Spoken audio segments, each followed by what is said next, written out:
一阵撕心裂肺的剧痛与灵魂被撕裂的眩晕感过后，萧明猛地睁开双眼，冰冷的寒意顺着身下的石板渗入骨髓，陌生的记忆如同决堤洪水，汹涌地冲入他的脑海。玄黄大陆、天魔门、绝情峰，我穿越了，成了一个同样名叫萧明的魔宗外门弟子。前世记忆如烟云翻涌，他曾是一名普普通通的打工人，却因意外身亡。没想到灵魂竟穿越附身在这个同名同姓的魔宗弟子身上。伴随他而来的是一个名为天命劫掠系统的金手指，此系统能查看他人气运等级，由低到高为红、橙、黄、绿、青、蓝、紫、金，并能窥探其人生剧本与近期机缘。通过打压或掠夺所谓的气运之子，即可获得丰厚奖励。萧明压下翻腾的记忆，目光迟疑地扫过面前这名容颜娇媚的女子。柳菲儿身着一袭淡青色纱裙，身段婀娜，肌肤胜雪，只是那双眼眸中此刻却盈满了毫不掩饰的嫌弃与冰冷。萧明，我们到此为止吧。融合的记忆告诉他，原主出身卑微，怀揣修仙梦加入天魔门，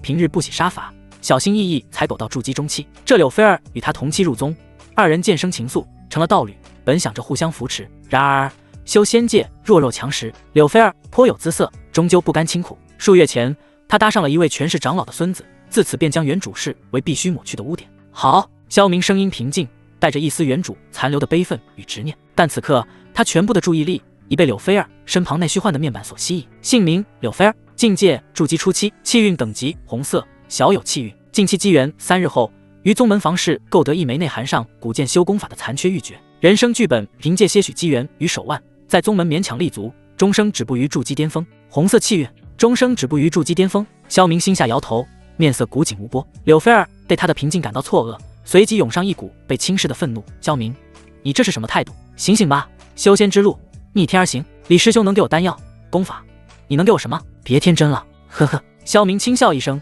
目光如炬。所以你就爬上了他的床？这句话如同毒针，精准刺破了柳菲儿的伪装。他脑海中不受控制地闪过那段屈辱的画面。豪华居所内，那位李师兄狞笑着跨坐在太师椅上，而他这个曾经尚算清高的女修，却只能极尽迎合，甚至在对方更过分的要求下，强忍作呕的冲动，双膝跪地，低下头去。对比萧明清贫，却始终以礼相待，偶的好处也不忘与他分享的过往。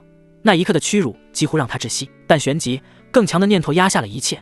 那又怎样？至少现在我能得到丹药，得到资源，不用再跟着你这个废物，每日为些许修炼资源发愁。所有的羞愧化为恼羞成怒，他尖声道：是又如何？良禽择木而栖，识相的就别再纠缠我。说罢，他狠狠摔门而去，两不相欠。说得好！这一刻，萧明眼瞳中一抹红光转瞬即逝，从前那个唯唯诺诺的少年似乎已彻底死去。定，检测到宿主斩断过往因果，心境契合魔道真意，奖励发放中。恭喜宿主获得混沌天魔体，恭喜宿主获得本源功法吞天魔功。磅礴的力量瞬间改造着萧明的身体，他的气息骤然提升。就在此时，一名面容看似老实，眼神却隐含一丝狡黠的青衣少年从他那破烂不堪的窗前走过。萧明下意识瞄了一眼，只这一眼，他瞬间定格在其旁边闪闪发光的面板上。姓名林凡，境界筑基巅峰，气运等级青色，气运之子。人生剧本表面老实，实则阴狠狡猾，野心勃勃。3日后，于后山偶然遇见因中毒而修为尽失的绝情峰主洛里，正从尸检出归来。见其容貌惊为天人，心生歹念，欲出手时，恰有不明黑袍人现身。林凡趁机上演英雄救美，虽然不敌，却凭底牌周旋，经走黑袍人，就这样成功获得了洛里的好感。之后两人相处几日后，在林凡的伪装下，洛里对他观感极佳，但林凡觉得关系发展太慢，且洛里总是侧面婉拒，说其暂未有寻求道侣的打算。最终林凡心中一狠，干脆强行占有，就这样一举冲破金丹中期修为，并暗中留下了手段进行拿捏，迫使洛里隐忍。此后林凡凭借洛里的地位以及他强大的气运，在宗门肆无忌惮，还屡获机缘，修为飞速提升。洛里初始对其恨之入骨，却因受制于人，且林凡愈发强大，心态逐渐变化，竟由恨慢慢产生异样情愫，最终沦为林凡的后宫之一。洛里中毒了，师尊！融合的记忆碎片涌来。师尊洛里，绝情峰主，宗门公认的第2美人，身负玄阴之体，更是副宗主洛红衣的师妹。如此多的光环叠加，谁能不心动？如今竟修为尽失，咕咚！萧明仅仅是稍作遐想，便不自觉地咽了咽口水。如此大事，原主竟一无所知，真是岂有此理！好一个气运之子，好一个趁人之危的伪君子！萧明眼中寒光凛冽。师尊别怕，徒儿来为你解毒了。我的混沌天魔体加上吞天魔功，何毒不解？他心中似有2个小人在争吵。萧明啊，萧明，他可是你师尊啊！你若趁虚而入，与禽兽何异？师尊虽未关注我，但该给的资源我怎能？最终千言万语化作一声正气凛然的叹息。天哪，系统，都怪你，你个畜生！萧明捶胸顿足，仰天长啸，一副心如刀绞的模样。若系统有灵，定要破口大骂其无耻！他迅速收敛杂念，不再迟疑，身形一动，便朝着绝情峰顶那座属于峰主洛里的寝殿疾步而去。绝情峰寝殿外围的守卫倒是比平日森严些，但萧明好歹有个弟子身份，通行自然不成问题。血色大殿中光线幽暗，唯有几盏魂灯摇曳着惨绿的光晕，将中央那尊黑血玉雕琢的石座映照得如同王座，又似囚笼。洛里便斜倚在其中，他一袭暗紫色流云广袖长裙，裙摆如夜色铺陈，却在他腰际以下悄然开裂。行走间或许风华绝代，但此刻只在他慵懒交叠的腿边泄露出几缕欲说还休的雪白。衣裙的剪裁极尽巧思，紧贴着他玲珑有致的身段，于胸前以繁复的暗纹盘绕，既勾勒出那饱满欲出的惊人弧度，又将其严密守护，平添几分禁欲的诱惑。她的美丽带着一种不容亵玩的疏离，肌肤是象牙白的底色，却由内而外透出一种冷玉般的莹润光泽，这是玄阴之体自然流露的幽寂之感。唇瓣是天然的浓丽血色，在这张清艳绝伦的脸上成为唯一一抹浓烈的暖色，夺目的近乎妖异。最动人心魄的是那双桃花眼，眼尾天然带着一抹淡淡的如同气血般的紫红纹路，此刻纵然因疲惫而半眯着，其内里流转的波光也深邃如古井寒潭，清澈却望不见底。那不是情绪的冰冷，而是他生命本源无声的彰显。他仅是用纤长如玉笋的指尖慵懒地抵着太阳穴，云鬓些许松散。然而若有感知敏锐之人细察，便会发现这位看似清冷孤高的峰主，那紧并的修长玉腿在不自觉地微微撕磨，仿佛在抵抗着某种从身体深处弥漫开来的悸动。它像一株在月下独自盛放的夜檀，幽冷绝艳，但花瓣上凝结的露珠却暗示着这尊冰雕玉砌的躯体内部正燃烧着不为人知的燥热与煎熬。哇哦，果然美得冒泡！师尊，徒儿特地来看望你的。萧明微微拱手，悄悄地打量，系统面板也随之浮现。呆看清后，他心中震惊。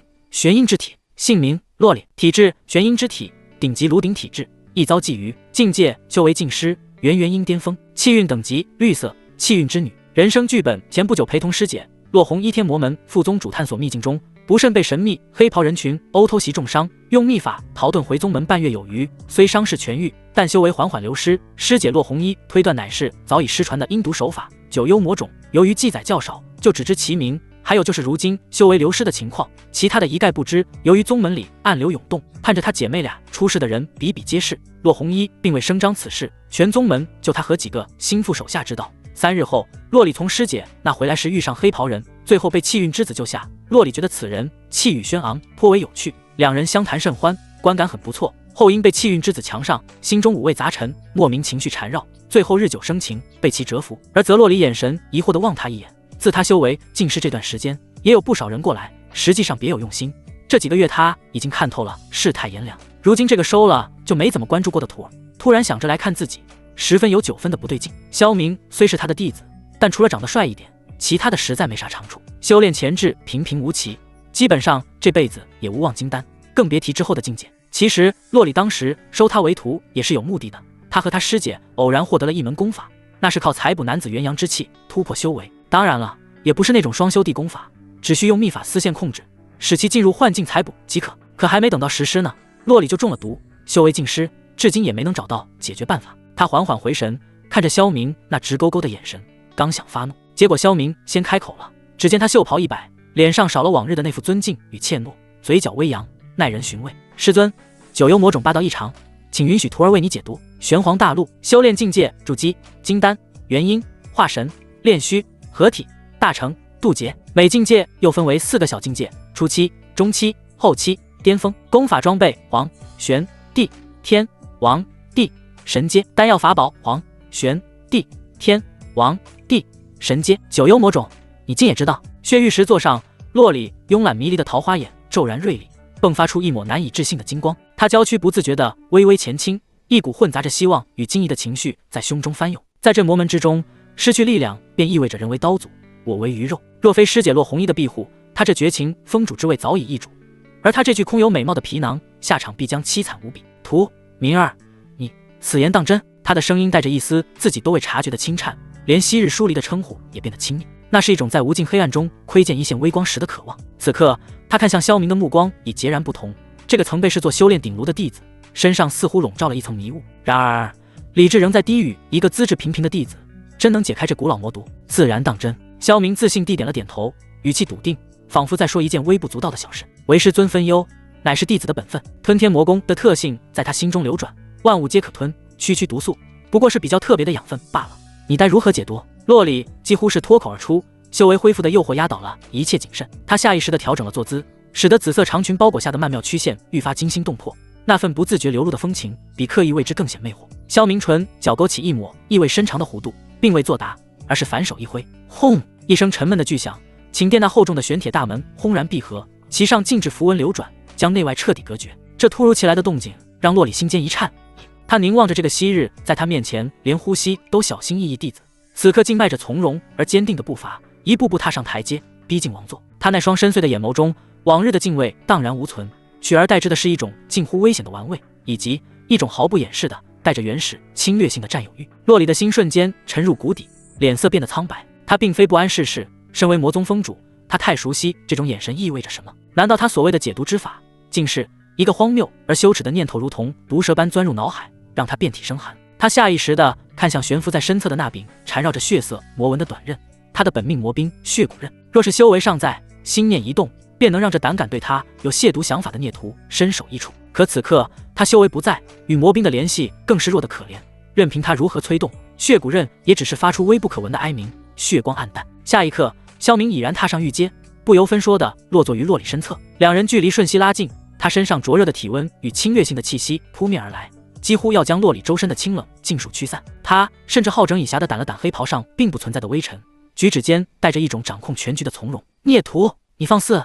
你想做什么？洛里强自呵斥，声音里却泄露出了一丝连自己都未察觉的轻颤。他本能地向后缩去，纤柔的背脊紧紧抵住冰冷的玉座，指尖因用力而深深嵌入掌心，泛起清白。那平日睥睨众生的魔道封主，此刻竟流露出如受惊小鹿般的惶然，这份极致的反差足以摧毁任何理智，只余下最原始的占有欲念。萧明的唇角勾起一抹玩味的弧度，并未答话，而是骤然俯身，一手撑在他耳侧的玉座上，断绝了他所有退路，另一只手则以霸道地箍住他那不盈一握的腰肢，力道之大，不容他有半分挣脱。他迫使他抬起那张颠倒众生的脸，迎上自己那双燃烧着灼灼火焰与深沉占有欲的眼眸。师尊，徒儿这可都是为了你啊！师尊，他的声音低沉而平稳，却带着不容置疑的决断，仿佛在陈述一个真理。徒儿这可都是为了您。言罢，他轻佻地抚过师尊的脸颊，令其浑身一僵。你敢！洛里又惊又怒，奋力挣扎起来。可他修为尽失，一身通天魔力化为乌有，此刻与寻常弱智女流无异，那点微末气力落在萧明身上，反倒像是豫剧还赢得推搡。呲啦，布帛碎裂的声响清脆而惊心。那袭象征着封主尊位的华贵紫色长裙被粗暴地撕开一道裂痕，大片雪白滑腻的肌肤骤然暴露在微凉的空气中，精致的锁骨与那诱人的饱满弧度若隐若现，冲击着视觉的极限。冰凉的空气让他肌肤微微颤栗，让他美眸几欲喷火。然而未及斥责出口，萧明已带着不容抗拒的灼热气息封缄了他微起的红唇，所有到了嘴边的怒骂与挣扎尽数被堵回，化作了唇齿间破碎而甜腻的呜咽。他的捶打如同雨点落在萧明坚实的胸膛上，却显得如此绵软无力。力量的绝对悬殊让一切反抗都变成了徒劳的象征，甚至更像是一种催化剂，助长着侵略者的气焰，也悄然瓦解着他自己那本就摇摇欲坠的心房。衣衫在纠缠中凌乱滑落，冰冷的黑血玉座上，两具滚烫的身躯紧紧相贴缠绵，昏暗的魔火摇曳，难分彼此。空旷的大殿中，唯余愈发急促的喘息与那如莺啼般的低吟浅唱，共同奏响了一曲被逆伦唱的竞技乐章。不知过了多久，风停雨歇。叮！恭喜宿主成功截胡气运之子灵凡核心机缘，并彻底改变气运之女洛里的命运轨迹。奖励结算中，修为提升因吞噬9幽魔种及吸收部分原因，修为突破至筑基巅峰。恭喜宿主获得特殊法宝隐秘类隐秘之戒天阶，效果可完美隐匿佩戴者修为以及气息，非高于其2个大境界者不可察觉。恭喜宿主获得功法炼魁术天阶，系统提示由于宿主当前修为太低，剩余元阴之气只能慢慢吸收。寝殿内那令人面红耳赤的旖旎气息尚未完全散去，与血腥魔殿的肃杀形成了诡异的交融。萧明慵懒地靠在冰冷的黑血玉座上，姿态带着饱餐后的艳足，而他怀中是几乎彻底瘫软的洛里。此刻的他云鬓散乱，如瀑青丝纠缠在雪白的颈间与胸前，几缕粘湿的发丝贴在汗湿的额角与脸颊，平添了几分被风雨摧折后的零落。那身华贵的紫色长裙早已化作残破的布履，勉强遮掩着几处关键，却反而将更多惊心动魄的雪白与暧昧红痕暴露无遗，比彻底的赤裸更显诱惑，也更显狼狈。他无力地倚靠着身后温暖的胸膛，眼神失焦地望向虚空的某处，迷离的桃花眼中似有水雾氤氲。曾经的孤高与冷艳此刻在他身上寻不见半分踪影，只剩下一种被彻底采撷、揉碎后的柔弱与空洞。那微微红肿的唇瓣无意识地轻抿着，仿佛还在抗拒着方才的狂风暴雨。偶尔，他的娇躯会难以自抑地轻颤一下，如同受惊后久久无法平复的蝶翼，引得缠绕在他腰间的那条有力的臂膀也随之收得更紧。这位名震天魔门的绝情风主，此刻仿佛所有的防御与伪装都被剥离，露出了内里的脆弱与真实。这份极致的破碎与楚楚动人，混杂着残存的魅意，构成了一种惊心动魄的美，足以唤起任何目睹者心底最阴暗的占有欲与保护欲。此刻，寝殿内无边的羞愤如同业火，灼烧着洛里的四肢百骸。方才那不堪回首的一幕幕，不受控制的在脑海中反复上演，从最初的拼死挣扎，到中途那令人不齿的欲拒害羞，直至最后那连他自己都无法理解的笨拙而生涩的银河。洛里，你怎可如此下贱？他可是你的弟子，是欺辱你的逆徒啊！内心疯狂的自我鞭挞与身体深处依旧残留的令人战栗的酥麻感交织在一起，几乎要将他的理智撕裂。就在这极致的屈辱与混乱中，一丝微不可察却无比真实的异样感，如同投入死水中的石子，在他干涸的丹田内漾开了一圈涟漪。那原本沉寂如万年玄冰的气海，此刻竟悄然松动，一缕精纯而熟悉的魔气，正如同初生的溪流，缓缓浸润着早已枯竭的经脉。这是洛里心中巨震，这孽徒的方法竟然真的有效。他还以为那孽徒只是单纯想睡他，想把他当成玩物，没想到他竟真的在化解九幽魔种。这股久违的代表着力量的气息，哪怕微弱如丝，也让他在绝望的深渊中看到了一线细微的曙光，几乎要喜极而泣。然而紧随其后的是更加汹涌磅礴的愤怒与杀意。即便如此，此等不堪践踏他尊严的亵渎行为也绝不能饶恕，唯有将那孽徒碎尸万段，方能解他心头之恨。杀心既起，他暗中催动那丝新生的灵力，只见于无人可见之处凝聚起一点足以洞穿钢铁的森然寒芒，目标直指萧明毫无防备近在咫尺的心口，只需一瞬便可。师尊，萧明却仿佛未卜先知，恰恰在此时动了。他缓缓伸出手，用一种不容抗拒却又异常温柔的力道，缓缓掰开了他紧握杀机的手指，继而极其自然地将他额前被冷汗与泪水粘住的几缕湿发轻柔地掠至耳后。这突如其来的近乎亲昵的举动，让洛里蓄势待发的致命一击骤然将至。萧明宽厚的手掌顺势滑下，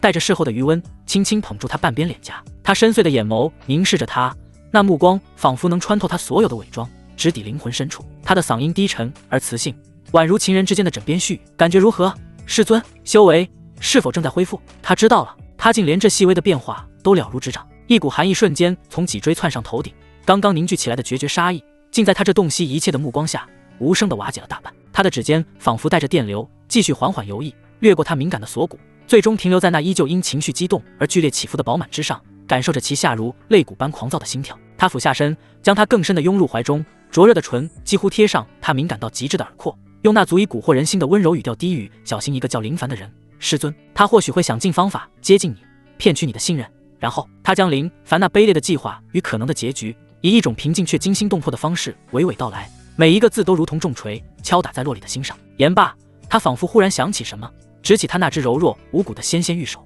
下一刻，一枚戒指出现在他掌心，戒身呈现深邃的暗紫色，非金非玉，触手温润中沁着一丝冰凉，造型极简，却在细节处透露出无上奢华。其上错落镶嵌的3颗微小晶石，内里仿佛蕴藏着星辰光辉。此物名隐秘之戒，天阶法宝。他一边说着，一边不容置疑地为他戴上，可完美收敛自身气息与修为，非高出2个大境界者不可窥破。内里的储物空间也远非你平日所用之物可比。随后，在他仍处于震惊与混乱，未能回神的额头上轻柔的一吻，从容不迫，动作行云流水。洛里僵在原地，脑海中一片混沌，身体恢复力量的微弱希望，被遭受亵渎的滔天屈辱，还有对林凡阴谋的一丝狐疑和后怕，以及这孽徒的保护提醒与赠宝带来的复杂异样情绪。就在他强行凝聚心神，杀意再次攀升，准备不惜一切代价出手之际，萧明的身影却已行至寝殿门口。他推开沉重的殿门，门外昏暗的光线为他挺拔的背影勾勒出一圈模糊而孤傲的轮廓。他脚步未曾有丝毫停顿，唯有一句听不出情绪的话语随风淡淡传来：“师尊既已恢复，那徒儿先到此了。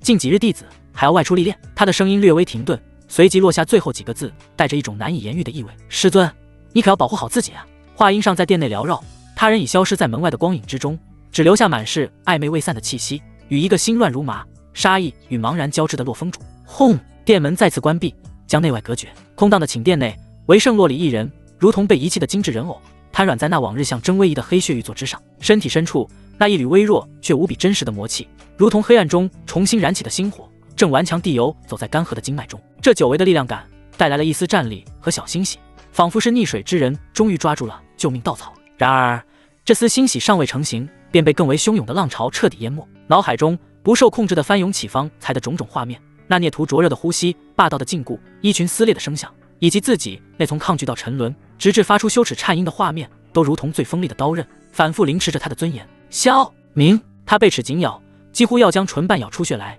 从喉咙深处挤压出的这2个字，浸满了刻骨的恨意与滔天的怒火。美眸之中寒光凛冽，杀机几乎要凝成实质，将空气中残留的暧昧气息彻底冻结。待本座修为彻底恢复，定要将你这欺师灭祖的孽徒抽魂炼魄，永世不得超生。冰冷蚀骨的话语在殿中回荡，每一个字都带着血石般的决绝。可偏偏就在这极致的愤怒与憋屈几乎要将他理智吞噬的瞬间，身体某处却传来一阵清晰的带着奇异酥麻的酸痛感，仿佛在无声地提醒着他方才发生的一切是何等真实与激烈。这身体的背叛让他感到一阵前所未有的恐慌与自我厌弃。他猛地攥紧双拳，指甲深深掐入掌心，试图用疼痛来压制那令人崩溃的混乱。天魔房室终年笼罩在一层灰蒙蒙的魔气之下，街道两旁摊位林立，叫卖声、争执声乃至偶尔传来的兵刃交击与闷哼声交织在一起，构成了一幅混乱而鲜活的魔道画卷。三教九流的修士穿梭其间，魔修杀气腾腾，妖修诡秘难测，鬼修阴森飘忽，空气中混杂着血腥、劣质丹药以及各种欲望的气息，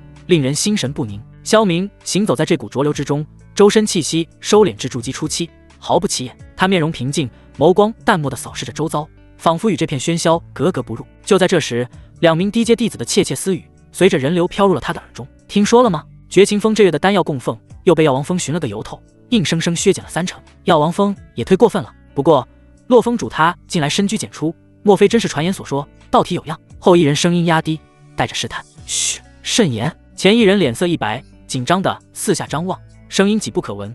我也是费尽心思才打探到一点风声，据说峰主他是中了某种奇毒，修为恐有碍。中毒？后一人倒吸一口凉气，眼中先是震惊，随即不受控制的闪过一丝淫邪之光。啧，可惜了那般绝色佳人，若是能……话未说完，便被同伴狠狠拽了一把，2人迅速汇入人流，消失不见。萧明的脚步未有停顿，眉头却几不可察的微微一蹙。绝情峰的窘境他已知晓，但亲耳听闻，仍觉一丝不快掠过心头，仿佛属于自己的领地正被旁人觊觎。然而这股情绪很快便被压下，在这魔门之中，无能狂怒最为可笑，没有足以碾压一切的实力，任何多余的情绪都是破绽。他收敛心神，将注意力重新投向眼前川流不息的人群，眼底深处一抹幽光悄然流转，天命劫掠系统无声启动。刹那间视野变幻，往来修士的头顶浮现出密密麻麻色彩各异的气运光柱，赤红与橙黄占据绝大多数，如同遍地杂草，偶尔有1-2道淡绿色光芒闪过，也仅是稍大些的蝼蚁。无数信息面板随之展开，揭示着他们的境界、机缘与人生剧本。萧明的目光如同最精准的罗盘，又如同在丛林中搜寻猎物的毒蛇，快速而冷静地扫描、过滤着这些信息洪流。他在等待那条值得他出手的大鱼。红色气运，3日后于黑风洞捡到10块下品灵石，略过。橙色气运，5日后修炼时偶有感悟，突破小境界，无用。黄色气运，半月后师尊陨落，无奈继承师尊家产以及风韵犹存的师娘。萧明嘴角微不可察的一抽，心下莞尔，这机缘倒也朴实无华。若非洛里师尊已将他的眼界养得极高，他说不得真要与此人结交一番，代为照料师娘。他迅速收敛这丝杂念，目光再度变得冰冷锐利，继续扫描。红色气运，半日后途经一村落，发现一株黄阶灵植，无用。黄色气运，本月内。信息洪流般刷过，他如同最有耐心的猎手，蛰伏于喧嚣之中，只为等待那值得一击的目标。终于他的目光在一个售卖残破玉简、杂物堆积的摊位前定格。摊主是个尖嘴猴腮的汉子，头顶一道显眼的黄色气运光柱，姓名赵老三，境界炼气后期，气运等级黄色，小有气运。近期机缘半炷香后，将有一名身中寒灵火毒的筑基初期修士路过，此人身怀秘法，能感知到摊位上那株变异血纹隐菇的气息，此菇为其解毒唯一必须药材。赵老三窥破其急迫，将以400下品灵石高价售出。人生剧本借此横财购得破境丹，侥幸突破筑基期。半炷香后，唯一药材，萧明眼中金光一闪，心下已有计较。宗门每月供给封主亲传的俸禄也不过100块灵石，这送上门的横财岂有放过之理？他不再迟疑，径直走到摊位前，目光落在那株看似平平无奇的灰色蘑菇上，语气淡漠：“这个怎么卖？”赵老三懒洋洋的抬眼，见来人气度沉静，不似寻常散修，便正常报价：灰纹菇25块下品灵石。萧明不再多言，随手抛下灵石，拿起那株灰纹菇便转身离去，动作干脆利落。赵老三收起灵石，浑不在意，继续靠着摊位打盹。萧明扔下零食，拿起那株看似寻常的灰纹菇，转身便没入人流。赵老三浑不在意地收起零食，继续打着瞌睡，浑然不觉自己刚与一笔横财失之交臂。萧明并未远离，只在临近的几个摊位前驻足，看似随意浏览，实则眼角的余光始终锁定着赵老三的方位。时间点滴流逝，果然不到半炷香的功夫，一名修士踉跄闯入方室，瞬间吸引了周遭视线。只见此人面色青白交错，气息紊乱不堪，周身隐隐散发着一股阴寒与灼热交替的诡异气息，正是寒灵火毒侵体的典型症状。他步履匆忙，眼神焦灼地扫过一个个摊位，一只手藏在袖中不住掐算，显然在以某种秘法感应着什么。像无头苍蝇般搜寻片刻后，他身形猛地一震，豁然转头，目光死定在赵老三的摊位上。他一个箭步冲到近前，声音因急切而嘶哑：“摊主，你这里可有一株灰纹菇？”他通过秘法清晰感知到，那救命的药引气息最后就停留在此处。赵老三被惊醒，懵懂答道：“方才确有，不过已被一位道友买走了。”他下意识朝萧明离去的方向指去。那修士脸色刷得惨白如纸，眼中希望之火瞬间熄灭，转为绝望，嘶吼道：“买走了？往哪个方向去了？快说！”赵老三被他的癫狂状吓得一哆嗦，慌忙再次指路。修士闻言，周身灵力一阵激荡，眼看就要不顾一切追去。“你在找这个？”一个平淡无波的声音自他身侧不远处悠悠响起。修士猛地扭头，只见萧明不知何时已悄然立在几步开外，正用2根手指捏着那株灰纹菇，神情淡漠地看着他。“道友，请将此菇让与在下，我愿出30不50块下品灵石。”修士如同溺水之人抓到浮木，急切开口，全然忘了此举会暴露自己的底牌。萧明眼神漠然，缓缓抬起一只手，5指张开，5百。修士脸色巨变，眼中闪过一丝屈辱与愤怒，但体内火毒恰在此时猛然发作，一阵钻心灼痛袭来。眼见萧明作势欲走，他所有的挣扎瞬间溃散，从牙缝里挤出2个字：成交。交易完成，修士一把夺过蘑菇，片刻不敢耽搁，踉跄着匆匆离去。一旁的赵老三早已看得目瞪口呆，半晌才回过神，捶胸顿足，肠子都悔青了。那不起眼的破蘑菇竟值500灵石。定，成功截胡赵老三机缘，恭喜宿主成功开启反派商城。系统提示：宿主所行反派之举都将获得相应反派值，反派值可兑换商城万物。反派商城。萧明心中微动，意识沉入系统，只见原本简洁的界面旁悄然多了一个散发着幽光的通道。意识触碰的瞬间，浩瀚如烟海的信息涌入他的脑海。商城内的物品光怪陆离，分类繁多，远超他的想象。1. 奇物：厄运诅咒球，对目标投掷，即可短期内使其气运骤降，出门狗咬，走路摔跤，修炼出错，屡获机缘皆成空。售价250，反派值。初级机缘干扰器，一次性可轻微扭曲小范围内既定机缘的触发条件或地点，使其难以被原主获取。售价600，反派值。初级忠诚烙印，可对修为低于自身者使用，在其神魂种下烙印，使其潜意识中对宿主产生敬畏与忠诚，难以背叛。售价1000，反派值。2. 功法类，他化自在魔功，地阶残篇，可分化神念，寄予他人之身，潜移默化影响其心性，最终将其化为自身傀儡。注：由于功法是残缺版，可能出现未知情况，请谨慎使用。售价15000，反派值。夺天造化术，天阶霸道无比的掠夺秘法，可强行抽取他人灵根、血脉本源，不益自身，有伤天和，一遭反噬。售价1万，反派值。3. 法宝类，仿制万魂幡，王阶需吞噬生魂祭炼，魂越多，威力越强，煞气冲天，对神魂有奇效。售价9000，反派值。7天面具，王阶可完美模拟他人容貌、气息，甚至部分功法波动，非高出2个大境界和特殊体质者不可查。售价15000，反派值。4. 血脉体质类，幽冥鬼体，初级融入一丝幽冥鬼气，大幅提升对阴煞之气的亲和力，并可修炼鬼道神通。售价16000，反派值。真龙精血，稀释炼化后可小幅提升肉身强度，并带有一丝龙威，对妖兽有震慑作用。售价25000，反派值。商城的列表仿佛没有尽头，越往后翻，出现的东西越是惊人，甚至出现了诸如神奇体验卡、先帝傀儡、混沌至宝碎片等，光是名字就让人心神摇曳的恐怖之物，其后跟着的一长串灵更是让人望而生畏。萧明深吸一口气，强压下心中的震撼。这反派商城里面的东西无一不让人垂涎3尺。他又看了一眼自己目前可怜的反派值200点，成功截胡赵老三机缘获得，连最便宜的厄运诅咒球都买不起，看来得抓紧时间多做一些反派该做的事了。就在萧明抬脚想去另一处看看时，欲往他处时，眼角余光不经意间瞥见了一对颇为扎眼的男女，正是柳菲儿与那张狂。只见柳菲儿亲密地挽着张狂的臂弯，身子几乎要贴上去，脸上洋溢着一种极不自然且带着炫耀意味的甜美笑容。他似乎格外注重此刻的仪态，下巴微抬，试图显露出几分与身份不符的高傲。与数月前的素净清苦相比，他如今的装扮可谓华丽，发间也多了一只品相尚可的玉簪，显然是在张狂手指缝里露出的好处。然而，这看似风光的表面下，却难掩一丝局促与刻意。他那过分亲昵的姿态，更像是急于向旁人证明什么。他就像一株精心修饰过却无扎实根基的藤蔓，紧紧缠绕在身边的乔木上，看似枝叶繁茂，实则自身虚弱，命运完全系于他人一身。此刻，他正挽着张狂，朝着萧明这个方向款款走来。萧明不禁挑了挑眉，我才刚截胡这点微末气运，麻烦就上门了？难道是因为我睡了气运之女的缘故，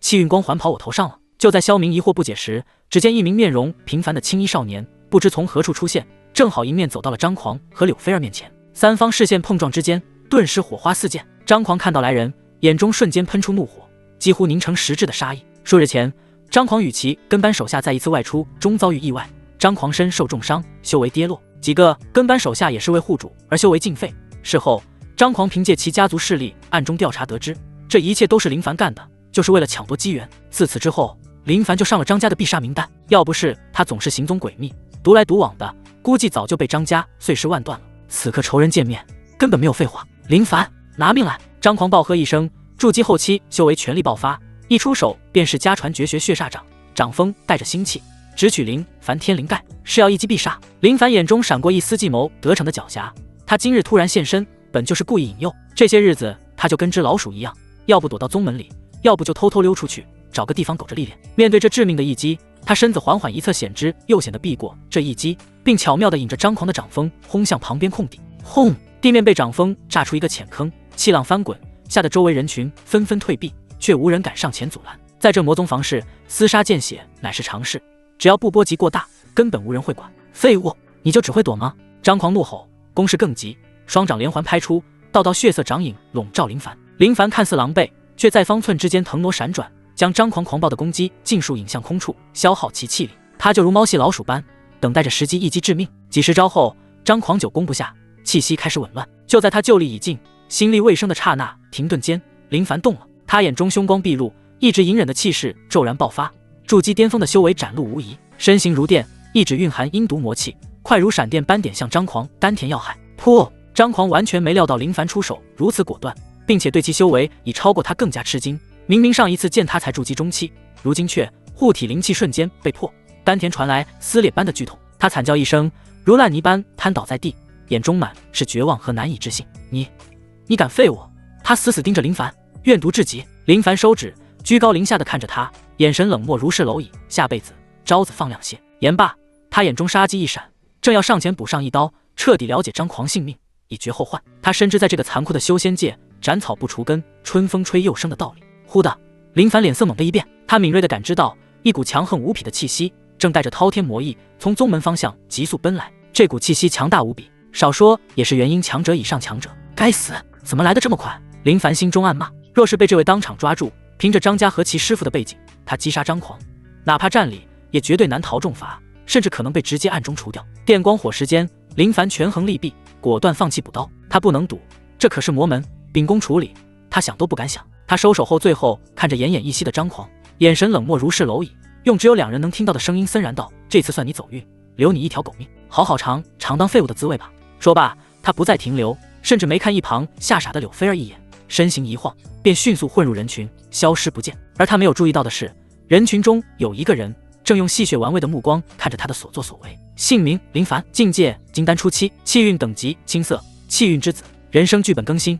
因感知到宗门强大气息降临，被迫放弃击杀张狂，但已与张家彻底结下死仇，不死不休，为避风头并提升实力。过2日将前往宗门西北方的黑风山脉外围历练，并于一处幽深山洞中偶然发现鬼修阴极鬼道的部分传承，实为其残魂设下的夺舍陷阱。凭借气运与心计，险死还生，反吞噬其残魂，灵魂之力大涨，并收服一名绝色鬼士阴极鬼道之女，实力大增。近期关键机缘，明日黑风山脉外围幽深山洞，阴极鬼道传承位置，黑风山脉阴极鬼道传承，绝色鬼士。萧明眼中闪过一丝贪婪的光芒。林凡啊林凡，你的运气还真是好到让人嫉妒啊！不过这份大礼你把握不住的，还是我替你收了吧。此时那股强大的气息的主人已然降临，他目光停在已经废掉丹田的张狂身上，怒吼一声：狂儿，谁干的？柳菲儿被这威压吓得瘫软在地，哭喊着指向林凡消失的方向，并诉说着事情的经过。看着林凡逃遁的背影，萧明不再关注这边的混乱，嘴角勾起一抹冰冷的弧度。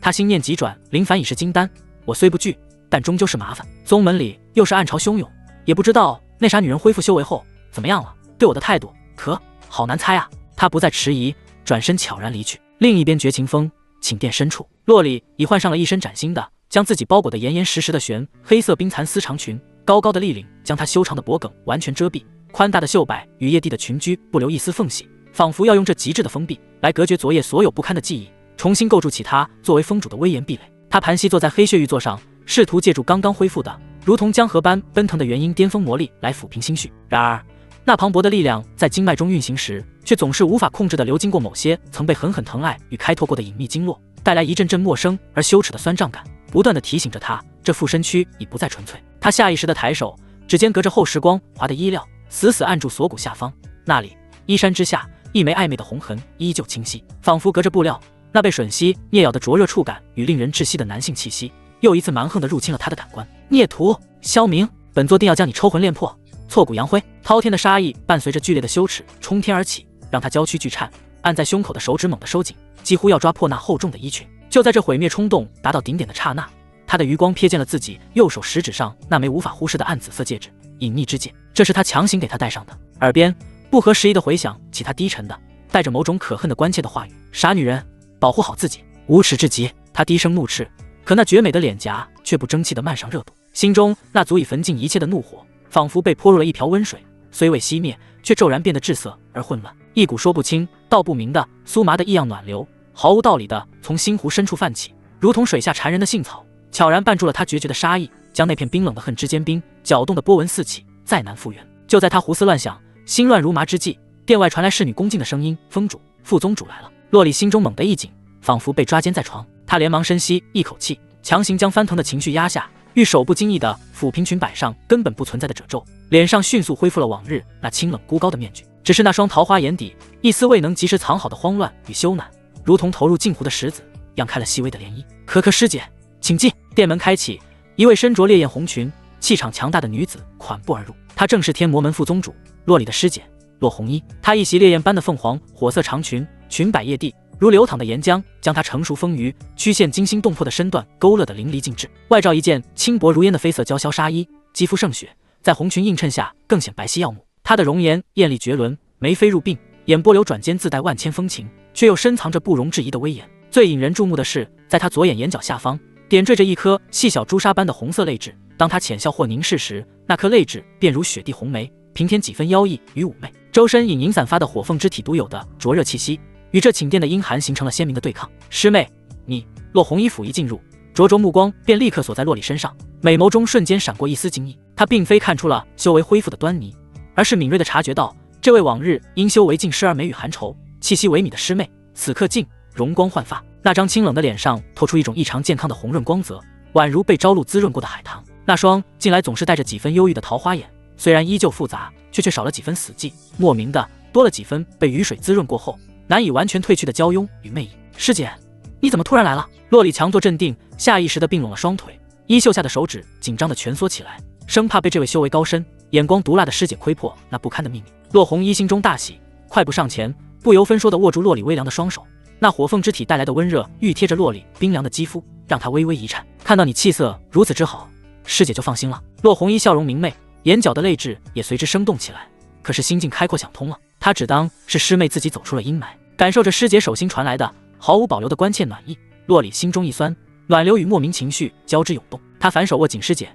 深吸一口气，抬眸迎上对方的目光，语气带着压抑不住的激动：师姐，不是心境，是我的修为已经恢复了。什么？洛红衣娇躯巨震，握住洛里的手下意识的收紧，美眸瞬间睁大，充满了难以置信。九幽魔种解了？这怎么可能？他强大的神念如同潮水般涌向洛里，却如同石沉大海，只觉对方气息内敛圆融，宛若凡人，根本无法探知深浅。千真万确。洛里用力点头，心念微动，主动释放了气息。刹那间，一股精纯磅礴、更胜从前的元婴巅峰气息自他体内轰然爆发，充斥了整个大殿。感受到这股真实不虚的强大气息，洛红衣先是一愣，随即狂喜之色如同烈焰般染上他的脸颊。他激动的一把将洛里紧紧拥入怀中，声音都带着一丝哽咽：太好了，真是苍天佑啊！快告诉师姐，究竟是哪位隐士高人出手相助，又是用了何种逆天之术？此恩如同再造，我天魔门必倾全宗之力厚报。洛里被师姐紧紧抱着，那炽热的怀抱让他倍感温暖，却也让他心中那份心虚与羞耻无限放大。他轻轻挣开师姐的拥抱，目光微微游移，不敢与对方对视，语气带着一丝难以掩饰的吞吐和僵硬。师姐，并非什么外人，是我做下那个叫萧明的弟子。萧明，弟子。骆红衣微微一怔，迅速在记忆中开始搜寻起来，也恰好他师妹也没收几个弟子。没过一会儿，他便明了了，就是那个除了相貌生得极好，资质却平平无奇的弟子。他对此人印象不深，唯独记住了那份过于出众的容貌。是他。洛丽点头，努力让声音听起来平稳。他祖上似乎传下一门秘法，恰好能克制这九幽魔种，只是施展起来代价不小，且过程颇为凶险曲折，所幸最终是成功了。他含糊地总结道，脸颊不受控制的微微发热。骆红衣是何等人物，执掌天魔门副宗主之位，察言观色的本领早已登峰造极。他立刻捕捉到师妹话语中的闪烁其词与那份有些不自然的僵硬，但他深知每个人都有自己的秘密，尤其是涉及这等逆天秘法，只要结果是好的，过程如何他可以暂且不问。他体贴的没有深究，脸上绽放出欣慰与赞赏的笑容，伸手轻昵地捏了捏洛里的脸颊。原来如此，真没想到你当日随手收下的弟子竟是身负奇殊的福星，如此尊师重道，甘愿为师尊冒险的好徒儿，如今可不多见了。他笑着拍了拍洛里的手背，莲儿，你可是收了个好弟子啊，待师姐回去定要好好准备一份厚礼，重赏于他。不如现在就唤他过来，让师姐也见见这位少年英杰，当面酬谢一番。尊师重道，好徒儿，重赏于他。听着师姐这一连串发自肺腑的赞美，洛里的嘴角难以抑制的微微抽搐，心中仿佛有万马奔腾，差点一口心血喷涌而出。那孽徒，他尊师重道到把自己师尊弄上了床。好徒儿会趁人之危，用那种方式解毒吗？重赏，我还想把他碎尸万段呢。师姐，你还要赏他？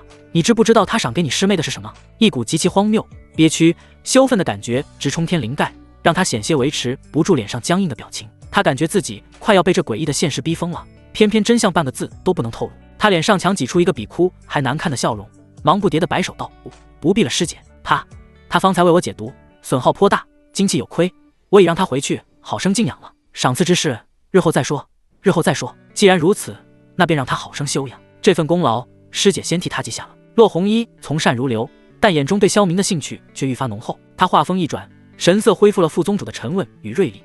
不过李儿，你修为恢复乃是绝密，暂时不宜外传，正好可借此迷惑暗中之人。洛里见师姐不再执着于立刻召见萧明，心中暗暗松了口气，连忙收敛心神，认真与师姐商讨启宗门内的暗流与应对之策。然而师姐那句尊师重道的好徒儿和重重有赏，却如同魔音贯耳，在他脑海中循环往复，让他心烦意乱。在整个商议过程中，他总是不自觉地走神，指尖无意识地反复摩挲着食指上那枚暗紫色的戒指。萧明，你这孽徒！他暗自咬牙，一股难以言喻的造诣在小腹盘旋。待本座下次见到你，定要让你生不如死。另一边黑风山脉外围，阴风阵阵。萧明根据系统的指引，找到了一个被藤蔓遮蔽的隐蔽山洞，洞口散发着若有若无的阴煞之气，洞穴出入狭窄，越往深处阴气越重，光线也愈发昏暗。行不过100步，前方传来阵阵凄厉的呜咽声，数道半透明的怨灵嗅到生人气息，张牙舞爪地扑来。这些是阴极鬼道作化后溢散的鬼气与此地阴脉结合自然滋生的小怪。哼，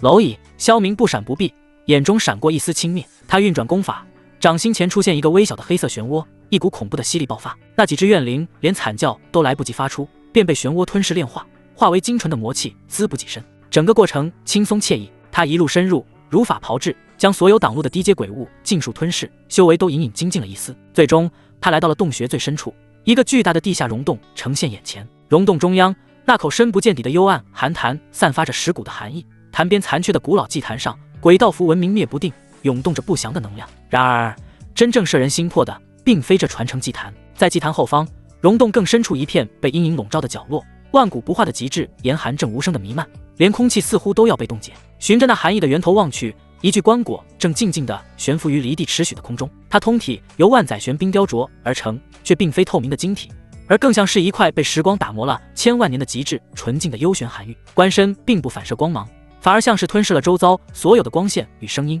呈现出一种深邃内敛的暗蓝色，宛如凝固的夜空。透过内玄冰的壁障远远向内望去，视野一片朦胧，只能隐约窥见一个窈窕修长、曲线曼妙的女子轮廓静静地躺在其中，细节难辨，仿佛隔着一场永不醒来的梦境。这若有若无的身影，为这具冰棺更添了十分的神秘与诡艳。它就这么无声地悬浮着，散发着亘古不变的死寂与庄严。传承祭坛，那怨魂呢？萧明目光一一扫过，心中默默警惕。他缓步靠近祭坛，果不其然，当他踏入祭坛范围时，祭坛猛地爆发出墨绿色的邪光，嗡！一道凝实而强大的老者残魂虚影咆哮着冲出，带着元婴期的威压和滔天的贪婪之意，直扑萧明识海。多少年了，终于有肉身送上门来了，小子，你的身体归我了，等的就是你。萧明不禁反喜，吞天魔功配合着他的混沌天魔体全力运转，此时他整个人就像一个无底的黑洞，散发着强大的吸力，仿佛周围一切都在朝他的方向扭曲。残魂也敢放肆，给我吞！那残魂老者撞入萧明识海，还未来得及高兴，便感受到一股源自本能的恐惧，以及一股巨大的吸力正在疯狂拉扯着他的残魂。他发出瘆人的惨叫，神情难以置信。这是什么功法啊？仅仅片刻，这道企图夺舍的阴极轨道残魂便被萧明彻底吞噬，其精纯的魂力与完整的阴极轨点传承信息如潮水般涌入萧明的脑海和丹田。定！恭喜宿主成功吞噬阴极轨道之残魂，恭喜宿主获得完整功法阴极轨点地阶上品，恭喜宿主灵魂之力大幅提升，修为突破至金丹初期。磅礴的力量在体内奔腾，金丹初期的气息一闪而逝，被萧明迅速收敛。他长舒一口气，抹了抹额角并不存在的细汗。萧明的目光终于落向那具悬浮的玄冰棺椁，缓步走近。当他的视线穿透那幽玄的冰壁，看清棺中身影时，即便是以他的心性，眼底也不由得掠过一丝惊艳。棺中静卧着一位身着玄黑色古老宫装的女子，那宫装的款式极为典雅繁复，绣着暗金色的彼岸花缠枝纹路，与她苍白的肌肤形成了极致而诡异的对比。她的容颜轻视绝俗，超越了生死的界限，是一种静谧到极致的完美。肌肤并非死白，而是如上好的羊脂白玉，透着一种温润而冰冷的荧光。眉眼如远山寒带，琼鼻精巧，唇色是极淡的樱粉色，宛如初春最早绽放的那一瓣樱花，带着一种脆弱的美感。长长的银色睫毛如同冰晶凝结，在她眼睑上投下淡淡的阴影，为她平添了几分不属人间的梦幻感。她双手交叠置于身前，姿态安详的如同沉睡的神女，周身散发着一种幽寂、清冷、动人心魄的诡艳之美。在棺椁旁边还放着几枚古老的玉简和一个兽皮卷轴。萧明拿起玉简，神识一扫，里面记录了阴极轨道的一些修炼心得和控鬼秘术，而那个兽皮卷轴则是一份契约卷轴，上面明确写着，只需滴入精血便可唤醒并绑定棺中沉睡的鬼士，他对你将绝对忠诚，你即是他眼中唯一。原来如此，省了我一番功夫。萧明了然，他还以为是要与这女鬼厮杀一场，使其臣服。他不再犹豫，按照卷轴所示，逼出一滴蕴含自身气息的精血，滴在玄冰棺上。精血融入，卷轴焚毁，玄冰棺椁发出咔嚓轻响，缓缓消融。片刻后，那银色的睫毛如同蝶一般轻轻颤动，缓缓掀开，露出的是一双如同静沐在月华里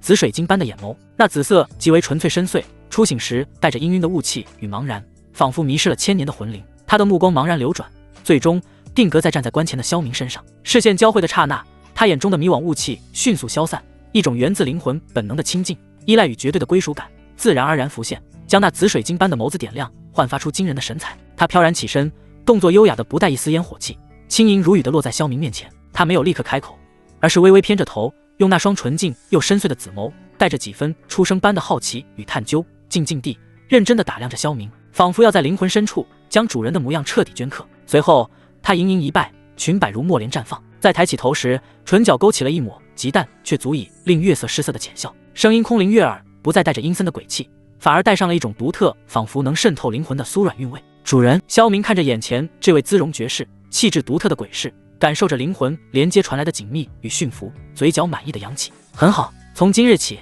你便叫幽离。是，主人。幽离乖巧应道，声音柔顺。他安静地侍立一旁，姿态恭谨，但萧明却能清晰地感觉到，他那动人的紫眸依旧在悄悄地专注地追随着他的身影，那目光中混合着沉静的审视、新生的好奇，以及一丝难以言喻的眷恋。系统兑换聚魂咒。萧明心念一动，这咒符虽品阶不高，却能将小范围内的残存怨气在短时间内聚拢升华、汇聚，形成无差别攻击的怨灵大军。兑换成功，消耗反派值150点。萧明将咒符悄无声息地打入寒潭深处，与那阴寒鬼气融为一体。一旦有生人触发，此地静止，咒符便会立即触发。幽离，我们走。萧明看了看自己的杰作，满意道：是，主人。幽离虽有些不解，但还是疾步跟了上去。约莫半日后，洞口传来细微的响动，一道略显狼狈的青色身影小心翼翼地摸了进来，正是林凡。他此刻衣衫有多处破损，气息紊乱，脸上带着疲惫与警惕，显然摆脱张狂家族的追杀让他吃了不少苦头，但他的眼神却异常明亮，带着一种近乎偏执的渴望。只见他手中紧紧攥着一块边缘焦黑、看似古老的残破兽皮，兽皮上绘制着简陋的地图，终点正是这个洞穴的位置。旁边还有一行模糊的古文注解：阴极轨道作画之地，留待有缘。根据这半张从房室垃圾堆里淘来的古图，指示就是这里了。林凡眼中狂喜，阴极轨道，上古鬼修大能，若能得其传承，我林凡必能一飞冲天，再也不用东躲西藏。他强压激动，仔细探查洞穴，很快发现了传承祭坛。刚才迈步上去，寒潭中那聚魂咒符即刻引动，浓郁的怨灵之气开始缓缓躁动。此地阴气如此之重，必有重宝。看来古籍记载不虚。林凡不但不怀疑，反而更加确信。他走到祭坛前，正打算注入法力，尝试激活传承。忽的，无数的白色怨灵发出刺耳的尖啸，如同决堤洪水般汹涌而出，疯狂地扑向洞穴内唯一的生命体林凡。什么？怎么这么多怨灵？林凡脸色巨变，骇然失色。这完全超出了他的预料。他哪里知道，这是萧明为他精心准备的小礼物。该死！魔极光盾！林凡仓促间祭出护身法宝，剑诀连斩，与怨灵厮杀在一起。这些怨灵单个实力不强，但数量实在太多，而且悍不畏死，疯狂冲击着他。一时间，洞穴内鬼哭狼嚎，魔光爆现。林凡左支右绌，身上添了数道伤口，原本就狼狈的模样愈加凄惨，体内魔力也急速消耗着。足足鏖战了半个时辰，林凡才凭借几样保命底牌，勉强将此间怨灵清扫一空。他瘫坐在地，大口喘息，浑身是伤，丹药也消耗了不少，脸色难看至极。他休息了一阵，挣扎着起身，仔细检查了祭坛和整个洞穴，脸色更是如同吃了屎一般。待检查完后，他的心直接沉到了谷底。祭坛核心的传承之力消失了，寒潭底部也是空空如也，啥也没有。怎么会这样？传承呢？宝物呢？林凡状若疯狂，无法接受这个结果。他冒着生命危险，凭借古图找到这里，历经苦战，却什么也没得到，只有一地狼及和一身伤。是谁？他隐隐发觉有些不对。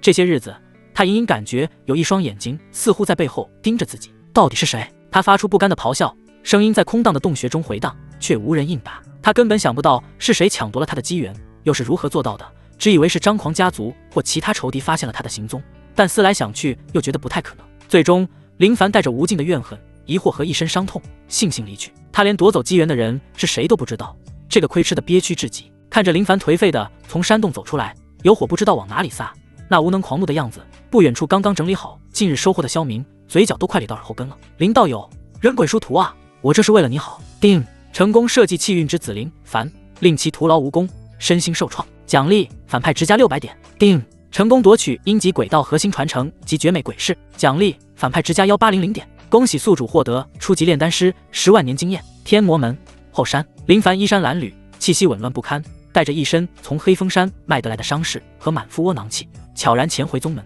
他正欲寻个僻静角落疗愈伤体，目光却不经意间被前方桃林中的一道身影牢牢攫住。灼灼桃花之下，一道绝美身影正凭栏而立，他身上仍然是那一袭将自己包裹得严严实实的玄黑色冰蚕丝长裙，除了脸庞与双手不露半分肌肤。然而那衣裙勾勒出的曼妙起伏的惊人曲线，那侧颜清冷孤绝的线条，以及周身自然流泻的混合着高贵与魔媚的独特风情，瞬间便让林凡呼吸一滞。正是绝情风主洛丽。林凡眼中瞬间爆发出极致的惊艳与贪婪，他早闻洛丽艳名，却不知近距离一见，竟是如此勾魂摄魄。那份元婴修士特有的威仪，那份成熟女子独有的风韵，远非柳菲儿那等庸脂俗粉所能企及万分之一。此等绝世尤物，若能一清方泽，得其倾心，大到何愁不成？贪婪的念头如同野火燎原，让他心跳如鼓。他强忍伤势，迅速吞下几枚丹药，胡乱整理了一下破损的衣袍，仍觉不妥，竟闪身躲至一棵桃树之后，手脚麻利地换上了一套相对整洁的黑袍。随即他脸上堆起自以为温润儒雅的笑容，快步上前，隔着一段距离便躬身一礼，声音拿捏得温和有礼。弟子林凡，冒昧打扰洛风主清修，风主玉体安康。弟子偶得一本失传的上古琴谱，素闻风主雅善音律，特来。他话音未落，原本正望着桃林出神，心底不知在咒骂哪个孽徒的洛里，秀眉微蹙，缓缓转过身来，那双桃花眼淡漠地扫过林凡，带着被打扰的不悦。然而当林凡二字清晰地传入耳中，他眸中的慵懒瞬间冻结，取而代之的是如同实质的寒冰，锐利且充满杀机。萧明那孽徒的警告言犹在耳，再看眼前之人，虽故作谦恭，但那眼神深处一闪而逝的，仿佛打量猎物般的炽热与算计，岂能瞒过他这位元婴大能的感知？果然是个包藏祸心的虚伪之徒。洛里心中冷哼，杀意骤起，毫无半分犹豫。他并指如剑，体内那已然恢复精纯磅礴的元婴灵力轰然爆发，化作一道凌厉无匹的蓝色剑罡，撕裂空气，直斩林凡面门。竟是二话不说，直接下了杀手。什么？林凡害得魂飞魄散。他万万没想到洛里不仅修为犹在，更是如此狠辣果决。那剑罡蕴含的恐怖力量，让他这重伤之躯根本生不起硬抗之性。仓皇之间，他只来得及祭出自己保命的龟甲，小盾挡在身前。轰！剑罡狠狠斩在龟甲之上，发出震耳欲聋的爆鸣。那面品质不俗的小盾应声布满裂纹，灵光瞬间暗淡。巨大的冲击力将林凡如同破麻袋般轰飞出去，接连撞断数棵桃树，才重重砸落在地。又是一口鲜血喷出，伤上加伤。洛风主，你这是何意？林凡又惊又怒，更多的是难以置信的憋屈。他自认演技无双，这才刚开场，怎么就直接跳到全武行了？滚！洛里收回玉指，凤眸寒煞，周身散发的寒意比万载玄冰更甚。再让本座看见你，必取你狗命！感受到那毫不掩饰，如同实质的冰冷杀意，林凡肝胆俱裂，所有的不甘和算计都被求生的本能压下。他挣扎着爬起，怨毒的瞥了洛里一眼，再不敢多言，狼狈不堪地拖着重伤之躯遁走，心中已将这笔账狠狠记下。看着林凡消失的方向，洛里缓缓吐出一口浊气，心中波澜微涌。那孽徒所言果真不虚。他下意识地抬起手，纤细的指尖轻轻抚过食指上那枚暗紫色的隐秘之剑，冰凉的触感却莫名勾起了另一份滚烫的记忆。一想到萧明，那股熟悉的恨意与某种难以言喻的躁动交织的复杂情绪便再次涌上心头。他低声啐了一句，绝美的脸上浮现一丝自己都未察觉的愠怒与极淡的烦躁。那孽徒死哪去了？哼，待本座找到你，定要你好看。黑风山脉中一处隐秘山洞内，萧明盘膝而坐，身前地面上散落着各种妖兽骨骼、金铁以及几块蕴含魔气的矿石，这些都是他与幽里近段时间收集到的。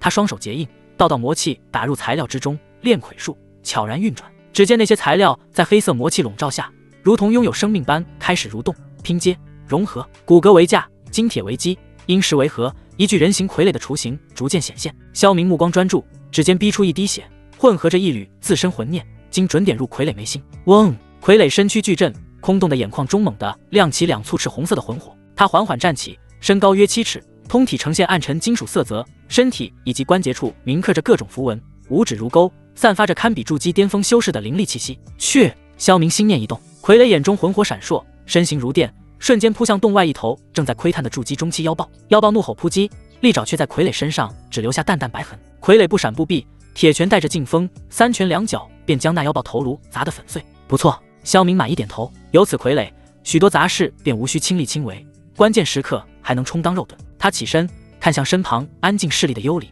此刻的幽离凝实如生人，一袭玄黑宫装，容颜绝美清冷。主人，附近妖兽都已清理干净了。幽离轻声禀报，声音空灵。他身为鬼士，有2种形态，凝实状态下与真人无异，拥有堪比元婴初期的战力，尤善幻术与魂体攻击；虚化状态时则无形无质，唯有萧明可见，是完美的刺客与眼睛。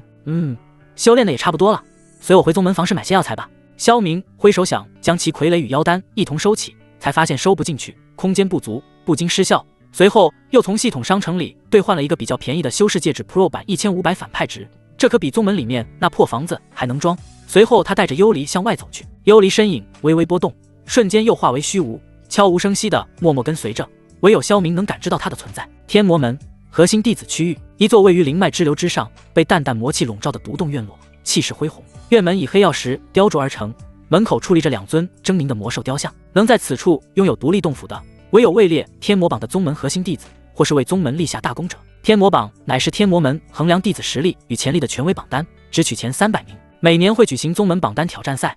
他们与那些正道宗门截然不同，想上榜，想获得好的修炼资源，那就上去搏杀，挑战台上必分生死。榜上弟子不仅名声显赫，更能享受远超普通弟子的修炼资源、独立洞府以及宗门倾斜的培养。而像萧明、林凡那种普通封主弟子，只能居住在统一规划灵气稀薄的弟子房中。此刻，柳菲儿艰难地搀扶着面如死灰的张狂，来到这座院落外。2人的狼狈与院落的森严气势形成了鲜明对比。张狂抬头望向那紧闭的院门，眼中闪过屈辱、挣扎，最终一咬牙，他深吸一口气，强撑着挺直些身体，恭敬行礼，声音沙哑：“族弟张狂，求见啸天族兄，恳请族兄为我做主。”声音落下片刻，院门无声划开，一名眼神冷冽、气息已达筑基后期的守卫弟子淡漠地扫了他们一眼，目光在张狂废弛的丹田处停留一瞬，闪过一丝不易察觉的轻蔑。进来吧，师兄在院里。踏入院落，灵气瞬间变得浓郁，比外界强了数倍不止。院内布置典雅中透着奢华，可见核心弟子在宗门地位。张啸天正悠然坐于庭中，修为已至金丹巅峰，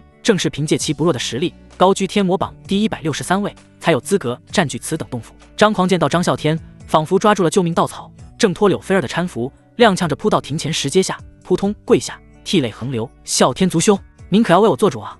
都是那林凡，他声泪俱下的哭诉着遭遇，将林凡如何卑鄙偷袭，如何废他修为的经过添油加醋的说出，言语中充满了怨毒与祈求。张啸天面无表情的听完，这才缓缓放下茶盏，冷漠的扫了跪在地上的张狂一眼，那眼神如同在看一件垃圾，丹田已废，便是凡人。家族资源从此与你无关，滚回世俗去吧，张家还能保你一世富贵。张狂如遭雷击，浑身一颤，瘫软在地，脸上瞬间失去所有血色。但下一刻，求生的本能和对修为的渴望使他猛地向前爬了2步，不顾一切的磕头哀求道：族兄，族兄救我！我的丹田虽破，但族兄您神通广大，定有秘法或灵丹可以救我，求您看在我们同出一脉的份上，救我这一次。我张狂此生愿做牛做马报答族兄大恩。他声音凄厉，涕泪横流，哪里还有半分往日张狂的模样。张啸天闻言，嘴角却勾起一抹毫不掩饰的讥诮弧度，仿佛听到了天大的笑话。他缓缓放下茶盏，目光如冰锥般刺向张狂：救你！秘法灵丹？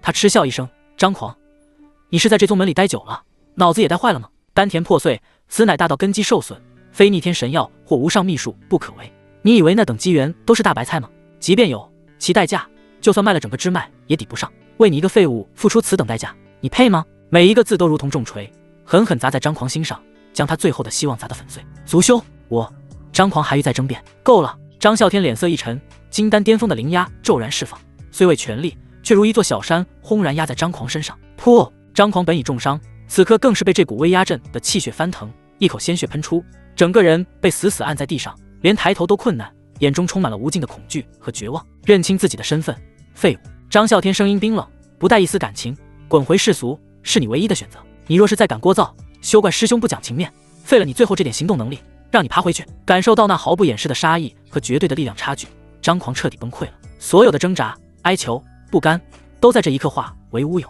他面如死灰，眼神暗淡，仿佛被抽走了所有魂魄。他失魂落魄，如同行尸走肉般挣扎着想要爬起，却因为伤势和威压而踉跄了一下。柳菲儿下意识地想去扶他，他留下。张啸天冰冷的声音再次响起，他的目光如同实质般越过瘫软如泥的张狂，精准地定在柳菲儿身上。那目光带着毫不掩饰的审视与玩味，在他因恐惧而微微颤抖的婀娜娇躯和那张梨花带雨更显楚楚可怜的脸蛋上来回寻梭，充满了不容置疑的占有欲。张狂身体猛地一僵，难以置信地看向族兄，嘴唇翕动，却发不出任何声音。柳菲儿更是如坠冰窟，浑身剧烈一颤，下意识地后退了半步，双臂紧张地环抱在胸前，仿佛这样就能保护自己。他用一双蓄满泪水、充满惊恐与祈求的眸子望向张狂，希望能看到一丝维护。张啸天不耐烦地冷哼一声，一股强横的金丹威压如同无形的山岳，骤然压在张狂心头，还需要我说第二遍？张狂的脸色在瞬间变换数次，屈辱、恐惧、挣扎，最终都化为了一片死灰般的绝望。在张啸天那冰冷如刀的注视下，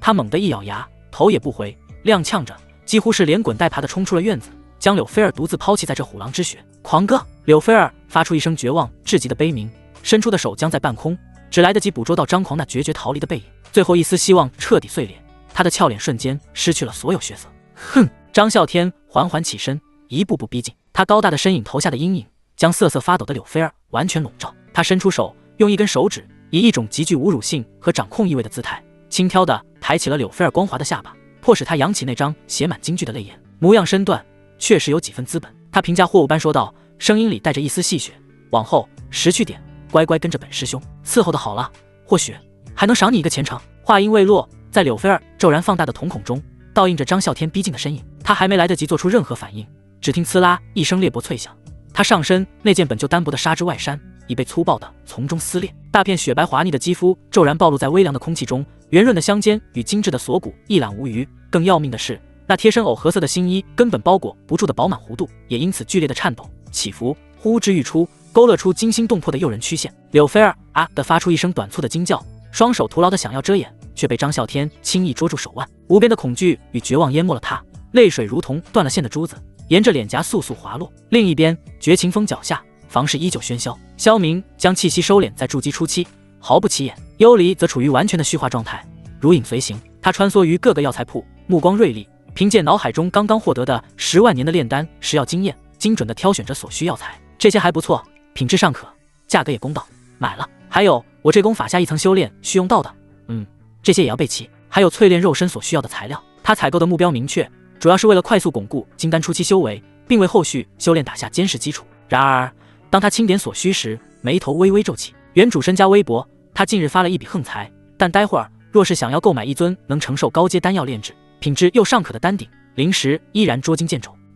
看来得再找些外快了。萧明心中冷笑，目光再次扫向房室中熙熙攘攘的人群，系统扫描已无声运转。就在他盘算着下一个幸运儿会是谁时，脑海中忽地浮现出洛里那倾国倾城的容颜，然后想到他修为已然彻底恢复，我如今又精通了此炼丹之术，师尊如今已是元婴巅峰，距离化神境一步之遥。萧明眼神微动，若能炼制一枚助其突破化神的破镜丹，看那傻女人怎么感谢我，以后在宗门里行事也更有保障。破镜丹乃是的阶顶级丹药，炼制极难，所需药材更是珍贵异常，其中几味主要更是价格高的惊人。灵石还是不够啊！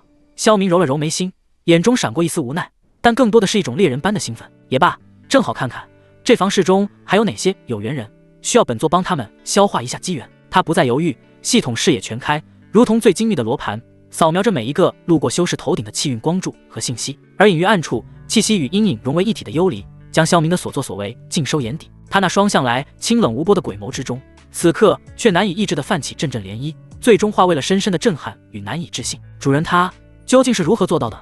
他究竟是什么人？幽离心中低语，他看不到系统面板，自然不知晓萧明身负何等逆天之物。在他那对紫色美瞳中，萧明只是很随意的在摊位间扫过，可就是这随意的一举一动，却总能发生令鬼瞠目结舌的事情。在一个堆满残破法器、无人问津的角落，萧明随手拿起一柄锈迹斑斑、灵气近乎枯竭的断剑，果断花5块下品灵石将其买下。只见萧明指尖在剑身处一抹，竟抠下一块毫不起眼的污垢，而污垢之下隐约露出一丝古朴玄奥的符文。那断剑微不可察的轻颤了一下，虽然极其微弱，但幽离敏锐地感知到，那是一缕被岁月尘封的宝光。在一个售卖低阶药草的摊位上，萧明对几株灵气盎然的药草视而不见，反而买下了一株叶片分叉枯萎、看似已经濒死的药草。摊主还当是处理了积压货，喜滋滋地收了10块灵石，岂料萧明反手卖了净赚1000多灵石。最让幽离瞳孔微缩的是，萧明在一个专门造假、以次充好的坑人摊前停下，摊主口若悬河，吹嘘着一块内含龙魂的赤色矿石，灵气逼人。周围几个托尔纷纷叫价，气氛热烈。萧明却嗤笑一声，手指点向摊位角落一块沾满泥污、毫无灵气波动、被当作垫桌角的黑色石头。这个怎么卖？摊主一愣，随口道：1块下品灵石。萧明扔下灵石，拿起黑石，指尖剑气一吐，石皮剥落，一抹惊心动魄的暗金色光华瞬间溢出，虽一闪即逝，被萧明迅速掩盖，但那股精纯无比的先天精金之气，让幽离的灵魂都为之战栗。那是炼制高阶宝剑的绝顶材料，其价值足以让元婴修士打破头。摊主和周围几人目瞪口呆，尚未反应过来，萧明已带着石头飘然离去。这一幕幕反复在他眼前上演着。她曾是阴级鬼道之女，见识不凡，深知修仙界鉴宝实物之难，即便经验老道的修士也常有打眼之时。可她的主人却仿佛生有一双洞察万物本源的神眼，任何伪装表象在他面前都形同虚设。此刻他觉得拥有如此鬼神莫测的主人，或许是他漫长鬼生中最大的机缘。一丝连他自己都未曾察觉的混合着敬畏、折服与庆幸的情绪，悄然在他冰冷的心湖中滋生蔓延。他那绝美的鬼体似乎都因着心绪的波动而微微发热。他不再去思考主人为何能如此，只是更加虔诚，将全部心神都系于萧明身上。鬼眸之中，原本的冷静观察渐渐染上了一抹难以言喻的专注与一丝极为隐晦的狂热。能追随这样的存在是他的幸事，或许有天攀登那无上的鬼道巅峰也不再是遥不可及的梦。萧明可不知道，他的小女鬼都想到鬼道巅峰去了。他心念一动，目光再次投向人群。猎人从不满足于眼前的收获。定，成功截胡橙色气运目标，韩非近期机缘。定，成功截胡红色气运目标。定，系统的提示音又接连响了几次。萧明如法炮制，凭借系统指引，在房室中东走西逛，精准地将几份本属于他人的小机缘悄然纳入囊中。幽离默默跟随，将这一切看在眼中，心中的震撼已然平复，转化为一种近乎盲目的幸福。主人之能，神鬼莫测，已然无需再用任何事去证明。也不知过了多久，萧明寻了家信誉尚可的商会，将部分用不上的材料直接出手，只留下了少数对自己和幽离有用的。沉甸甸的灵石入手，资金已然绰绰有余。他径直走向房室中最大的法宝阁，目标明确，花费重金购下一尊品质上乘、暗纹流转的黑色丹鼎。此鼎足以承受5品丹药的炼制，短期内足够用了。随后他又将需要炼制的丹药药材以及自身修炼所需的各种材料一一购齐。在此期间，他还在一个旧货摊发现了一枚暗墨色玉佩，运魂佩，不错。萧明把玩着手中温润的玉佩，感受到其中对魂体的滋养之力，满意的点点头，接着挂在了自己脖子上。幽离，宗门里强者众多，若你被他人发现，恐有事端，平日里你就先待在玉佩里吧。好的，主人。幽离空灵的声音带着一丝欣喜，一道幽光闪过，他瞬间没入玉佩，消失不见。万事俱备，萧明不再停留，身形一闪，便化作一道遁光，朝着宗门的方向疾驰而去。萧明化作的遁光直接落入绝情峰内，并未引起太多注意。他如今金丹初期的修为，在门内弟子中虽不算顶尖，但也已脱离了最底层。他并未回自己那简陋的居所，而是脚步一转，径直朝着绝情峰顶那座属于峰主的寝殿而去。也不知道那傻女人看到我会怎么样，是挥剑还是踢腿呢？萧明边走边想着，嘴角微不可察地勾起一抹弧度，心中并无多少惧意，反而有种一切尽在掌握的从容。其实他也知道，在把师尊强行奈杀之后，如若自己没有与之匹配的实力，那想都不用想，赶紧跑，永远别出现在他面前才是明智之举。至于那什么劳什子的爱情，亦或者是他会对占有他身子的第一个男人有特别的情愫，纯属扯淡。他又不是气运之子，哪来那么好的事？况且这还是在魔宗，他实力恢复了不砍你，怎么可能？既然想到了这一层，萧明自然有解决的办法。其实那日与师尊欢好之际，他就已经动用了吞天魔功里面的手段。当然由于境界差距的原因，他的这个手段只能自保，只要师尊对他起杀意一动手，体内魔气便会立马滞涩，保证打你一拳跟那啥小拳拳捶你胸口似的。萧明落在殿外站定，深吸一口气，脸上那丝玩味迅速敛去，取而代之的是一种恰到好处的带着些许忐忑的恭敬。他整理了一下并不凌乱的衣袍，这才高声道：“弟子萧明求见师尊。”声音传入幽深的大殿，短暂的死寂之后，回应他的是一道冰冷刺骨带着磅礴威压的感知，如同无形的触手瞬间将他从头到脚扫视了一遍，带着审视，更带着毫不掩饰的凛冽杀意。就在萧明被那股感知盯着有些发毛时，殿内终于传来了声音。那声音听不出喜怒，却比万载玄冰更冷，尤其是最后一个字，几乎是从齿缝间艰难地碾磨出来似的。进来！萧明面上愈发显得恭敬，一言推开了那扇沉重的殿门。吱呀，令人牙酸的摩擦声在空旷的殿内回荡，光线昏暗，唯有几盏幽绿的魂灯提供着微弱的光源，映照出此时黑血玉座上那道绝美的身影。只见洛里身着一袭包裹得很严实的玄黑色宫装，云鬓高挽，一丝不苟，面容清冷如覆盖着霜雪的玉雕，周身散发着比以往更为磅礴骇人的元婴巅峰威压。他端坐于上，宛如执掌九幽的魔主，威仪凛然，不可侵犯。然而当萧明的身影完全踏入殿内，映入他眼帘的刹那，洛里搭在冰冷扶手上的玉指猛地收紧，指节因极度用力而瞬间泛白，那双原本清冷如寒潭的桃花眼中，冰层瞬间碎裂，爆发出滔天的怒火、刻骨的羞愤，以及一丝连他自己都未曾察觉的莫名情绪。是他，就是这个孽徒，这个趁他中毒修为丧失时欺师灭祖，在他身上留下无数耻辱记忆的孽障。数天来强行压抑的屈辱、挣扎，以及那些深夜时分不受控制浮现的令人面红耳赤的荒唐画面，如同决堤洪水般冲垮了他的理智堤坝。纯粹而冰冷的杀意，如同实质的寒潮，瞬间席卷了整个大殿，连那几盏魂灯的火焰都为之剧烈摇曳。孽徒，你很不错，还敢回来！洛里猛地自玉座上站起，元婴巅峰的恐怖威压如同山崩海啸，毫无保留地朝着萧明当头压下。他甚至无暇去思考为何这孽徒修为精进如此之快。此刻他脑中只有一个念头，那就是将眼前这个玷污了他清白与威严的孽徒彻底从这个世界上抹去。这样一来，就不会有人知道他已经失身，还有那些无数令他面红耳赤屈辱的记忆画面。随后他并指如剑，一道凝练到极致、闪烁着毁灭性蓝色雷光的剑罡瞬间成型，其内蕴含的力量足以轻易将任何金丹修士撕成碎片。剑罡带着他无边无际的怒火与决绝，撕裂空气，发出尖锐的利啸，直刺萧明心口。这一击没有任何试探，纯粹是为了一击即杀。就在那致命的一击即将离体迸发之时，洛里先是疑惑，又是不解，心里不知为何还有一种难以言喻的紧张，因为他看见那个孽徒仍旧傻愣愣地站在原地，竟是不闪不避，嘴角甚至还带着一抹微笑。他为什么不躲？洛里满是不解，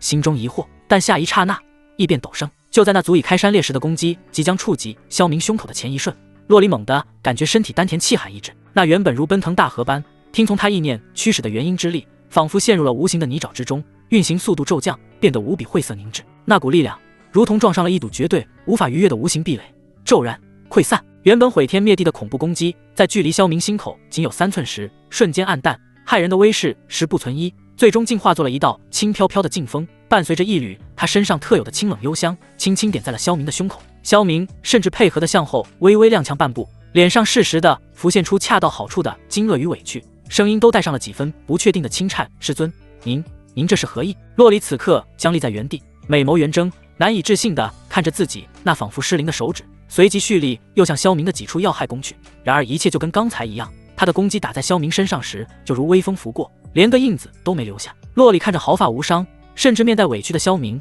他颤声道：“我的修为，我的力量，怎么会这样？”一股冰冷的寒意瞬间直窜上头顶，让他头皮发麻。难道这孽徒当初所谓的解毒，就是给自己下了某种手段禁制？一想到自己的性命、修为乃至一切被这个欺师灭祖的混蛋掌握于手心，洛里心中涌起滔天愤怒的同时，更有一股深入骨髓的后怕。难道他以后就要被这个恶魔圈养在殿中，变成一个只知道在床榻上搔首弄姿，诱惑他来宠幸自己的卑贱玩物？想到这个可怕的画面，他就不寒而栗，晶莹的泪水不受控制的在眼眶中汇聚打转，强忍着才没有滑落。那份源于元婴强者的自信以及高傲荡然无存，但更让他感到惊恐和羞愤的是，在这极致的恐惧与愤怒之中，竟然诡异的掺杂了一丝连他自己都唾弃的如释重负般的庆幸，好像心里有个声音在说：幸好没能杀了他，还好他没。这个念头如同鬼魅般闪过。你这孽徒！洛里俏脸煞白，娇躯微微颤抖，声音带着无法抑制的颤音和一丝不易察觉的哭腔。你究竟对本座使用了什么手脚？为何本座？萧明心中坏笑连连，故意露出无辜样，上前一步：师尊明鉴，弟子好不容易劳心费神的为您化解了这九幽魔种，如今却不分青红皂白就对弟子出手，弟子委屈啊！劳心费神，委屈！洛里闻听此言，气得浑身发抖，饱满的胸口起起伏伏。这大逆不道的无耻之徒，竟能将欺师灭祖之事说得如此冠冕。洛里娇躯猛地一颤，抑制不住地发出一声奇怪的轻吟。他只觉得一股灼热的魔气在他体内飞速流窜，所过之处，一种令人心悸又沉迷的酥麻酸软感，如同潮水般席卷他的四肢百骸。孽徒，住手！我不需要你探查。他的声音已然有些微颤，俏脸绯红，试图挣扎，可那股魔气仿佛带着奇异的魔力，让他筋骨酥麻，竟提不起半分力气。内心深处那被强行压抑几日的隐秘渴望，如同遇到了火星的干柴，轰然复燃。师尊，您的安危，弟子又怎能不在乎？萧明语气霸道严肃，手上的动作却愈发大胆，一只手凭着感觉紧紧揽在他腰间，将那具已然有些酥软的娇躯紧紧贴向自己。孽徒，你敢？未尽的话语被炙热的唇舌彻底封缄，化作一串模糊而甜腻的呜咽。冰冷的黑血玉座与两具滚烫的躯体再次负距离结束。起初，洛里还在他怀中徒劳的扭动挣扎，一双玉手无力地捶打着他的肩背，破碎的咒骂自唇齿间含糊不清的溢出：孽障，畜生，定要杀！但渐渐的，那抵抗的力道越来越弱，咒骂声被愈发急促的呼吸和心跳声所取代。两人唇枪舌战间，萧明揽着他腰间的大手悄然滑落，隔着那层还算厚实的玄黑工装裙料，附上了他一只紧致而充满弹性的玉足。洛里娇躯猛微僵，眼神愈加迷离，紧绷的娇躯在他这突然的侵袭下彻底软化，甚至不由自主的微微颤栗。他开始生涩而笨拙的慢慢回应着这个让他羞愤却又有些情动的男人现在对他做的一切。节节败退，彻底沦陷。空旷的大殿内，令人面红耳赤的声响交织成了一曲贝德的乐章。不知过了多久，殿内激昂的浪潮终于渐渐平息，只余下缠绵的余韵与一股奇异的异香。萧明慵懒地靠在玉座上，洛里则香汗淋漓地瘫软在他怀中。只见此时他云鬓散乱，几缕微湿的发丝粘在潮红未退的脸颊与脖颈上，更添几分被风韵。原本清冷孤高的绝美脸庞，此刻布满了动情的红晕。那双桃花眼如今水光潋滟，眼角也尽是雨露滋润后的娇媚风情，比起往日更让人欲罢不能。他微微喘息着，意识从云端缓缓回笼，首先感受到的是身体传来的酸痛以及一种令人羞耻的奇妙感觉。紧接着他便意识到自己正如小猫般温顺地依偎在这个欺师灭祖的孽徒怀里，而且还隐隐觉得有些温暖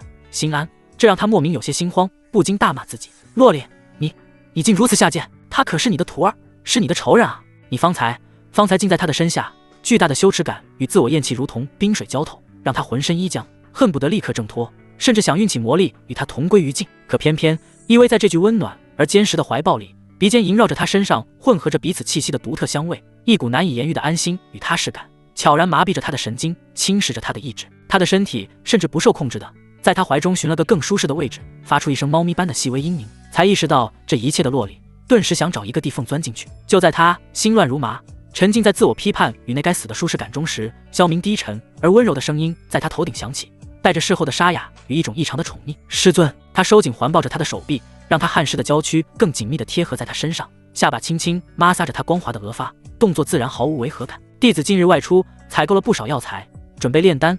您如今已达元婴巅峰，突破在即，稍后弟子也为您炼制一枚破镜丹，待您服下，定能一举突破化神。届时天魔门内便再无宵小能威胁到您的分毫。他的话语如同暖流，混合着强烈的占有欲和一种莫名的偏执与霸道，缓缓注入洛里纷乱的心湖。洛里娇躯微微一僵，心中五味杂陈。破镜丹，化身之境，这是他梦寐以求的境界。他已经卡在元婴巅峰已久，若真能突破，他在宗门内也将真正站稳脚跟，再不必小心翼翼如履薄冰了。随后他又想到，炼制高阶丹药的药材对于一个普通弟子来说是何其的珍贵，这孽徒采购药材就只是为了我吗？心里莫名的涌上一抹感动。可一想到这丹药是以何种不堪的代价换来的，以及自己方才那放浪形骸的场面，强烈的羞耻感再次涌上心头。他猛地想挣脱这孽徒的怀抱，却不小心牵扯到身下的酸软，让他轻嘶一声，力道瞬间卸去大半。他只能勉强扯过一旁散落的纱裙，徒劳地遮掩着胸前的无尽春光，微微偏头背对着他，声音冰冷却有些虚弱的娇怒道：滚！本座不需要你假惺惺，再敢靠近我必杀你。只是这狠话配合着他微微颤抖的雪白香肩和那依旧泛着粉色的光滑玉背，听起来毫无威慑力。萧明看着那曲线曼妙因情绪激动而起伏的玉背，嘴角微扬。他知道这傻女人的身心渐渐有些偏向自己了。过犹不及，他慢条斯理地起身整理好衣袍，随后俯身，动作异常轻柔地将浑身酥软兀自沉浸在羞愤与复杂心绪中的洛里横抱而起。洛里忽的惊觉，低呼一声，下意识地并拢了那双光洁却有些发软的玉腿，颤声道：孽徒，你又要作甚？可那挣扎虚弱无力，更像是欲拒还迎。萧明不答，只是抱着他稳步走向寝殿内侧那铺着柔软纱被的床榻。他的动作霸道中带着一丝难得的温柔，与方才云雨时的强势截然不同。他将洛里小心地放在床榻上，拉过丝被，细致地为他盖好，仿佛在呵护一件珍贵的易碎品。这番举动却让洛里心跳莫名漏了一拍。刚刚他将自己抱起，洛里还以为他又要，但随后这反常的温柔比之前的强势更让他心慌意乱，无所适从。孽徒你！师尊！萧明打断他的话，坐在床沿，指尖温柔地拂开他额前被汗水沾住的几缕青丝，目光深邃而专注，带着一丝显而易见的怜爱。弟子此次炼丹需要绝对安静，而且耗时良久，受不得半点打扰。为求万全，还需借师尊侧殿一用。洛里闻言，心中一颤，等下他真的会炼丹，而且在这里他就不怕我。要知道，炼丹师在炼丹时，如果被人打扰，可是会走火入魔的。这孽徒好大的胆子！可仔细一想，这孽徒说的确是实情。破镜丹非同小可，若在别处炼制，风险极大。此处有他这位元婴巅峰峰主坐镇，对如今的他来说，确实是最安全的选择。而且这孽徒此举是否也隐含着一丝对他的依赖与信任？这个念头一冒出来，洛里自己都吓了一跳，脸上刚微微有些退下的红晕又悄然攀升，连裸露在丝被外的精致锁骨都染上了一层薄粉。他猛地别过脸去，避开萧明那灼人的视线，强作冷音地道：给本座滚！只是那声音少了以往的冰冷杀意，倒像是带着几分气急败坏的羞恼。萧明嘴角勾起一抹得逞的弧度，知道他这是默许了。他俯下身，在洛里骤然绷紧的娇躯和微微睁大的桃花美眸注视下，于他光洁的额头上映下一个轻柔而短暂的吻。师尊好生歇息，待丹成，弟子再来向您报喜。说完，他不再停留，转身大步流星地走向另一侧偏门，身影逐渐没入偏殿的黑暗中。听到偏殿石门开启又关闭的声音，洛里紧绷的神经才彻底松懈下来。他拉高丝被，将滚烫的脸颊埋入其中，鼻尖似乎还能隐隐闻到那孽徒身上独特的男子气息。破镜丹，低阶的吗？如果只是低阶的破镜丹，那对我的帮助有限，也罢。难得他有这份孝心。他喃喃自语，心中乱成一团。他抬起手，看着指尖那枚暗紫色的隐秘之戒，又想起方才那令人面红耳赤的缠绵，以及那孽徒温柔地为他盖被拂发的情景，还有最后那个轻柔的吻。萧明，他闭上眼，发出一声复杂难明的叹息，心中那坚冰般的杀意似乎又裂开了一道细微的缝隙。偏殿之内，火焰熊熊，一尊黑色的丹鼎矗立而上，一看便知不凡，其上暗纹流转，散发着灼热的气息。萧明屏息凝神，将状态调整至巅峰，随后手掐法诀，打出一道道丹纹。嗡！丹鼎轻颤，鼎盖开启。他目光如电，按照脑海里丰富的10万年炼丹经验，将一位位珍稀药材投入鼎中，动作行云流水，一气呵成。去熔炼。数个时辰后，萧明的额角渗出的细密汗珠沿着脸颊缓缓滑落，他却恍若未觉，整个人的心神已完全沉浸在于药鼎之中。炼制这重地阶顶级的破镜丹，所需的魔气消耗与精神负荷远超想象。他如今的金丹的修为也只能勉强支持炼制，稍有不慎必遭反噬。即便他拥有逆天的炼丹经验，但修为仍是硬伤啊！他也不得不数次吞服快速恢复气力的丹药，才能勉强支撑。炼丹之难，难于上青天，绝非拥有丹方和材料便可成事。对炼丹经验、耐力、精神力乃至手法，皆有苛刻要求。寻常丹师穷尽一生，也未必能触摸得接丹药的门槛。偏殿外，寝殿之中，洛里早已起身，只见他此时披着一袭薄如蝉翼的月白烟罗纱裙，纱裙之下，那具经过雨露滋润的玲珑娇躯越发丰腴诱人，其山峦高耸，沟壑隐现，比之从前更显饱满晃眼，肌肤也变得愈加晶莹剔透，红润有光泽。他缓缓踱步走到窗前，一双桃花眼却总是不由自主地飘向那扇仍然紧闭的偏殿大门。虽然有着阵法隔绝，但他凭借元婴大能的敏锐感知，依旧能隐隐感觉到殿门后传来的炽热能量，以及一丝若有若无的奇异药香，香味随着时间推移愈发诱人浓郁。窗外的微光洒在洛里那原本清冷如玉的脸庞上，绝美无比。他眼流转间自带3分慵懒7分媚意，即便此刻柳眉微蹙，眼神复杂地瞪着那扇殿门，也别有一番风味。他就像一株被春雨夜露浸润彻底催发的叶檀，在无人窥见的角落恣意地舒展着每一片沾染了露珠的花瓣，散发着成熟饱满诱人采撷的极致魅惑。连他自己都未意识到自己在短短的几天内发生了怎样翻天覆地的变化。良久，他缓缓开口：“这孽徒竟真的懂丹道，以前怎么没发现呢？”洛里黛眉微蹙，美眸中闪过疑虑与不解。炼丹之道博大精深，绝非一蹴而就，需要经年累月的练习，无数次失败的积累，以及对药性近乎偏执的洞察力。萧明之前在他眼中，除了外貌尚可，修炼资质乃至其他皆是平平，怎会突然？这实在有违常理。莫非他身后另有高人，或是得了某位大能的传承？他心思流转，但随即又被否定。若有高人，何必借一个弟子之手？若是传承，进展也不可能这么快。要知道，传承即使融合吸收，也需要大量时间。或许就在他心绪翻飞之际，那股丹香已变得浓郁无比，悄然弥漫开来。洛丽琼鼻微微耸动，只觉这香气初时极淡，如空谷幽兰，缥缈难寻。紧接着，香气转而温润，如美玉生香，沁人心脾。吸入一口，竟让他坚不可摧的元婴巅峰壁垒产生了一丝松动，心中也传来了那渴望的悸动。这香气，洛丽美眸瞬间睁大，诱人的身姿不由自主地挺直，眼中充满了难以置信的震撼。他不是没见过世面的人，身为元婴峰主，他也服用过不少高品阶丹药，但从未闻到过一种丹香能如此神异。这香气层次分明，初闻提神醒脑，再闻温润经脉，细细品味，其中竟似乎蕴含着一丝若有若无的丹韵。这绝非寻常普通丹药所能拥有，至少也是极品灵丹。丹香透阵，丹韵自生。洛丽红唇微张，低声惊呼，心脏不受控制的加速跳动。先前的所有疑虑，在这一刻都烟消云散了。这孽徒竟真的会炼丹，而且其在丹道上的造诣，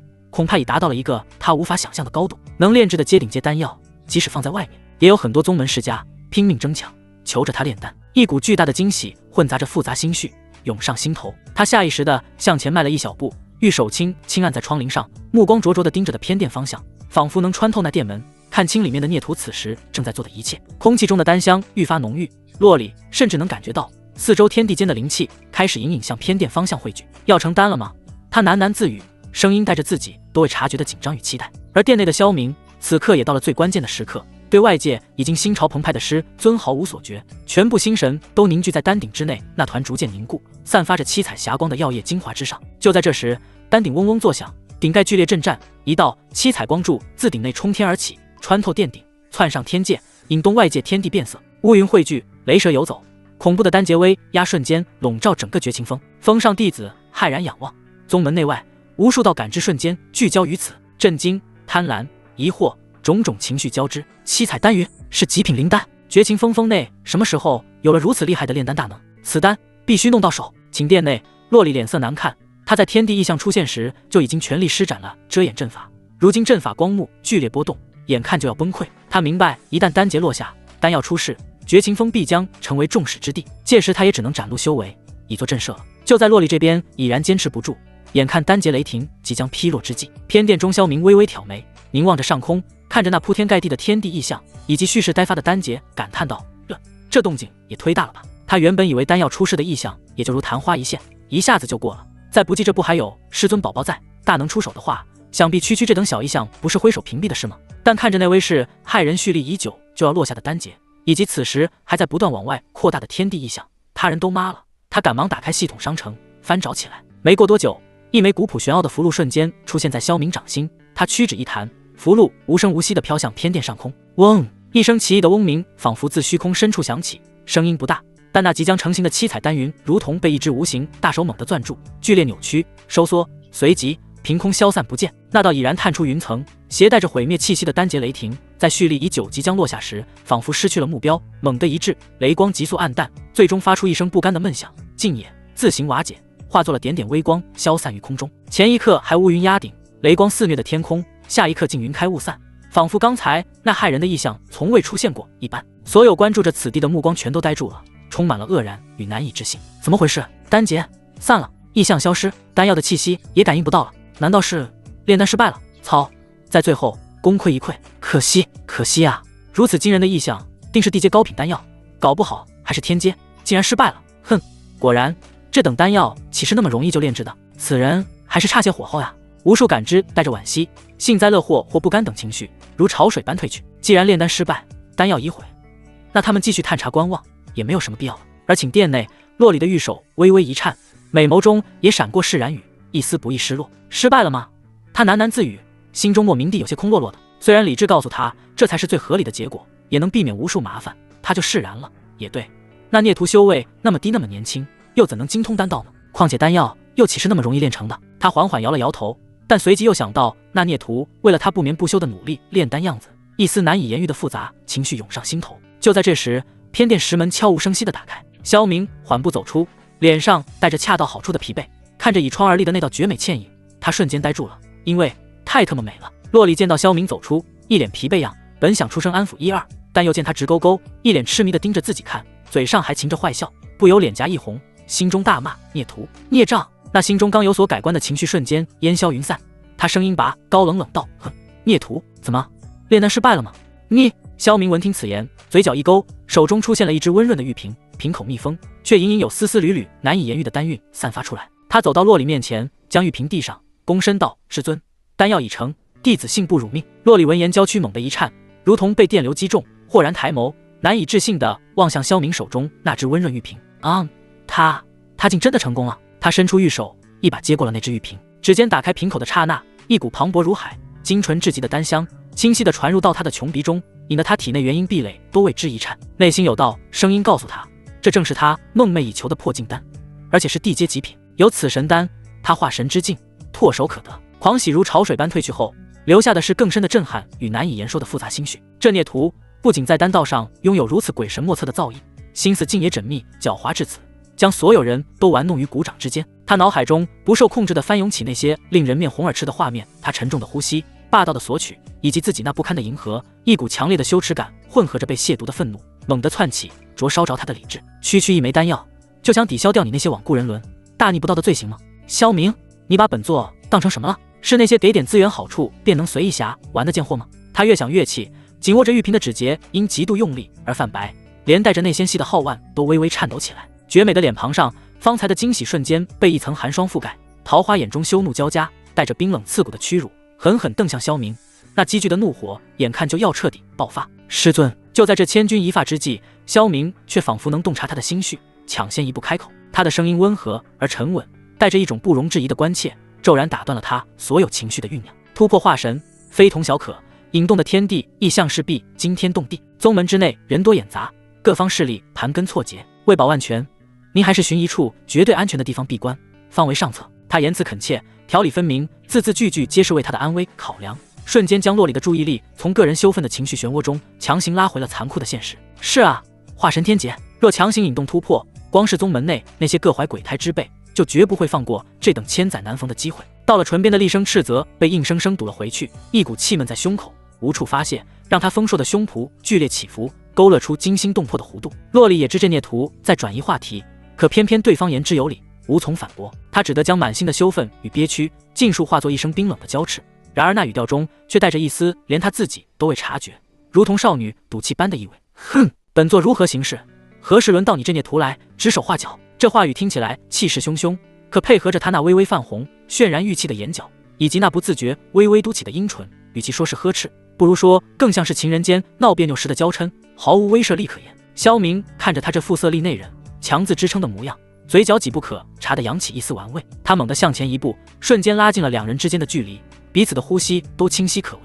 洛里被他这突如其来的靠近惊得下意识向后一缩，光滑的脊背却猛地抵上了冰冷的窗棂，退无可退。他美眸圆睁，刚要开口呵斥，却见萧明已然伸出手，动作自然地将他滑落，有些松散的纱裙轻轻拎起，细致而霸道的重新皮肤在他那雪白的香肩之上，动作温柔体贴，却带着一种不容抗拒的强势占有意味。师尊，萧明的声音低沉下来，语气带着毋庸置疑的霸道。天良，穿好些，你这般模样，莫让外人看了去。洛丽浑身骤然一僵，这聂图话语中那毫不掩饰的独占欲，他又怎能感觉不到？这不禁让他心间一跳，像是被羽毛撩过，一股热意不受控制的涌上双颊，连那精致的耳垂都染上了娇艳的绯红。这聂图，他这话是何意？是在意我这样被旁人看到吗？这个荒谬的念头不受控制地钻进脑海，竟奇异地冲淡了一丝愤怒，反而泛起一丝连他自己都羞于承认的微妙的悸动。但旋即更强的羞耻感便如潮水般将他淹没。洛丽，你搁这胡思乱想什么？他可是你的弟子，他就是个逆徒，这般作为不过是占有欲在作祟罢了。他在心中狠狠唾弃自己，强行压下那翻腾的心绪，猛地扭过脸去，躲避着萧明那仿佛能看穿一切的视线，不想让他发现自己滚烫的脸颊和即将崩溃的冰冷伪装。声音带着一丝不易察觉的慌乱，色厉内荏地娇斥道：要你多事，本座爱如何便如何，你若再啰嗦我。只是这番呵斥，因那满面无法掩饰的醉人红霞，以及声线末尾那一点点气急败坏的微颤，显得毫无说服力，反倒更添几分撩人风情。萧明将他所有细微的反应尽收眼底，心中暗笑，知道这傻女人又开始口是心非了，但他也懂得见好就收，过而不及的道理，脸上瞬间又恢复了那副无可挑剔的恭敬弟子姿态，微微躬身道：弟子遵命，师尊，万事小心。言罢，他不再留恋，缓缓转身，步履从容地走回偏殿黑暗里。那沉重的石门在他身后缓缓闭合，隔绝了内外。直到石门彻底关闭，洛里紧绷的神经才骤然松弛下来，仿佛脱力般，轻轻呼出了一口浊气。他下意识抬起玉手，指尖拂过肩头那刚被整理过的纱衣，上面仿佛还残留着那聂图指尖的温度。回想起他方才那不容置疑的关切与独占宣言，平静的心湖像是被投下了一颗石子，荡开了一圈圈酥麻的涟漪，甚至牵连着某处隐秘的柔软，也悄然悸动了一下。呸！恬不知耻！聂图！他低声啐了一口，似在骂他，更似在骂自己不争气的反应。目光落回手中的丹药玉瓶上，理智迅速回归，化神天劫，声势浩大，在此地绝无可能遮掩。刚刚升起的些许旖旎念头，迅速被现实的凝重压下。那些暗中窥伺之辈，若知晓我正在冲击化神，必定会不惜代价前来阻挠，届时可能功亏一篑，甚至还会连累到师姐。洛丽绝美的容颜上神色变幻，最终化为一片坚定。她轻轻甩了甩头，仿佛要将那些乱七八糟的思绪统统抛开，身影随即化作一道朦胧的流光，裹挟着淡淡幽香，朝着副宗主落红衣的宫殿方向疾驰而去。偏殿内的萧明又盘膝坐于丹顶前，心思归于平静，开始着手炼制自己所需的固本培元、提升修为的丹药。绝情峰与主峰之间的山道上，一道倩影悄然穿行。洛里依旧穿着那深月白烟罗纱裙，只是在外罩上了一件宽大带有兜帽的斗篷。他也不知为何要这般打扮，但肯定不是在乎那聂图的话。肯定吧。斗篷的厚重与他内里的轻薄形成了微妙反差，行走间也难以完全遮掩其下那具饱受滋润后愈发凹凸有致、惊心动魄的娇躯，偶尔勾勒出的曼妙轮廓，在朦胧夜色中更添几分欲说还休的诱惑。宽大的兜帽将他绝世的容颜与3000青丝尽数遮掩，其身上的气息更是完全被那枚不起眼的戒指收敛。在宗门各方势力眼中，他依旧是那个身中奇毒、修为尽失可随意被拿捏的绝色羔羊。副宗主寝殿所在的山峰巍峨耸立，散发着令人心悸的磅礴威压。山巅殿宇入口处，4名执手魔修如同雕塑，眼神凶厉，周身翻涌的灼灼魔气，表明他们都是个顶个的好手。洛里的身影自阴影中显现，缓步踏上通往殿门的石阶，4道目光瞬间如同利刃般扫来，其中3人面露审视，为首者是一名面色苍白、眼神阴鸷的青衣男子，其胸前的血色小剑图案昭示着他战魔峰弟子的身份。他被安插于此，名为效力，实为眼线。见到来人，一身斗篷遮掩，却难掩其玲珑曼妙的娇躯，眼中不禁闪过一丝混合着贪婪、算计与有恃无恐的傲慢。他深知洛里修为尽失，而自家峰主涂刚对此女觊觎已久，再加2封本就不对付，故而底气十足。止步！青衣男子上前一步，皮笑若不笑道：“副宗主正值进修关键时期，敢问洛峰主有何要事？”言语看似恭敬，身形却巧妙挡住了去路。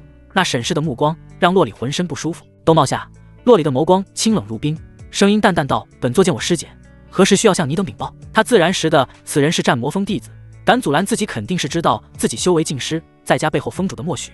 洛里心中杀机微闪，但顾及此行目的，不宜节外生枝。青衣男子嘴角扯出一抹虚伪的弧度：“洛峰主倒是严重了，只是副宗主近日操劳，特意吩咐不见外客。”他话语刻意停顿，目光缓缓在洛里那被斗篷笼罩下，依旧能看出惊人起伏的胸部已经臀部扫过，语气带着一丝的轻佻与试探。尤其是洛峰主您啊，如今身子骨不便，若是在这儿，万一有个什么闪失，副宗主该何等伤心。身子骨3字，他咬得极重，挑衅与试探之意昭然若揭。洛里心中杀意暴涨，斗篷下玉手微握，强行压下将此人当场灭杀的冲动。他不再多言，径直向前走去。几人还欲上前阻拦，却被那透过斗篷扫来的冰冷眼神所震慑，那青衣男子甚至不由自主地后退了半步，随即脸上涌上恼怒，但却终究不敢真的动手继续阻拦，只是冷哼一声，对身旁手下使了个眼色，还不前去通报。片刻后，通报那人返回，示意放行。洛里斗篷微动，顺身踏入了店门。那青衣男子死死盯着洛里，那窈窕背影彻底消失在门内，眼中淫邪与狠戾终于不再掩饰，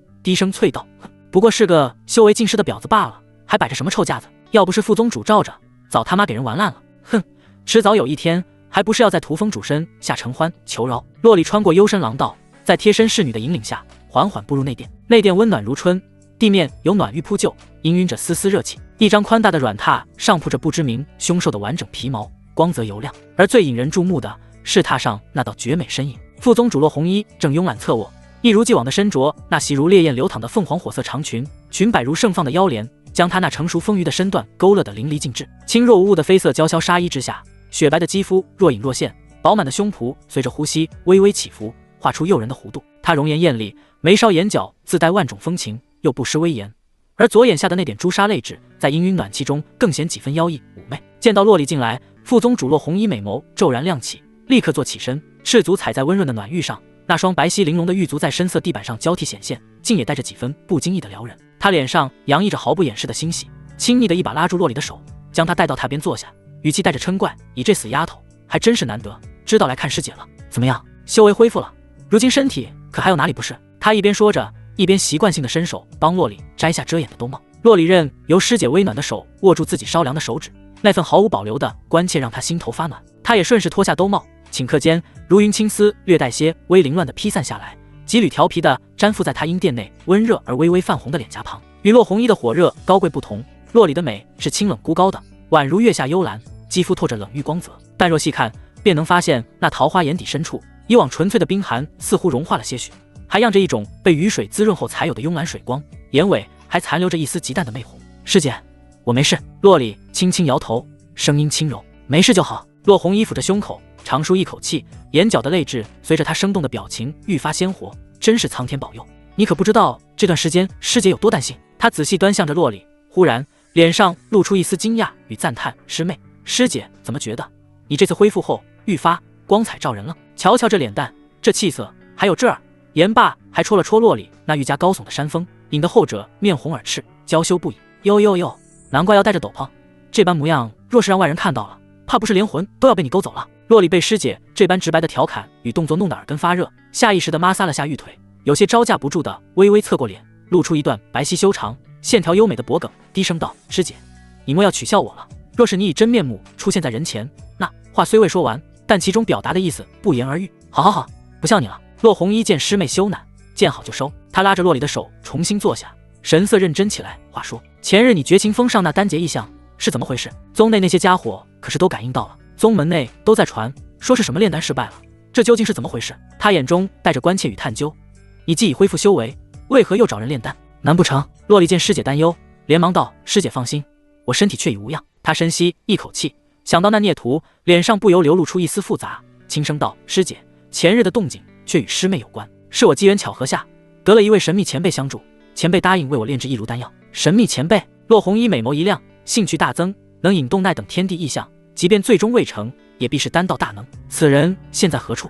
为何不带来见师姐呢？他知道能引动如此天地异象，那丹师少说也能炼制的接丹药，甚至天阶大陆上的炼丹师本就不多，正派倒是有几个炼丹宗门，他们魔道会炼丹的更是屈指可数，寥寥几人，更有甚者几枚天阶丹药就能随意驱使化神强者。前不久他还听到一则消息，一位中等魔道势力的化神宗主，因为几枚天阶丹药，硬生生是陪睡了整整1个月。岂料那丹师竟在丹药里做了手脚，那女人不仅白被玩了，还从临时炮架变成了永久炮架。所以他深知丹师的重要性，若能教好此人，对他们姐妹助力无穷。洛里闻言摇了摇头，按照想好的说辞道：“那位前辈性子孤僻，不喜见人，炼丹之后便已飘然离去，并未留下名号。”他语气带着恰到好处的遗憾，但心里却有点儿心虚。他自己也知道炼丹师的重要性，也想过把萧明推荐给师姐，但一想到那孽徒才金丹修为就打消了这个心思。他这点修为自保都是问题，要是有心之人得知了此事，定会抓起来让其天天炼制丹药。对，以上就是他现在暂时不打算将萧明会炼丹的事告诉师姐的原因，绝不是他已经迷恋上了肉欲，或者是对萧明有了什么特殊的感情。对，就是这样。哦，竟是如此。洛红衣脸上闪过明显的失望，但也能理解。他他见洛里神色低落，还以为他在那自责，便柔声安慰道：“没事没事，师妹你别难过了。得知我命，失之我幸，炼丹师我们日后再寻便是。你的毒能减，师姐就心满意足了。只可惜那人炼丹失败了。”看着师姐真情实意的模样，洛里心中暖流汹涌，再也忍不住，嘴角微微扬起一抹迷死人不偿命的微笑。他玉手一翻，一只温润的玉瓶出现在其掌心，瓶口密封，却有玄奥丹韵环绕流转。师姐，你看这是什么？洛弘一安慰的话语戛然而止，目光瞬间被那玉瓶死死吸住。他敏锐感知到其中蕴含的磅礴却圆融的精纯药力，他瞳孔骤缩，猛地抬头望向洛里，眼中满是难以置信的震惊。这是……可炼丹不是失败了吗？他一时竟有些语无伦次。洛里眼中闪过一丝狡黠灵动的光，将玉瓶递到洛弘一手中，声音带着一丝轻快：“大人动用特殊手段，跳过了丹劫，所以劫云没落下就已经消散了。”洛弘一迫不及待地接过玉瓶，小心翼翼地揭开一丝瓶口，一股难以言喻的玄妙丹韵瞬间弥漫开来，虽只是一丝，却让整个内殿的灵气都为之雀跃。玉瓶之中，一颗龙眼大小、通体浑圆、闪烁着七彩琉璃光晕的丹药静静悬浮，丹药表面甚至有丹纹若隐若现，破镜丹，而且是的阶级品，丹韵自生。洛弘一倒吸一口凉气，美眸瞪得老大，脸上的震惊无以复加。这简直是夺天地之造化！那位前辈的丹道修为，恐怕已能炼制天阶丹药了。他猛地看向洛里，激动的声音都有些发颤：“师妹，你这次真是得了天大的造化，有此丹相助，你突破化神，轻而易举啊！”看到师姐高兴，洛里其实挺开心的，但听到前辈二字后，他微微有些不自然，暗中又把萧明那孽屠骂了100遍。狂喜之后，洛弘一也迅速冷静下来，他紧紧握住玉瓶，神色变得无比凝重。化神天劫动静太大，一旦引来那些家伙，他们过来干扰，只怕后果不堪设想。洛里也不禁蹙了蹙眉，低声问道：“师姐，我就是为此事儿来，有没有办法能安全突破，不让他们发现？”洛里也就是随口一问，没想过这是真的能办得到。洛弘一琴手微蹙，在殿内踱步沉思。就在洛里打算开口提出偷偷到宗门外去渡劫时，也不知洛弘一是想到了什么，忽的他眼中闪过一丝金光，缓缓停下脚步，看向洛里。寻常办法恐怕瞒不过那些老狐狸，为今之计，唯有动用师尊留下的那件宝物了。师尊留下的宝物？洛里微微一怔，眼神茫然。师妹，随我来。洛弘一拉起洛里的玉手，走向内殿深处的一面墙壁，手掐法诀，打出一道玄奥的印记，墙壁上无声无息地划开一道暗门，露出一条向下的幽深阶梯。姐妹二人沿着阶梯而下，来到一间周遭布满强大禁制的密室。密室中央有一座小小的白玉祭坛，祭坛上悬浮着一物，那是一枚巴掌大小的玉佩，造型古朴异常，通体呈现混沌之色，似玉非玉，似是非实，表面铭刻着无数细密到肉眼难辨的金色符文。那些符文仿佛自有生命般缓缓流动，散发着一种超越此界法则的神秘气息。它静静悬浮着，仿佛周围的一切气息、光线都被其吸收、隔绝开来。这时，洛里感受到玉佩上传来那神秘又强大的气息，桃花眼中异彩连连。洛弘一神色肃然，语气带着一丝追忆：“此物名为遮天玉，是师尊消失之前秘密交予我保管的。师尊曾言，此物并非玄黄大陆之物，很可能源自上界。”上界？洛里心中巨震。不错。洛弘一点头，语气郑重：“师尊曾说，此玉可蒙蔽天机，若是破镜时佩戴，可免遭雷劫洗礼，更能隔绝一切推演算计。”洛弘一轻轻将遮天玉取下，递给洛里，眼神坚定：“师妹，有他相助，你可安心突破。化神天劫将不会降临，宗门内那些魑魅魍魉也休想察觉分毫。”洛里接过玉佩，微微点头，然后盘膝而坐，就此突破。洛弘一见此，又向周围打下了几道禁制，盘膝坐在一旁为其护法。而副宗主殿外，那名战魔峰的青衣守卫头领，眼中闪过一丝诡谲的光芒，他悄无声息退至阴影角落处，手中一枚不起眼的血色通讯玉符红光一闪，一道微弱到几乎无法察觉的波动窜出，瞬间没入虚空。密室内混沌色的遮天玉静静悬浮于洛里头顶，一道道微不可察的神秘气息流转，萦绕全身。他盘膝而坐，正引导着体内浩荡的魔力，向着化神期的坚固壁垒冲击而去。战魔峰，一座大殿的血池中，涂刚正浸泡其中，翻涌的血池吞吐着凶厉的血煞之气，池中粘稠的血液如同活物般蠕动起来，化作无数道细小的血蛇，争先恐后地钻入他周身毛孔。他脸上露出享受而又痛苦的神色，骨骼发出噼啪的轻响，气息也在暴虐中隐隐提升。殿内阴影中匍匐着几名紧着寸缕、眼神空洞绝望的炉鼎女修，他们的身体以肉眼可见的速度干瘪下去，生命精华被强行抽离，化为屠刚修炼的资粮。这就是战魔峰的独道修炼方式，赤裸裸的掠夺与吞噬，残忍而直接。忽然，一枚血色通讯玉符微微震颤，传出了波动。他猛地睁开双眼，瞳孔中血光一闪。洛里遮眼来到副宗主殿，与洛弘一相处已达数个时辰，至今未出，且殿内布下重禁制，无法窥探。他粗犷的脸上露出狐疑之色。洛里修为尽失，已是宗门公开的秘密。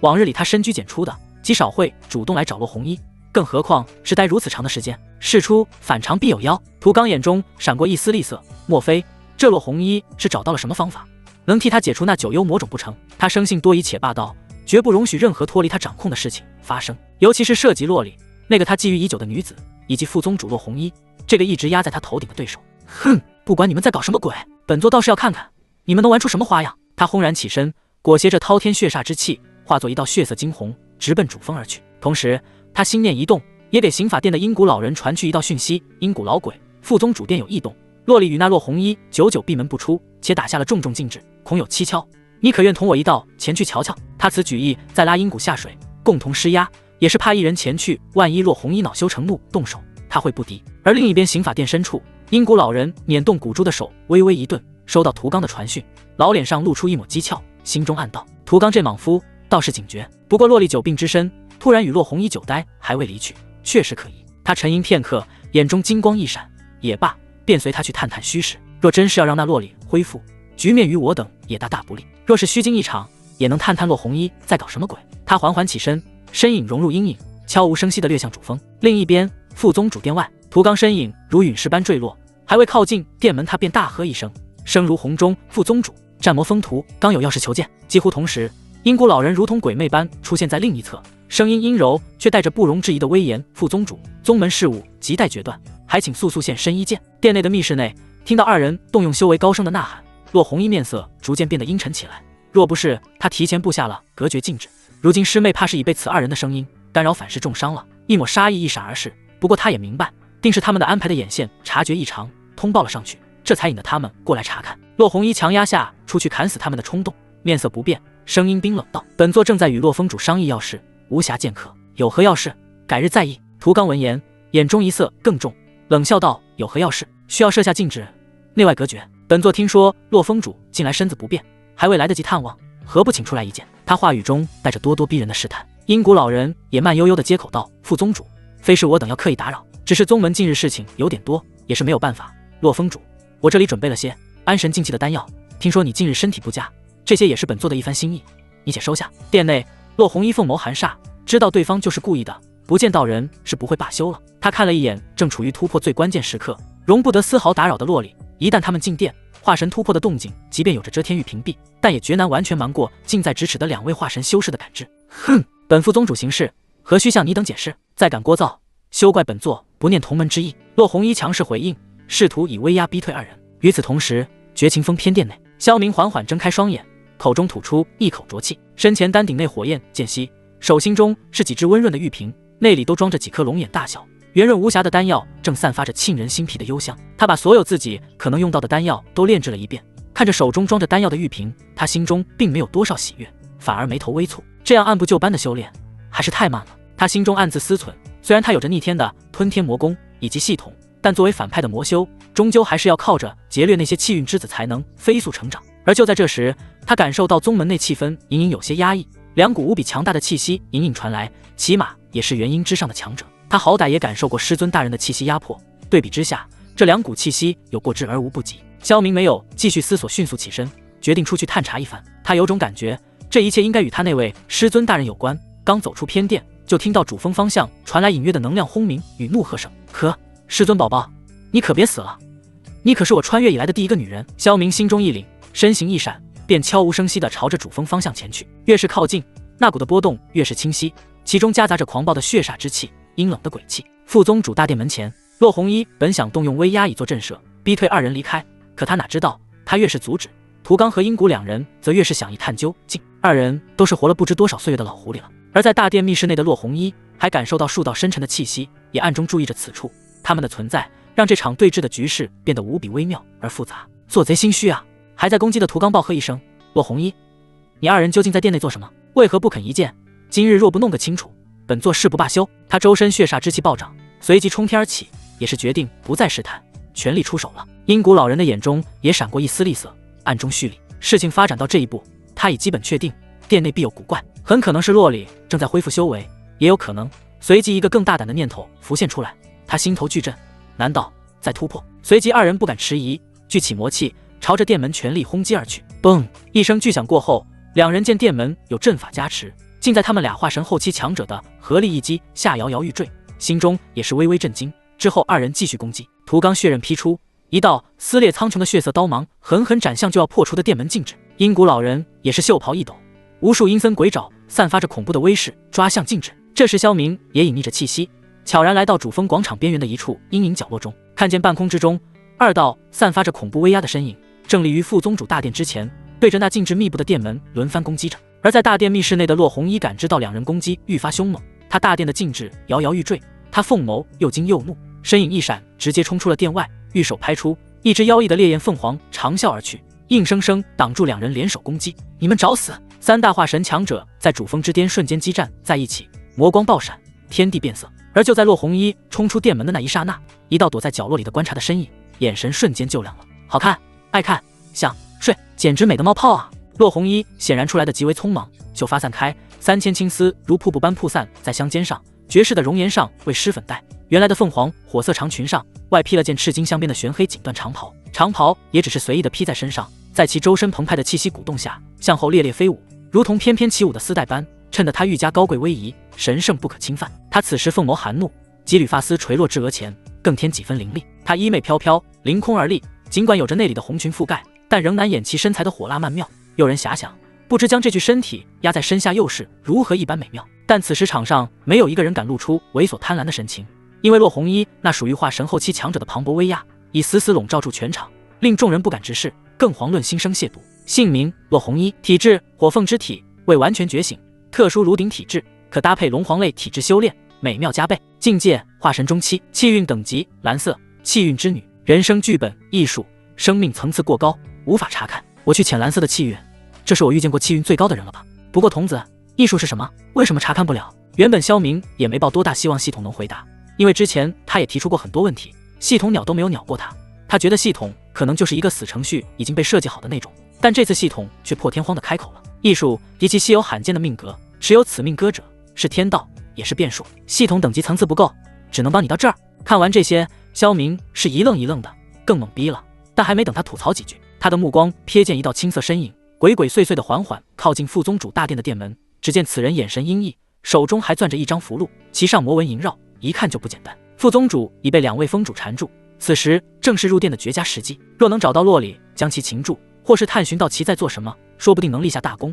甚至他眼中闪烁着精明与贪婪的光芒，此人正是那战魔峰的青衣守卫头领。因是想趁着空中3人激战之际破开大殿禁制，闯入其中立功。萧明冷冷扫过，心中杀机暴涨。此人不过是金丹中期修为，他如今实力已达金丹初期，再加与体质同源的逆天功法，碰上金丹巅峰他也不虚。况且他自己的女人搞不好在里面突破，要是被这厮打扰到了，出了什么意外，找死！萧明不再犹豫，身形爆射而出，后发先至，瞬间拦在了那青衣守卫头领的面前。滚开！你是什么东西，也敢拦我？青衣守卫头领见突然窜出一小子阻拦，先是一惊，随后见来人只是金丹初期境界，随即脸上露出狰狞和不屑。他可是急于立功，根本不愿纠缠，直接一掌拍出，血色掌锋带着腥气，欲要将来人一掌击毙。哼，跳梁小丑！萧明眼中寒光一闪，冷哼一声，不闪不避，吞天魔功猛然运转，一掌对轰而出。这一掌看似平平无奇，却蕴含着吞噬一切的力量，掌锋所过之处，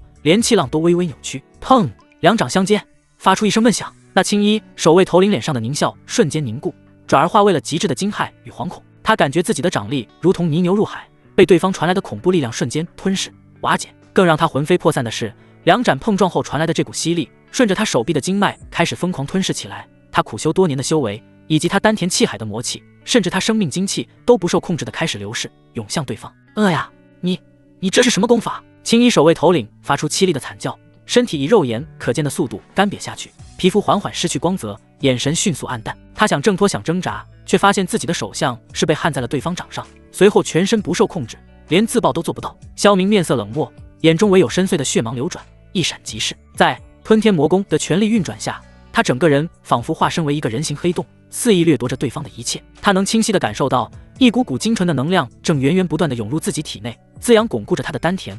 他甚至感觉到连修为也有一丝提升。短短2-3息时间，那刚刚还活蹦乱跳的青衣守卫头领已然化作一具枯槁的干尸，扑通一声栽倒在地，生机全无，死状可谓是凄惨无比。这一幕发生的极快，却又诡异到了极点。另一边，天空上的3道人影也被这突如其来的变故以及萧明动用出来的诡异手段所吸引。3人再次对了一招后，纷纷向后退去，拉开距离，一同看向了萧明。能量碰撞的爆鸣声戛然而止。骆红衣在一掌逼退涂刚2人后，凤眸寒煞，看向下方。当他看清站在那里的萧明时，美眸惊疑不定起来。是他，好像是师妹的弟子。骆红衣心中疑惑，他刚才用的是什么功法，竟能直接吞噬掠夺他人修为和本源，好生诡异霸道。咦，记得前不久此人还只是筑基修为，怎么一下子就金丹了？而且如今竟能瞬杀金丹中期。他凤眸疑惑更甚，强大的感知扫过萧明，美眸不禁一眯，只感觉到其体内似乎有一种难以形容的大恐怖骤然降临。骆红衣娇躯猛地一僵，感觉仿佛被一头来自无尽深渊凌驾于众生之上的古老身影所盯上。那感觉并非单纯的强大威压，而是一种源自灵魂的战力与窒息感。在这道身影面前，他这位化神后期的魔道巨擘竟感觉自己渺小的如同蝼蚁，仿佛对方一个念头便能使他动弹不得，生死道消。这是什么体质？骆红衣凤眸眨了眨，心惊不已。他自认也见识过无数天才妖孽特殊体质，但从未有像萧明这样能让他这个化神后期强者都感到一丝忌惮与恐惧的体质。虽然那感觉只是一闪而逝，迅速被其内敛，但那一瞬间的感觉已让这位副宗主起了惜才之心。他看向萧明的目光彻底变了，隐隐带上了一抹欣赏与探究。此子注定不凡，但他的体质究竟是什么？为何会令我感到心悸？半空中3人都惊疑不定地望向下方萧明，以及他脚下那具已然干瘪的青衣守卫头领尸身。金丹中期瞬杀，此子修炼的是什么功法？阴谷老人捻动骨珠的手指猛地一顿，浑浊的眼中金光爆射，没人知晓他此刻脑海里在想什么。而涂刚则是勃然大怒，血煞之气冲霄，怒吼道：小畜生，敢杀我战魔峰弟子，本座今日必要将你剥皮拆骨，投入血池。他心中一时一凛，此子手段太过诡异，就连他们战魔峰的核心功法都没有如此吞噬之能。若是能将其抓住，拷问出功法，那岂不美哉？且此子战力之强，若是不尽早扼杀，怕是后患无穷。就在涂刚打算顺理成章出手擒住萧明时，一股气息猛地爆发。骆红衣悬立空中，气息死死锁定2人，亦是警告，也有威慑，心中却在回顾着刚才那一闪而逝的心悸感觉，让他至今灵魂都在颤栗。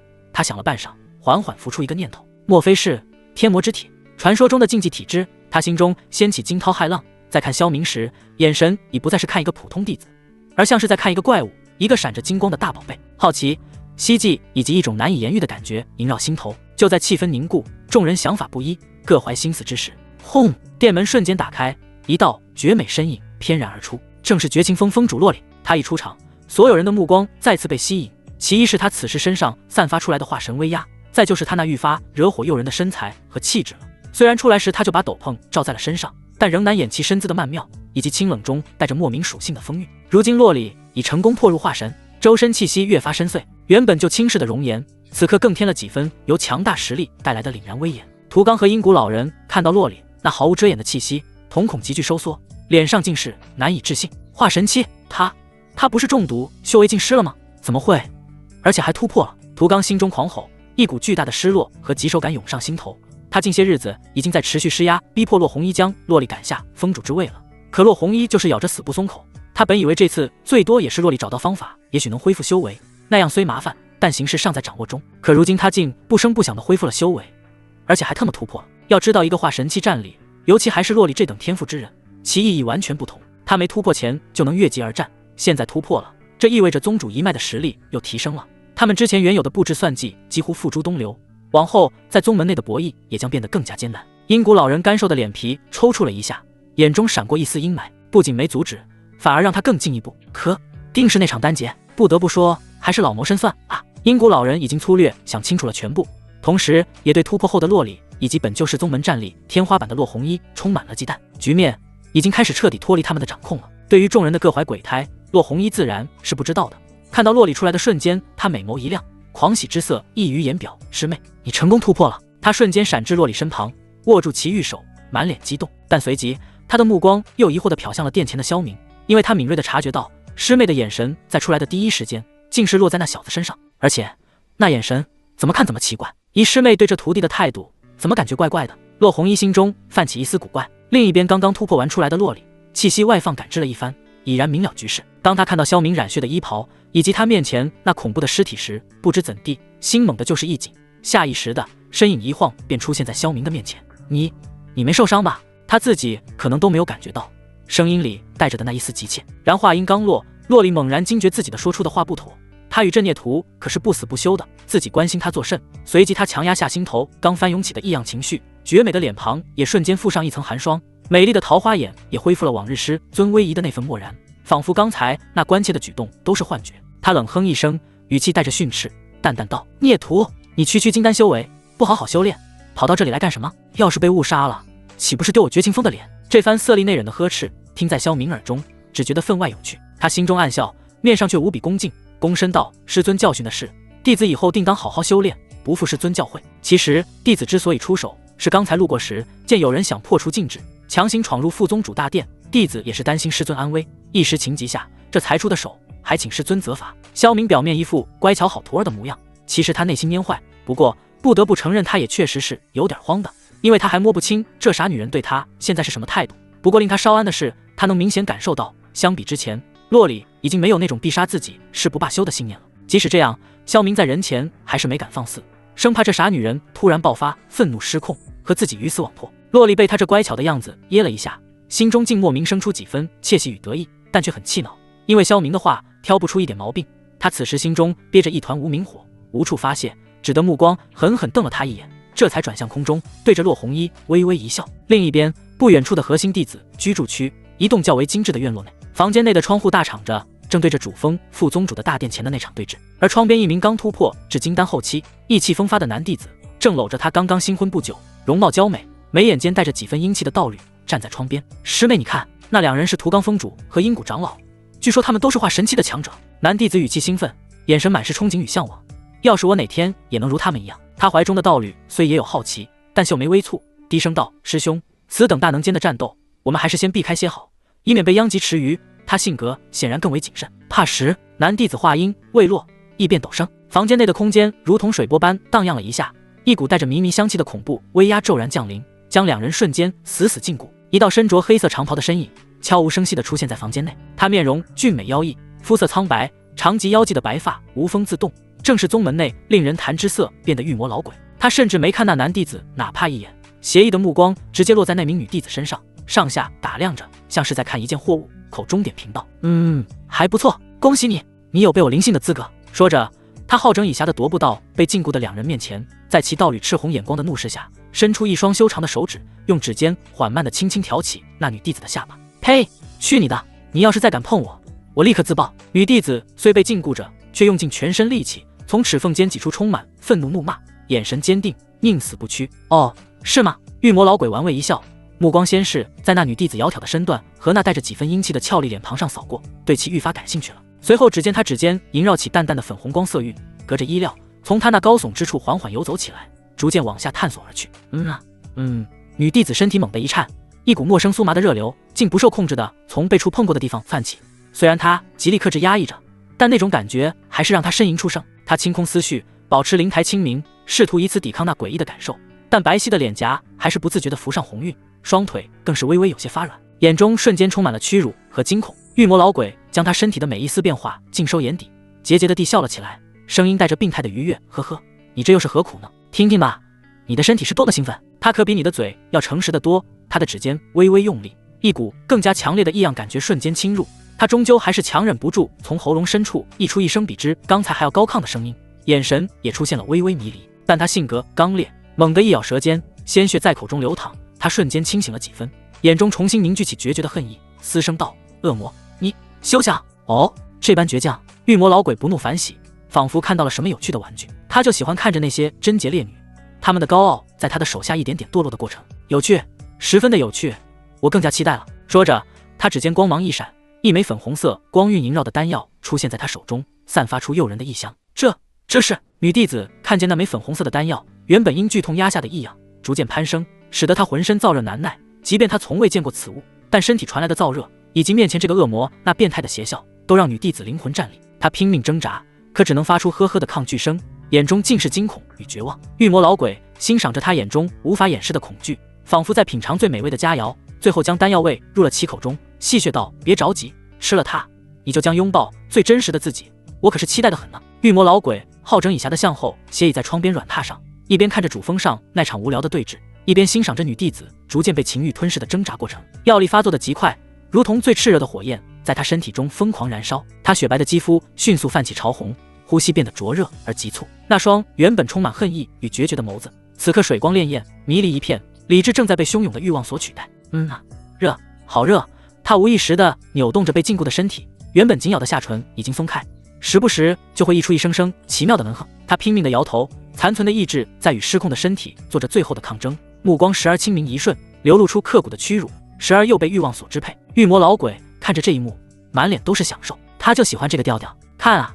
他声音带着恶魔般的低语，终于将目光瞥向了一旁早已眼球充血的男弟子。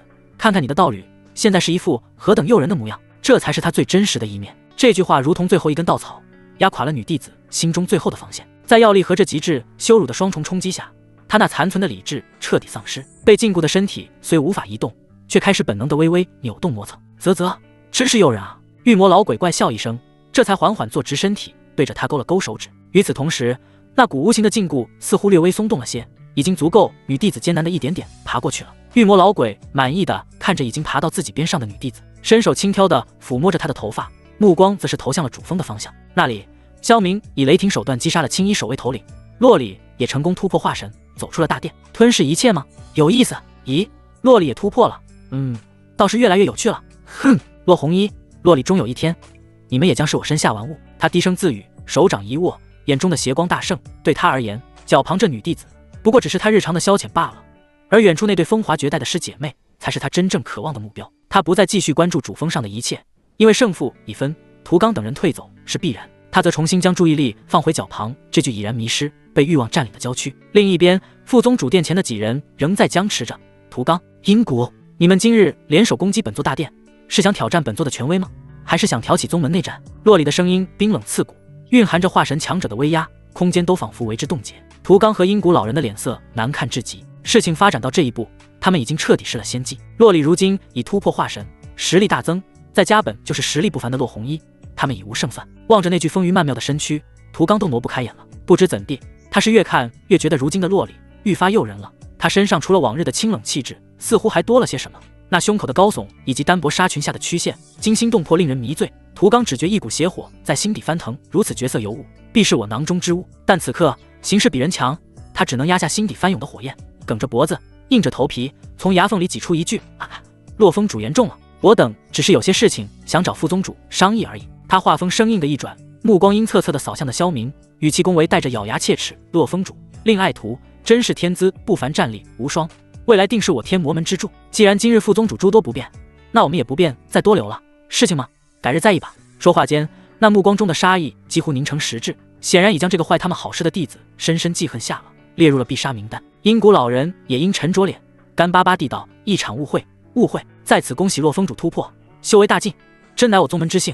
宗门之幸啊，那本座也告辞了。”他袖袍一甩，化作一道阴风消失。涂刚见状，也只能冷哼一声，化作血光遁身而去。强敌退去，场中就只剩下洛里、洛红衣和萧明三人。然而他们都心知肚明，这场风波只是短暂停歇了，而更大危机正等着他们呢。洛里的神秘突破，萧明的恐怖手段，都已落入某些有心人眼中。未来的天魔门暗流只会更加汹涌。洛红衣长舒了口气，脸上露出明媚的笑容，但眼底深处却闪过一丝不易察觉的凝重。他拉起洛里的手，轻声道：“恭喜你突破了，师妹。不过此地不宜久留，我们还是入殿再议吧。”他目光又再次转向萧明，眼神莫名：“你也一起来。”三人迅速步入大殿，沉重的殿门再次关闭，将外界所有的窥探与猜测暂时隔绝。另一边，一处不起眼的昏暗进室内，室内没有窗户，只有2盏摇曳的鬼火灯提供着微弱的光源，映照出2位对坐的老者身影。左边一位身形异常高大壮硕，即便盘坐着也如一座小山，赤裸的上身布满暗红色，仿佛有血液流动的诡异魔纹，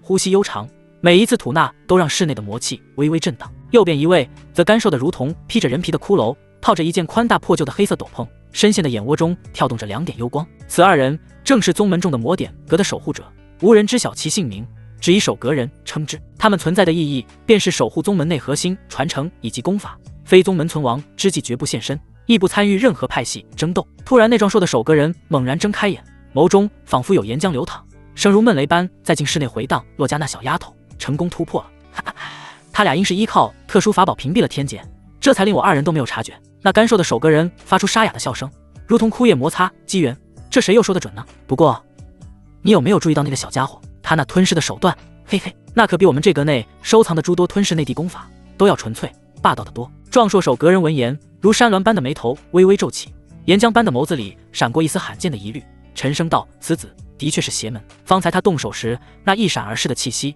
竟让本座的心底莫名悸动了一瞬，仿佛遇到了某种大恐怖，真是怪事。”哦，干瘦手阁人眼窝中的幽光剧烈跳动了一下，但随即发出更加尖锐的笑声：“结，老家伙，你莫不是在这暗无天日的阁内待得太久，心神恍惚了？一个金丹期的小娃娃，能让你感到心悸？怕是落丫头与屠刚阴谷二人的招式碰撞，扰乱了你的感知吧？”壮硕手阁人沉默片刻，缓缓吐出一口灼热的气息，室内的魔焰随之明灭不定。他摇了摇头，声音恢复了之前的沉闷：“或许吧。”言罢，两人不再言语，竟是重归死寂，唯有鬼火灯影摇曳，映照着两张古井无波的苍老面孔。几人刚进副宗主大殿，骆红衣的目光就缓缓看向了萧明，眼神莫名，有惊叹，有欣赏，有炽热，也有一丝难以言喻的探究。方才萧明体内那一闪而逝的恐怖气息，令他都心有忌惮。可，你叫萧明是吧？骆红衣压下心中的诸多思绪，语气柔和道：“上次便听师妹骆峰主说是你帮他解了毒，本座倒是还未当面感谢，此次你又挺身而出，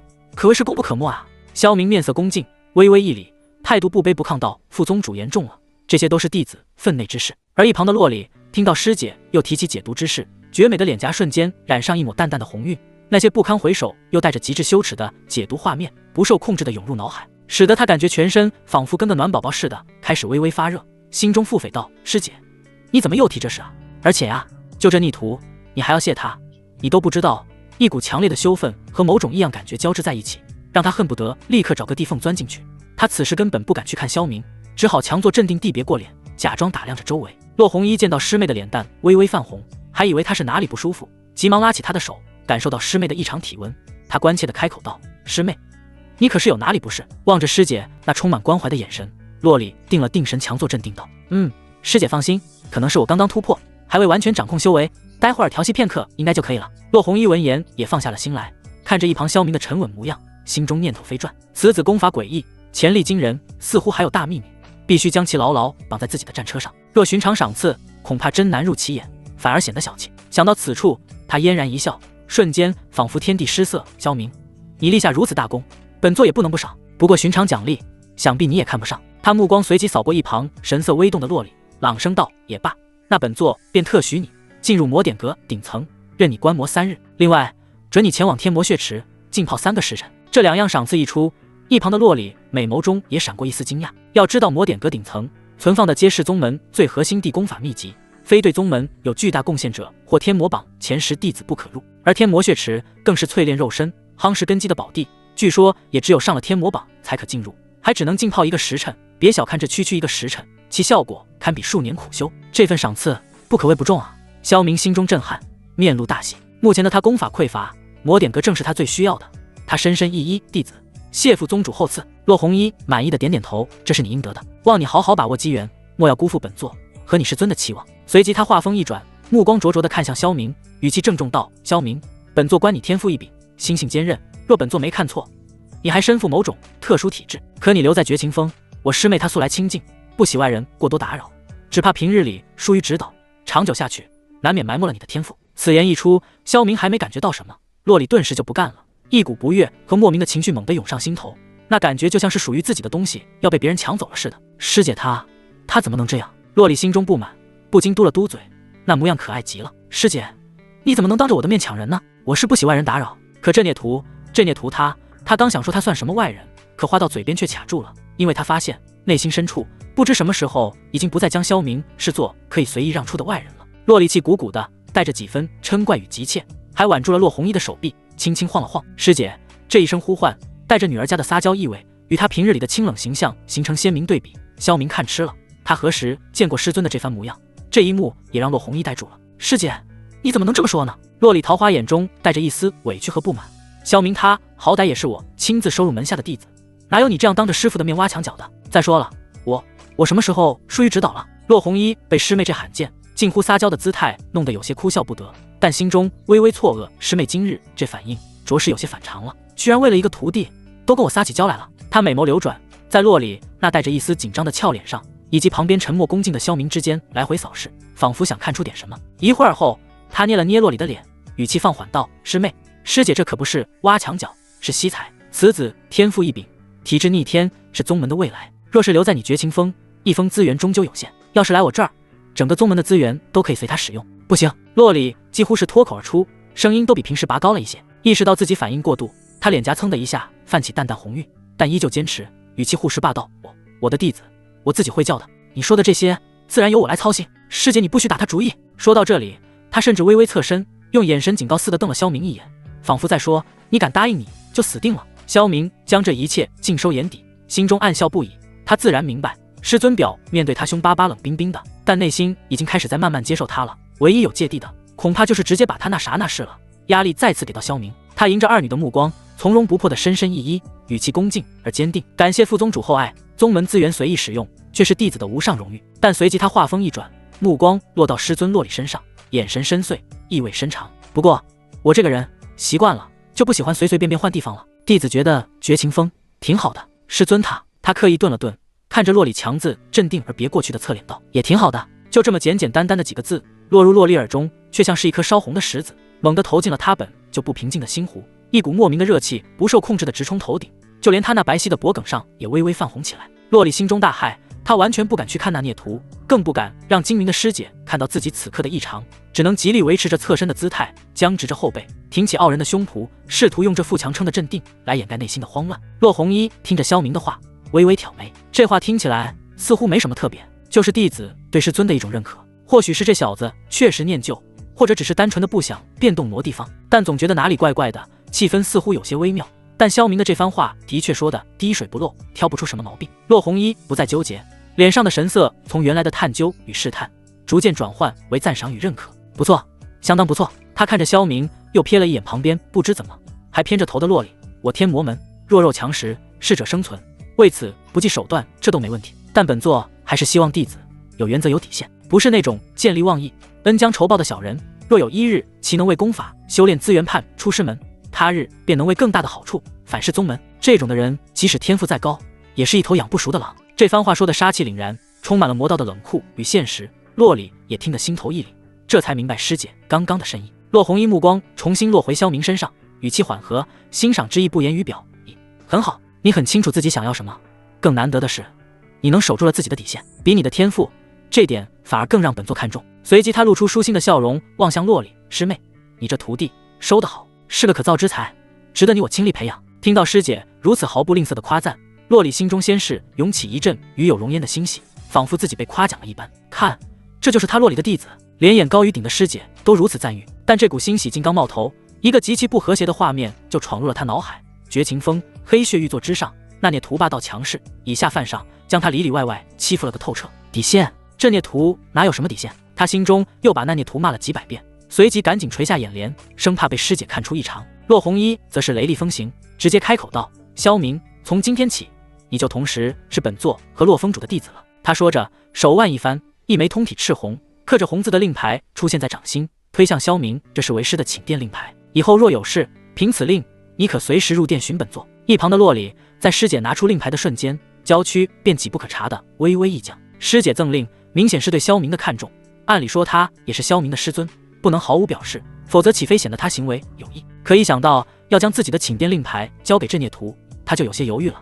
那意味着那孽徒从此可以名正言顺，随时进入自己寝殿。想到那番场景，一股混合着恐惧、羞耻的热流猛地窜起，让他稍微平复的心情再次躁动起来。师姐所言极是。洛里强压下翻腾的心绪，缓缓恢复了往日师尊的言辞与威仪。在洛红衣话音落下的同时，也自袖中取出一枚散发着丝丝寒气的冰蓝色玉牌，玉牌上刻着一个清冷的“李”字。他目光飘忽，不敢与萧明对视，声音带着不易察觉的微颤：“这是本座的请殿令牌，凭他可自由出入，日后若需请教，亦可来寻本座。”送出令牌的刹那，他感觉仿佛亲手将自己最后的防线撕开了一道口子。萧明同时接过一红一蓝两枚令牌，感受着其上截然不同的气息，嘴角勾起一抹难以察觉的弧度，微微躬身郑重道：“谢过两位师尊，弟子定不负厚望。”副宗主殿前的风波暂告一段落，但天魔门内的暗流却因洛里的突破与萧明的横空出世变得愈加汹涌。翌日，萧明由师尊洛里带领前往了宗门的天魔血池。血池位于一座巨大的地下洞窟之中，空气中弥漫着浓稠的血气与精纯的灵力。一方巨大的暗红色池水如同沸腾的岩浆，不断翻滚着，散发出令人心悸的能量波动。入口处站立着一位面容枯槁、眼神却锐利如鹰的守卫长老。此时血池的外围已有10数名核心弟子盘膝淬炼，个个眉头紧锁，面露痛苦之色，显然承受着莫大的压力。当萧明与师尊洛里并肩走入时，那原本充斥着痛苦闷哼声的血池洞窟，竟奇迹般出现了一瞬间的诡异寂静。几乎所有弟子的目光都不由自主地被二人所吸引，眼中充满了惊艳以及敬畏。洛里今日并未穿那件象征着封主威仪的正式宫装，而是换了一身简约的玄黑色冰蚕丝长裙，裙摆曳地，勾勒出惊心动魄的曼妙曲线。她如云青丝，仅用一根简单的玉簪挽起，几缕发丝垂落于颊边，衬得她清冷绝俗的容颜愈发白皙剔透。她虽并未刻意释放威压，但那双桃花眼中的淡漠，以及周身自然散发出属于化神大能的强大气息，让她仿佛瞬间成为这血池洞窟里最耀眼、最不容亵渎的存在。快看，是洛风主！天啊，她怎么来了？这就是洛丽女神的风采吗？果然风华绝代，令人不敢直视。一阵阵压抑带着惊叹的窃窃私语在弟子中传开，许多男弟子眼中闪过痴迷灼热与敬畏，众人纷纷低头以示尊敬，不敢多看。在这实力未尊的魔宗，洛里的美丽与强大本身就是一种至高无上的权威，当然也有不少的目光落在了洛里身旁的俊逸少年身上。此人是谁？居然可以和洛风主并肩而行？哦，我知道，他是洛风主的弟子，好像叫做萧明。听说此人就是近日得了洛风主和副宗主青睐的那名弟子，还成为了他们共同的徒弟。据说他就是杀了战魔峰的一个金丹头目，这才一飞冲天的。看起来好年轻，竟可以直接秒杀金丹中期，这天赋，这有什么？换我也行。议论声各异，有羡慕，有嫉妒，更多的则是审视与好奇。萧明的崛起犹如一颗骤然划破夜空的流星，引人瞩目，也招致无数猜忌。然而在诸多审视的目光中，魔宗女弟子自然除外，他们的目光在萧明那俊朗的容颜以及挺拔的身姿上流转，少了旁人的审视与嫉妒，多了几分魔宗女子特有的大胆与炽热。魔宗女子向来慕强，性情也更为泼辣直接。萧明不仅天赋实力惊人，容貌更是俊美无愁，剑眉星目，身姿挺拔，即便站在化神强者身旁，那份沉静从容的气度也丝毫不落下风，对他们而言有着致命的吸引力。圈内有一名女子尤为引人注目，她在天魔门内也颇负艳名，已达金丹中期。不同于周遭女弟子的大胆放浪，她就显得一枝独立，尤为显眼。一袭流云发裙，裙袂飘飘，将其高挑曼妙的身段含蓄地包裹起来，显得格外清冷矜持。行走间不经意勾勒出纤细柔韧的腰肢和挺翘的臀线。她气质冷艳，五官精致，周身散发着清冷孤傲的疏离感，但那双眸子落在萧明身上时，眼底噙满了欣赏与探究。他名为莫青竹，天魔榜前100名。哟，师姐，看来你对这位萧师弟很是感兴趣啊。周围一名女弟子的目光落在莫青竹的身上，眼中尽是调侃之意。她颜值尚可，但对比莫青竹却还是逊色不少。只见其纤长的手指缠绕着胸前的一缕秀发，毫不避讳，目光极具侵略性的扫过萧明那健硕的身材，舔了舔嘴，两只腿下意识的交叠摩挲。如此极品的小师弟，岂能错过？只是不知他话音微顿，眼波媚意流转，意有所指的低语，是否中看不中用呢？莫青竹闻言，只是淡淡瞥了他一眼，纤长如玉的手指轻轻拂过宽大的袖摆，语气平静无波。师妹慎言，能得洛风主与副宗主青睐，又岂是平庸之辈？我劝你收敛些，莫要引火烧身。他目光在萧明那依旧平静无波却暗藏锋芒的脸庞上扫过，心中评价悄然又拔高了几分。一旁的女弟子娇笑一声，半露出的饱满浑圆随之轻颤，浑不在意道：莫师姐，你就是太谨慎了。若真如师姐说的那样，此等人物我们不主动，难道等他来找我们不成？他已打定主意，待淬炼结束，定要上前结识一番。若是能与之深入交流，他们的议论声并未刻意压低，在这洞窟内也算是清晰可闻，顿时引得许多男弟子对萧明投去羡慕、嫉妒、恨的目光。这家伙才来几天，不仅得了2位宗门2位高层的青睐，竟还引得门内这些女弟子纷纷倒贴，尤其是宗门首位美女弟子莫青竹的关注。要知道，她可是宗门大多数男弟子可梦而不可及的存在。虽然她如今已与一个魔道家族少爷结为了道侣，但觊觎之人也是络绎不绝。萧明将周遭一切尽收眼底，神色却依旧平静。笑话，他旁边可是自己的女人啊，并肩而入算得了什么？有什么紧张的？要是可以，他还想泡个鸳鸯浴呢。要是再能……萧明将目光直接投向了洞穴深处那能量更为狂暴的内区入口，对于这些人的注视仿佛浑不在意。此时跟随在后的守护长老已迎上前，恭敬地对洛里行礼：洛风主。随后看向萧明：萧师侄，副宗主已有吩咐，请师侄在外区择一位置淬炼即可。萧明微微拱手，语出惊人：长老，弟子想入内区一试。此言一出，满场皆惊。内区？他疯了不成？那可是连元婴长老都需要极其谨慎对待的地方，一个金丹修士进去不是送死吗？狂妄，真是初生牛犊不怕虎。哎，有了点名头，就如此这般狂妄。萧师弟，不可呀！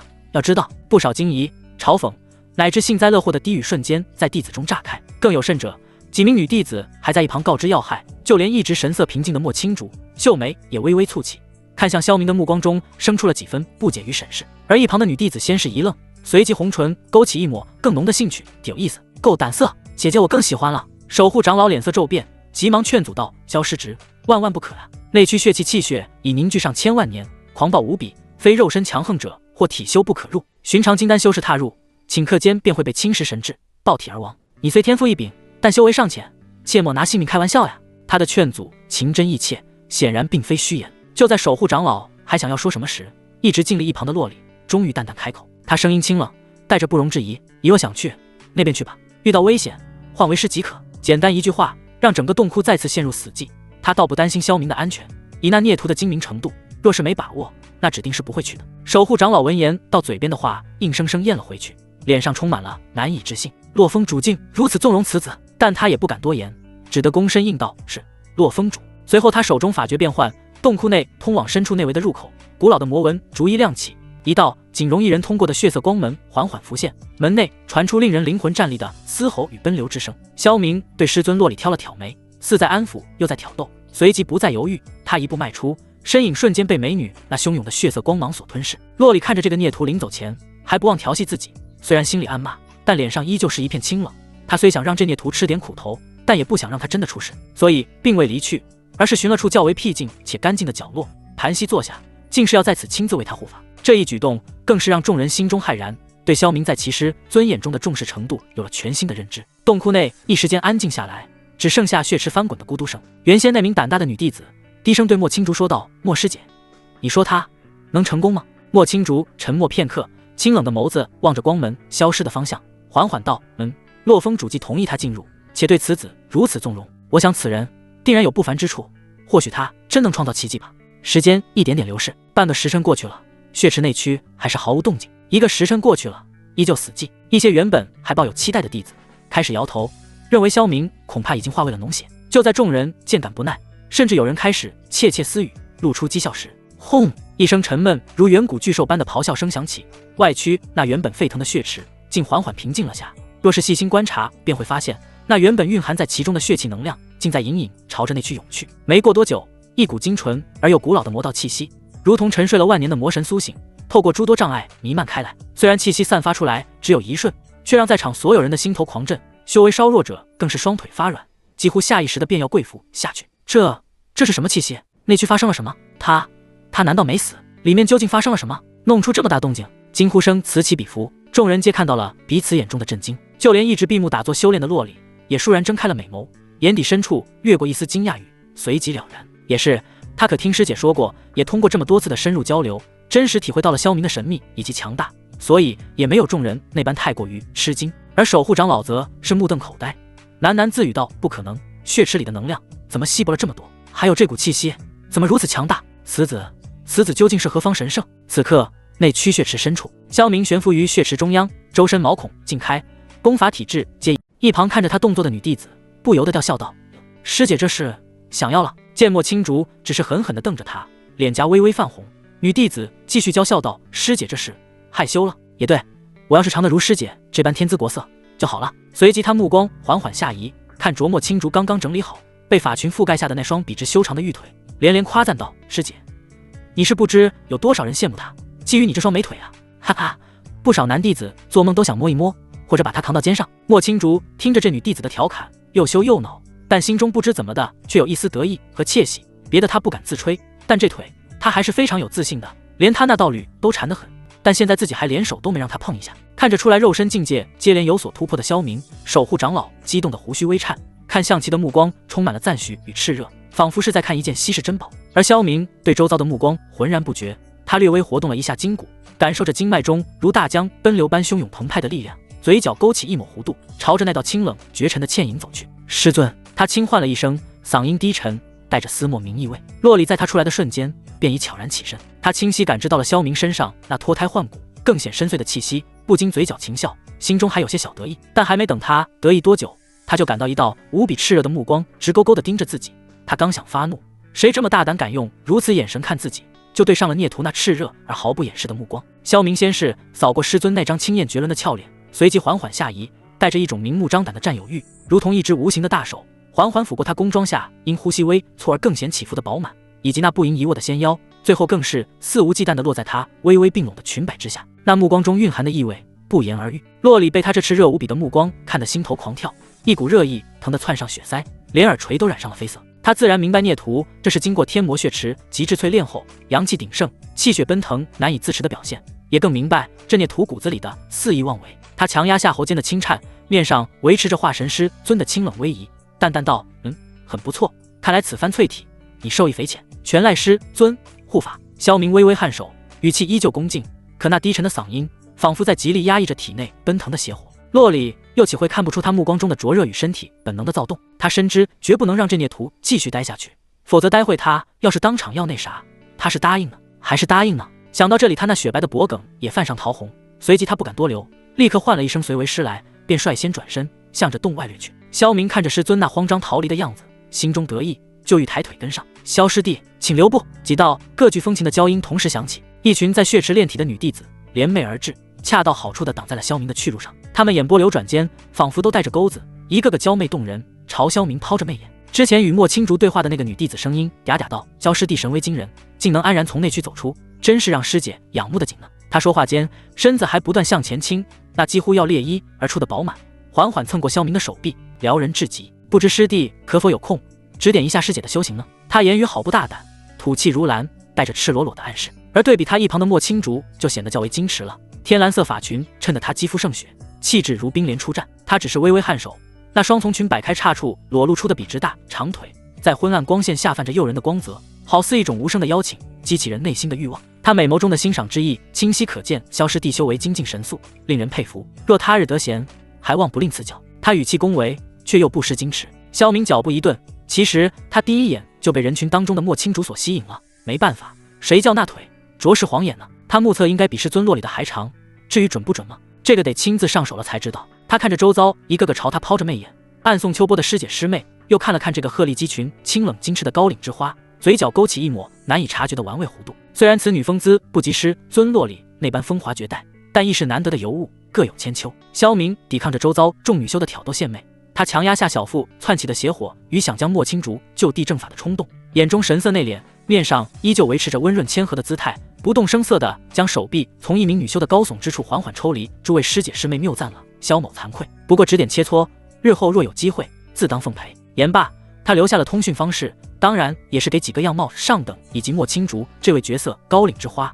别的他可没什么兴趣。众女闻言，眼中各异，而获得萧明通讯方式的几女媚光更盛，那眼神都快拉丝了，眼中尽是深意，恨不得当场就给萧明。而莫青竹则是略一迟疑，才躬身道谢：“那多谢萧师弟了。”他声音依旧清冷，目光微垂，不敢与萧明对视，只是淡淡补充道：“师姐若有疑问，定会上门叨扰。”萧明将众女的反应尽收眼底，依旧温润微笑道：“诸位师妹师姐客气了。”而就在萧明得意之时，一股寒意自后背心窜起。先一步走出洞口的师尊发现那孽徒竟然并未跟上，不禁心中疑惑，还有些担忧，若是那逆徒忍受不住做些什么，那他不敢继续往下想，就赶忙折返了回来。谁知刚一返回出口，便看到萧明正被一群妖精包围着，而且众人相谈甚欢。更让他无比气恼的是，有几个女弟子甚至将那傲人之处都快要对到那孽徒脸上了。刹那间，一股无名火气混着强烈的酸意直冲洛里心头。这孽徒方才还用那种眼神看他，转眼就被这些小妖精勾住了。难道是我的魅力比不过他们？他绝美的脸颊瞬间附上一层寒霜，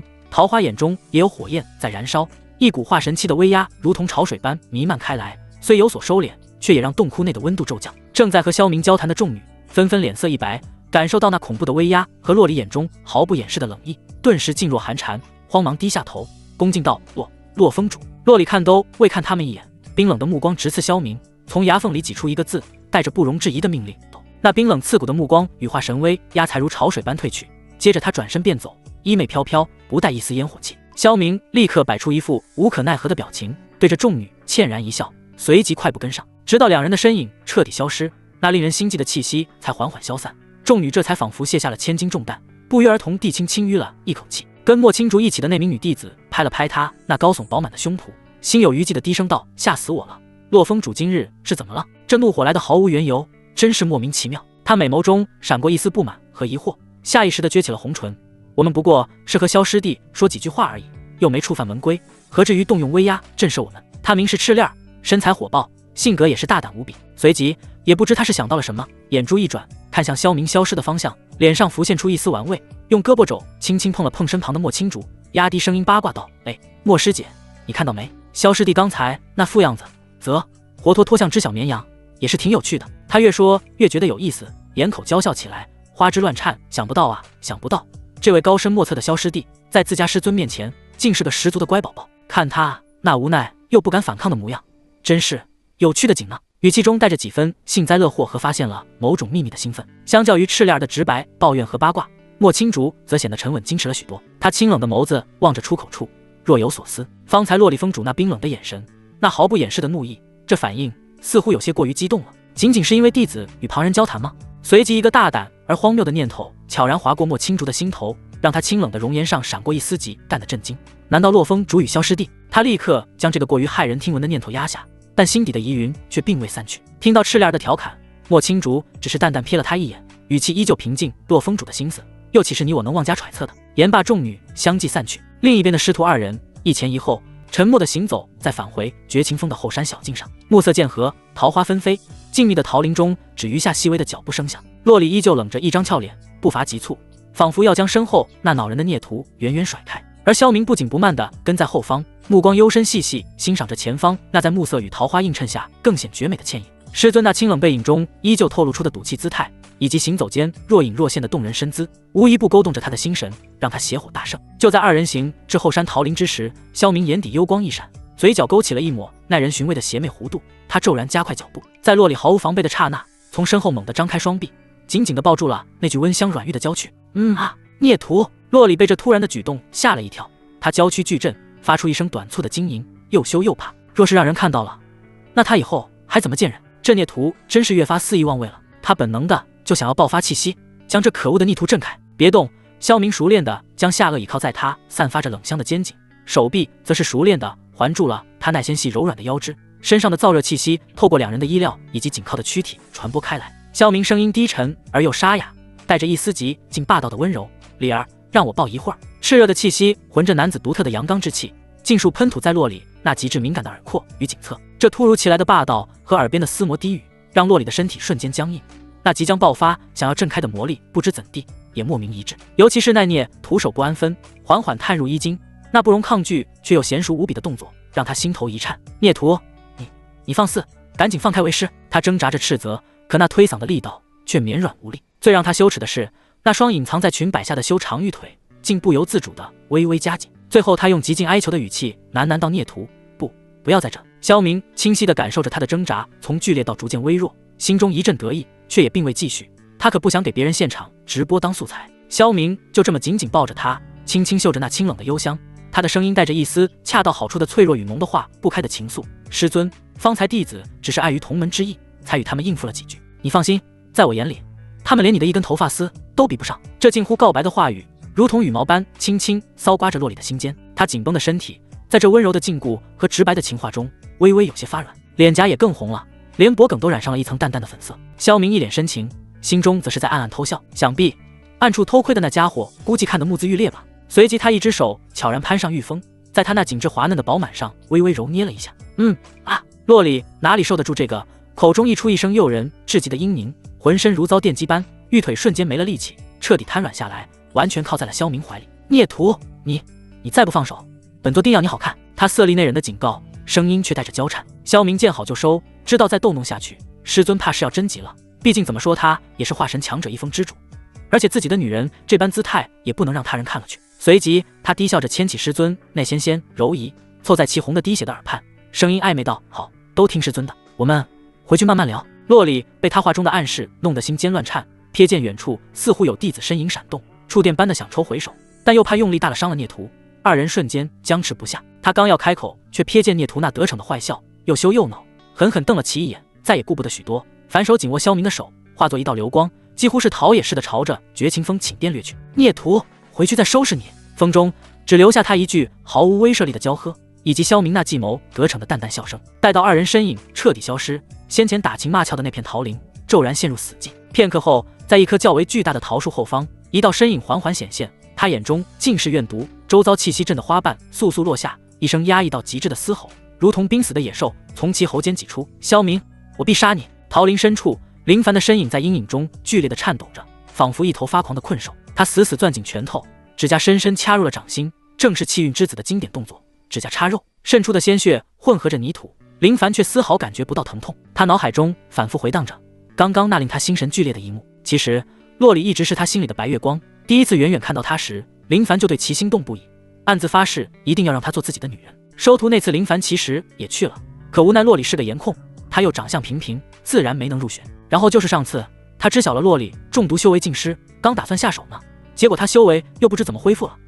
你说他气不气？如今看着自己视若白月光，可望而不可及的女人，在别人的怀里却是如此的小鸟依人，不负他平日里那神圣不可侵犯的威严模样。这一切如同一把烧红的烙铁，狠狠剐蹭着他的心脏。萧明，萧明，他喉咙里发出低沉的嘶吼，充满了无尽的怨毒与嫉妒。为什么？凭什么？那个资质平平的家伙，凭什么能得到洛风主以及副宗主的另眼相看，甚至做出如此被逆人伦之事？洛里还能对其予取予求。他猛地一拳砸在身旁的桃树上，碗口粗的树干应声而裂，桃花簌簌落下，映衬着他扭曲的面容。一番发泄过后，理智逐渐压下了沸腾的杀意。他强迫自己冷静下来，开始梳理着最近自己身上发生的种种诡异之事。黑风山脉阴极轨道的传承之地，他凭借半张古图辛辛苦苦找寻，却被人捷足先登，还留下了个被触发后狂暴无比的怨灵陷阱，让他徒劳无功，反而重伤濒死。当时他就怀疑是有人故意针对他。之后他返回宗门，偶遇洛里，本想着先与之交谈，在其面前先留下个好印象，再谋其他，岂料他话都还没说完，洛里就直接动手了，而且那眼神中的冰冷杀意绝非作伪，仿佛与他本来就有深仇大恨，这完全不合常理啊！再联想到宗门内最近的传闻，新晋弟子萧明深得绝情峰峰主洛里和副宗主洛弘毅的青睐，二人共同将其收为弟子，资源倾斜，风光无限，甚至连天魔血池、魔典阁这等宗门福地都对其开放了。要知道天魔血池那也是天魔榜上的弟子才有资格进入的，对肉身的淬炼帮助巨大，连他都十分渴望，更何况魔典阁了，上榜前10的弟子才能去到顶层，而且仅有1天时间，宗门里也是很多弟子都眼红不已。这一桩桩，一件件，看似无关，但仔细想来，貌似一切都有着千丝万缕的联系。是他，一定是他！林凡眼中赤红，虽然没有任何实质性的证据，但隐隐间有种直觉告诉自己，就是他。而且就凭他敢抢自己看上的女人这一点，他已有取死之道。抢我机缘，乱我魔心，萧明，我必将你碎尸万段，抽魂炼魄，以解我心头之恨。滔天的恨意化作一声撕心裂肺的咆哮。萧明这个名字已经深深烙印在他的必杀名单之首，不死不休。这一刻，他对从前的敌人以至于张家的恨意都不及萧明他一人。林凡深吸了口气，强行压下立刻去找其拼命的冲动。他知道如今的萧明深受2位宗门高层的青睐，自身实力也似乎颇为诡异，贸然动手绝非上策，必须想一个万全之策，一个能将其彻底灭杀，不给其翻盘的机会。与此同时，绝情峰寝殿之内却是另一番景象，重重禁制隔绝了内外，空气中弥漫着淡淡的冷香与师徒2人云雨过后的靡靡气息。洛丽此时正慵懒地伏在沙被之中，如云青丝铺散在玉枕之上，她绝美的脸上仍残留着动情后的红晕，桃花眼半合，眼尾泛着诱人的媚红。往日那副清冷孤高模样彻底不见，竟显被狠狠疼爱后的娇柔风情。萧明已然起身，半靠在床边，指尖缠绕着她一缕秀发把玩，嘴角噙着一抹邪魅的坏笑。他心神微动，再次调出了前不久看到的林凡新的人生剧本，仔细审阅起来。之前在桃林里也只是惊鸿一瞥，未来得及细看。姓名林凡，境界筑基巅峰，气运等级绿色，气运之子。人生剧本近期机缘已大幅度改变。5日后，宗门天魔榜挑战赛，凭借实力以及隐藏底牌，历经苦战，最终险胜对手，夺得榜首之位，得到宗门给予的3项奖励之一圣子令后，成功成为宗门圣子。此后借助着宗门的庇护，一路高歌猛进。哦，气运居然下滑了！萧明眼中闪过一丝惊讶，随即了然，看来接连截胡他的机缘，又当着他的面与师尊调情，对他的打击不小啊。不过这韭菜的根茎倒是依旧顽强，都这样了，竟还能在5日后的大比中夺得榜首，啧，这不愧是你啊，气运之子！他的目光聚焦在3项奖励之一以及那宗门圣子上，天魔榜挑战，圣子之位。萧明思绪飞转，不一会儿后，嘴角勾起了一抹冰冷的弧度，心中暗道：林凡啊林凡，对你5日后的天魔榜挑战赛，我真的很期待呢。说完，他下意识的手中发力捏了捏，一道令人酥麻的娇声响起。萧明低头一看，师尊宝宝正狠狠瞪着自己，而自己的手则是攀在了玉峰之上。此刻的他云鬓散乱，几缕青丝被细汗粘在光洁的额角，与那泛着醉人红霞的脸颊旁，那双以往清冷的桃花眼般闭着，长而密的睫毛如同蝶一般微微颤动，似乎想掩盖眼底尚未褪尽的迷离春情。那娇躯扮演在柔软的纱背之中，圆润的香肩和白皙的锁骨上还残留着些许暧昧的淡红，预示着此前的疯狂。见到师尊宝宝那恶狠狠的眼神，以及其与往日形成巨大反差的慵懒媚态，如此一幕，萧明眼中刚刚平息的欲火噌的一下再度燃起。他缓缓俯下身，灼热的呼吸再次逼近。正在假寐的洛里似乎感知到了什么，紧闭的眼睫颤得更厉害了些，下意识地将脸往枕头里埋了埋。然而她这副小女人娇羞模样反倒更让萧明火气，尤其是那裹在丝背下的曼妙，似乎因萧明而微微绷紧，连带着那双隐在纱背下的修长玉腿也不自觉地轻轻摩挲了一下，流露出他内心的慌乱与某种未曾平息的悸动。萧明喉结滚动，发出一声低哑的邪笑，缓缓伸手，带着霸道的占有欲。师尊，他凑近开口道，声音低沉而沙哑，充满了侵略性。方才弟子伺候的可还满意？洛里闻言娇躯猛地一僵，被他这直白露骨的话羞得耳根透红。他猛地睁开美眸，眼中又羞又怒，还带着一丝连他自己都未察觉的慌乱。你这孽徒，胡言乱语什么？再敢放肆，本座定要你！可他威胁的话语还未说完，便对上了萧明那双散发着灼灼火焰的眸子，那目光似乎能穿透薄被，将他里里外外都烙上印记。尤其是他能清晰地感觉到某处灼热的威胁再次逼近，让他身体深处竟可耻地泛起一阵熟悉的酥麻与渴望。孽徒，你不要过来！他声音里的气势瞬间消散大半，带上了一丝不易察觉的慌乱，双腿也下意识地紧紧夹着，整个人如同受惊的小鹿往床榻内侧缩去。可他这般色厉内荏、我见犹怜的模样，又有哪个男人不心动呢？只见萧明眼中邪光大盛，猛地掀开那薄薄的纱被，在洛里的一声惊呼中再次重地压了上去。孽徒，不行了！新一轮的风雨再次席卷了这方寝殿，而另一边的林凡并不知道，萧明已将他的未来窥探得一清二楚。他此刻正因沉着脸，悄然打听着萧明的一切。什么？那姓萧的已经很久没回这里了。从一个弟子口中得到这个消息时，林凡的心猛地就是一沉，一个荒唐而可怕的念头不受控制地窜入他的脑海。难道萧明现在都已经住在绝情峰顶的峰主寝殿中了？这个念头如同毒蛇般噬咬着他的心。他仿佛能看到绝情峰峰主寝殿内的宽大床榻上，他视若白月光不容亵渎的清冷风主宫装或许早已凌乱不堪，而往日里那张清冷绝俗的容颜，此刻正布满红晕，精致的下巴或许正无意识地微微张开，从中传出一声声甜腻而又美妙的歌声。他甚至能听到萧明那放肆的大笑，以及洛里那可怜巴巴语无伦次的求饶。噗！终于林凡再也压制不住，一口鲜血猛地喷了出来，染红了他胸前的衣襟。他此时眼睛赤红如血，面目狰狞扭曲，对萧明的杀意已然是沸腾到了顶点。萧明，我林凡不杀你，誓不为人。对，5日后的天魔擂台上，我必要你受尽屈辱而死。他最后发出如同受伤野兽般的低吼，身影遁入黑暗，消失不见。而另一边，刚经历过大战的萧明，此时神清气爽，周身气息愈发深邃，显然已突破至金丹后期。他看了一眼仍在床榻上闭眼假寐，如今连手指都懒得动的师尊宝宝，那原本清冷的桃花眼此刻尽是妩媚与满足，带着浓的化不开的倦意与媚态。而那不堪一握的腰肢与修长双腿更是微微扭动发颤，连起身的力气都没有了，显然是被折腾得不轻。萧明嘴角上扬，尽显得意，他俯下身温柔地替其将额角的乱发抚至耳后。师尊好生歇着，弟子去抹点阁了。洛里从鼻尖发出一声微不可闻的轻恩，连眼皮都懒得抬。而走到殿门处的萧明脚步微微一顿，声音平静缓缓道：师尊，5日后的天魔榜挑战赛有件事需要你帮我。洛里闻言睫毛微颤了下，似在等待下文。前几轮还望师尊帮我寻些较弱的对手，另外先不要让我与那林凡对上。萧明那是理不直气野状，并未解释缘由，仿佛这一切都是理所当然。洛里听着他仿佛吩咐般的语气，银牙紧咬，那孽徒竟敢用这般命令的口吻让本座暗中操作大笔抽签，如此行径简直无耻至极。他本能的就想要拒绝呵斥，想要让他滚，可话到嘴边却怎么也说不出口，脑海中不受控制的浮现出这孽徒方才的强势，以及完事后那志得意满的得意。他不由心中思索，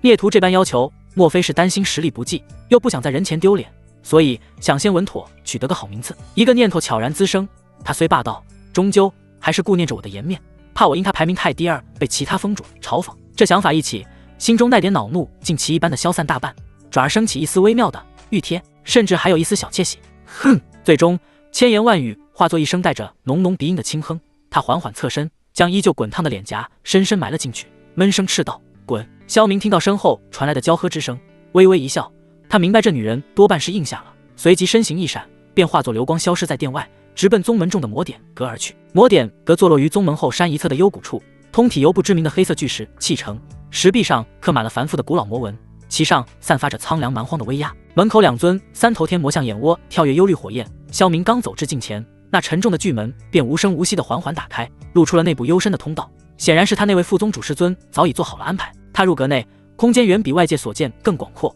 似乎是运用了某种极为高明的空间阵法。光线昏暗，只有墙壁上镶嵌的幽光的晶石提供着微弱光亮。空气里弥漫着古朴久远的奇异味道，更深处隐隐传来令人心悸的嘶吼与唤语，仿佛有远古魔魂被禁锢于此。一排排的黑石书架上摆放着无数闪烁幽光的玉简，刻画符文的骨片，以及不知名兽皮鞣制的卷轴，甚至还有一些被封印在透明晶石中兀自挣扎咆哮的残破魂念。越是向上，书架越少，但每一件承载物散发的气息也越发恐怖诡异。寻常弟子至此，莫说观魔功法，便是抵抗这股精神干扰以及威压都已极为艰难。萧明一路畅通无阻，径直踏上通往顶层的螺旋石阶。石阶尽头是一层水波般荡漾的暗色光幕，光幕上魔纹流转，散发出强大的静止之力。他上前伸出手，缓缓靠近，光幕一阵波动，将其吸入其中。顶层空间并不大，更像是一座古老的祭坛，中央悬浮着9团颜色各异的魔球，如同有生命般缓缓悸动，每一个都代表着一部天魔门至高无上的核心功法。只见其周围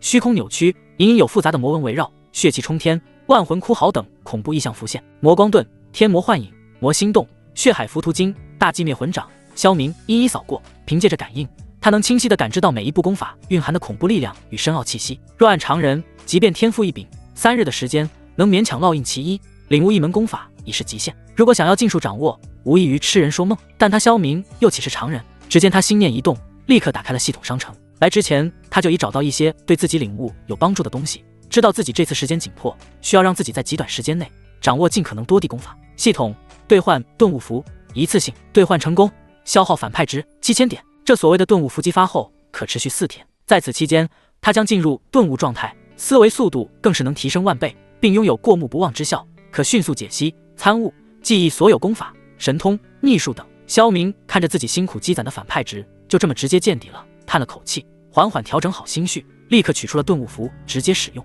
嗡！他只觉得自己的灵魂仿佛脱离了躯壳，被无限拔高，感知变得前所未有的敏锐。前面那9团代表无上功法的魔球，在他眼中不再神秘晦涩，其内部蕴含的无数功法奥义、施术诀窍、运功轨迹，如同抽丝剥茧般清晰无比地呈现在他面前。他的神识化作无数触须，同时探入9团魔球之中。魔光盾的急速奥妙，血海浮屠经的杀戮霸道，大寂灭魂掌的灵魂寂灭之威，天魔幻影的虚实转换，无数深奥晦涩地功法奥义，如同潮水般涌入他的识海，被顿悟状态下的他迅速融入、拆解、掌握。时间在顶层内仿佛失去了意义。萧明周身魔气自行运转，时而化作吞噬一切的黑洞，时而泛起滔天血光，时而身影模糊幻化出数道残影，时而挥出道道掌印，仿佛能湮灭灵魂。而萧明不知道的是，在魔点阁的深处，一间隐秘的静室内，2位老者相对而坐，他们身前的虚空中正投射着此刻顶层阁楼内萧明同时沟通参悟9大功法魔球的景象。见此一幕，那壮硕的手阁人声音如闷雷般在静室回荡，同时参悟9大功法。此子未免也太托大了些。洛红衣那丫头莫非是看走了眼？他的对面那干瘦的手阁人发出沙哑的笑声，如同枯叶摩擦。桀，老家伙急什么？此子身怀逆天体质，诡异得很，不可常理度之。壮硕手阁人如山峦般的眉头随着时间微微皱起，岩浆般的眸子里闪过一丝罕见的疑虑，沉声道：此子却识邪门，他就不怕灵魂被这9股截然不同的至高魔意瞬间撑爆吗？接下来的3日，2位手阁人见证了萧明鲸吞9大魔功的逆天之举，最初的质疑已然化为无比的震惊。不可思议，当真不可思议！壮硕手阁人脸上的轻蔑早已消失无踪，取而代之的是前所未有的震撼。3日就掌握9大魔功，闻所未闻。干瘦手阁人沉默许久，眼窝中的幽光闪烁不定，最终化作一声悠长的叹息。洛红衣那丫头，算是给我宗捡到一位未来的魔道至尊！哈哈哈哈哈！3日时间转瞬即逝，萧明再一次睁眼，魔点阁似乎对他产生了一股排斥之力。他瞳孔深处有无数细小的魔纹一闪而逝，周身气息似乎变得更加深邃内敛，隐隐与周遭气息融为一体。魔心动可获人心魂，扭曲其意志。血海浮屠经威猛霸道，炼体一绝。大寂灭魂掌湮灭灵魂，无比恐怖。魔光盾保命遁逃，无出其右。萧明心念电转，虽未深入修炼，但所有功法都已了然于胸，今后只需日常使用或在实战中磨砺，便可熟能生巧。这相当于他又多了很多诡异手段，底蕴瞬间深厚了不知多少倍。萧明站起身，感受到那股愈发强大的排斥力。他深吸一口气，压下心中激荡，转身走向光幕，心中喃喃：接下来便是2天后的天魔榜大比了。林凡，你可不要让我失望啊！萧明离开后，两位老者缓缓睁眼，望着那道已然消失的身影。那壮硕手隔人吐出一口浊气，室内的魔焰都随之明灭不定。他声如闷雷，却带着前所未有的坚定，此子注定不凡。若倾尽资源培养，必能带领我天魔宗重现上古魔道第一宗门的辉煌。咱们宗门的圣子之位也该重现世间了吧？随即两人对视一眼，瞬间达成了共识。走吧！壮硕手隔人缓缓起身，周身魔纹流转，气息如山岳复苏。我们去见见洛红衣那丫头，此子当为圣子。结结，正该如此。干瘦手隔人发出低沉的笑声，身影如鬼魅般融入阴影。另一边出了魔点阁的萧明，并未返回师尊寝殿。他深知在这个弱肉强食的修仙界，唯有实力才能得到自己想要的一切。看着已经见底的反派值，他叹了口气，向着宗门下的房室走去。如今他拥有的反派值低得可怜，啥都兑换不了。他打算再薅一波羊毛，以备不时之需。片刻后，他就到达了目的地。天命劫掠系统已悄然开启，视野中浮现出各种气运光柱，而他如同一个耐心的猎手，在熙攘的人群中搜寻着。很快，他就锁定了一个有着黄色气运的男修。此人正喜滋滋地把玩着一块刚淘来、看似寻常的矿石，但是萧明根据系统提示得知，此矿石内蕴一丝稀有的沉银髓，是炼制某些特殊法器的关键辅料。只是外表被普通石皮包裹，尚未被识破。萧明不动声色地靠近，正准备上前搭话，用低价将气筐买过来。而就在此时，他的目光忽地被侧前方一阵略显喧哗的动静所吸引。只见一名容颜娇媚、身材火爆的红裙女子正被一华服男修伴搂着。女子正是与萧明前不久认识的那名叫赤脸的女弟子，而那男修他则不认识，但其胸前的血色小剑图案已昭示了其身份。二人从一个售卖女子衣裙的奢华铺子里出来，男子脸上带着炫耀之意，声音不小：“脸儿，这些俗物算什么？明日带你去宝器阁里瞧瞧真正的宝物。”赤脸儿脸上露出恰到好处的媚笑，声音柔柔道：“师兄待链儿最好了。”虽面上一脸顺从，但从他那僵直的身体，眼底深处闪过一丝极力压抑的屈辱与厌恶。而这边的动静自是引来了周遭不少修士的侧目与低声议论。快看，是土语师兄和赤脸儿师姐，当真是郎才女貌，天生一对啊！一个弟子羡慕道：“涂师兄可是战魔峰屠风主独子，资源无数。赤脸儿师姐跟了他，也算有个好归宿了。不过赤脸儿师姐这身段真是绝了，若是能一清方泽，减寿10年我也愿意啊！”嘘，小声点，你想死吗？敢意淫土语师兄的女人。周围的议论声虽低，却一字不落地传入了萧明耳中。他立刻明白了那男子的身份以及两人之间的关系，原来是道侣啊！那男修名叫土语，是战魔峰峰主涂刚之子。但随着萧明的观察，他的目光不由得古怪了起来，在土语那张五官勉强只能算周正的脸上细细打量着，心中顿时升起一股强烈的错愕与狐疑。涂刚的儿子。他在脑海中回想了一下那位身形壮硕、面容威猛中带着狰狞的战魔峰峰主，脑海中把两人的面貌进行了比较，心里不禁暗自吐槽：这土语的相貌不能说与其父毫不相干，简直是疑点重重啊！难不成涂峰主的夫人？一个荒诞的念头不受控制的冒了出来，或者涂峰主还有当牛头人的经验？这念头在心里一闪而过，萧明自己也觉得有些无趣，暗自失笑，甩了甩头。修仙界奇功异法无数，改变容貌体态也并非难事，或许只是功法影响，又或者涂语长相随了母系一族，也许应该吧。随即他将这点无聊的揣测抛诸脑后，目光重新恢复平静，转头继续做着自己的交易。然而就在他转头的刹那，或许是目光停留稍久，或许是赤烈儿对周遭视线异常敏感，他的目光恰好与萧明那双平静无波，仿佛能洞穿一切的眸子撞个正着。赤烈儿脸上的媚笑瞬间凝固，如同面具碎裂，一种被扒光伪装暴露最不堪一面的羞耻感如冰水浇透，让他浑身一凉。他怎么会在这里？他下意识的想要挣脱，这个动作让他身边的涂师兄有所察觉，不满的嘟囔：“怎么了？没什么。”赤脸慌忙低下头，声音带着一丝不易察觉的慌乱，强笑着说道：“师兄，那边好像有卖灵果的，我们去看看。”他有些嫌弃的拉着不明所以的赵师兄匆匆离去，背影仓促，甚至有些踉跄。而另一边的萧明毫无波澜，刚刚只是个小插曲。他转向那个手持矿石的弟子，迅速完成了交易，以极低的价格拿下了那块沉银髓。定，成功截胡黄色气运目标。定，成功截胡橙色气运目标。定。就这样，萧明在这房室中不辞辛劳地忙活了一阵，看着已经尽数回归的反派值，他不再停留，转身朝着自己住所的方向走去。接下来他还要利用大笔钱的这段时间，将刚掌握地功法好好熟悉熟悉。萧明脚步从容，途经核心弟子居住区边缘，正要往普通弟子居住区赶时，他目光不经意的一瞥，脚步微不可察的一顿，前方不远处，一株枝叶繁茂的古树下站着两人，其中一名女子身着一袭天青色束腰长裙，外罩素白纱衣，身段高挑，玉腿极齐的黄眼，修长无比，气质清冷如空谷幽兰，正适合他刚认识不久的莫青竹。而其身旁则是一位气质温文尔雅、衣着不凡的男修。此时，那男修正从储物戒中取出一只品相清雅、隐隐有灵韵波动的玉簪，面带温和笑意，缓缓递送给莫青竹。而莫青竹也并未闪避，清冷的脸上毫无波澜，微微颔首，轻声道：“多谢师兄了。”阳光透过枝叶缝隙，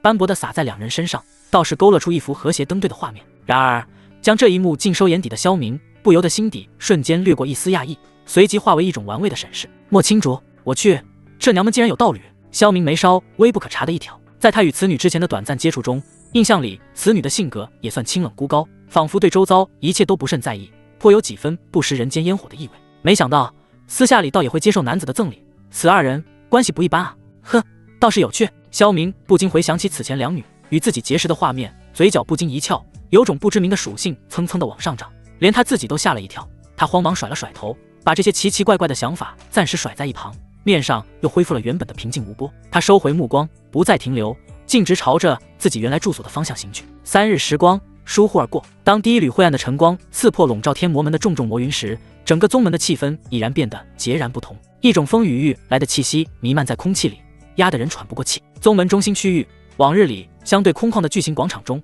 此刻却已是人山人海，喧嚣震天。广场呈不规则的圆形，以某种不知名的暗血色巨大石块铺就，石面上浸染着洗刷不掉的深褐污迹，散发着若有若无的血腥之气，仿佛在无声诉说着此地曾上演过的惨烈厮杀。而广场四周矗立着9根高达100丈的巨型石柱，柱身缠绕着各种狰狞的不知名魔物雕像，他们口中吞吐着幽蓝色的魔焰，将整个广场映照得一片森然。广场最内侧是一座高出地面10余丈的恢宏看台，看台通体由无比坚固的黑曜石打造，边缘雕刻着繁复的魔神征战图案，散发着令人心悸的威严。看台上按照尊卑次序摆放着数张宽大的玉石宝座，倒是显得有些单调。而那里将是宗门高层、各封封主等的官吏之位。此刻广场之上早已汇聚了数以万计的天魔门弟子，他们按照所属山峰势力聚集在不同的区域，嘈杂的声浪如同海啸般翻滚不息。快看，那是战魔峰的队伍，他们好强的煞气！而且刑法殿的人也来了，一个个阴气森森的，看着就浑身不舒服。魔药峰这次来的弟子依旧很少，也是他们平日不善正面打斗，对培育药草、琢磨独到更感兴趣。这时有些人不禁疑惑，绝情峰的人呢？怎么才到这么点？洛峰主据说修为恢复了，想必这次大比也不会错过，倒是又能一睹洛峰主的绝世容颜了。哼，恢复又如何？昙花一现罢了。听说他那个叫萧明的弟子这次天魔也会参加，最近风头正盛。呵呵，一个靠女人上位的废物也敢来丢人现眼。嘘，小声点，你不要命了？没听说前几日副宗主殿前各种议论、猜测、挑衅，乃至毫不掩饰的杀意在人群中传播开来，无数道目光或炽热，或阴冷，或好奇，或贪婪，不断地扫视着入场通道，寻找着令自己感兴趣的目标。战魔峰弟子区域内，一股格外凌厉的杀气如同实质般凝聚在他们的周身，为首的几十人个个都血气缠绕，显然都已达到了金丹，有几人甚至已经半只脚踏入元婴之境。他们眼神锐利，多数人的目光都瞥向了绝情峰弟子所待的区域，嘴角噙着残忍的冷笑，其中几人更是毫不避讳地用手在脖颈前比划了一个割喉的手势，何其嚣张，引得周围不同峰的弟子一阵低沉的哄笑。显然他们早已得到了授意，若在擂台上遇到绝情峰的人，尤其是那个新崛起叫萧明的，绝不会手下留情。而刑法殿弟子则是在正中央的位置，区域内一片死寂，他们全都身着黑袍，气息阴寒，面容隐藏在兜帽下，如同蛰伏的毒蛇。另一边，在人群相对稀疏的一块区域，擎天峰的弟子们三三两两的聚集着，这些峰主都不怎么喜欢收弟子，即使收了也跟放养无异。要知道魔修可不讲感情，更别提什么师徒之意了。与战魔峰、刑法殿的血气阴森不同，擎天峰的整体气势就显得内敛很多。在这群弟子们的前方，一道青色身影静静而立，格外引人注目。此人正是林凡，他依旧穿着一袭洗得发白的普通青黑色弟子袍，与周围一些衣着光鲜或黑袍真面的弟子相比，就显得颇为朴素了。然而他那张平凡坚毅的脸上，一双眸子却亮得惊人，周身气息凝练浑厚，已达金丹后期，距离巅峰似乎只差临门一脚。在这天才云集之地，他这份修为算不得顶尖，却自有一股沉稳如月、深不可测的气度。他双手负于身后，目光平静地扫视着全场，眼神古井无波，看不出丝毫喜怒。但若有人能窥其眼底深处，必能发现那足以焚尽一切的仇恨火焰与滔天怒意。林师兄如今的修为真是愈发深不可测了。他旁边一个面容较为娇俏、身段婀娜的女弟子从身后凑了上来，声音甜腻的能滴出水来。看他那带球撞人的娇羞模样，就知道此女与林凡定然有过几次露水情缘。他一边说着恭维话，一边极为大胆地伸出指尖，来回摩挲着林凡那坚实的胸膛，挑逗意味明显，缓缓向下探去。师妹近来得了一套仙裙，待此次大比结束，可否请师兄再指点一下师妹的修行呢？若是往常，林凡或许很享受这种感觉，甚至还想顺势与之春风一度。虽然此女的容貌身段对比洛丽差之甚远，但作为修炼之余的调剂，发泄一下欲火，还是勉强可以的。指点修行吗？可以。林凡眼中戾气大涨，看着这句还算诱人的动体，以及他那愈加放肆大胆的动作，不禁心中邪火蹭蹭。随即又想到那清冷绝俗、高高在上，让他魂牵梦绕，却连衣角都触碰不到的曼妙倩影重叠在一起，一种暴虐的冲动在心底疯狂滋生。就这种庸脂俗粉，也配与洛丽相提并论。不过平时用来发泄还是挺不错的。操，我想要的女人得不到，你们这些贱人却一个个主动送上门来，真是下贱贱货。还有洛丽那贱人也是，总有一天我要将她压在身下，尽情蹂躏。随后他狠狠伸进女子的衣裙当中，肆意游走了一番，下手毫不顾忌。见到女子面上露出痛苦又享受的神情，林凡脸上露出了享受又满意的神情。最终在女子双腿发软，就快要站不稳时，他这才收手。林凡在一声较重的痛哼声中，心中咆哮：张家张狂！若非你们张家屡屡追杀于我，逼得我东躲西藏，我林凡何至于此？若非你们，我早已想到张家的势力仍在宗门内对他围追堵截，各种暗杀。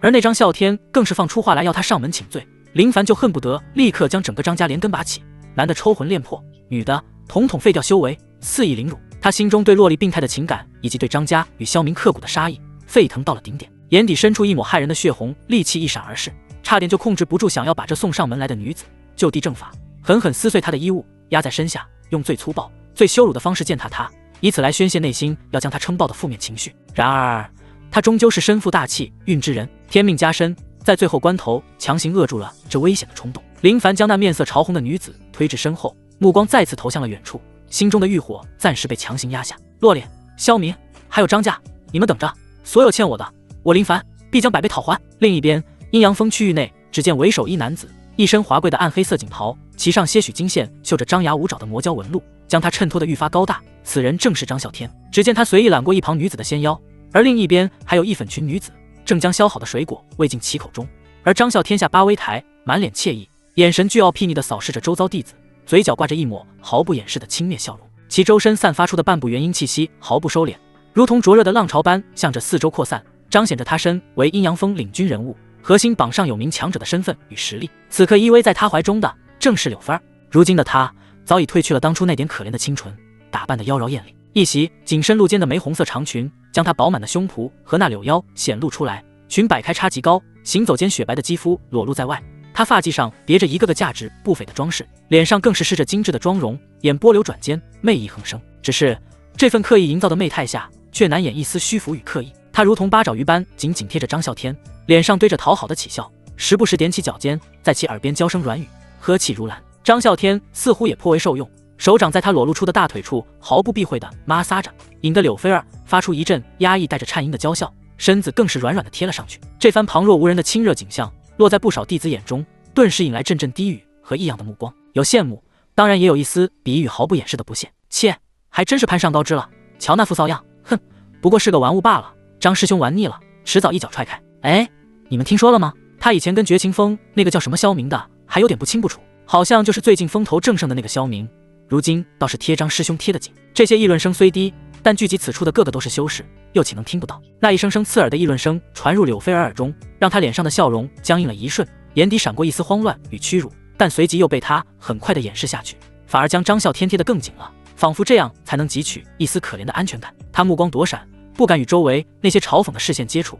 他如今这样，只能牢牢抱住张啸天的大腿，绝不能再跌回曾经的泥沼。至于萧明那个废物，早已是过去式，恐怕连给张师兄提鞋都不配。就算最近他有些机缘，但在柳菲儿的心中依旧比不上张啸天，也是他心中不肯承认自己错了。张啸天一脸惬意享受，对周围的议论浑不在意，反而享受这种被瞩目的感觉。就在广场上气氛愈发躁动，各峰弟子剑拔弩张之际，咚一声沉重悠远，仿佛来自远古传来的钟鸣，骤然响彻天地。钟声蕴含着奇异的魔力，瞬间压过了广场上所有的喧嚣，让数万弟子的心神为之一清，不约而同地安静下来，目光齐刷刷地投向那座最高的黑曜石看台。不需片刻，一股股强大无比的威压自天际各处由远而近。首先出现的是一道血气冲天的暗黑色盾光，来人赫然是战魔风主涂刚，他如同一尊从天而降的血煞凶兽，轰然砸落在看台之上。他身形魁梧壮硕，周身散发着浓郁的化不开的血腥气。他面容粗犷，虬然如戟，一双铜鳞巨眼中血光吞吐，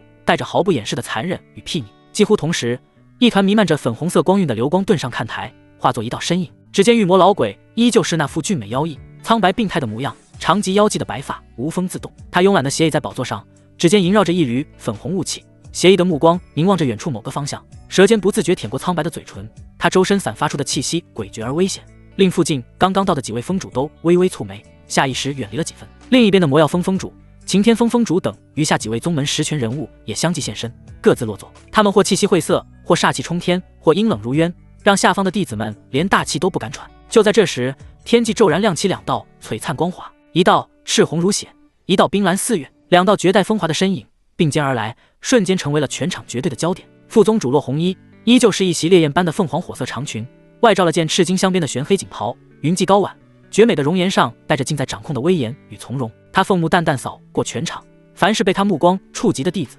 无不心生凛然，低头以示敬畏。但他的目光深处却略带凝重，因为就在前日，两位守阁人突然一同造访，郑重提出了要重启已废弃数百年的圣子之位。他刚一听到这个消息，也是一脸惊讶，因为此事关系重大，圣子之位非同小可，前置条件不仅需要修炼魔典阁最顶层的9法之一，还需要有不凡的天赋实力。如若提出，将会彻底打破目前宗门内的微妙平衡。涂刚等人和那些中立派系绝不会轻易答应。自此之后，宗门恐怕不会平静了。他的目光不经意间扫过身旁的师妹，心中暗叹：师妹啊师妹，师姐还真是托你的福了，我们天魔门也算是后继有人了。而一旁与他并肩而立的洛里对这些却浑然不知。今日的他穿了一身较为正式、象征封主威严的冰蓝色宫裙，裙摆层叠，以银线绣着繁复的冰花暗纹，流光溢彩，如墨青丝挽成优雅高贵的飞仙髻，缀一点点冰晶珠花，衬得他那张清冷绝俗的容颜愈发白皙剔透，宛如9天玄女坠凡尘，与这魔气森森的广场格格不入，却又散发出一种令人不敢亵渎的神圣威仪。然而他如今的状态却不太好，因为他发现那几日未见的恼人孽徒竟然还没有现身，不知为何，心底总有一丝难以言喻的烦乱与空落。此刻他端坐于高台，接受着下方无数道或敬畏、或崇拜、或痴迷的目光注视，他脸上依旧是一片冰冷与淡漠，仿佛万事不盈于心，但心底那丝莫名的牵挂却如同蛛丝般缠绕不去。这孽徒也不知又跑到何处去了。哼，他不知道宗门有多少人在盯着他吗？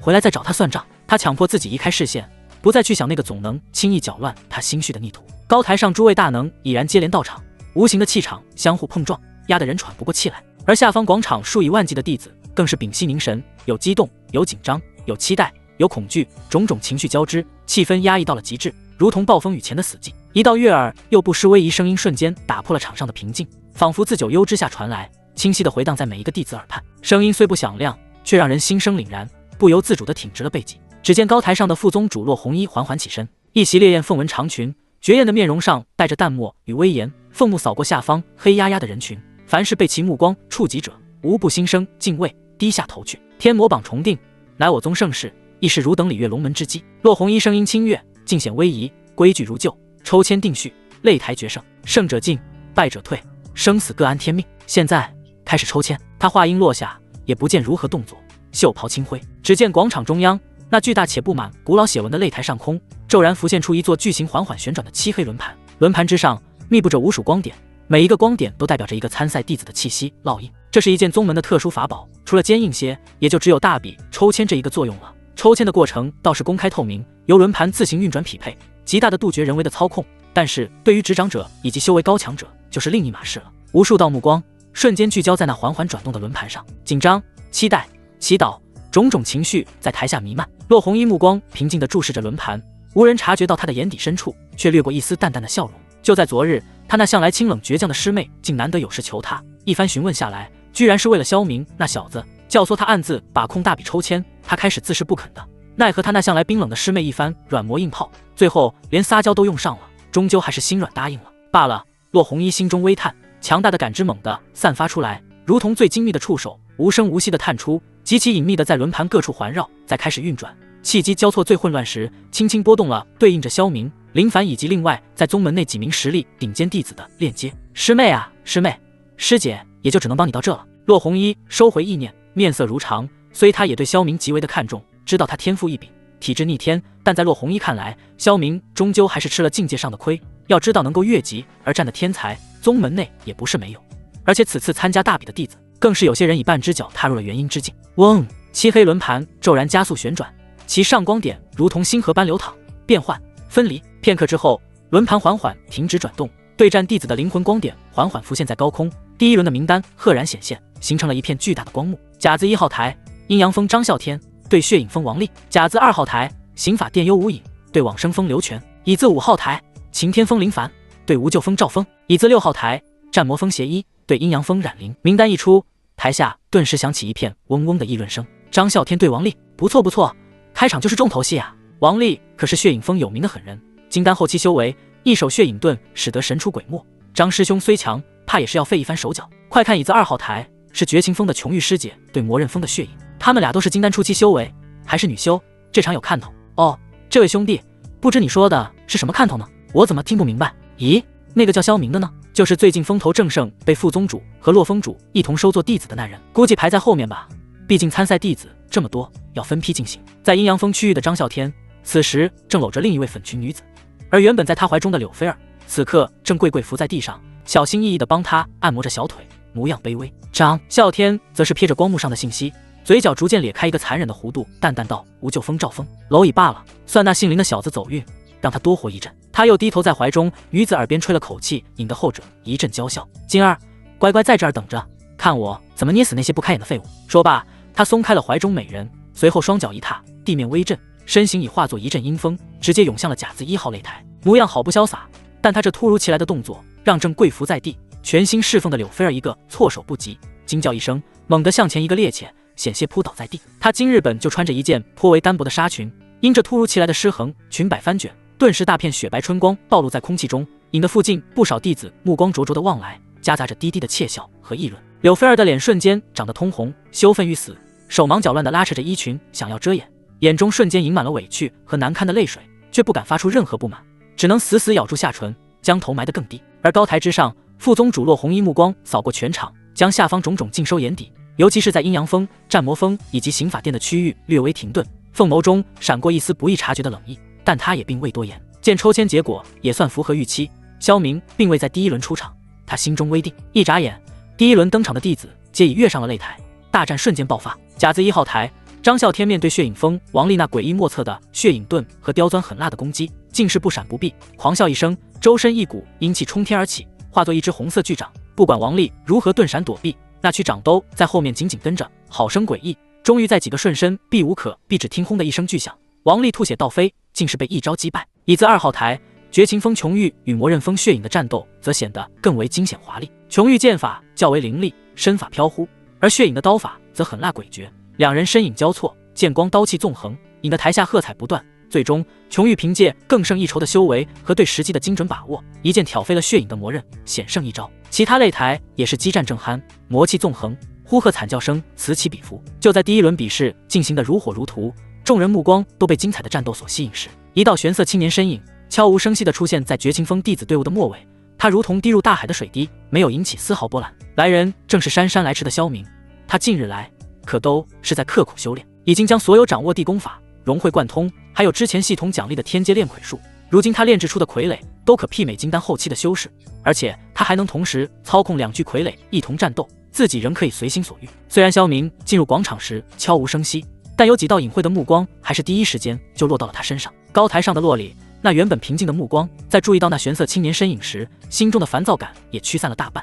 那搭在扶手上的纤纤玉指无意识地抚摸着手指上的那枚戒指，感知到萧明周身的气息愈发内敛深沉，洛里还是微微有些吃惊的，心中不禁感叹：短短几日，这孽徒竟又有了提升，当真骇人听闻。一丝欣喜与自豪掠过脑海，但又被他立刻压下，取而代之的是一股莫名的愠怒。如此紧要关头，却掐着时辰现身，真是不成体统。他强迫自己将目光重新投向比斗的擂台，但眼角的余光却总是不受控制地瞥向萧明的方向。那清冷的容颜上，冰雪都似乎悄然融化了。一旁的骆弘一在萧明出现时，也注意到了他，感受到其如今愈发高涨的气息。骆弘一唇角不禁微微上扬，勾勒出一抹了然又带着几分欣慰的笑意。随即他瞥着师妹洛里那似乎冰雪消融的脸庞，骆弘一凤目中流转过一丝戏谑：我这师妹啊，平日里对谁都是一副冷若冰霜、拒人千里之外的模样，如今对这徒弟倒是上心得很。他想起洛里前几日还特意为萧明的抽签之事来找他，最后竟娇滴滴地撒起娇来。如今再看师妹这下意识流露出的反应，洛弘一愈发肯定了自己的判断，对儿，这是真把萧明当成了衣钵传人、宝贝的紧呢，生怕萧明受了半点委屈。洛弘一目光再次投向台下那道玄色身影，眼中欣赏之色更浓。此子却是非同凡响，短短10日，气息愈发深不可测，能得此家徒，将来宗门也算是后继有人了。我天魔门必能大兴。他甚至觉得师妹因为这个徒弟，整个人都似乎比以往多了几分生气，不再像过去那般清冷拒人千里之外。想到此处，洛弘一心情愈发舒畅，觉得师妹总算是恢复了点人味儿。就在洛里和洛弘一这2位师尊细打量萧明的同时，还有几道不善的目光也投向了他，其中眼神各异。对于这些目光，萧明恍若未觉，他依旧平静地立在原地，仿佛周遭的一切都与他无关。过了不久，伴随着几声凄厉的惨叫，第一轮的最后几场比试也陆续分出了胜负。洛弘一那悦耳的声音再次响起，压下了现场的嘈杂。第一轮比试结束，胜者晋级，败者退场，休整半炷香后进行第2轮抽签。广场上顿时响起各种声音，有晋级者的欢呼与他人的祝贺，也有陨落者同风之人的怒骂和反击。浓郁的血腥气混合着躁动的魔气在广场上弥漫。半炷香的时间很快过去，伴随着那道熟悉的声音，那巨大的漆黑轮盘再次缓缓转动起来，其上光点流淌碰撞，牵动着所有晋级弟子的心。轮盘最终停止，新的对阵名单在光幕上显现。甲字7号台，阴阳峰张啸天对伏古峰焦图。名单显现，但依旧没有出现萧明的名字。台下再次响起如潮的议论声，随后不知谁提了一句：奇怪，最近那声名鹊起的小子怎么还没看到他上场呢？不会是怕死不敢吧？不会吧，他好歹也是个金丹修士，况且还被2个化神大能的师尊看中，又怎么可能如此胆小？他不会是轮空了吧？不可能吧，连续轮空2场吗？这怎么可能？这些声音如同瘟疫一般在弟子之间传播开来，而听到周遭议论的林凡眉头微不可察地皱了一下，目光瞥向了高台，看着那一袭冰蓝长裙的绝美女子，眼神火热，心中却很愤怒。2场轮空，这怎么可能？难道？对，肯定是他搞的鬼。以他化神期的修为，而且副宗主还是他师姐，他若是想在大比抽签上做手脚，定然不难。看着那道风韵婀娜的倩影，林凡周遭戾气升腾，心中不禁咆哮，在人前装的一副清冷高高在上的模样，私底下就为了个男人连大比抽签动手脚这等事都做得出来，真是个贱人。待我杀了萧明，定要好好炮制你。随着轮番的抽签，萧明的名字在比斗中仍然迟迟没有出现，这反常的一幕自然也引起了有心人的注意与狐疑。高台上，战魔峰峰主涂刚那粗犷的眉头越皱越紧，铜铃般的眼中血光闪烁，忍不住冷哼一声，声如闷雷。哼，连续12场轮空，洛峰主、副宗主你们的弟子运气未免好得太过离谱了吧？他目光锐利如刀，扫向副宗主洛弘一与洛里，语气带着毫不掩饰的质疑：副宗主，这抽签轮盘莫非出了什么岔子？还是有人暗中动了手脚？他身旁刑法殿殿主刑老鬼那干瘦如同骷髅的脸上也露出一抹阴森的笑容。涂峰主所言极是，宗门大比向来讲究的便是适者生存，优胜劣汰。若有人凭借关系背景避战而进，只怕难以服众啊。副宗主，您说呢？他那深陷的眼窝中幽光跳动，意有所指。面对2人的质疑，洛弘一心中毫不慌张，坦然自若。他凤目含微，冷冷扫过2人，语气平淡带着不容置疑：涂峰主、刑殿主，天魔轮盘乃宗门至宝，抽签过程也是公开透明，有何手段可做？至于本座徒儿屡屡轮空，有时候运气亦是实力的一部分。若有人觉得不公，大可等大比结束后亲自查验。此刻妄加揣测，扰乱大比，是何道理？他话语质的有声，化神中期的威压隐隐散发，让涂刚和邢老鬼脸色僵硬，虽心中不服，却也不敢再继续挑衅。2人只得冷哼一声，阴冷的目光再次投向台下的萧明，杀意更浓。众人见副宗主都这么说了，也不再关注，都把目光再次投回了擂台上。几天轮番比斗下来，不少宗门内的年轻天才一一浮现在了众人面前，其中最引人注目的就是张啸天了。他行事嚣张狠毒，与人比斗必取人性命，就连认输求饶者也照杀不误。其次就是林凡，他与人之间的比斗也甚是精彩，虽不如张啸天那般残暴狠辣，但他的坚毅不屈也吸引到了不少台下弟子的欢呼。什么铜镜碾压、越级反杀都是基操，最主要的还是他居然能靠着与人比斗提升自己，突破修为，看得对手头皮发麻。经过这几天林凡的惊人表现，几位峰主的目光或多或少都带上了几分审视。战魔峰峰主涂刚虽面带不屑，但那双铜铃般的血眸中却掠过一丝不易察觉的凝重。此子韧性惊人，对我战魔峰似乎也没什么好意，若任其继续成长，日后必成心腹大患。他暗自传音给身旁的心腹，杀意凛然。大比之后，无论成败，找机会。而端坐于主位之侧的洛弘一，纤长如玉的手指轻轻敲击着宝座扶手，艳丽绝伦的脸上依旧挂着慵懒浅笑，那双凤目中却悄然闪过一丝金光。他红唇微起，传音给身旁的师妹，语气带着几分赞赏：“师妹，你看这擎天峰的小家伙，倒是也挺有意思的，临危突破，心性更是不凡，是个可造之才。若能将其收服，悉心培养一番，未来或可成为萧明的一大助力啊。”而一旁的洛里在听到林凡二字从师姐口中说出时，那双清冷桃花眼底瞬间凝结起万年不化的冰霜。他搭在扶手上的玉指下意识的紧握，这个名字瞬间勾起了聂屠在他耳边的低语喃喃，尤其是联想到他之前竟敢在后山桃林试图接近自己，那股不知名的厌恶感便油然而生。怎么看都觉得此人很讨厌。他对着洛红衣传音回去，带着不满嘟喃道：“师姐呀，你是知人知面不知心，此子或许是有几分天赋，但其包藏祸心，隐有戾气内藏，而且萧明对其观感不佳，恐非良善之辈。我绝情风定然不会收此等心术不正之人。”他的拒绝干脆利落，甚至还带着一丝杀意。这样的举动让洛红衣不禁微微挑眉，有些意外地看了师妹一眼。奇怪，师妹向来性子清冷，但如此直接地对一个弟子流露出这般明显的恶意，倒是少见。莫非这林凡得罪过师妹？洛红衣心中暗忖，却也不再强求，只是将这份疑惑暂且压下，目光重新投向下方广场。而洛里则已将目光从林凡身上移开，仿佛多看一眼都会污了眼睛。他的视线不由自主地再次飘向那道玄色身影，眼中浮现过一丝柔情。与林凡的虚伪相比，自家那个霸道可恶的聂屠反倒显得真诚许多。至少那聂屠对他的贪婪与觊觎都是明晃晃的，从不屑于伪装。这个念头让他心头莫名一躁，绝美的脸颊微微发烫，连忙收敛心神，重新恢复了那副清冷的冰山姿态。下方的擂台上依旧鲜血四溅，魔宗大比的残酷展露无遗，断肢残臂横飞，魂飞魄散者不在少数。即便是女修下手之间，也都是毫不留情。不知过了多久，又一轮抽签后，丁字7号台绝情风萧明对战魔风刘莽。我去，这小子终于上场了！台下瞬间爆发出一阵嘈杂。这绝情风的萧明，好运终于到头了！快看，那就是战魔风的刘莽。听说他早已突破金丹中期，而且炼体有成，是一名体修，肉体强悍，一双血煞，掌力大无穷，生思过同级妖兽不在话下。这下看那萧明还怎么躲？就是刘莽师兄，好好教训一下这个靠运气的小子！战魔风弟子更是兴奋地嚎叫起来，仿佛已经看到萧明被当场撕碎的场景。而高台上，涂刚那极为阴沉的脸上不免露出一抹得意，仿佛胜券在握。要知道他和阴谷老人的弟子在之前的比斗中遇到那个劳什子叫林凡的小子，非死即残，损失惨重，这让他们怎么能不愤怒呢？如今难得有件事能让他们开心一点。看着两人那副胜券在握的得意笑容，洛里却毫不在意。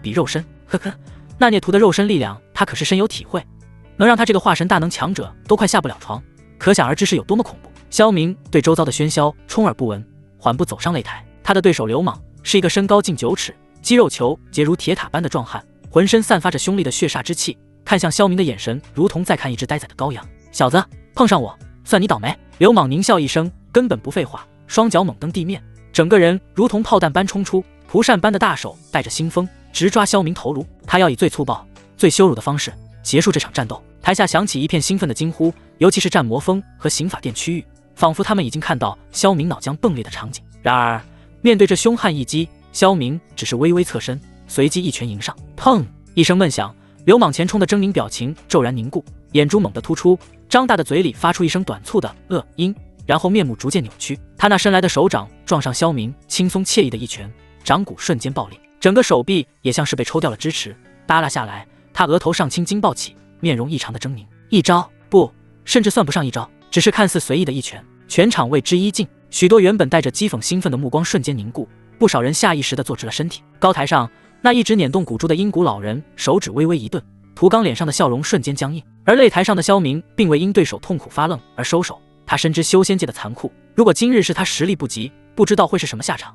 况且两位师尊跟他们早已经是不死不休。他缓步上前，在数万道惊骇的目光注视下，一脚踏在刘莽的胸口，将其死压在染血的擂台石面上。怎么可能？你怎么会这么强？刘莽眼中充满了无尽的不甘和绝望。萧明低头俯视着他，眼神漠然如是蝼蚁。他又瞥了瞥高台上一直死死盯着自己杀意沸腾的几人，嘴角却勾起一抹冰冷的弧度。你们战魔峰不是想要我的命吗？话音未落，他踏在刘莽胸口的那只脚猛地用力，浑身泛起幽暗深邃的黑光，一股恐怖绝伦的吞噬之力轰然爆发。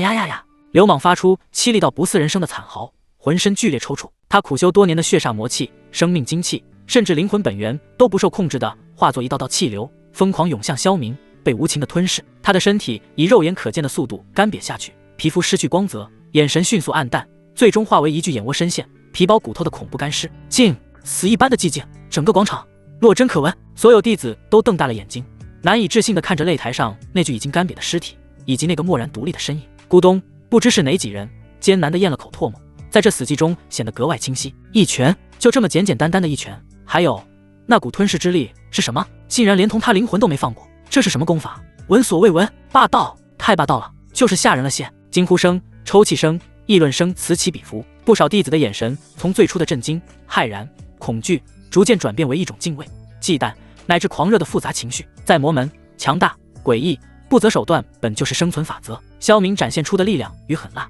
恰恰符合他们对魔道强者的认同。但也有不少弟子面露贪婪之色，他们死死盯着萧明，仿佛在看一座行走的宝库。此等魔功如此恐怖，真是闻所未闻。若能，哼，匹夫无罪，怀璧其罪。他才什么修为，也配拥有此等魔功？若能擒获此子，献给封主。窃窃私语在人群中蔓延开来。当然，也并非所有人都是如此。更多实力普通、背景一般的弟子，在最初的震撼过后，是深深的无力与庆幸，庆幸自己未曾真正得罪过这尊杀神，同时将不可轻易招惹的念头刻入心底。而一些心死活络者，则开始琢磨如何与之结交，至少不能为敌。而那些女弟子嘛，反应则是呈现两极状况，一部分胆小些的面露恐惧，花容失色，但也有些许胆大泼辣、慕强的女修，在短暂的惊骇后，美眸中绽放出异彩。好生霸道，这才是真正的魔道天骄，一拳败敌，吞噬一切。如此手段，比那些只知道使用蛮力、好勇斗狠的体修强了何止万倍。若能与这般人物春风一夜，有女修脸颊微红，眼中水光潋滟，两腿摩挲着，满脸渴望。之前是谁说他靠运气的？真是瞎了眼。高台之上，几位封主的反应也各自不同。涂刚脸色铁青，杀意几乎凝成实质，但那眼底深处何尝没有对那诡异功法的贪婪？阴谷老人捻动骨珠的手指停顿，眸光幽深难测。副宗主落红衣，嘴角微扬，似乎意料之中。而洛里虽依旧清冷如雪，但那双勾人的桃花眼此时正死死扫视着台下那无数道充斥着贪婪、觊觎的目光，心中气恼道：这孽徒竟然如此不知收敛，将这恐怖功法堂而皇之的施展出来，是嫌麻烦不够多吗？萧明对擂台下的种种复杂目光恍若未闻，或者说他根本不在意。他甚至没有多看那具干尸一眼，仿佛只是随手拂去了一点尘埃。大比继续进行着，接下来的数轮，随着晋级弟子展露的不凡修为与实力，战斗变得愈发激烈和血腥。其中两个擂台仿佛化作了杀戮场，一边是林凡的擂台，他遭遇了各个风的轮番阻击，战斗异常惨烈。林凡越战越勇，展现出了惊人的韧性，虽多次负伤，衣衫染血，但却总能险之又险地击败强敌，甚至还突破到了金丹后期。他的顽强与诡异也赢得了不少弟子的侧目。而另一边则是萧明的擂台，他的比赛节奏快得令人窒息，无论是谁，只要对上他，结果几乎都毫无悬念。尤其是战魔峰和刑法殿的弟子，皆是被吞噬殆尽，化为干尸。他出手的狠辣果断，令人啧舌。到后来，甚至有抽到与之对战的弟子，还未上台便面色惨白，直接开口认输。高台上，涂刚和阴谷老人的脸色随着大比的进行，已然阴沉的能滴出水来，对林凡以及萧明的杀意也都是毫不遮掩。不知过了多少场，伴随着天魔轮盘再次光芒定格。甲子4号台，擎天峰林凡对阴阳峰张啸天；甲子9号台，绝情峰萧明对战魔峰涂宇。全场瞬间哗然，真正的重头戏来了。涂宇，战魔峰峰主涂刚的独子，宗门内有名的纨绔，战力不菲，修为前些日子已达金丹巅峰，其手段狠辣，资源雄厚，平日横行无忌，无人敢惹。而正站在战魔峰人群中的涂宇，此时正搂着一名女子，神色倨傲，一脸嚣张。他面带不屑，缓缓大步踏上擂台。萧明，你这个靠女人上位的废物，终于让本少主碰上了。涂宇指着萧明，嚣张喝道：你杀我战魔峰多名弟子，今日本少主要将你抽魂炼魄，以儆效尤。萧明面无表情地看着在那叫嚣的涂宇，眼神古井无波，如同在看一个跳梁小丑。一个不知名角落里，一双美眸死死盯着正嚣张叫嚣的涂宇。他便是刚经历过几场战斗，已挤进天魔榜推赛了的赤脸。此刻他的美眸中早已没有了往日的妩媚，只剩下彻骨的冰冷。萧师弟，你可一定要杀了他！随着擂台上双方到场，比赛即刻开始。只听涂宇暴喝一声，周身血煞之气冲天而起，比之前的流氓浓郁数倍。他直接祭出了一柄血色长刀，刀身缠绕着冤魂虚影，发出凄厉嚎叫，赫然是一件品阶不低的魔兵。他挥刀便斩，一道撕裂长空的血色刀罡带着化不开的血腥气，直劈萧明面门。一出手便是杀招，毫不留情。而面对这凶悍的一击，只见萧明身影一晃，如同鬼魅，魔光盾和千魔幻身依次施展，与涂宇缠斗起来。一时间，擂台上魔气纵横，刀光鬼影交错。涂宇状若疯魔，刀刀狠辣，逼得萧明看似不断闪避格挡，偶尔才反击一招，实则他在寻找机会，等待致命一击。他可不想过早的就暴露自己的全部实力。哈哈哈，废物，你就只会躲吗？涂宇见状更加得意张狂，攻势愈发狂猛，口中还一个劲的嘲讽。萧明见此身影陡然加速，快如闪电，又是对拼数招过后，他抓住涂宇一个空档，其近身前一拳直击他握刀的手腕处，咔嚓一声脆响，万骨碎，裂声清晰可闻，血色长刀脱手飞出。只听涂宇惨叫一声，还未反应过来，萧明的另一只手已如铁钳般扣住了他的咽喉，将他生生提离地面。恐怖的吞噬之力再次爆发，呀！涂宇发出杀猪般的惨嚎，浑身气血修为不受控制的开始向萧明倾泻。他感受到死亡的降临，眼中终于露出了恐惧之色。只听其嘶声大吼道：“爹，救我！”高台上，涂刚见此一幕，目眦欲裂，怒吼一声，脚触生二胆，化神期的恐怖威压轰然爆发，一抹血色刀光伴随着他的身影直扑擂台上的萧明而去。几乎是涂刚动身的同一瞬间，副宗主骆红衣也已凤目含煞，周身烈焰升腾，准备出手阻拦。只不过有一道倩影比他更快，嗡！一股冰冷刺骨的化神威压后发仙智瞬间出现在涂刚与擂台之间，将那道血色长虹硬生生挡住。众人侧目望去，出手之人正是绝情峰峰主洛里。他不知何时已悄然立于擂台边缘上空，一袭冰蓝长裙无风自动，绝美的容颜上覆盖着万年寒霜，桃花眼中尽是冷意，冰冷的目光死死锁定暴怒的涂刚。涂刚，宗门规矩，擂台之上生死由命，你想公然违逆吗？他周身气息毫无保留的释放，玄阴之体也催动到了极致，冰蓝色的魔气汹涌澎湃，散发出凛然不可侵犯的强大气势，竟是以化神初期修为，再次硬生生挡住了涂刚化神期后期的寒怒一击。涂刚感受到洛里那凛冽的杀意，以及全力爆发下勉强不输于自己的战力，暴吼道：“洛里，他要杀我儿，你敢阻我？”洛里寸步不让，声音冰寒道：“擂台比斗，生死由命，学艺不精，还敢口出狂言，这都是他咎由自取。你若出手，我必斩你！”看着那道凌空而立的冰冷倩影，擂台上的萧明心中此时暖暖的，随后也不知想到了什么，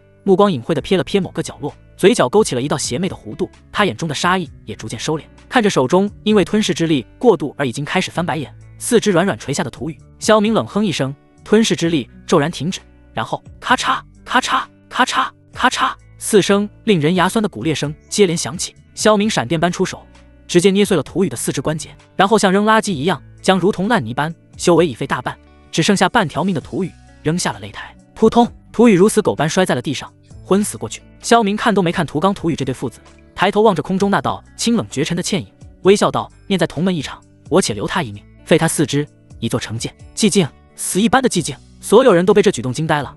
他们原以为涂峰主出场，萧明再怎么样也得给其几分薄面，谁知高台上正准备出手的骆红衣看到师妹那护犊子般的反应，先是一愣，随即嘴角勾起一抹玩味的笑容，也缓缓收敛了气息，好整以暇地坐了回去，一副看好戏的模样。看来我这傻师妹可真宝贝，她这个徒弟呢？而暴怒的涂刚看着台下如同死狗般的犊子，又看看挡在面前神色冰冷杀意沸腾的洛里，气得浑身发抖，血红的眼睛几乎要喷出火来。就在他欲要不顾一切对萧明出手之时，一股凉意袭上心头，他不着痕迹地瞥了一眼魔点阁的方向，最后死死地看了洛里和萧明一眼，从牙缝里挤出一句话：“好一个萧明，此事我涂刚记下了。”说罢，他身形一闪，落到台下，抱起昏死的涂宇，化作血光遁走。而高台之上，正打算随后出手的阴谷老人看着这一幕，眼中金光闪烁，心中隐隐有些不安。咦，涂老鬼怎么突然收手了？最后深深看了萧明一眼，身形缓缓消失，向着战魔峰而去。高台上的另一边，一道俊美妖异、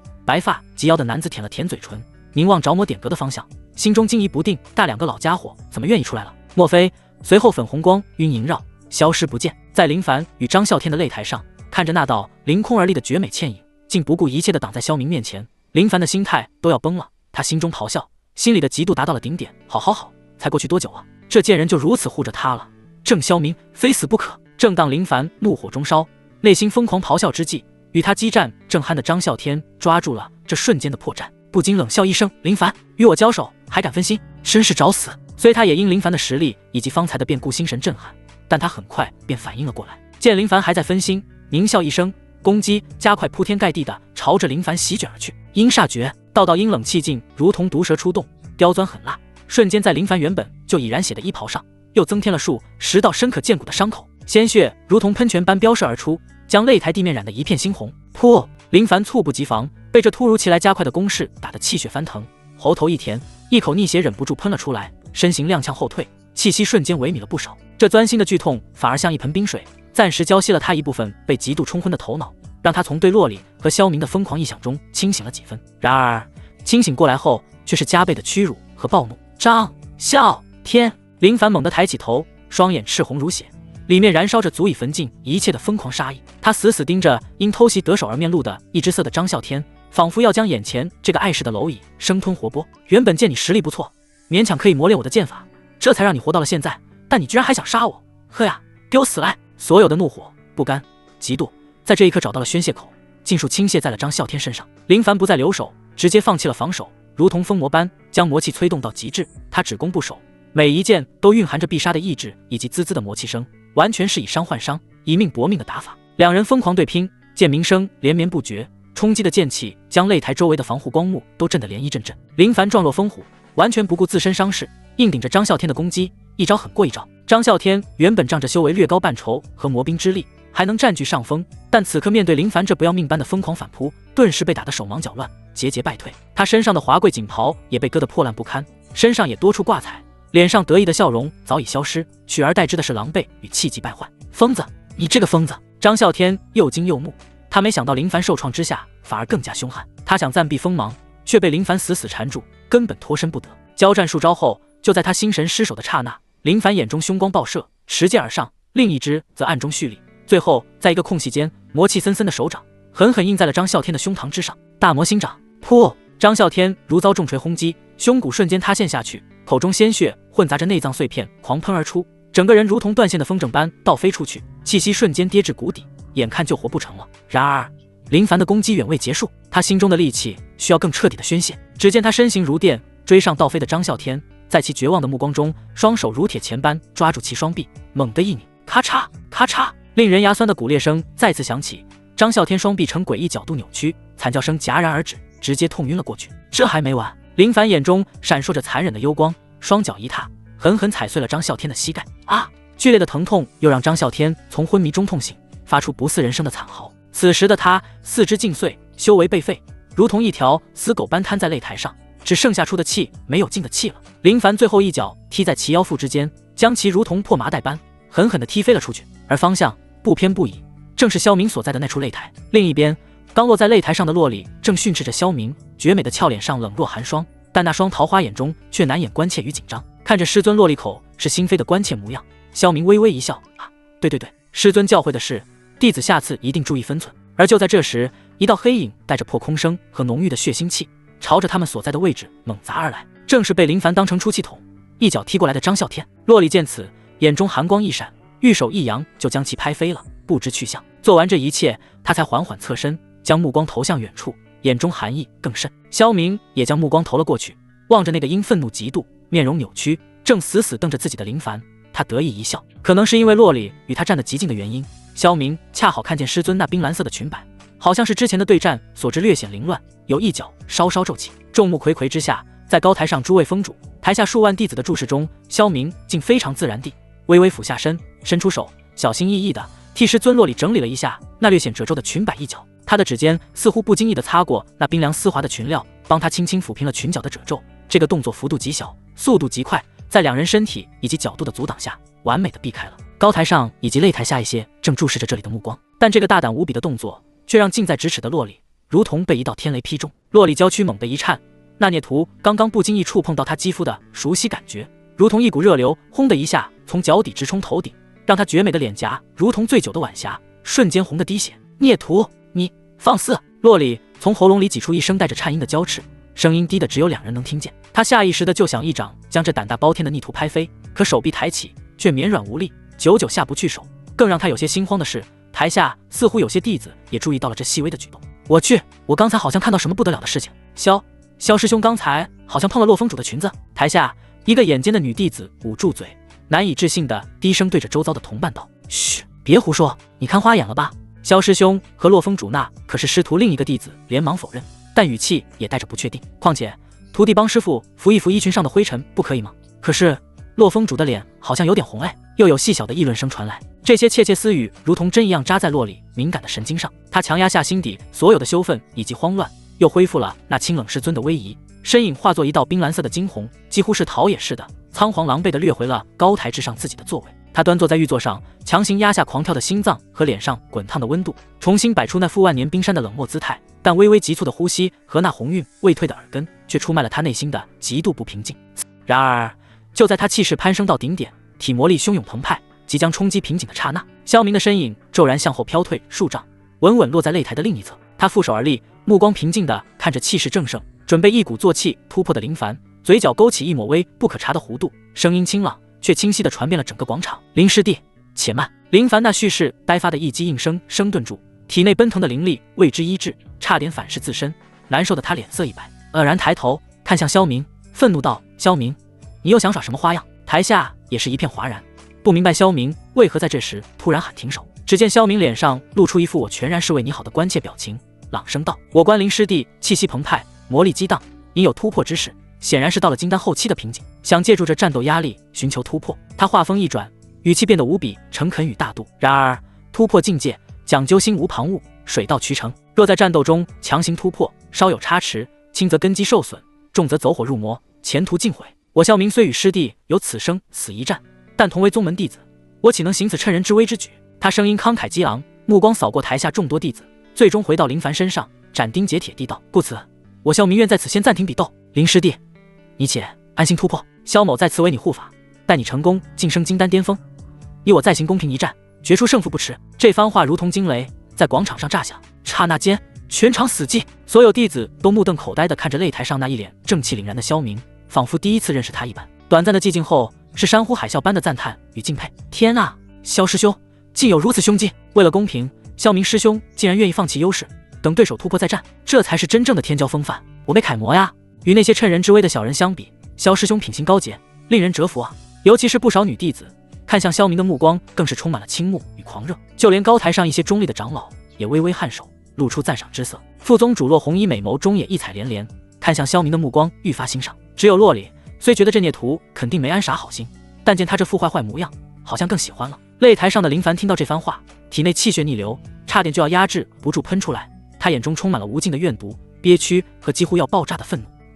你萧明，你无耻！他心中在疯狂咆哮，他哪里需要萧明让？他本就是要借战斗压力突破。萧明这番话看似大度，实则是将他逼入了绝境。如今全场瞩目，萧明高风亮节的形象已然树立，他林凡若此时不顾一切继续比斗，若突破失败，必会成为笑柄。可若是不突破，他也感觉到了萧明的强大，不突破必不是他的对手。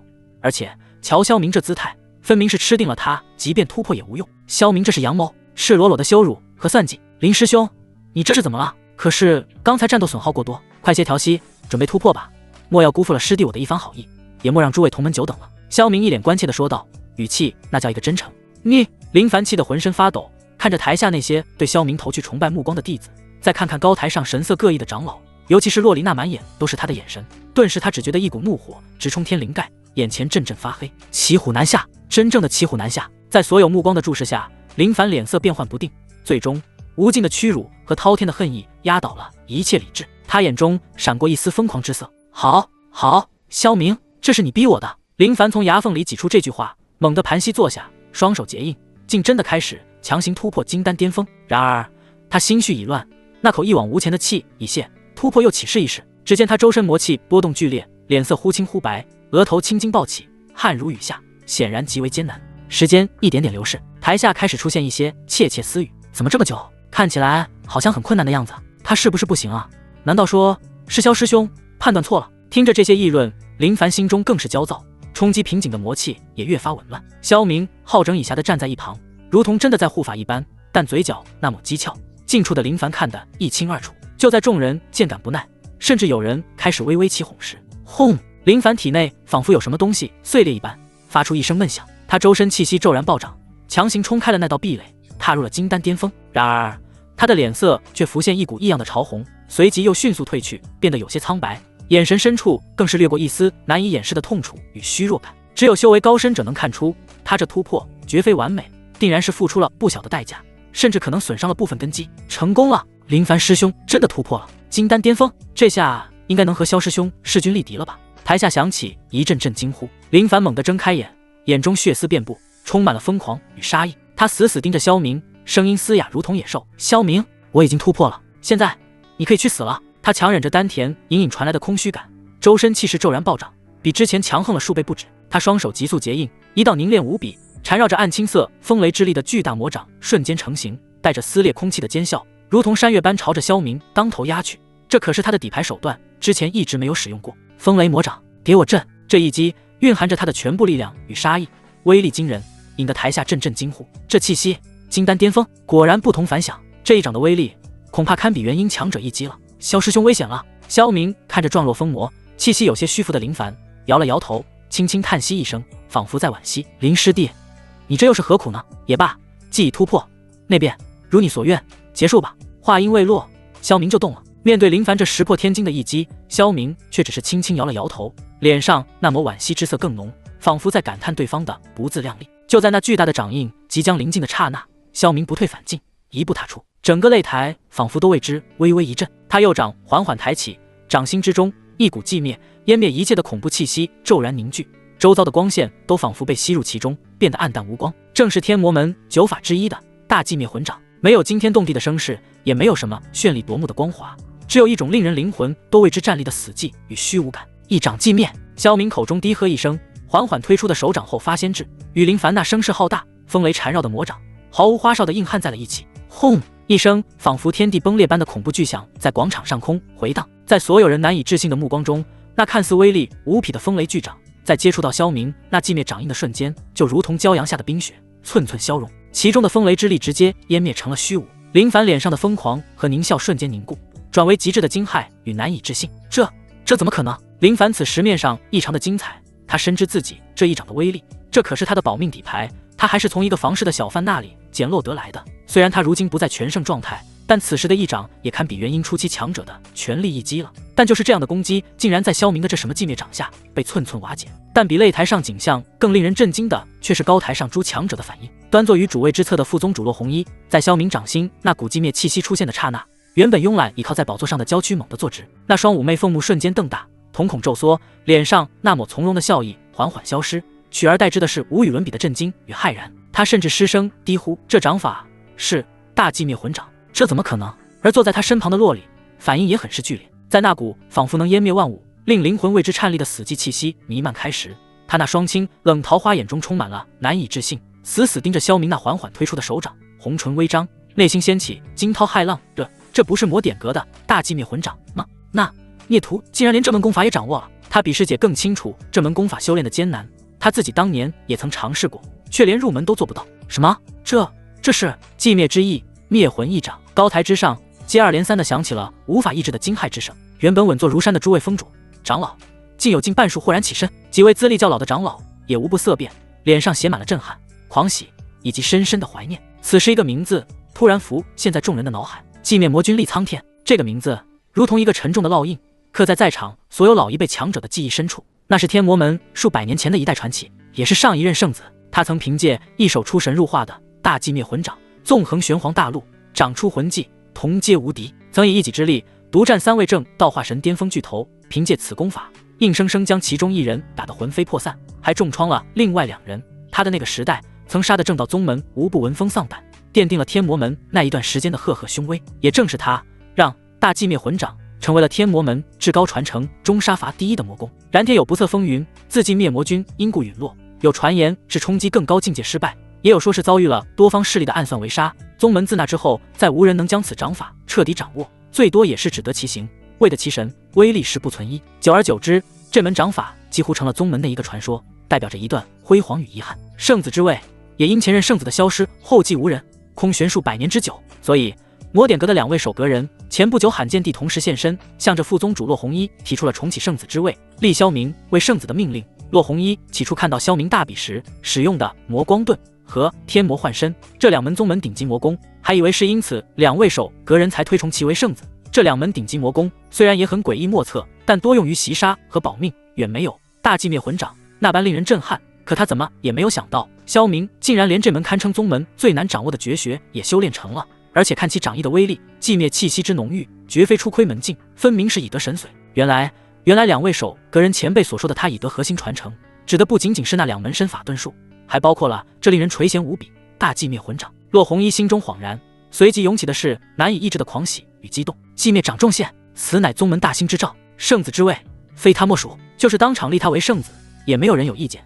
更何况他如今已经夺得了天魔榜榜首之位。就在高台上一片哗然，众人心神激荡之际，擂台上的对决已分胜负。萧明那蕴含着寂灭气息的一掌，结结实实地印在了林凡的胸膛之上，没有血肉横飞，没有骨骼碎裂，但林凡那原本强行突破而暴涨的气息，如同被戳破的气球般瞬间萎靡溃散。他脸上的疯狂瞬间凝固，整个人如同断了线的风筝，直挺挺地向后飞去，重重砸在擂台边缘。大寂灭魂掌的恐怖一展无余，他瘫软在地，眼神迅速暗淡，仿佛一瞬间被抽走了所有的精气神。其实他这是灵魂逐渐消散的表现。寂灭，寂灭，因灭灵魂，不损肉身。不过还好，前不久他意外获得了一枚不起眼的古朴玉佩，是件灵魂防具，勉强护住了他的最后一丝魂魄。但这件法宝也因此布满裂纹，显然也差不多报废了。死寂！整个广场再次陷入了死一般的寂静，所有人都被这逆天反转惊呆了。已经突破至金丹巅峰的林凡，在萧明这一掌前竟如此不堪一击，众人议论纷纷。咦，他好像也没受伤啊？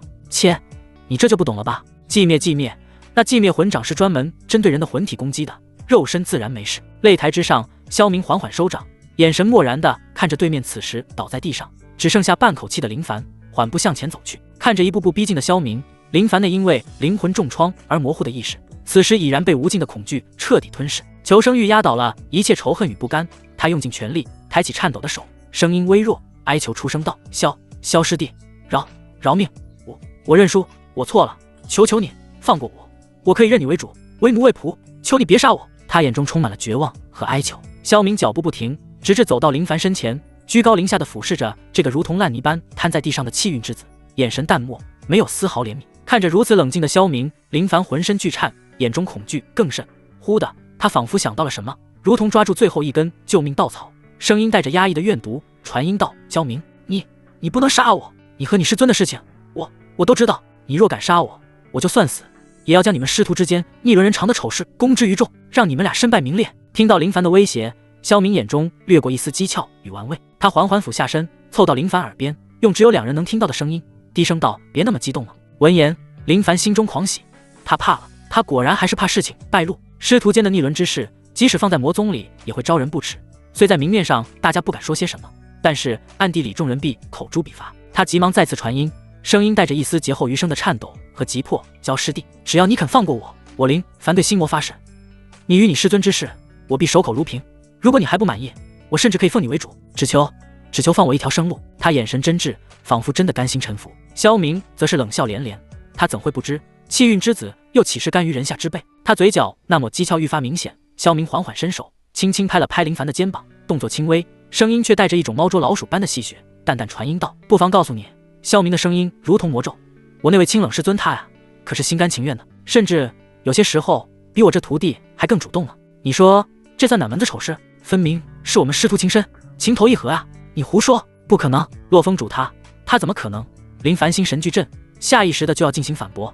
那清冷威严、高不可攀的洛风主怎会？随即他立刻反应过来，自己的小命还握在他手里，他现在想怎么说就怎么说呗。萧师兄说的对，你和洛风主实乃天作之合，天生一对，如日月同辉，星霞互映，又岂是般配二字可言尽？萧明见他如此能屈能伸，心中感叹：不愧是你呀，气运之子。他随后再次凑近，用只有两人能听到的语气，缓缓吐出几个字：阴鸡鬼道。而在听到这几个字眼时，林凡那谄媚讨好的神情瞬间凝固，瞳孔骤然收缩。当阴极鬼道这4个字从萧明口中说出来时，原先的一切猜疑都得到了证实。他辛辛苦苦寻觅到的传承之地，却被人捷足先登，还害得他差点殒命的人，果然就是萧明。这几个字如同压倒骆驼的最后一根稻草般，瞬间击溃了他拼命压下的情绪。无尽的怨毒、嫉妒、不甘如同火山般爆发。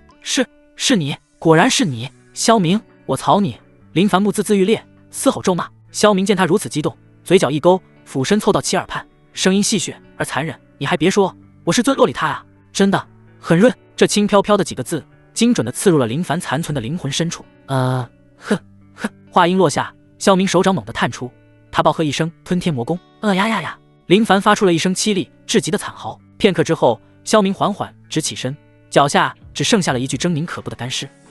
赢了，萧师兄赢了！我的天，又是这一招，如此的恐怖，连突破后的林凡师兄都化作了干尸。刚刚那是什么掌法？太恐怖了！直接湮灭灵魂本源。哇！萧明师弟赢了，他太帅了，我爱你，我要跟你生猴子。萧明师兄，可从今往后，萧师兄就是我们天魔门年轻一代的第一人了。惊呼声、赞叹声以及无数道混杂着敬畏、狂热、崇拜的目光，如同海啸般席卷了整个广场。魔宗弟子本就崇尚强者为尊，萧明展现出的绝对实力与狠辣手段，都符合他们心中对强者的想象。许多弟子眼中尽是炽热与崇拜，仿佛在仰望一尊新生的魔神。高台上，诸位峰主、长老神色各异，副宗主与洛峰主那绝美的脸上尽是欣慰与赞赏，凤目中异彩连连。只见副宗主洛弘一一步踏出，脚下仿佛有无形阶梯，凌空虚度，身姿曼妙，却带着无上威严，瞬间便出现在中央擂台的上空。烈焰般的凤纹长裙在周遭魔气的翻腾中微微飘动，他目光扫过下方依旧沸腾的人群，清越而极具威严的声音瞬间压过了所有喧嚣，清晰地传遍全场。肃静！整个广场迅速安静下来，数万道目光齐刷刷地聚焦于空中那道绝代风华的身影。洛弘一则将目光落在萧明身上，脸上露出笑容，声音带着不容置疑：本届天魔榜大比到此结束，绝情峰弟子萧明登顶榜首，榜首者当受重赏。洛弘一玉手轻挥，顿时3道璀璨夺目的光华自他袖中飞出，悬浮于半空之中，其中散发着令人心悸的能量波动与玄奥道韵。第一件是一块约莫拳头大小，通体呈暗金色的晶石，表面天然生有龙形纹路，隐隐有低沉的龙吟之声从中传出，散发着一股沉重如山、锋锐无匹的可怕气息，仿佛只要稍加锤炼，便能成为一件绝世神兵的核心主材。这是太古龙纹镜！有见识广博的长老失声惊呼，这可是炼制顶级地兵的绝世神材。据说只有龙族强者大能陨落，经历万载的新淬炼，方能生成指甲盖大小，就连龙族得到也能提升自身血脉之力，如此大的一块，简直是无价之宝啊！台下顿时响起一片倒吸冷气的声音，无数道目光变得无比炽热。第二件则是一枚巴掌大小、造型古朴的玉佩，非玉非石，表面光滑内敛，没有任何光芒闪耀，却仿佛能将周围的光线都吞噬进去。它静静地悬浮在那里，没有任何强大的能量波动，却散发出一种遮蔽天机、万法不侵的玄奥气息，让人看上一眼便觉心神宁静，仿佛连自身的存在感都被其模糊了。此物是何宝物？竟感知不到丝毫气息波动，看似平凡，却给我一种深不可测之感。绝大多数弟子面露茫然，不识得此物，唯有高台上几位辈分极老、见识渊博的长老以及部分峰主，在看到这枚玉佩时，瞳孔骤然收缩，脸上露出了更加浓烈的震惊与难以置信。这天玉！一位长老颤声道：“传闻中可蒙蔽天机、避劫消灾的奇物之宝。咦，我原以为此物只是个传说，没想到副宗主竟将如此逆天之物拿出来作为大笔奖励。”高台上顿时响起一阵压抑的骚动。到了他们这个层次，深知遮天玉的恐怖价值，能躲避天机的探查，遮掩自身命数，甚至能避过天劫，这对于任何修士而言，简直是第二条命，其价值远超10件甚至100件兵刃法宝。知道其价值的众人目光都变得无比灼热、贪婪，但很快又被强行压下。然而当洛弘一袖中飞出的第3件物品显现时，整个广场包括高台之上的众人都陷入了死一般的寂静。那是一枚令牌，令牌通体呈暗血色，仿佛由凝固的魔神之血铸就，造型古朴狰狞，边缘是咆哮的魔龙纹路。令牌中央只有一个古老而霸道的魔文大字圣。当这枚令牌出现的刹那，一股难以形容、凌驾于众生之上的无上威严，如同沉睡了万古的魔神苏醒，轰然降临，笼罩了整个广场。所有弟子无论修为高低，在这一刻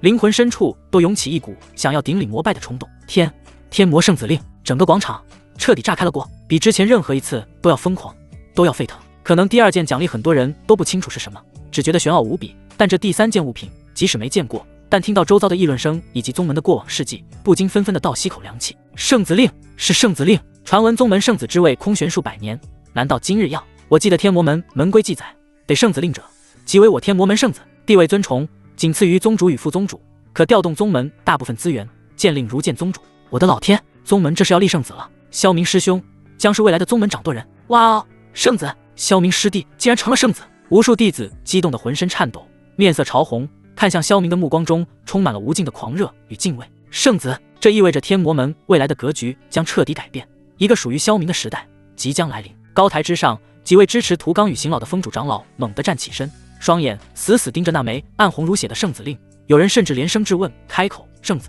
凭什么？洛副宗主，你竟敢私自？但他话未说完，便感受到几股冰冷刺骨的杀意自身侧传来，正是洛里以及几个宗主一派的长老那不含丝毫感情的目光，以及洛弘一那似笑非笑却带着绝对威严的注视，让他硬生生将后面的话咽了回去，脸色铁青，眼中充满了惊骇与不甘，但更多的是一种深深的无力。圣子之位重启，这意味着宗主这一系已经获得了宗门最深层次力量的支持。看来他们如今大势已去。骆红衣很满意现场的效果，他目光扫过全场，最终又重新落在萧明身上，声音带着威严：萧明，你天赋绝世，心性坚韧，更领悟了宗门失传之绝学，此乃天意。今日本座与宗门诸位峰主长老共同决定，赐你圣子令，即日起你便是我天魔门第367代圣子，望你勤加修行，勿负宗门厚望，将来带领我天魔门重现上古荣光。话音落下，3件散发着璀璨光华和磅礴气息的奖励缓缓飞向擂台上的萧明。萧明抬起头，望着空中那3件足以让外界疯狂的赏赐，尤其是那枚代表着无上权柄的圣子令，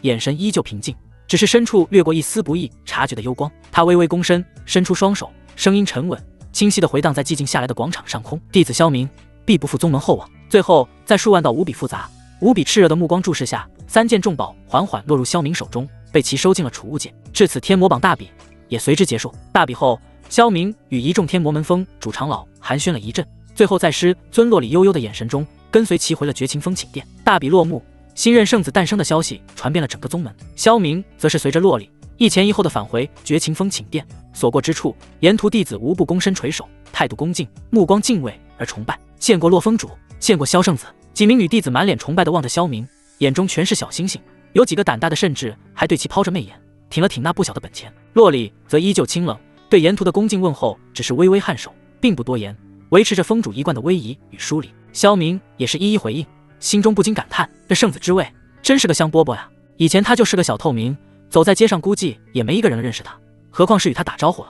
可是现在他一边整理着脑海中击杀林凡爆出的奖励，一边跟着那道清冷曼妙倩影缓缓朝着绝情峰走去。定，成功击杀气运之子林凡，令其魂飞魄散。奖励反派直加13000点。恭喜宿主获得称号翩翩公子玉树临风，拥有后魅力值大幅度提升，对异性的吸引力加倍，可潜移默化下使女子对宿主倾慕折服，死心塌地。恭喜宿主获得半块凤族玉符，查看详细信息需支付6000反派点。萧明看到奖励暗自啧舌，这就是击杀第一个气运之子的奖励吗？光是这个称号他就爱了。身为反派，诸多仙子魔女喜欢，很合理吧？但看到需支付反派点才能查看，萧明顿时满头黑线。我去，查看的物件信息，你这也要付反派点？虽然嘴上抱怨，但他最终还是支付了。待看完之后，不由得眉头紧皱起来。简单来说，这半块凤族玉符是什么凤族神女的身份象征，就和他现在手上的圣子令一样。本来到这里也没什么，不就是个身份令牌吗？但恐怖的就在于这所谓的凤族，并不是这块大陆上的凤族，而是上界的凤凰神族。萧明看到这，都不由得倒吸了口凉气。信息记载，上界的凤凰神族神女，由于功法原因涅槃，重生至下界，重新修炼，在年幼时族群遭遇灭顶之灾，忠心家仆护着他杀出重围，最终力竭，追兵将至。千钧一发之际，一个比他更年幼几分的男孩带着一个老仆从路过，可能是那男孩心地善良，也可能是神女本就有大机缘伴身。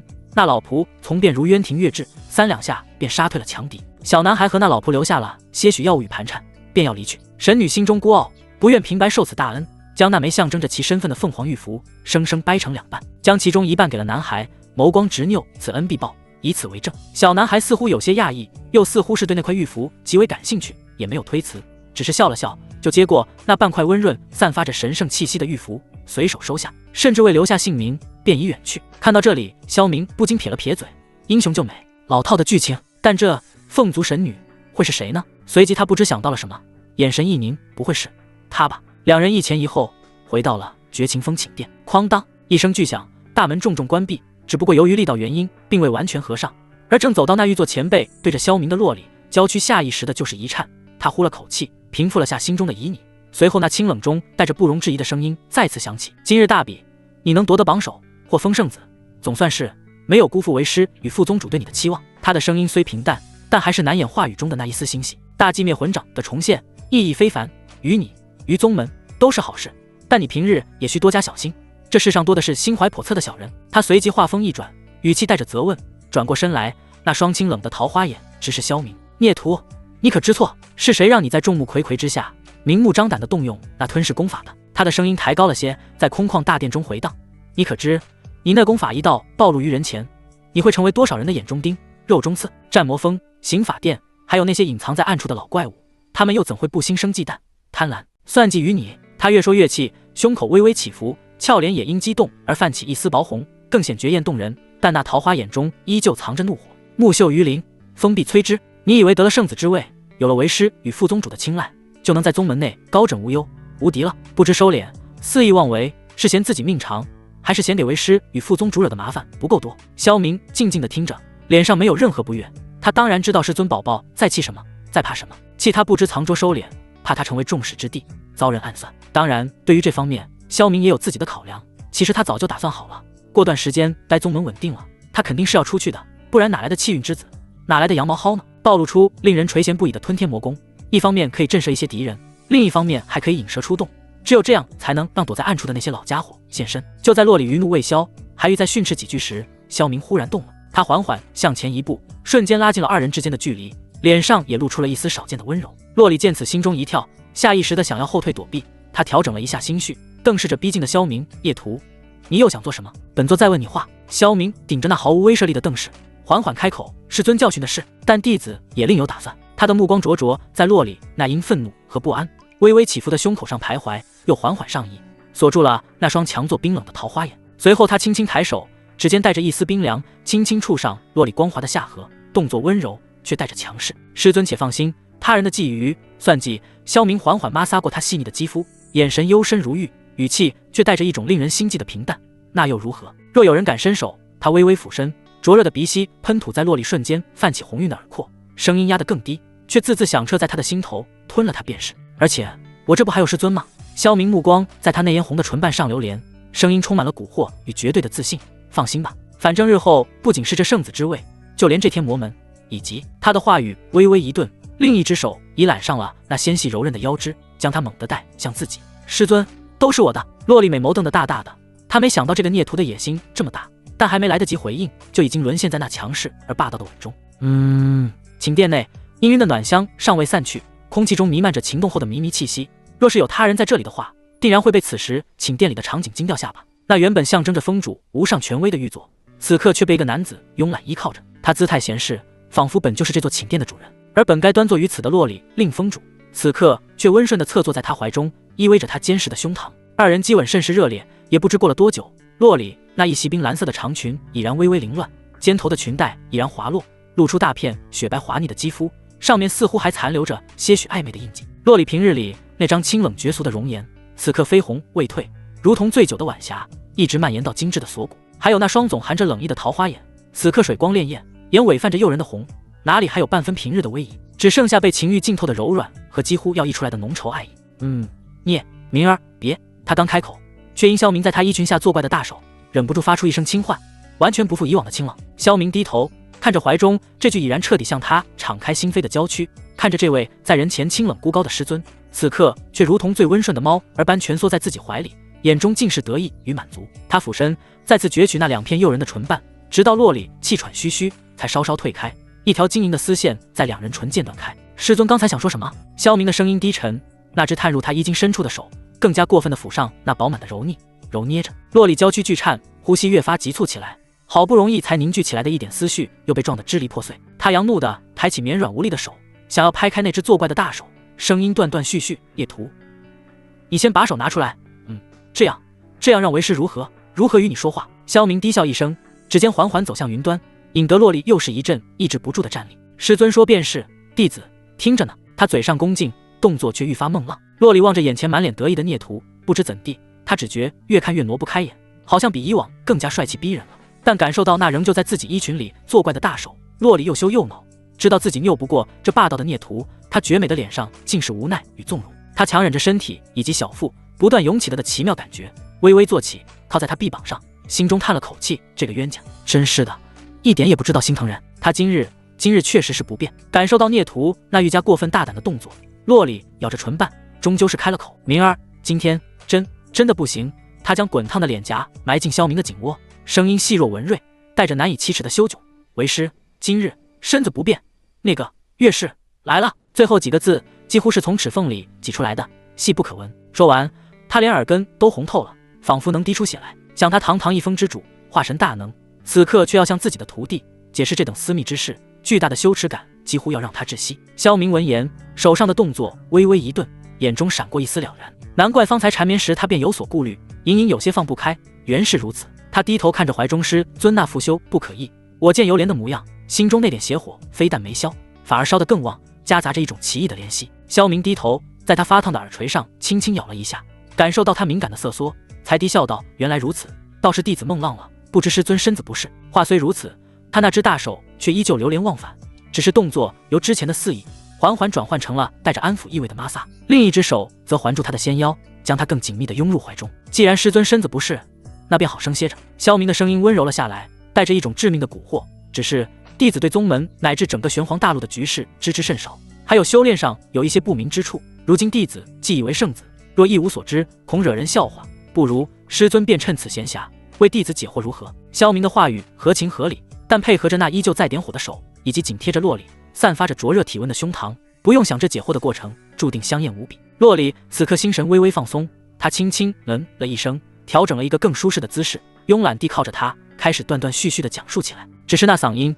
因萧明的抚弄和身体的本能反应，总是带着细微的颤音和压抑的轻喘。他一边努力维持着思绪的清晰，讲述着各方势力的分布、顶尖高手的特征、一些危险的境地与秘境，一边还要分神抵抗从身体不断涌起的奇妙感觉。不知过了多久，萧明也觉得了解的差不多了，他的手掌缓缓用力，攀上那令无数男人都垂涎的高峰。洛里终于抑制不住，仿佛被抽走了所有力气，整个身子也软成了一滩春水，再也说不下去。萧明通过与师尊近半日的温存解惑，已然对整个大陆有了更深层次的了解，随即又温存一番后，才意犹未尽的出了绝情风。刚出来没多久，萧明还没想好去啊，一道烈焰般的红色倩影出现在他身前。萧明见到此人，眼神不由一凝，拱手道：“父师尊。”来人正是骆红衣。他出现之时，美眸就一眨不眨地盯着萧明看，因为他发现他这个弟子怎么好像不一样了，感觉越发英俊帅气逼人了，而且从其身上还感受到了一道熟悉的气息，是凤凰玉符。他强压下心中的思绪，并未言明，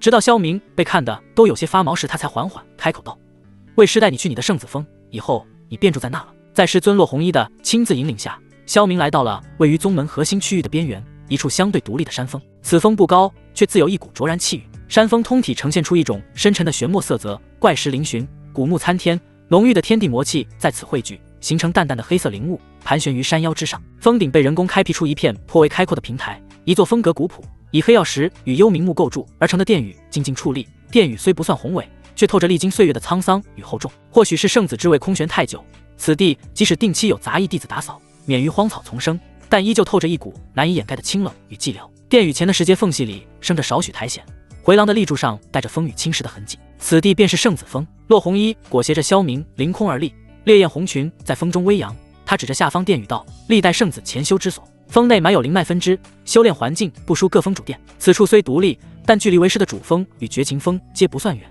若有情况，瞬息可至。”他说着，弹指打出一道玄奥法诀，没入山峰某处。嗡！一声低沉的嗡鸣响彻山峰，只见一层淡墨色，近乎透明，其上流淌着无数密密麻麻古老魔纹的光照，自山峰基座浮现，迅速向上合拢，最终在峰顶上空形成了一个倒扣的碗状结界，将整座圣子峰笼罩其中。结界光华一闪，旋即隐没不见，但萧明能清晰地感觉到一股强大的防护与隔绝之力已然生成，气息、声音乃至是感知探查均被其阻隔。这是简化的防御子阵，与宗门的护山大阵相连。骆红衣解释道：“凭你的圣子令，你可随心操控。平日修炼时开启，他人非经你允许，化神之下不可擅闯。化神之上若要强行闯入，也会立刻激发阵法防护，惊动主阵。若有访客，仅需在峰下传音，你自能通过令牌感知，允其进入，阵法便会开放通道。”骆红衣望了望耐空落落的山峰，又道：“峰内可需人手打理，要不为师派几名机敏可靠的弟子过来，日常打扫、传递消息，也省得你不少功夫。”萧明几乎未加思索，便摇头拒绝：“多谢师尊美意，不过弟子习惯清静，独处修炼反更自在，些许杂物，弟子自理即可。若真需人手，日后再说也不迟。”他拒绝得很干脆，一来确实不喜外人打扰，难免窥见其秘密；二来待宗门安定下来后，他在宗门的时间会很少，也没那必要。骆红衣深深看了他一眼，倒未坚持，只是嘱咐道：“既如此，便随你吧。宗门资源已对你开放相应权限，你可凭圣子另去宗门宝库支取。”交代完毕，他便化作一道红光，翩翩离去。萧明缓缓落地，步入了这座属于自己的殿宇。其内部陈设简洁而讲究，修炼静室、丹房、器房、书房、寝殿一应俱全，虽略显空旷清冷，但所需之物皆备。他花了些时间，逐渐熟悉掌握了整个圣子峰的结构。做完这一切，他来到丹房，想到前些日子部分丹药也被他吃得七七八八了，他打算再炼上几炉，以备不时之需。取出药材，萧明很快就沉浸于炼丹的玄妙节奏中。然而这份宁静却并未持续太久，就有新的客人上门了。一道悦耳中带着拘谨的女声透过阵法传入他的耳中：“我要封弟子莫青竹，特来恭贺萧师弟荣登圣子之位，不知圣子大人可否一见？”莫青竹，萧明手中法诀未停，脑中迅速闪过一道身着流云法裙、气质清冷孤高又略显矜持的倩影。他着实感到有些意外，以此女的性格，竟会主动前来拜访。他本以为，即使有人拜访，第一个也应该是那位性情如火、大胆泼辣的赤脸，怎么也没有想到，居然会是莫青竹。萧明心念微动，通过圣子令操控战法，缓缓打开了入口通道。一道传音送出：“莫师姐，请进，侧殿丹房。”不多时，一阵极轻微的脚步声自丹房外响起。萧明并未回头，依旧专注于控火凝丹，但依靠感知已将来人打量清楚。今日的莫青竹依旧是一身素净淡雅的装扮，却与往日略有不同。她身着一袭浅蓝色的束腰绫罗长裙，裙料质地轻柔，行走间如流水浮动，更衬得她身段高挑，腰肢纤细。外罩一件月白色的薄纱广袖罩衫，遮掩了几分窈窕身姿，却平添了几分朦胧雅致。如墨青丝用一根简单的白玉簪子挽起，几缕发丝垂落颈边，衬得她脖颈修长如玉。然而最引人注目的，依旧是那双隐在裙摆之下若隐若现的笔直长腿，其脚下踏着一双素色的软底绣鞋，长裙的侧方开着一道恰到好处的岔口，每当迈步之时，裙幅微扬，不经意间便会勾勒出一截光滑如玉、线条完美到极致的玉腿，以及那若隐若现、浑圆紧致的臀部轮廓。这份含蓄的展露，比起那位热情似火的赤脸，更显一种禁欲般的风情，于无声处撩人心弦。他来到丹房外，进立门口，并未贸然打扰，只是那双淡雅的美眸，在看到萧明熟练操控丹火，药鼎中隐隐传来的精纯药香时，眼底瞬间亮起一抹难以掩饰的惊讶与钦佩。圣子大人竟然还精通丹道！他轻声开口，语气中带着赞叹与钦佩。闻此药香凝而不散，圣子的炼丹造诣真是令人惊叹啊！他的话语并无过多谄媚，但那份发自内心的认可，却比夸张的奉承更显分量。萧明并未回头，只是淡淡应道：“略通些许皮毛罢了，倒是让莫师姐见笑了。”说话间，他手中法诀一变，打出一道收丹印诀，顶盖开启，五枚龙眼大小、圆润无瑕、散发着浓郁香气的固元丹落入他早已备好的玉瓶之中。固元丹有固本培元、夯实修为之用，对金丹期以下修士巩固以及突破修为帮助极大。收起玉瓶，萧明这才转过身，微微一笑：“不知莫师姐今日前来，所谓何事？”他自然看得出此女并非单纯为恭贺而来。莫青竹微微脸认一礼，姿态优雅，一是恭贺萧师弟夺得大比魁首，荣登圣子之位；二是他略微迟疑，清冷的容颜上泛起一丝极淡的红晕，似在组织语言，坦然道：“青竹近日修炼有几处始终不得要领，我也同其他师兄师姐请教过，但始终未得其解。听闻师弟见识广博，更得两位师尊青睐，功法理解尤为精深，故冒昧前来，想请师弟指点一二。”他话语清晰，态度不卑不亢，既表明了请教之意，也隐含了希望与这位新任圣子结交，日后多的照拂的想法。萧明闻言，目光微闪。莫青竹地功法他虽未练过，但是凭借自己对已掌握地功法理解，还有师尊那近半日的细心讲解，指点一二却非难事。更何况眼前是这般冷艳佳人，特别是那双在裙摆开合间不经意显露的修长玉腿，确实勾起了他方才在师尊处未能尽兴的邪火。师妹倒是客气了。萧明嘴角勾起一抹温和的微笑，做了个请的手势，指向旁边的座椅。疑难不解之处，互相探讨本就是常事。师姐且坐下，细细说来。啊，不是说来。莫青竹依言坐下，斜并双腿，姿态端庄的开始阐述自己的疑惑。萧明则在一旁认真的倾听，偶尔出言点拨几句，往往一针见血，令莫青竹美眸愈发明亮，看向萧明的目光中钦佩之色愈浓。不过在探讨的过程中，萧明的目光却总是不经意的掠过那双修长玉腿。可能是丹房内温度的原因，莫青竹的额角已渗出细密汗珠，脸颊微红，那双并拢的长腿也微微分开，似乎是想散去些许的热意。萧明指点到关键处，甚至站起身来，走到莫青竹身侧，俯身为他指出魔气运转路线上的问题。他靠得极近，灼热的男子气息混合着炼丹时染上的淡淡药香，笼罩了莫青竹。他的指尖隔着薄薄的纱裙，轻点在他身上的各处穴位上，声音低沉，带着磁性。指尖传来的温热触感，让莫青竹娇躯微微轻颤，清冷的脸上红晕更甚，但他并未避开，似乎默认了这种因为指点的接触。一番悉心指导下来，莫青竹只觉获益匪浅，以往许多晦涩之处豁然开朗。他心中感激，看向萧明的眼神也愈加崇拜。这时他的目光落在萧明刚刚炼制好的那瓶固元丹上，犹豫片刻，还是开口道：“圣子大人，你炼制的这瓶丹药品质极高，对金丹期的修士修炼大有裨益，不知圣子可否给青竹几克？当然，青竹愿以灵石或等价之物交换。”萧明心中暗笑，面上却露出为难之色，沉吟道：“你也看到了，此丹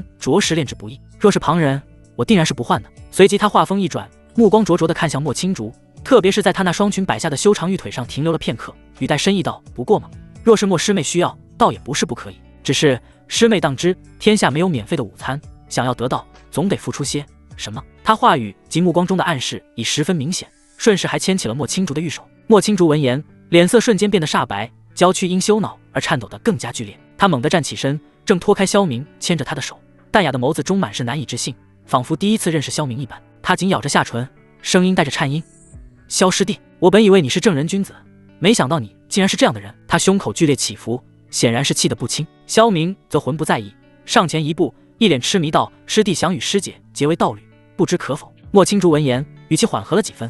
原来圣子说的是要和他结为道侣啊！他还以为……他俏脸瞬间红得跟猴屁股似的，捋着鬓角的散发，尴尬道：“不瞒圣子大人，师姐我已经有道侣了。”萧明看着他那仿佛松一口气的神情，嘴角一勾，摆摆手，语不惊人死不休道：“没事的，两不耽误嘛。”这句话刚出口，就把莫青竹给整不会了。他脸色涨红，转身欲走。萧明看着他的反应，心中并无多少意外，反而觉得这般娇俏美人含嗔带怒的模样也别有一番风味。他好整以暇地坐下，并未去阻拦。然而就在莫青竹玉腿即将迈出门框的那一刻，他却猛地顿住了，背影僵硬了数息，最后也不知道他是想了些什么，竟缓缓转过身来，脸上的羞愤已然渐渐消失，取而代之的是一种异常的平静，只是那平静之下似乎压抑着更为复杂的情绪。他抬起眸子，直视着萧明，原本清灵的嗓音此刻带着一种破釜沉舟的决绝，一字一顿地道：“可以。”萧明挑眉，有些意外他态度的转变。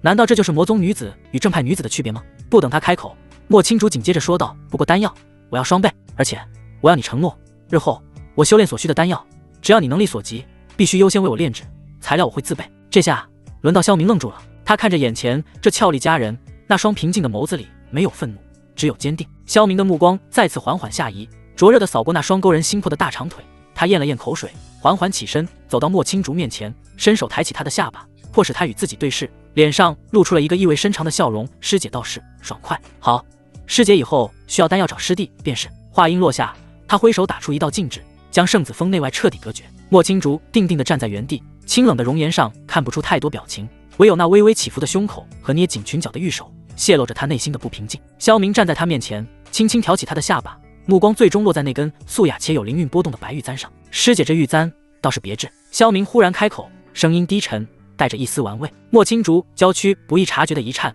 清冷的眸子闪过一丝慌乱，下意识的偏头想避开，却被萧明的手指牢牢禁锢。他抿紧了唇，没有回答，但那有些慌乱的神情已然昭示着心里的不平静。这无声的反应比任何言语都更能刺激征服者的欲望。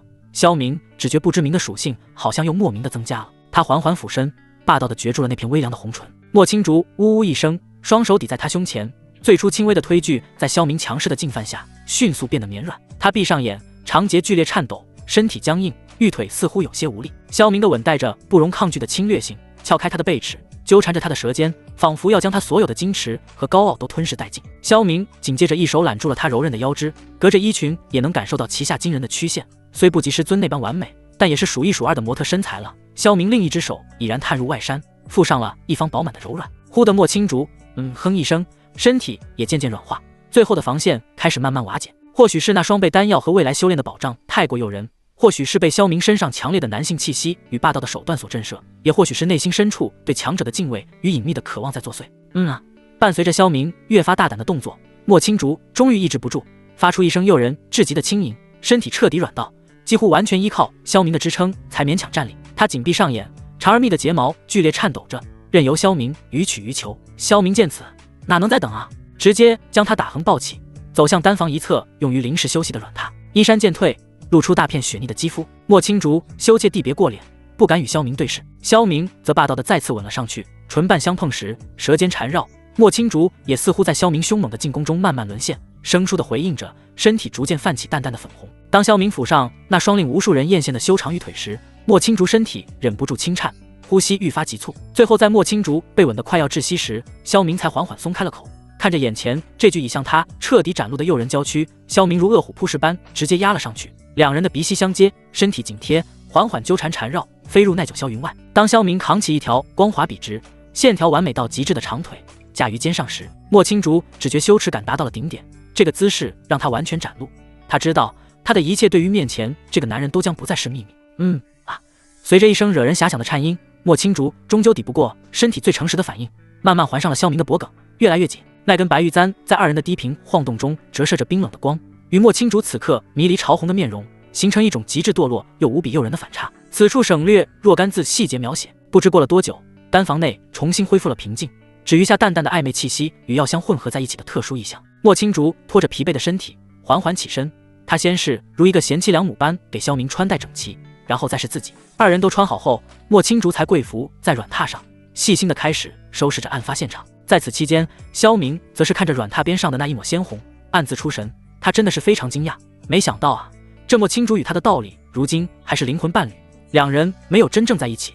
我去，这波简直是血赚啊！刚刚二人翻云覆雨时，也听莫青竹说了，他道侣本来是想等这次突破后就跟他完婚，然后再同他。回想到这儿，萧明不屑的一笑，心中腹诽道：哎，你既不舍得，那就只能便宜我了。莫青竹收拾完起身后，两人默契的谁也没提刚才的事情。萧明直接将一瓶固元丹全部给了莫青竹，还顺口嘱咐了一句好好休息，便继续开始炼丹了。毕竟他的第一次也是给了自己，总不能太过于吝啬。莫青竹也是颇为感动，道了句谢后，转身悠悠离去。不过走路时极为不自然，显然是萧明没有怜香惜玉。另一边，刚回到副宗主寝殿的骆红衣，挥手间寝殿内禁制层层亮起，将内外一切隔绝。他径直走向一处隐秘的偏殿，偏殿之中是一方巨大的天然温泉池，池水是引自地心火脉的灵泉，氤氲着精纯的火属性气息。都退下！骆红衣声音带着一丝烦躁，挥退了侍立一旁的侍女。侍女恭敬垂首，缓缓退去，并将殿门轻轻合拢。偌大的偏殿内就只剩下了骆红衣一人，以及那潺潺的泉水声和弥漫的温热湿气。他缓缓走到池边，赤足踩在温润的暖玉地面上，足踝玲珑，肌肤胜雪，在池水映照下泛着诱人的光泽。他微微抬手，纤长如玉的手指轻轻解开了束腰的丝绦，烈焰红裙如同失去了支撑，擦过他丰腴傲人的娇躯，滑落在地，堆砌在足边，如同一朵盛放后颓靡的腰莲。顷刻间，一具足以令天地失色的绝美动体毫无遮掩地暴露在氤氲的水汽之中。她的身材并非少女那般的青涩纤细，而是偏向成熟高贵，宛如一枚完全熟透、汁水饱满的水蜜桃，每一处曲线都惊心动魄，肌肤如同最上等的羊脂白玉，精心雕琢，却又隐隐透出淡金色的凤凰纹路，锁骨精致分明，其下是怒质那对弧度浑圆饱满的峰峦，顶端两抹嫣红在温热空气中悄然挺立，如同雪地里绽放的红梅，诱人采撷。腰肢却收束的极细，不盈一握，与那骤然隆起的丰硕圆润的臀线形成了惊人的对比，勾勒出足以让天下任何男子疯狂的诱人弧度。一双玉腿更是修长笔直，并拢时几乎没有啥缝隙，尤其是那腰臀之际的惊心动魄的起伏，以及那双长腿所遮蔽的若隐若现的区域，在氤氲水汽的缭绕下更添几分神秘色彩。他左眼眼角下的那点朱砂泪痣，在此刻愈发红的妖异，为他平添了几分媚态。然而与这具足以引燃世间一切男子欲火的身体形成鲜明对比的是，他脸上此时那复杂难明的神情。骆红衣缓缓步入池中，温暖的灵泉包裹住全身，让他发出一声舒适的轻叹。他将整个身子沉入水中，只露出线条优美的锁骨和以上部分，热水欲贴着肌肤，却似乎无法驱散他心头的纷乱。靠在光滑的池壁上，骆红衣闭上眼，脑海中却不受控制的反复浮现今日在萧明身上感受到的那丝气息。凤凰玉符虽然极其微弱，但他身为凤凰一族以及那特殊的体质，再就是这玉符本就是他出生时贴身携带之物，他的感知就绝不会错。他怎么会有这半块玉符？难道他就是……还是说正玉符是萧明从别处得来的？骆红衣眉头微微皱起，那半块玉符的意义，他比任何人都清楚。无数疑问瞬间涌上心头，他记得很清楚，当年那位小公子年纪比他还小，救人后又未留姓名，只收下了他给的半块玉符。回想了下萧明的年龄，似乎也确实对得上。难道世间真会有如此巧合的事？不对，骆红衣眉头越皱越紧。如果他早就持有玉符，为何不与我相认？又为何我之前与他接触时，从未感受到那股气息，直到今日才……应该是我感知错了吧？骆红衣强压下心中的万般思绪，定了定神，继续泡澡。热水浸泡下，他丰腴的娇躯渐渐泛起粉红，胸脯随着呼吸微微起伏，荡开圈圈涟漪，几缕湿透的发丝粘在光洁的额角和脸颊边，更添几分妩媚风情。他举起一捧热水，缓缓泼在那精致的锁骨上，最终滑入那深不见底的沟壑之中。圣子峰就在萧明于丹房内，与师姐莫青竹纠缠不休，颠鸾倒凤之际。天魔门数万里之外，一片终年笼罩在鬼屋的山道边，忽闻一阵令人牙酸骨冷的金铁交鸣与锁链拖动之声自远空传来。只见6条身躯庞大如山岭，通体覆盖着幽暗古灵，眼窝中燃烧着惨绿浑火的古龙，拉拽着一架庞大无比，如同移动宫殿般的漆黑车辇，碾过天际。古龙所过之处，虚空泛起道道涟漪，浓郁的死气与魔气混合，在其身后拖出长长的轨迹。车辇上雕刻着无数狰狞的恶鬼图案与古老的祭文，散发着冻结神魂的森寒气息。辇车四周符文流转，显然已将内外隔绝。只见车辇两侧各有4名身着统一服饰，气息森然，面容隐在狰狞鬼面下的修士。其中2人修为赫然已达到了元婴之境。更恐怖的是，辇车前为首一名黑袍老者，面容枯槁，眼神开合间却幽光闪烁，周身更是散发出化神中期的恐怖威压，正是此次一行护送的带队长老幽谷老人。辇车内部空间远比外部看起来广阔得多，显然布有空间阵法，整体色调幽暗，装饰奢华，却透着一股子深入骨髓的阴冷。在车厢最深处的宽大玉榻上，一个年轻身影慵懒斜倚，他身着绣有繁复暗金纹路的紫色圣子袍，面容俊美的妖异，肤色偏黑。最引人注目的是他那双暗紫色的眼瞳，深邃如渊，偶尔流转间带着一种视万物为刍狗的漠然。他正是魔道宗门之一的镇魂渊圣子叶无极。榻边几名颈着寸缕，容貌身段皆属上佳的女子，正卑微小，心事奉着。看这些女子的配饰，仿佛也曾是某个家族的娇女或王朝的公主，现在却如同任人随意摆布的木偶般。她们眼神空洞麻木，眼底深处尽是恐惧，而叶无极则对她们的服饰视若无睹，仿佛已经玩腻了的玩具。他的注意力此时全被手中一个打开的古朴玉匣所吸引，玉匣内垫着柔软的暗金色丝绒，里面装着的宝物如今已然不见，此刻空空如也。匣子内壁隐约可见无数细微到几乎无法察觉的暗黑色纹路，构成一个极其诡秘复杂的阵法，此刻正缓缓流转，仿佛跟活的一样，散发着不祥的气息。叶无极指尖无意识地摩挲着，暗紫色的瞳孔深处有一丝极淡的困惑与阴霾。就在不久之前，这里面还装着他准备用来物归原主的半块凤凰玉符，那玉符关系到他记忆深处所谋划一个极其重要的计划。他自打出生以来就感觉自己与常人不同，天赋异禀，似有神助，有些事情更是冥冥之中有什么力量指引着他，引导着他这么做。比如多年前他去了一个偏远之地，就下一个逃难的少女，再等到时机成熟，便找上门去要求他偿还当年的恩情，并以此施展手段将其控制。虽然他对这事他也一知半解，但冥冥中那股力量告诉他，这件事他谋划已久，是他一个非常非常重要的重大机缘，甚至关乎到他的未来。他也暗地里调查了当年救下的那个小女孩，发现其修炼资质甚至比他还恐怖，短短几10年就直接坐上了天魔宗副宗主之位，如今修为更是达到了化神之境，这可把他吓了一大跳。本想着过几年再将其彻底掌控，这样一来不仅有一个免费的化神大能打手，整个天魔宗也都是自己的了。而且据画像上看，以前他救下的那个小女孩如今已长得天姿国色，绝美无双了，这平时还可以当个炮架子玩，想想都令人兴奋。以上这些都让他寝食难安，再也不想继续等下去了。然而就在他抵达天魔门势力范围边缘之际，异变突生，放置在玉匣中的那半块玉符竟在他眼皮子底下就这么毫无征兆地消失了，没有什么空间波动，更没有什么人力外力的介入，甚至他附着在其上的一缕印记也被瞬间抹除了，仿佛那玉符就从未存在过一样。叶无极的第一反应是震怒与难以置信，但玉符失踪得的确太过诡异，也让他摸不着头脑，无从查起。要知道他自打出生以来就事事顺意，凡是忤逆违背他的人，要么死，要么生不如死。从小到大他还没有这么憋屈过。其实前几天他们众人就已经到了天魔宗附近，但就因为玉符无故失踪，叶无极发怒，手下人一个个连大气都不敢喘。自玉符丢失的这几天，车辇内时不时就会传来女人压抑的喘息以及痛苦的呻吟，连过数日，叶无极那暴戾的心情这才缓缓平静。此时的他眼中却只有深深的寒意与阴鸷。计划出了纰漏，这让他不悦，但更多的是不解与阴翳。他缓缓合上玉匣，将其放在一旁，声音低沉道：幽谷，老奴在，走上天魔宗。车辇外，幽谷老人应诺，化神威压微微展露，速度骤增，直奔向天魔宗山门。萧明这边才炼制了些许丹药，清静修炼了几日，就收到了师尊洛弘一的传音：苦儿，镇魂渊圣子来访，速来宗门议事大殿。萧明收到传音，眉梢微挑，镇魂渊圣子。他脑海中瞬间闪过师尊洛里所传输关于此方势力的信息。镇魂渊乃是与天魔门同等级的魔道宗门，位于极北的幽冥之地，功法颇为诡异阴毒，擅长蛊惑控制人。其圣子叶无极，传闻此人天赋异禀，心狠手辣，阴险歹毒，年纪轻轻便已恶名远扬。虽然不知道这镇魔渊圣子是来干什么的，但他总有一种隐隐的感觉，一切都和他新得到的那半块玉符有关。其次，他如今刚登灵圣子之位，定有诸多人不服，再加天魔门已数百年没有圣子了，正是需要立威之时，这位镇魂渊圣子的到访无疑是一个极好的机会。随即他微微收拾，那翩翩公子玉树临风的效果自然而然的散发，使他那本就俊美无瑕的容颜更添几分难以言喻的魅力，一举一动皆带着引人瞩目的风姿。萧明身形一缓，便已出了圣子峰，化作一道流光，直奔宗门议事大殿而去。议事大殿位于主峰之上，巍峨肃穆，魔气缭绕。此刻殿内已然伫立着不少气息强悍的宗门峰主及长老，显然都对此次镇魔渊的来访颇为重视。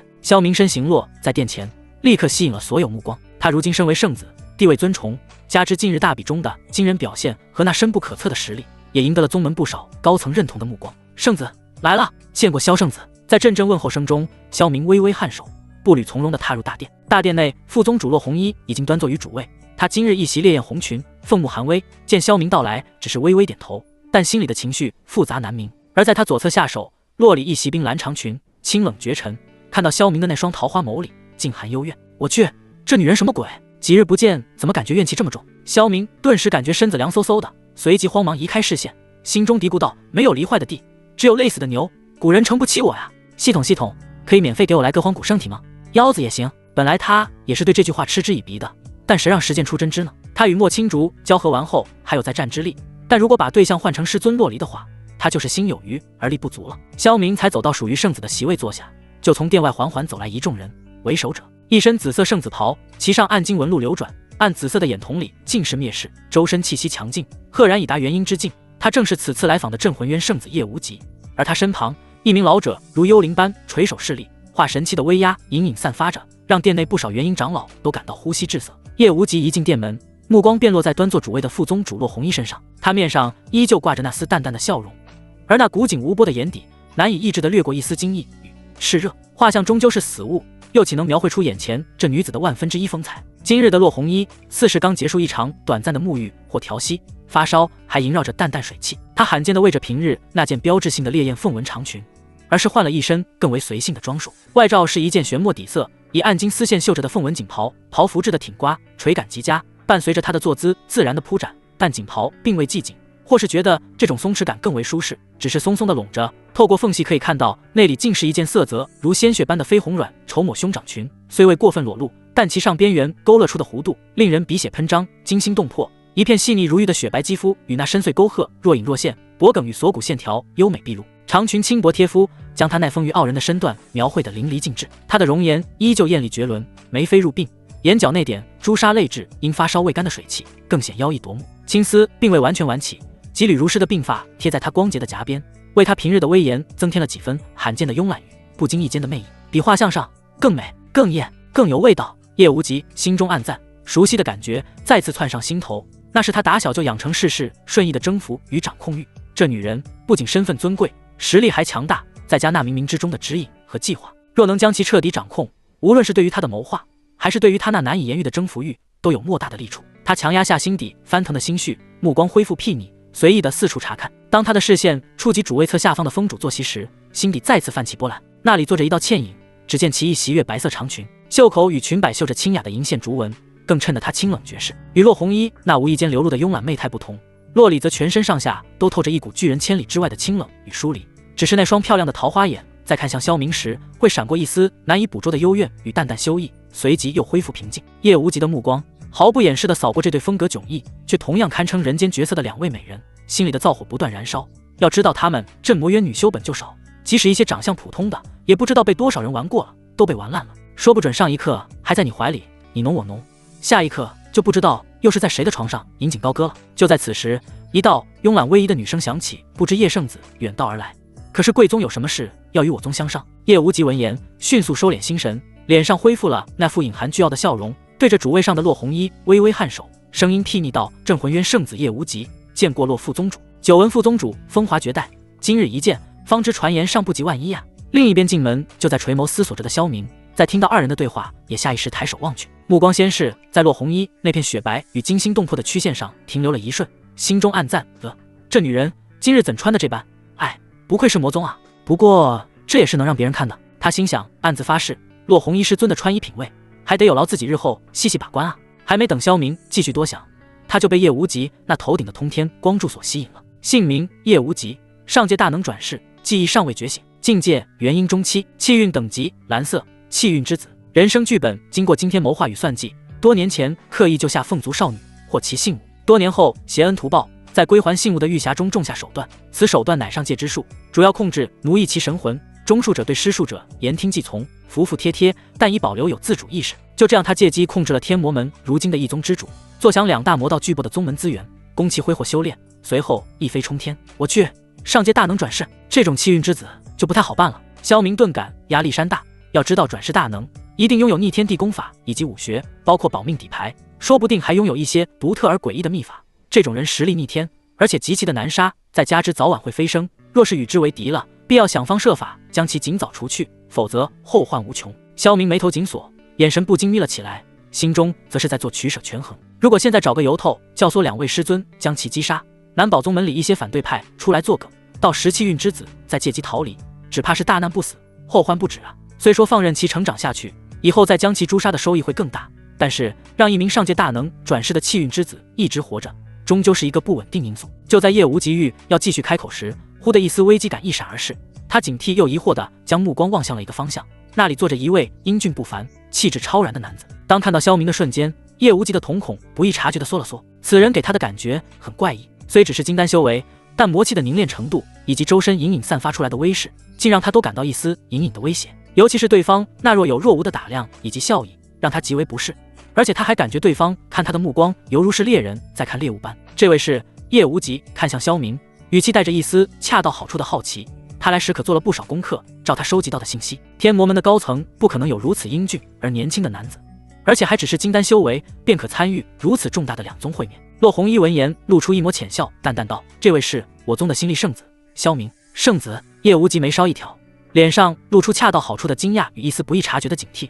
天魔门已数百年未立过圣子了，看来贵宗这一辈人才辈出，真是可喜可贺。随即他话锋一转，只是不知萧圣子有何过人之处，能得此殊荣？叶某人不才，想讨教一二。他话语中试探与挑衅意味明显。叶无极话音落下，整个大殿顿时一静，诸多目光都齐齐看向萧明，意味不明。涂刚等人也适时跳出来拱火，这可是借他人之手除去萧明的好机会。要知道镇魔渊的人是出了名的阴险阴毒，要是萧明在切磋时不小心死了，他们也不会有什么损失。叶圣子说的极是，萧明，你作为我宗新任圣子，可莫要让宗门蒙羞啊！是啊，萧圣子，让他瞧瞧你的实力。看着周围部分长老和封主的嘴脸，还不待萧明回应，端坐主位之侧的洛里气势猛然爆发，柳眉微蹙，清冷的眸光瞬间锐利。他冷冷地扫过那些出言之人，对着叶无极淡淡道：“叶圣子此言是何意？”他话语冰冷，周身隐隐散发的寒意让大殿的温度都骤降了几分。虽然私下里对萧明又气又无奈，一口一个孽徒的叫着，但外人若是想欺负，哪怕是只是骂几句，他都不乐意。而首座上的洛红衣见此，凤目也是微微一眯，虽未言语，但显然也对叶无极这般言语颇为不悦。叶无极闻言面色不变，暗紫色的瞳孔深处掠过一丝忌惮。他自是知道在别人宗门内挑衅可不是什么明智之举，随即哈哈一笑，姿态略微放低了些，拱手道：“两位封主，萧圣子，倒是叶某失言了，只是见贵宗数年没有圣子，一时好奇罢了。既然萧圣子不赏脸，倒是在下唐突了。”且慢，萧明这时适时的开口了：“两位师尊，既然叶圣子话都说到这份上，若我不应战，岂不是落了咱们宗门的颜面？”话音刚落，洛里下意识就想站起来反对。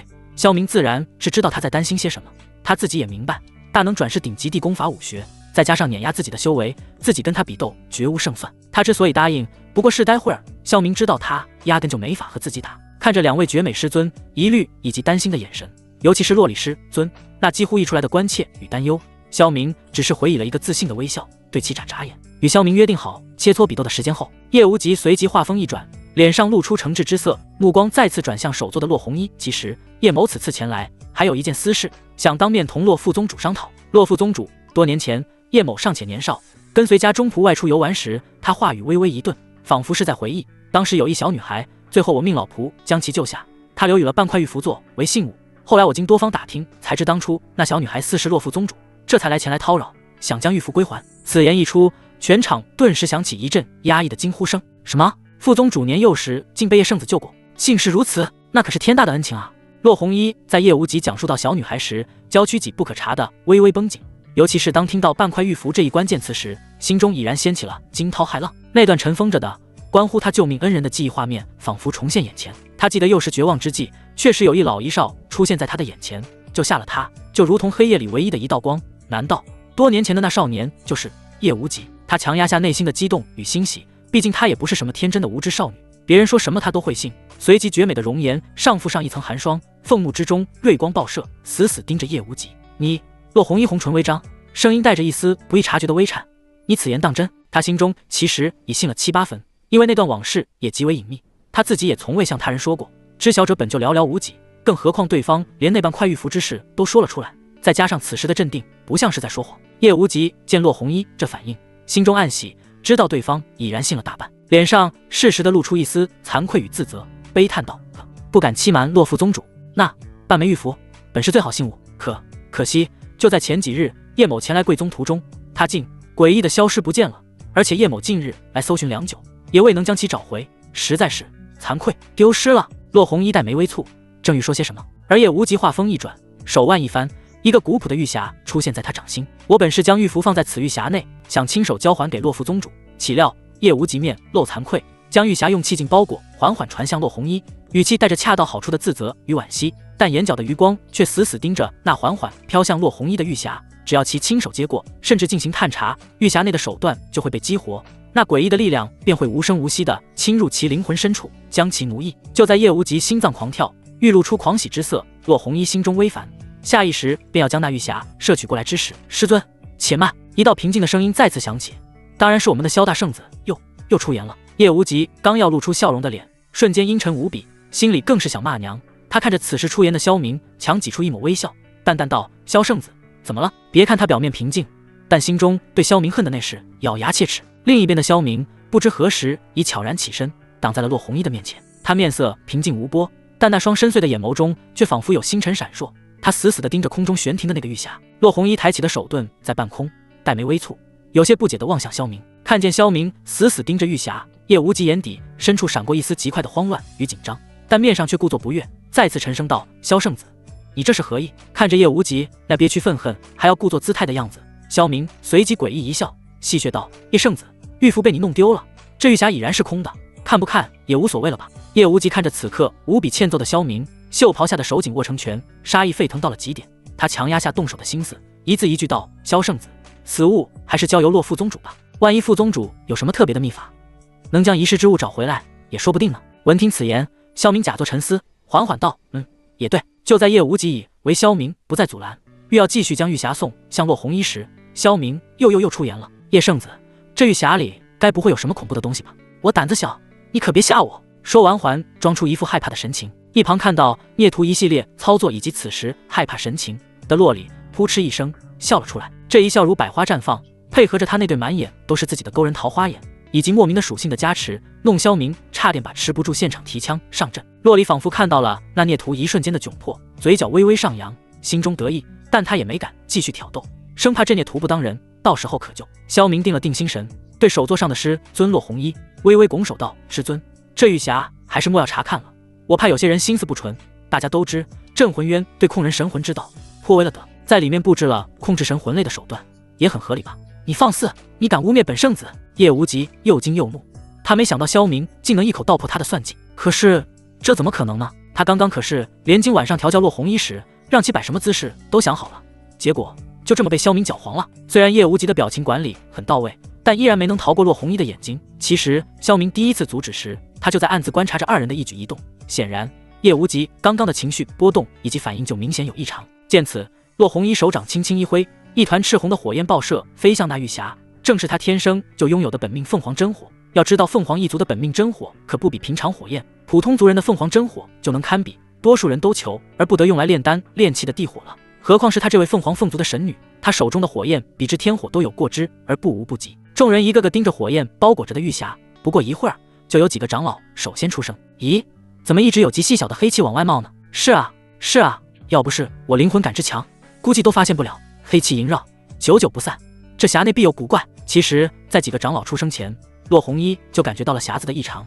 他虽刻意减缓了本命凤凰火的狂暴，但比起地火还是强了不止一星半点的。正常的邪祟手段绝对经不起他这火焰的灼烧，这也是他为什么能越级而战无人敢惹的原因之一。但让他感觉到无比意外的是，这匣内的手段竟在他这火焰的燃烧下毫无反应。叶无极见事情败露，脸色瞬间变得阴沉无比，但他仍强作镇定，厉声喝道：“萧明，你休要血口喷人！在场的诸位皆是魔修，我等的宝物有些魔气再正常不过了，你一再污蔑本圣子，究竟是何居心？”然而他话音未落，骆红衣凤目寒煞，玉手轻抬，那团包裹玉匣的凤凰火猛地一掌，其中黑气发出滋滋的声响，匣底有黑色魔纹流转，旋即被火焰焚灭于虚无。现在的情形，就是个傻子也都能看出来，那玉匣定是被人下了诡异的战法或者阴毒的秘术。见此一幕，原本较为轻蔑的叶无极顿时也瞳孔一缩，别人不知道，他可是门清，这控人神魂的秘术可是源自出生时就半生在他脑海中了。虽不知晓此秘术的等级，但他能感觉到，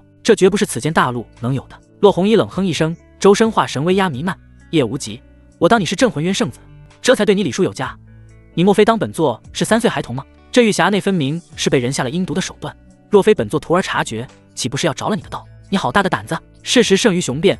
殿内诸位峰主长老看向叶无极的目光顿时充满了愤怒与杀意，而屠刚几人的眼中则是掠过一丝失望，也随即附和几声，一同锁定了叶无极。叶无极见阴谋彻底败露，知晓再无回转的余地，脸上那伪装的神情彻底消失，取而代之的是无比的怨毒与狰狞。他死死盯着萧明，指节捏着咔嚓爆响，仿佛要将他生吞活剥似的。萧明，你坏我大事，本圣子与你不死不休！轰！他元婴中期的修为全面爆发，暗紫色的魔气冲天而起，化作一道巨大的魔影，直取萧明。这一击含怒而发，威力惊人，显然是想将萧明这个坏他好事的罪魁祸首斩杀当场。而敢保护圣子！萧明望着那恐怖的一击，刚想全力出手应对，他可不敢托大。气运之子家大能转世，如今还是境界碾压，他可没有任何把握能与之对抗。洛里与洛红衣也几乎是同时出手，洛里那已经很久没用的血骨刃已然握在玉手之上，一道冰寒魔气后发先至，精准地斩在叶无极那是大力沉的恐怖一击上，将其冻结崩碎。洛红衣则是袖袍一拂，一股磅礴的凤凰火焰随即爆发，席卷向叶无极及其身后的幽谷老人。幽谷老人见此脸色大变，他可是刚刚感受过那火焰的威力，不敢托大，化神中期的修为全力爆发。随后他祭出一面魔气萦绕的圆盘挡在身前，同时一把抓住此时状若疯狂的叶无极，嘶吼道：圣子快走！他都无语了。此番他陪同圣子前来，可什么都不知道，要是知晓自家圣子打算控制一宗的副宗主，说什么他都不会来的。这成功了还好说，若是失败了，定然没有什么好下场。他修炼到如今的境界，不知费了多大的功夫，吃了多少苦。砰！魔气圆盘在洛红衣火焰席卷下，仅仅支撑了数息便轰然裂开。幽谷老人忽地喷出一口鲜血，强制提起一口气，裹挟着叶无极化作一道幽光，不顾一切地撞破大殿穹顶，向外逃遁。哪里走？数道强悍气息追击而上，别看追出去的人很多，但真正想置镇魂渊圣子于死地的，估计也就只有寥寥数人罢了。要知道修行到他们这个境界，那都是活了不知多少岁月的老狐狸了。叶无极在镇魂渊的地位世人皆知，若是杀了他，镇魂渊怕是会举全宗之力共诛之。洛红衣望着追出去的数道人影，随即又扫过被撞破的大殿，语气森寒道：好个镇魂渊，此事我天魔门记下了。他心知有幽谷老人的拼死护持，叶无极又身为一宗圣子，怎会没有保命底牌？再加自己这方的人有多少是出工不出力的，想要留下对方怕是很难。今日之事也只能暂时搁置了。另一边，在幽谷老人拼死护持下逃出去的叶无极，在其身影消失天际前，他那充满怨毒的咆哮响彻于天际。萧明，你给我等着！3年后的正魔战场开启，我必要亲自取你项上人头，将你抽魂炼魄，让你永世不得超生。萧明闻言嘴角一抽，喃喃道：这不会就是那什么劳什子的3年之约吧？可我也享受到了一波气运之子的待遇。一道绝美的倩影疾步落到萧明身旁，清冷的桃花眼中带着未散的后怕与关切，轻声问道：徒儿，你没受伤吧？他下意识的就想要检查一番，但手伸到一半又觉不妥，悄然缩回，只是目光略显紧张地盯着他。刚刚那可是化神强者之间的战斗，光是余波就不是他这个金丹期的小修士能承受得了的。萧明见师尊洛里这般关切模样，得意的一笑，险些就想伸出手将其搂在怀里，但顾及到周围还有不少人，还是打消了这个念头。而洛里似乎注意到了萧明这下意识的动作，不由心中一跳，随即又看见其脸上那标准性的坏笑，也不知是想到了什么，绝美的脸蛋开始微微发烫。他强压下心中的旖旎，摆出一副师尊训斥徒儿的派头。孽徒，以后再有这种事情，你直接提前同为师讲即可，用不着这样以身犯险。洛红衣看着这师慈徒笑的一幕，对萧明的观感更佳了，但听到二人之间的对话，心中不由得嘀咕：怎么刚才还徒儿徒儿的叫着，眨眼间就变孽徒了？咦，是不是触发了什么不得了的开关？难道说洛红衣也不是什么小姑娘了？身处魔宗，她也看过不少的画本，甚至还偷偷阅读过不少的禁书。当然在魔教宗门也少不了有这种事情发生。什么？师父嘎了？我辛苦照顾绝美师娘，师尊美若天仙，我带她驰骋9天，师尊别回头，我是师公啊。随即他立马摇了摇头，把小脑袋里那些奇奇怪怪蹦出来的知识赶紧收了回去，感慨道：萧明与我那师妹之间的师徒感情还真不一般啊。而另一边的洛离望着那直勾勾盯着他的孽徒，还有他嘴角噙着的那抹坏笑，那是心砰砰直跳啊。他发现在这个孽徒面前，他都很难维持那副师尊威仪了。看着这不知道又在憋什么坏水的孽徒，他没敢继续停留，随便关心了几句，一溜烟直接跑了。洛红衣见洛里一眨眼不见了，以为他是有什么事需要处理，也没去管他，叫众人散去后，单独将萧明留了下来。他挥袖布下禁制，将内外彻底隔绝，目光灼灼地看向萧明，那双凤眸中充满了探究、疑惑以及难以言喻的复杂不二。你能否告诉为师，你今日是如何看出那玉匣有问题的？这件事太过蹊跷，就连他这位化神大能都险些中招，而萧明不过金丹修为，又如何能看穿这一切呢？他百思不得其解。萧明看着洛红衣那绝美容颜上露出的罕见神情，微微一笑，脸上玩世不恭的神色渐渐收敛起来。随后他伸出手，掌心中不知何时多了一样东西，那是半块温润剔透、散发着淡淡神圣气息，内部仿佛有凤凰虚影翱翔的玉符，玉符上散发的气息古老而神秘，昭示着他的不凡。当这半块玉符出现的刹那，洛红衣娇躯猛地一颤，她美眸瞬间瞪大，充满了难以置信。这玉符他太熟悉了，正是他当年亲手掰断送给救命恩人的那半块凤凰玉符，也是他自出生以来就携带的私有之物。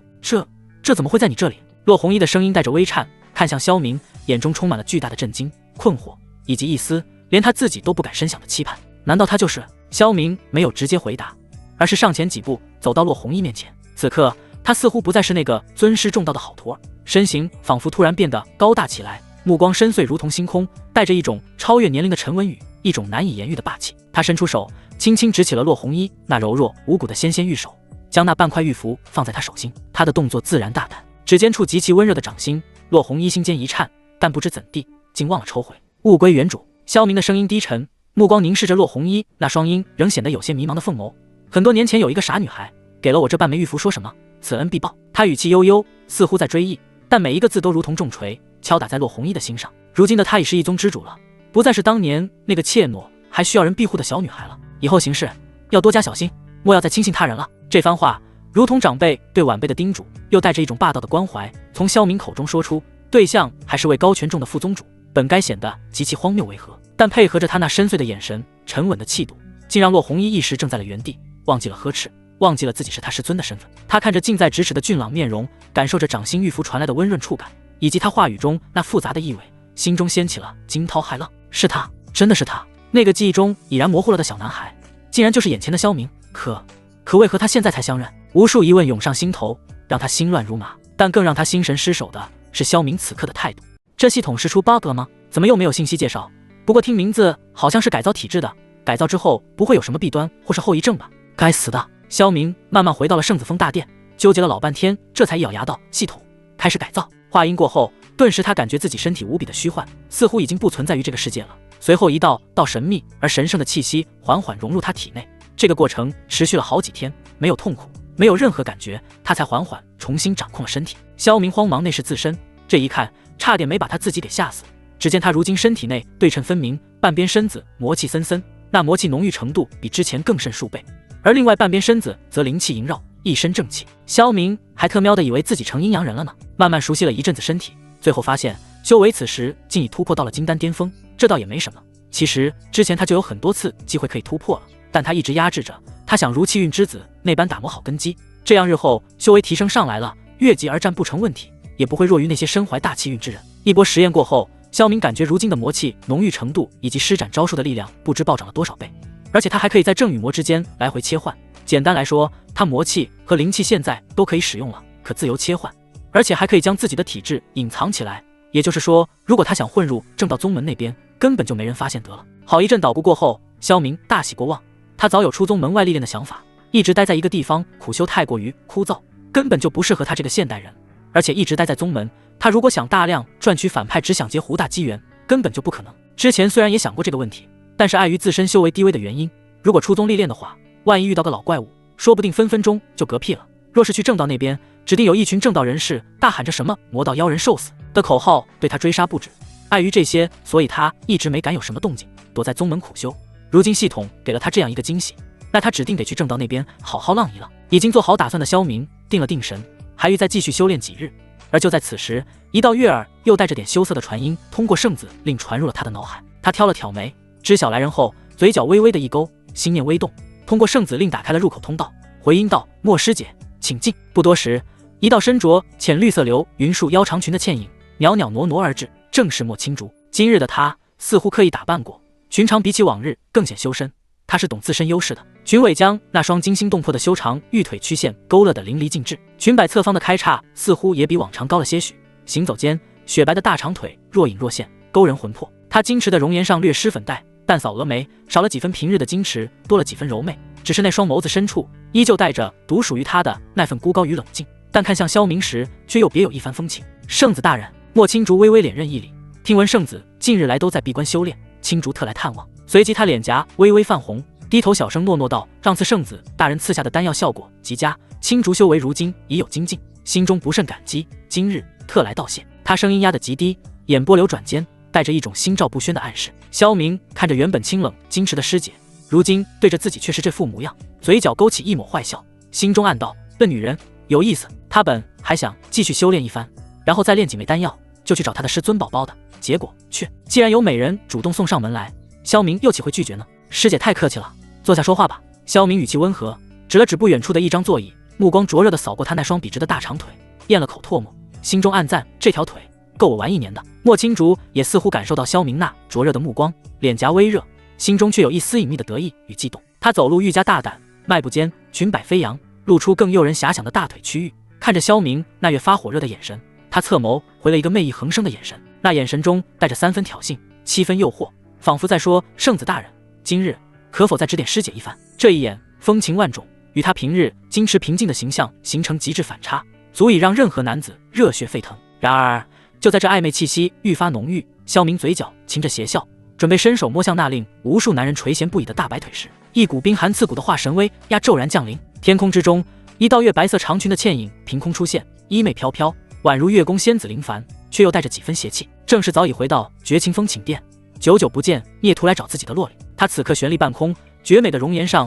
覆盖着一层寒霜，桃花眼中寒意四射，目光如利刃，直射正在隐晦用裙摆撩拨着萧明。如今还一脸媚态的莫青竹，特别是看见那孽徒刚刚还一脸痴迷坏笑的模样，洛里只觉得一股无名怒火直冲天灵盖，胸口气得一阵起伏乱颤。他回去之后左等右等，就是不见这孽徒来找自己。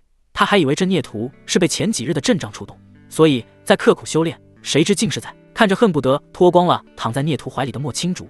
洛里啐了一口，暗道：定是那女人主动勾引孽徒，一时没抗住诱惑，这才迷失的。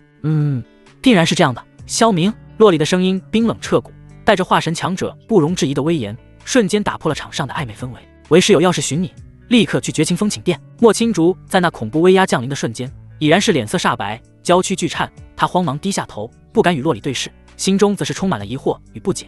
洛风主，他怎么会突然来了？而且他怎么会对我有敌意呢？我又没招惹过他。他隐隐有种感觉，洛里的怒火似乎不是针对萧明，好像就是冲着他来的。那刺骨的冰冷让他如坠冰窟，连灵魂都在颤栗。萧明也是心中一跳，暗道不好，师尊宝宝怎么到这来了？他脸上那邪魅的坏笑瞬间收敛，换上一副恰到好处的恭敬，连忙躬身行礼：弟子拜见师尊。不知师尊驾临，还请师尊恕罪。洛里见他这副乖顺模样，心中怒火更盛。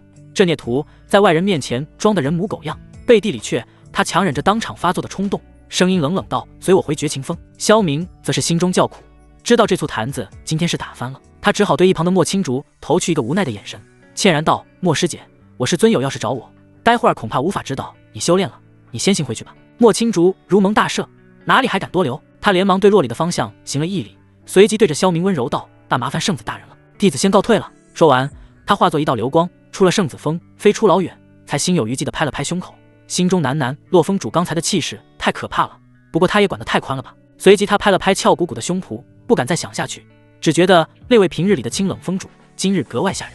另一边，绝情风寝殿内，厚重的殿门在二人进入后轰然关闭，殿内光线幽暗，唯有几盏幽火摇曳着。洛里背对着萧明，立于玉座之前，娇躯微颤，肩头微微起伏，显然怒气未平。一袭月白长裙在幽暗的光线下泛着冷意。萧明看着他这副模样，只觉得师尊宝宝连生气都别有一番风韵。随即他玩心一起，玩味道：师尊唤弟子前来，不知有何要事吩咐呀？洛里闻言豁然转身，绝美的容颜上覆盖着一层凛冽的寒霜，桃花眼中尽是怒火，眼尾那抹天然的淡红因情绪激动而愈发鲜艳。孽徒，你还有脸问本座有何要事？他恨恨道，胸口因怒意而剧烈起伏，画出惊心动魄的弧度。本座且问你，方才在圣子峰的那女弟子是谁？你与她眉来眼去的，成何体统？你如今身为圣子，代表的可是我绝情峰，可是整个天魔门的脸面，如此不知检点，莫非你真当本座不敢废了你这孽徒不成？这番话可谓声色俱厉，若是寻常弟子，早已吓得魂飞魄散了。然而听在萧明的耳中，却只觉得一股浓烈的酸味几乎要冲破殿顶。萧明向前几步，缓缓拉近了两人之间的距离。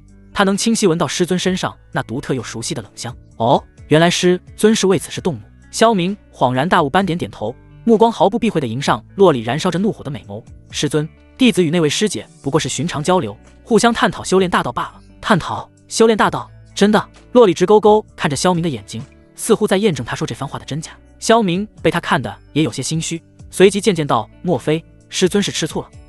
你放肆！洛里如同被踩了尾巴的猫，浑身汗毛倒竖，绝美的脸蛋瞬间长得通红，一直蔓延到耳根。他又羞又怒道：本座又岂会吃你这孽徒的醋？简直荒谬！本座只是怕你丢了我绝情峰的颜面罢了。他疾言厉色，试图掩盖内心的慌乱，还抬手欲将快要贴到自己身上的孽徒推开。然而他的手腕刚抬起，便被一只有力的大手巾准地攥住。萧明不容他挣脱，顺势将他往自己怀里一带，另一只手则霸道地环住了他那不盈一握的柳腰，将他搂得很紧。既然不是吃醋，那师尊为何如此动怒？萧明低头，鼻尖来回嗅着怀中这具娇躯所散发出来的冷香，那双深邃的眼眸中燃烧着炙热的火焰，目光最后定格在那张微张的诱人红唇上。是因为弟子没有先来孝敬师尊，所以师尊不开心了。他的声音压得极低，孝敬二字更是略微停顿，脸上仍是那标志性的坏笑。孽徒，你胡说，本座没有。洛里奋力挣扎，可又像是害怕伤到这孽徒，不敢动用修为，所以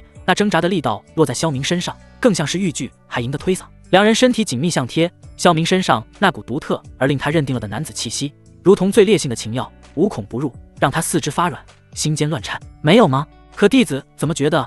他俯下身，微微轻咬了下那晶莹发烫的耳垂，用只有两人可以听到的声音，一字一顿的低语道：师尊，这里，还有这里。他的指尖隔着衣裙，轻轻划上他剧烈心跳的左胸之巅，然后缓缓下落，掠过平坦的小腹，最终停留在那已经微微发烫的腿心。他们都在告诉弟子，师尊很想我呢。当萧明手指触碰游走时，洛里抑制不住地发出一道短促而甜腻的晶莹，一股强烈的电流从被萧明触碰过的地方猛地窜起，瞬间席卷全身，让他浑身酥麻，几乎站立不住。理智在疯狂叫嚣要推开他，拒绝他，可身体却远比他的嘴诚实100倍。那被强行压抑了数日的渴望，在此刻被这孽徒轻易点燃，如同星火燎原般，烧得他理智全无。孽徒，不要！未尽的话语被炙热的唇舌彻底封缄。萧明终于不再忍耐，狠狠地吻上了那两瓣红唇，撬开贝齿，纠缠住那柔软的舌尖，肆意品尝着。洛里起初还徒劳地轻轻捶打着他的肩背，但很快那力道便越来越弱，跟抚摸似的。熟悉的男子气息，还有那无与伦比的霸道，以及身体深处被唤醒羞于启齿的渴望，缓缓淹没了他。那双清冷寒怒的桃花眼渐渐被迷离的水光所取代。萧明感受到怀中娇躯的软化与渐渐回应，一把将其拦腰抱起，大步走向寝殿隐秘处的那方床榻。他可不想在这玉座上再来一次了，一点都不舒服。片刻后，衣衫在纠缠中凌乱滑落，幽暗的寝殿内很快便响起了令人面红耳赤的声音。不知过了多久，风雨渐歇，洛里香汗淋漓地瘫软在萧明怀中，云鬓散乱，几缕湿透的发丝粘在潮红未退的脸颊和脖颈上。看着刚刚还穿在身上的月白长裙如今已残破不堪，洛里幽怨地瞪了萧明一眼，拉过一旁薄薄的纱被，勉强遮掩住这令人欲罢不能的迷迷春光。他将滚烫的脸颊埋在萧明那坚实的胸膛里，脑海中思绪万千，屈辱、羞愤、快感，以及如今连他自己都唾弃的安心与满足交织在一起。他竟然一次次的在这孽徒的身下婉转承欢，还有自己迷离时喊出的羞人词汇，这让他觉得自己无比的下贱。孽徒，他声音沙哑，带着事后的慵懒与一丝愤恨，无力的捶了他一下。你如此欺辱为师，终有一日我定要。只是说了半天，他也没道出下面一句定要如何。萧明怪笑，大手在他光滑的脊背上缓缓摩挲，带着事后的不羁。萧明熟练的微微抬起他的下巴，迫使他迎上自己深邃的目光。此时的洛里哪还有什么一峰之主的威仪与以往的清冷，桃花眼中水光潋滟，眉梢眼角尽是春情，绝美的脸上只有事后的脆弱与媚态，比任何时候都更令人怜惜心动。萧明凝视着他，看着师尊这富裕加勾人的妖精模样，他差点又高了，可最终理智还是压倒了本能。他可不想扶着墙出去。萧明眼中的戏谑见脸，取而代之则是罕见的柔情。李儿，萧明忽然换了他的名，声音认真而温柔。你记住，无论以后我身边有多少个女人，你洛里永远是最特殊的一个。你的一切，还有这儿，他手指轻轻点在其心脏的位置，都只能有我，都只能是我的。这近乎霸道的宣言，奇异地抚平了洛里心中大部分的酸涩与不安。其实他内心一直有一道声音在呐喊，他只是觉得你好玩，把你当泄欲工具，总有一天他玩腻了，你就会被他一脚踢开，甚至如同货物般被明码标价。不过这一刻他放心了，因为他在这孽徒眼中看到了旁人不曾见过的柔情与怜惜。他怔怔地看着他，心中那最柔软的地方仿佛被触动。这孽徒虽然可恶，但至少他愿意哄他，愿意给他这样一个承诺。洛里缓缓闭上眼，将脸往他怀里拱了拱，口中还不忘娇斥道：“吻，本座岂是你能染指的，就你也配？”仿佛这样就能逃避这令人心慌意乱的现实。只是那微微上扬的唇角怎么也压不住。萧明看着怀中师尊宝宝这副傲娇模样，知道其实彻底心安了，不由心中吐槽：这傻女人果然还是得收拾，玩才老实。随即他又叹了口气，抚了抚自己的腰腹，悄悄吞下了几枚补充气血的丹药，感叹道：小马拉大车果然不行啊，还是得赶紧提升修为，或者找气运之子拿几个腰子。他低头在洛里光洁的额头上印下一个轻柔的吻。好了，别胡思乱想了，好好休息吧。洛里似是困了，也没有反驳，在他怀中轻轻了一声，带着浓浓的鼻音，像只被顺毛撸舒服了的猫儿，往他怀里蹭了蹭，寻了个更舒适的位置，缓缓睡去。不久，店内一时静谧，只剩下彼此交织的呼吸声。翌日下午，洛里在萧明的怀中悠悠转醒，慵懒燕足，感受到身边坚实温暖的胸膛，以及那令人心安的气息，他眉梢眼角尽是满足。醒了。萧明低沉带着几分笑意的声音响起。洛里轻应了声，缓缓睁开迷蒙的桃花眼，瞥见那戏谑笑意的眼神，顿时想起自己数次在其面前的失态与那些羞人的迎合，脸颊愈发滚烫，羞恼的抬手轻捶了萧明一下，娇斥道：叶图，再看，本座便挖了你的眼。只是这微微偏头的训斥，以及那儿有点躲闪的眼神，让这威胁的话语显得软绵绵的，毫无威慑，反倒更像是在撒娇。萧明也未与其争辩，知道师尊宝宝这是好面子，毕竟是自己的女人，怎么着也要迁就着。感受到体内气息盘剥，似乎修为又有小幅度精进，不由心中感慨：师尊宝宝的玄阴之体还真是美妙无穷啊。随后他缓缓起身，穿戴完毕后，见师尊宝宝没有起来的意思，又给其盖好了被子，这才缓步离开。离开师尊寝殿，萧明并未直接返回圣子峰，他内视己身，经过与师尊洛里的又一次深度修炼，他的修为似乎又精进了一丝，气息愈发浑厚，这让他心中一动，想起一事，日后少不了要去正道宗门那边浪，若是与人交手，一出手便魔气森森的，未免太过于扎眼，还得寻门像样的正道功法演示一番。当然他不是没想过去系统内直接兑换，但他都看过，他如今反派值兑换得起的，他又不是很满意。随即心念转动，脚下便改了方向，朝着宗门鱼龙混杂的方式行去。方式中，萧明周身气息内敛，信步走入一家门面极大，招牌上写着白发阁的铺子，店内玉简琳琅满目，分门别类，不乏一些颇有名气的魔道功法以及正道功法，从基础的长春诀、魔域功到较为高深的残阳真火、吞灵诀，均有售卖，足以让人修炼到化神乃至炼虚。然而萧明的眼光何其毒辣，随意浏览间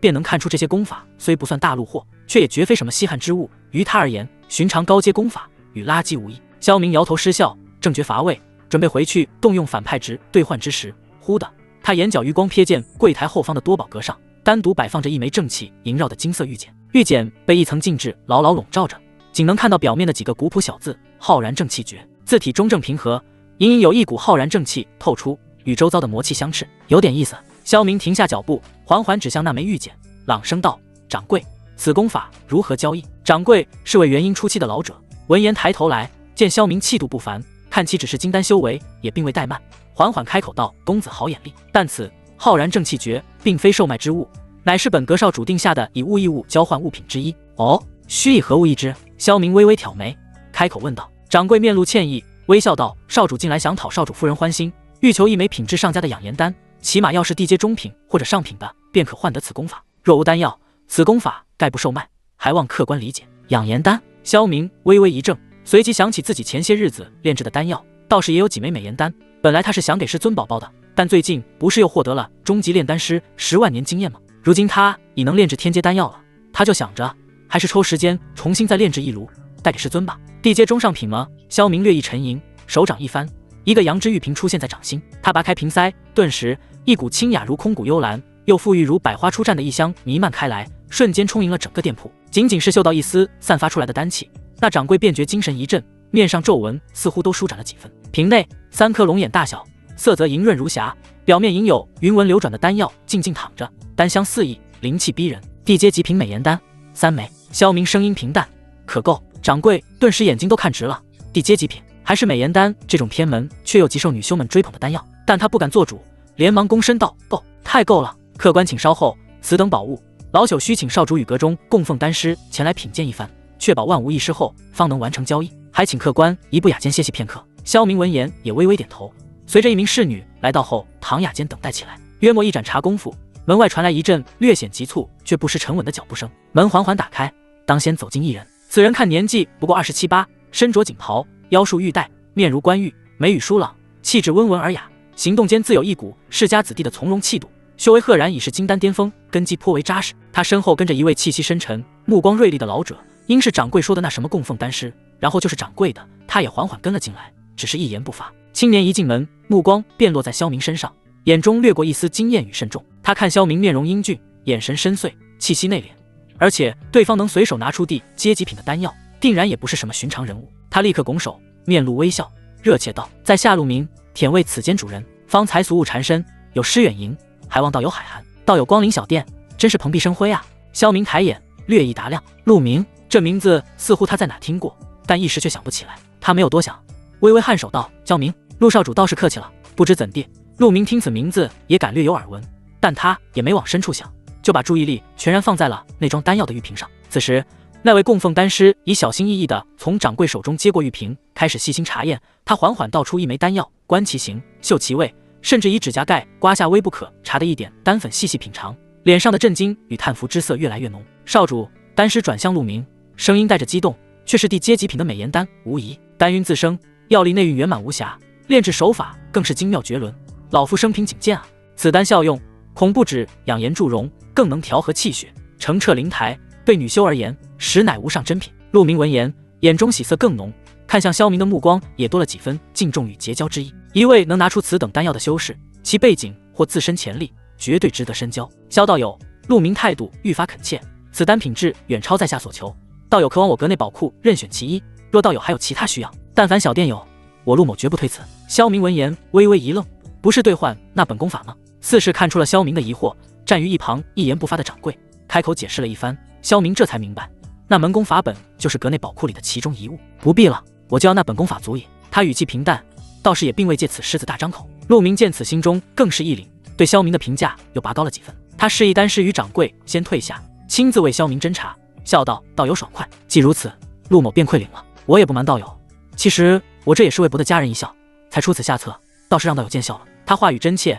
同样也抱着与萧明结交一番的意思。无妨，窈窕淑女，君子好逑吗？萧明接过茶盏，闲着无事便与其聊了几句。喝了几杯茶，萧明就拿着那卷浩然之气萦绕的卷轴缓缓离去了。陆明则是将其送到了门口，才依依不舍摆手告别，随后拿着装着丹药的玉瓶，也神色激动的匆匆向宗门奔去。回到圣子峰，萧明进入寝殿内，盘膝坐下，取出几枚不久前炼制的极品固元丹，吞服几颗，随即运转功法，又开始正经修炼起来。约莫几个时辰后，月悬高空，他心神微动，感知到圣子峰战法外一道熟悉倩影袅袅而来，随即嘴角一抽，熟练地打开了阵法通道。这女人是真想进步啊！不过片刻，一道熟悉倩影缓缓踏入大殿，惊艳的她与白日在人前的矜持孤冷装扮颇有些不同，外罩一件极地的素白萧纱长袍，袍服宽大，将她那窈窕的身段尽数遮掩，只在行走间隐约勾勒出内在的模糊轮廓，显得保守而诱惑。她云髻梳理的一丝不苟，仅簪着一只简单的青玉簪，气质贤淑，仿佛书香门第的端庄小姐。莫青竹似乎特意打扮过，露出的肌肤如刚剥壳的鸡蛋般，透着莹莹诱人光泽。略施粉黛的脸上，一双青眸在看向萧明时，多了几丝难以言喻的柔媚。他缓缓上前，手中还提着一个精致的食盒。圣子大人，莫青竹脸认一礼，声音清越，却带着一丝不易察觉的柔糯。青竹今夜特意做了些清新凝神的灵茶与点心，还望圣子大人不要嫌弃。另外，上次青竹修炼上的问题，圣子大人有事未能请教，所以青竹此次冒昧深夜来访，望圣子大人责罚。他说话时，目光微微垂下，长而密的睫毛在眼睑下轻颤，更添几分别样的风情。萧明目光扫过，见他一进殿便不经意地松了松外袍的系带，使得那件素白萧纱长袍开口愈加松垮，行走间更能清晰地勾勒出内里包裹下的曼妙弧度。尤其是那双宽大袍服下依旧能隐隐窥见的笔直修长玉腿，特别是他并拢双腿侧坐时，外袍松散的开口处显露出的白皙惊心动魄，令人欲罢不能。无碍无碍，本圣子也正好闲暇，师姐若是有疑惑，但说无妨。莫青竹眼中闪过得意和欣喜，将食盒轻轻放在一旁的玉几上，他姿态优雅地斟了一杯灵茶，双手奉向萧明，低声道：“圣子大人，先请用茶，点心待会儿再品尝也不迟。师姐倒是有心了。”萧明面上不动声色，心中感叹：这女人是越来越会了。他慵懒地靠回宽大的椅背，眼神示意了下他旁边的座位。莫青竹眼底瞬间流露出妩媚与莫名的兴奋，她带着一丝雀跃缓缓走了过来，只是并未落座在萧明旁边，而是在其略带惊讶又饱含深意的注视下，直接侧身轻轻坐进了萧明怀里。圣子大人，他声音娇软，先是将手中的灵茶捧到红唇边，微微嘟起，轻轻朝茶面吹了吹气，带起一阵馨香的冷风，才柔声道：金竹替圣子大人吹凉了，温度刚好。他慢慢前倾，像是生怕杯中灵茶洒出来似的，那原本就有些松垮的外袍开口更大了。萧明能从他那略低的视角窥见其内里的晃眼风光，这令人鼻血喷张的一幕，令久经沙场的萧明也不由得咽了咽唾沫。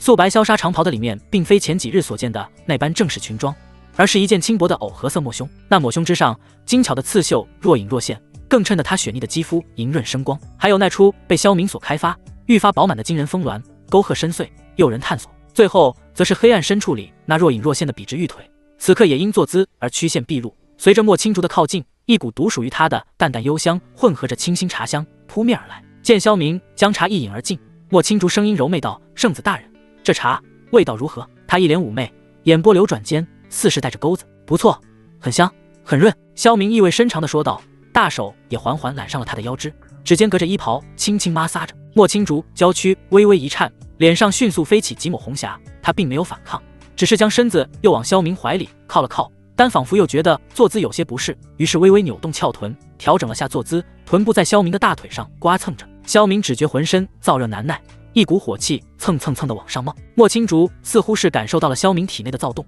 微微一笑，吐气如兰道：圣子大人谬赞了，只是青竹近日修炼有些不懂之处，还望圣子解惑。他一边说着修炼上的不解之处，一边却用纤细的玉指有意无意地在萧明胸膛小腹间轻轻划过，那副端庄矜持外表下暗藏的撩人风情，真令人心痒难耐。萧明虽不是什么正人君子，但如此刻意的撩拨，谁又能顶得住？体内那股烧得愈加旺盛，但他还是强行收敛着心神，一一回应，耐心解答琢磨青竹修炼上的各种问题。莫青竹听得连连点头，一副恍然大悟的模样，但动作却愈发大胆起来，玲珑的娇躯扭动得更加厉害。他缓缓凑在萧明耳边，低声音嗲嗲道：圣子大人一席话，真是令青竹茅塞顿开啊。他说着，竟主动执起萧明的手，从他那衣袍的开口处缓缓深入，先是隔着那藕荷色的抹胸，轻轻按在自己的饱满之上，然后微微向下抚着自己的小腹。萧明此时呼吸愈发急促起来，手指传来的触感，以及他那愈发大胆的行为，如同最后一根稻草，彻底压垮了萧明的理智。他哪里还顾得上什么修炼指点？那点残存的克制，随着莫青竹拉着他的手去往了那令无数人向往的神圣之地后，瞬间烟消云散。看来光说是没用啊，还得帮师妹亲身疏导一番才是。萧明语气愈发低沉，嘴角噙着坏笑，揽着莫青竹腰肢的手臂收得更紧。呀！莫青竹惊呼一声，整个人完完全全贴在了萧明身上。他象征性的挣扎了2下，便温顺的依偎在了萧明怀中，随即眼中闪过一丝得逞的狡黠，以及更深的渴望。萧明邪火既已被点燃，又哪里肯多说，直接吻了上去，舌尖霸道的挑开了他微咬的背齿，肆意游走。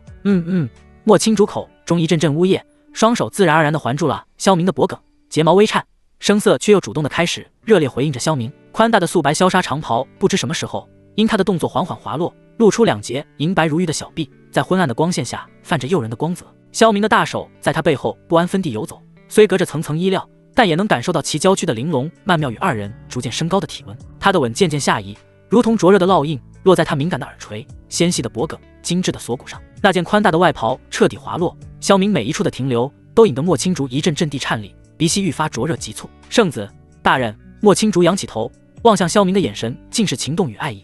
他那宽大的外袍松松垮垮地挂在臂弯，反而形成了一种半遮半掩的极致诱惑。萧明的大手顺着他的脊线缓缓下滑，而另一只手如灵蛇般轻而易举地触碰到了那令无数男人都垂涎不已的玉腿之上，光滑细腻的腿侧肌肤。随着莫青竹的全身微微颤抖，萧明低笑一声，动作愈发大胆，使得莫青竹的那双玉腿不受控制的微微撕磨，试图抵御那令人心慌意乱的侵袭。师妹这双腿当真是绝世珍品啊！萧明毫不掩饰赞叹道。而莫青竹情动的脸颊上愈发娇艳欲滴，眼中水光氤氲，迷离一片。他羞耻地别过脸去，不敢与萧明对视。过了一会儿，在萧明的强大攻势之下，他终究还是抑制不住地发出一声声诱人遐想的歌唱。就在2人大战一触即发之时，萧明感受到圣子令上传来一道恭敬而又熟悉的声音。他先是微微一愣，待听清传音内容后，嘴角就是一翘，看了看仍在怀中一脸妩媚柔情不老实的莫青竹，他将圣旨令递了过去。圣子大人，冒昧打扰唐突了，我乃秦天风弟子陆明，请问我道侣，也就是莫青竹师姐可曾来过？一脸情动的莫青竹听着字令牌里传来的声音，先是微微一慌，然后一股怒意伴随着刺激感袭上心头。他忍着急促的呼吸，努力让自己的声音听起来平稳，淡漠道：陆明，圣子大人正在帮我炼制丹药，你切莫打扰到圣子大人了。说完，他就如脱力般将圣子令抛至一旁，不再理会了。随后他幽怨地看了看动作不停、正满脸亢奋的萧明，一脸热切地开始反击回应。不过片刻后，圣子，别在这儿，我们去。他语无伦次，显得有些慌乱，可身体却远比嘴更诚实，双腿也不知是何时已微微分开，仿佛无声的邀请。萧明感受着他的情动，欺身而上。而另一边的圣子峰外，收到莫青竹传音的锦袍男子陆明，则是心中赞叹：圣子大人竟深夜还在为青竹炼丹，真是好人啊！好圣子，如果天下人都如圣子和萧明兄弟正般，该有多好啊！接着他朗声传音道：好的青竹，我就在此等候，绝不打扰。你安心替圣子护法，待会儿我定要当面叩谢圣子大恩。在他看来，圣子肯为他道侣如此费心，简直是天大的恩情。而至于这传音，在圣子峰内激战的二人听不听得到，就是另一码事了。圣子峰上，二人大战愈演愈烈，莫青竹已不知是换了几个姿势了。他看向萧明的眼中无比的痴迷，尽是爱意与情动。不知过了多久，云收雨现，莫青竹如同被抽走了，骨头般软在萧明怀里，连指尖都懒得动弹。萧明则是还在默默挽腿，低声吊笑道：你那位道侣可是在山下等了许久了。莫青竹慵懒地哼了一声，带着事后的沙哑与一脸柔情，让他等着便是。能在圣子峰下驻足，也算是他的福分。他此刻身心俱是满足，眼里心里皆是萧明的形状。感受着身旁家人的满眼柔情，萧明眼中尽是惬意。二人又温存腻歪了许久，莫青竹才依依不舍地起身，虽浑身酸软，却还是强撑着身体，体贴地服侍萧明穿戴整齐，仔细为他整理好衣袍的每一处褶皱。过程中自是春光乍现，引得萧明好一阵把玩。他眉眼间的春情与身上残留的暧昧痕迹，看得萧明好一阵得意。待帮萧明穿戴好后，莫青竹这才缓缓开始穿着衣裙，只是刚一下地便觉双腿一软，险些栽倒，走路的姿势也明显有些别扭。萧明见状，轻笑摇头，自储物戒中取出一瓶温润滋补、有疗伤效果的丹药，取一枚直接塞入奇谭口中，关切道：把这个吃了会好受些。莫青竹服下丹药后，一股暖流涌向四肢百骸，身上的酸痛果然缓解了不少，但走路的姿态仔细看的话，还是会有一丝不自然。他看向萧明的目光爱意更深，心中也甚是感动，微微踮起脚，嘟起唇，又一番激吻之后，他才对着镜子整理了一番，确保看不出太大破绽，这才依依不舍地向萧明告辞，缓缓离去。此时的圣子峰下，陆明早已等得望眼欲穿了，因为是在通风口的原因，周遭一阵阵夜风呼呼刮过，引得他身体下意识蜷缩颤栗，打了几个喷嚏。见莫青竹终于出来了，他连忙迎了上去，关切地问道：青竹怎么样了？圣子为你炼了什么丹？咦，圣子大人呢？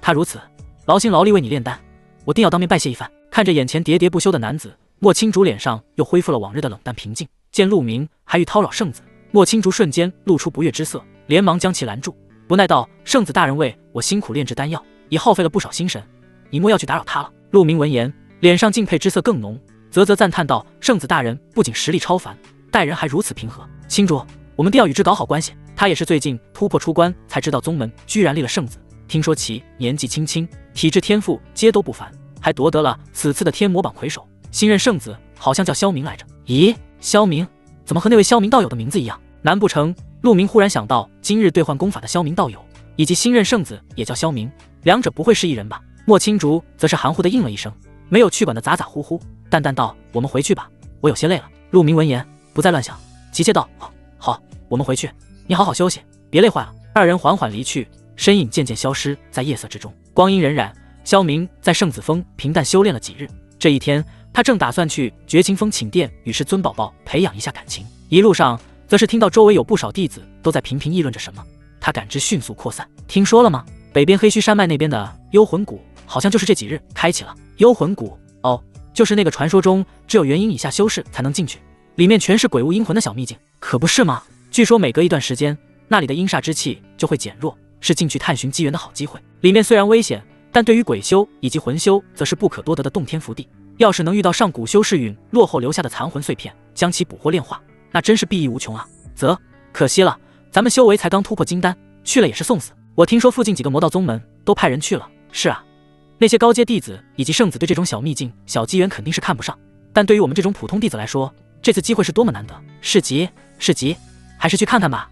这几天就出发。原因以下：鬼物阴魂。萧明心中喃喃，他早就想出去历练了，只是宗门内有几只臭虫仍未肃清，以屠刚为首的那一派系最近似乎消停了很多。他们不作妖，肯定是不能无缘无故杀宗内封主或是长老的，但若是亲自出去以身为饵，想到这，萧明的眸子一亮。而且鬼物阴魂，那岂不正是给幽离滋补的养料吗？他下意识地摸了摸胸口那枚温润的运魂佩。幽离自进入后一直沉寂其中，也是因为实力原因，萧明一直不敢将他放出，万一被宗门哪个老怪物看上抓去了，那他岂不血亏？如此绝美的一个小女鬼，而且还可以作为自己的侍女打手，他可不舍得被人抢了去。但他又不是气运之子，肯定是能低调就低调。幽离身为鬼士，对于阴魂鬼物有着天生的克制与感应，若是能在其中随意吞噬一波，那其修为不是要咔咔暴涨。而且元婴以下才可入内，他也不用再担心那些老怪物了。萧明嘴角勾起一抹弧度，随即不再犹豫，身形一闪，便回到了圣子峰殿内，开始为此次的秘境之行做准备去了。次日，一切准备妥当，萧明并未大张旗鼓，只在跑到绝情峰请殿，给师尊宝宝留下一道传音谕简言明事情，随后便悄无声息地离开了天魔门，朝着北方山脉疾驰而去。数日后，幽魂谷入口处，阴风呼啸，鬼哭阵阵，浓郁的灰色瘴气如同活物般翻涌，将峡谷入口笼罩的一片朦胧。裂缝前，一片相对开阔的乱石地上，已然聚集了数百上千道身影，场面混乱而压抑。魔修们三五成群，或独自占据一角，彼此间保持着警惕和距离。空气中弥漫着血腥味、煞气以及各种魔道功法散发出的怪异气息，时不时还会传来几声受伤者的呻吟和临死前的惨嚎。在最为靠近裂缝入口的位置，几拨人马相应占据着，他们人数不多，但个个气息深邃，修为最低者也是金丹初期，其中更有几道气息达到了金丹后期乃至巅峰，显然是此次秘境探索的最强者几波阵营。萧明通过附近一些修士间的交谈，知道了这几波修士所属的势力和身份。百鬼窟的修士最为显眼，他们大多身着绣着狰狞鬼手的黑袍，周身黑气缭绕，甚至有人直接驾驭着身形凝实的厉鬼或僵尸，阴森恐怖。为首一名面色惨白、眼窝深陷的中年人，气息已达金丹巅峰，手中把玩着一截白花花的人骨，眼神扫过其他修士时都会闪过一抹金光，像是在看宝藏一样。阴煞宗的门人则统一穿着短灰黑色劲装，周身散发着阴冷的煞气，他们所站之地，地面甚至会汇聚出实质的煞气。其领头者是一名面容阴鸷的青年人，背负一柄缠绕着黑气的巨剑，修为同样是金丹巅峰。白骨关的弟子则最为诡异，他们几乎人人皮包骨头，肤色惨白，穿着由某种白色兽骨编织而成的简易甲胄，手持各种骨质法器，行动间会发出咔咔的轻响。为首是一名身材高瘦，仿佛一具行走骷髅的修士，他眼眶中跳动着两簇粉色魂火，气息阴冷刺骨，亦是金丹巅峰修为。除了这三家较为知名的魔宗势力，还有一些小门派、散修联盟以及独行的凶人，他们皆是按照实力强弱排序，越靠近裂缝口，修士的实力越强，彼此间的敌意毫不掩饰，时不时便有充满杀意的目光交织碰撞。而外围区域则多是筑基期修士，他们大多神色警惕，几十人一群，试图抱团取暖，去秘境外围捡点漏。萧明收敛气息，混在筑基期的人群中并不起眼，他目光平静地扫过全场，将各方势力与几个气息最强的目标牢牢记在心中。同时他也打开了系统，一道道气运光柱和信息面板在他眼前闪过，不过大多为红色、橙色，偶尔有几道黄色，着实没什么值得他关注的大运。红色气运1日后于幽魂谷内发现一株500年份的阴魂草，橙色气运3日后遭遇一头金丹初期鬼将，苦战后将其斩杀，获得其魂核。黄色气运5日后在一处坍塌洞府找到半部玄阶魂术功法。就在他快速过滤信息时，幽魂谷入口的灰色光幕波动骤然加剧，颜色以肉眼可见的速度变淡，从中透出的阴寒之气却更加刺骨浓郁，兴致快开了。有人低呼，顿时场中气氛愈加紧张，所有修士都屏息凝神，体内魔力暗自运转，做好了冲刺的准备。尤其是最内圈的那些金丹修士，个个眼神锐利，杀意弥漫，显然打定主意要抢先进入，并随手清除掉可能的竞争者。一声轻微的震鸣，灰色光幕骤然消散，露出了其后深不见底、鬼气森森的峡谷入口。冲啊！机缘是我的，挡我者死！刹那间，数百道身影如同离弦之箭，爆发出最快速度，化作道道盾光，争先恐后的冲向入口。随着冲刺，惨叫声也一道道地响起。一些速度稍慢或是挡路碍事的修士，瞬间便被身旁或身后之人毫不留情地出手偷袭或斩杀，鲜血喷溅，残肢断臂横飞。魔修之间的残酷竞争在入口开启的瞬间便达到了高潮。萧明并不心急，他冷眼旁观着这混乱的厮杀，这就是修炼界最残酷的真相，强者视弱者如同蝼蚁。等到大部分修士都涌入后，他才不紧不慢地踏步而出，身形如鬼魅般几个闪烁，便轻松避开了几道袭向他的阴毒攻击，直接没入了那幽深的峡谷入口。穿过入口的瞬间，仿佛穿过了一层冰冷的薄膜，眼前的景象豁然一变。天空是永恒的灰暗，不见日月，只有无数惨绿色的鬼火如同萤虫般漂浮在空中，提供着微弱而诡异的光亮。大地是焦黑色的，似乎被炙烤过，布满了裂痕，随处可见皑皑白骨，有人形的，也有各种奇形怪状的妖兽骸骨。枯死的怪树扭曲着枝干，如同张牙舞爪的鬼影。阴风呼啸，卷起地上的骨粉和灰烬，发出呜咽之声。空气中弥漫着浓郁的精纯阴气和各种负面情绪混杂的怨念。萧明走在这片焦黑色的土地上，心情莫名。这也是他穿越到异界来首次进入秘境。怎么说呢？虽然这里环境恶劣挺瘆人，但他还是挺兴奋的。毕竟人都对未知新奇的事物充满了好奇。就在他避过一道横扫而来的灵力刀，刚顺带解决一个小卡拉米时，前方突然传来一阵阵凄厉的惨叫和惊恐的呼喊：“是噬魂鬼潮，快跑！该死，这里怎么会有这么多厉鬼？”只见前方不远处，阴气突然变得极为浓郁，仿佛如喷泉从中心区域向外涌来，其中裹挟着无数面目狰狞、发出刺耳尖笑的厉鬼冤魂。他们没有实体，却散发着侵蚀神魂的阴寒气息，疯狂扑向一个个惊慌失措的修士。冲在前面的修士们一个个惊慌失措，慌不择路，即使是一些金丹修为的高阶魔修，似乎也极为害怕惶恐。萧明隔着老远就看见一名阴煞宗的弟子被无数厉鬼包围着，他的护体煞气被无数鬼爪瞬间撕开，口中发出绝望的嚎叫，眼耳口鼻中迅速溢出黑血，金丹都被硬生生挖出了体外，被群鬼分食。而另一边，一个百鬼窟的修士似是为了逃命，放出了一具炼尸抵挡，但那炼尸也仅仅为他坚持了片刻，就在鬼潮的冲击下迅速干瘪腐朽。他本人则狼狈不堪地拼了命向后飞逃。这突如其来的鬼潮使得刚进入秘境的人群作鸟兽散，各自逃窜去了不同的地方。而躲在远处一直观望着的萧明正打算找一个方向碰碰运气呢。忽的一道流光自萧明脖颈上的运魂佩飞了出来，缓缓落在他身后。流光散去，一道绝美的倩影悄然浮现，正是幽里。她依旧穿着那身玄黑色宫装，裙摆上暗金色的彼岸花纹路在惨绿的光线下泛着诡异而神秘的光泽。那张清澈的容颜静谧如深潭，琼鼻精巧，阴唇是极淡的粉色，仿佛初春最早绽放的一瓣樱花，带着一种不属人间的脆弱美感。如瀑的银发随着微风轻轻浮动，美得不可方物，白眉白发，风华绝代。她那紫水晶般的眸子缓缓睁开，视线交汇的刹那，眼中氤氲的雾气瞬间消散，一种本能的清静、依赖与绝对的归属感自然流露。她微微偏头，用那双纯净的紫眸静静地凝视着眼前的男子，仿佛在告诉世人，他就是我的全世界。见萧明那直勾勾的眼神，他心中莫名有些小窃喜，欢快道：“主人，我感应到那里面似乎有个很强的魂体，若是能将其吞噬了，我的修为一定会大涨。”萧明闻言，缓缓回过神来，看了看前方那乌压压一大片的鬼潮，顿感头皮发麻。他刚想要拒绝，但回头对上幽里那如宝石般的紫眸，以及他眼神中那无比纯粹的幸福，拒绝的话却是怎么也说不出口。萧明思忖了片刻，把心一横，脸上露出了一个自信的微笑，淡淡道：“哦，那我们就去那。”随后萧明找到一个厉鬼不是那么多的豁口，身形骤然加速，如鬼魅般贴着峡谷边缘的岩壁疾驰而入。魔光盾与天魔幻身同时施展，他的身影模糊不清，偶尔有厉鬼扑来，也只是撞在他掠过的残影之上。很快，萧明便奔掠至鬼巢中心区域，抬眼望去，只见一头身高3丈、青面獠牙、手持白骨巨棒的恶鬼，正从四面八方小鬼运送的人类修士残破尸体上吮吸着什么，诡异无比。一直紧随其后的幽里指着前面那个大块头，一脸兴奋道：“主人，主人，就是他！只要吞了这鬼帅，幽里就可以晋升到鬼王了。”萧明闻言微微一愣，下意识道：“鬼帅，鬼王，那是什么？”幽里微微偏头，见主人竟一副呆呆的模样，扑哧一笑，似是发现了什么不得了的东西。最终萧明在幽里的耐心讲解下，也是了解了鬼道的修炼境界划分，他们和人类的修炼境界截然不同，略显简单很多。从鬼族、鬼兵、鬼将、鬼帅、鬼王、鬼皇、鬼尊、鬼帝、鬼仙依次往上，对应着我们的修炼境界。也就是说，幽里如今是鬼帅了。萧明虽从师尊洛里那里深入了解了这个世界的基本信息，但他师尊可是人类，总不可能同他讲鬼道境界划分。忽然一阵恶鬼的嘶吼声响起，原来是那恶鬼头领发现了萧明和幽里的存在，似乎是感受到了威胁。恶鬼头领抡起白骨巨棒，朝他们狠狠砸来。看着挥棒杀来的恶鬼头领，萧明跃跃欲试道：“来得好，幽里，我消耗他，再给你吞噬。”萧明不敢大意，这恶鬼实力不俗，相当于人类的元婴期强者。他施展魔光盾，黑光一闪，险险避开了那恶鬼是大力沉的一击，然后天魔幻身瞬间发动，分出数道残影迷惑对方，旋即反手大寂灭魂掌猛地拍出，掌印虚无暗淡，给人一种平平无奇的感觉，却蕴含着湮灭魂魄的恐怖力量。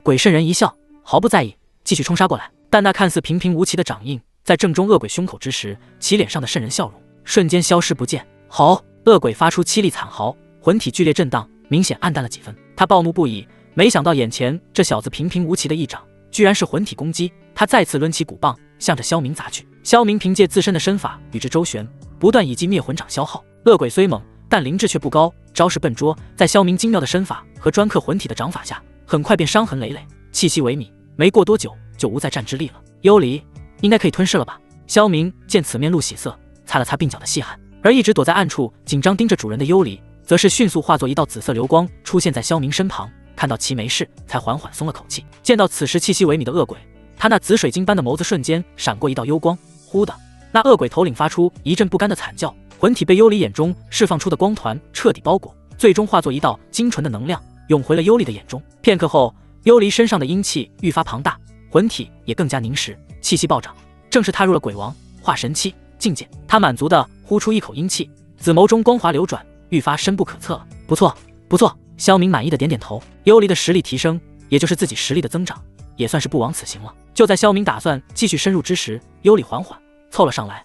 如果说他原来离萧明还有一人的身位，那此时他二人的距离都快贴在一起了。看着幽离这莫名的小动作，萧明也没太在意，带头继续深入。数日后，两人来到了一处被粉色瘴气笼罩的洞穴。不知怎地，萧明越靠近洞穴，身体就开始隐隐有些不太对劲了，小腹似是被人点了一把火般，有些隐隐的悸动。本来就这儿，对萧明还是没什么影响的，但也不知是什么时候，幽离这个死妮子竟缓缓环住了他的臂膀，那饱满之处一直剐蹭着，令人心痒难耐。萧明刚想询问一番幽离是否能感应些什么，结果微微侧头，却看见其小脑瓜靠在自己肩侧，一脸享受的表情，顿时把想说的话咽了回去。感受到小腹处隐隐涌上来的邪火，以及快要将脑袋凑到自己脸上的幽离，萧明强压下翻涌的心绪，咳了咳，一脸正色道：幽离。望着幽离那依旧迷醉的模样，萧明无奈地抚了抚额头，继续朝洞穴内走去。洞穴深处，粉色瘴气愈发浓郁，甜腻中带着一股令人心神摇曳的异香。萧明只觉体内那股邪火越烧越旺，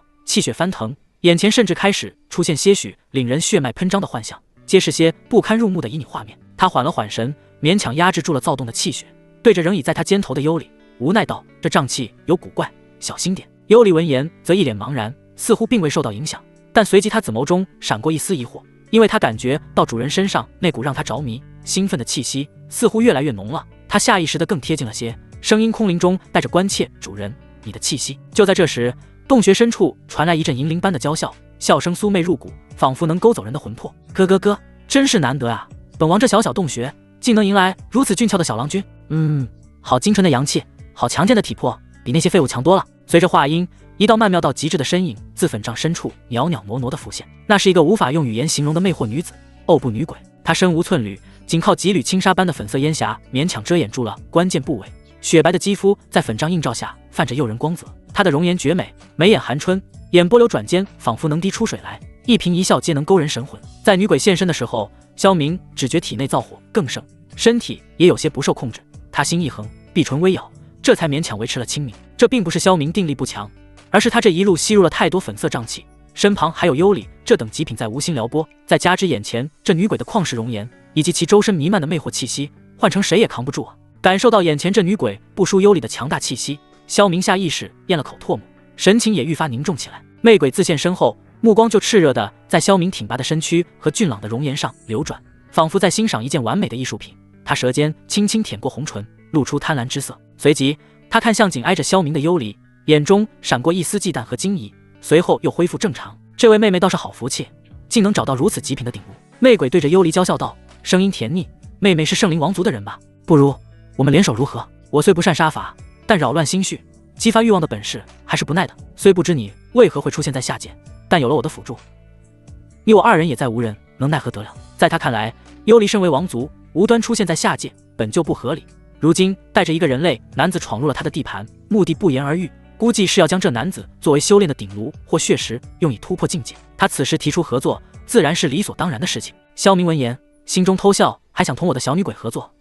你问过他主人了吗？不过他又瞬间陷入了沉思。圣灵王族上剑，他正欲疑惑，想问些什么，幽离却抢先开口了：“好呀！”闻言，萧明都傻眼了，心中不由呐喊道：“好你个幽离，现在实力强了，连主人都不放在眼里了是吧？合作，你问过我的意见了吗？”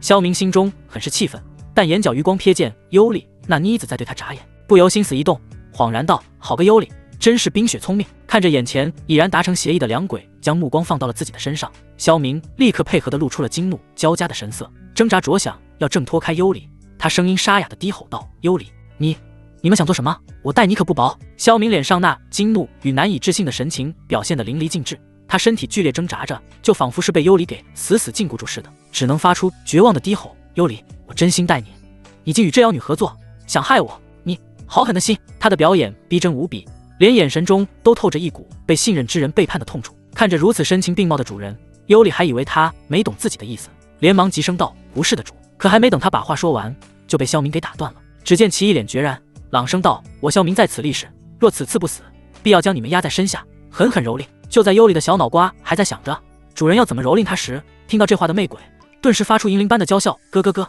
小郎君，你若是想，姐姐也不是不可以满足你。”媚鬼话音未落，周身那几缕勉强遮体的粉色烟霞竟倏然消散，刹那间，一具完美到令人窒息的曼妙风情毫无保留地呈现在萧明眼前。雪白的肌肤在粉色瘴气下泛着莹润光泽，似乎有了血色。他每一个细微的动作都带着浑然天成的媚态，仿佛世间所有的欲望都凝聚在了这具身体上。咕咚，萧明清晰地听到自己吞咽口水的声音，体内那股被勉强压下去的邪火轰的一下直冲头顶，血液奔流的速度快了数倍，某处更是传来了隐隐的悸动。他呼吸粗重，眼神瞬间变得炽热而迷离。这并非是萧明的演技，而是这媚鬼实在太过诱人。哥，小郎君，你看姐姐美吗？媚鬼对萧明的反应极为满意，如同水蛇般扭动着腰肢，缓缓靠近。他伸出纤纤玉指，指尖慢慢轻抚过萧明的脸颊、胸膛，一直往下带起一阵阵令人心悸的酥麻感。萧明顿时感觉整个人都在燃烧沸腾，但仅有的理智告诉自己，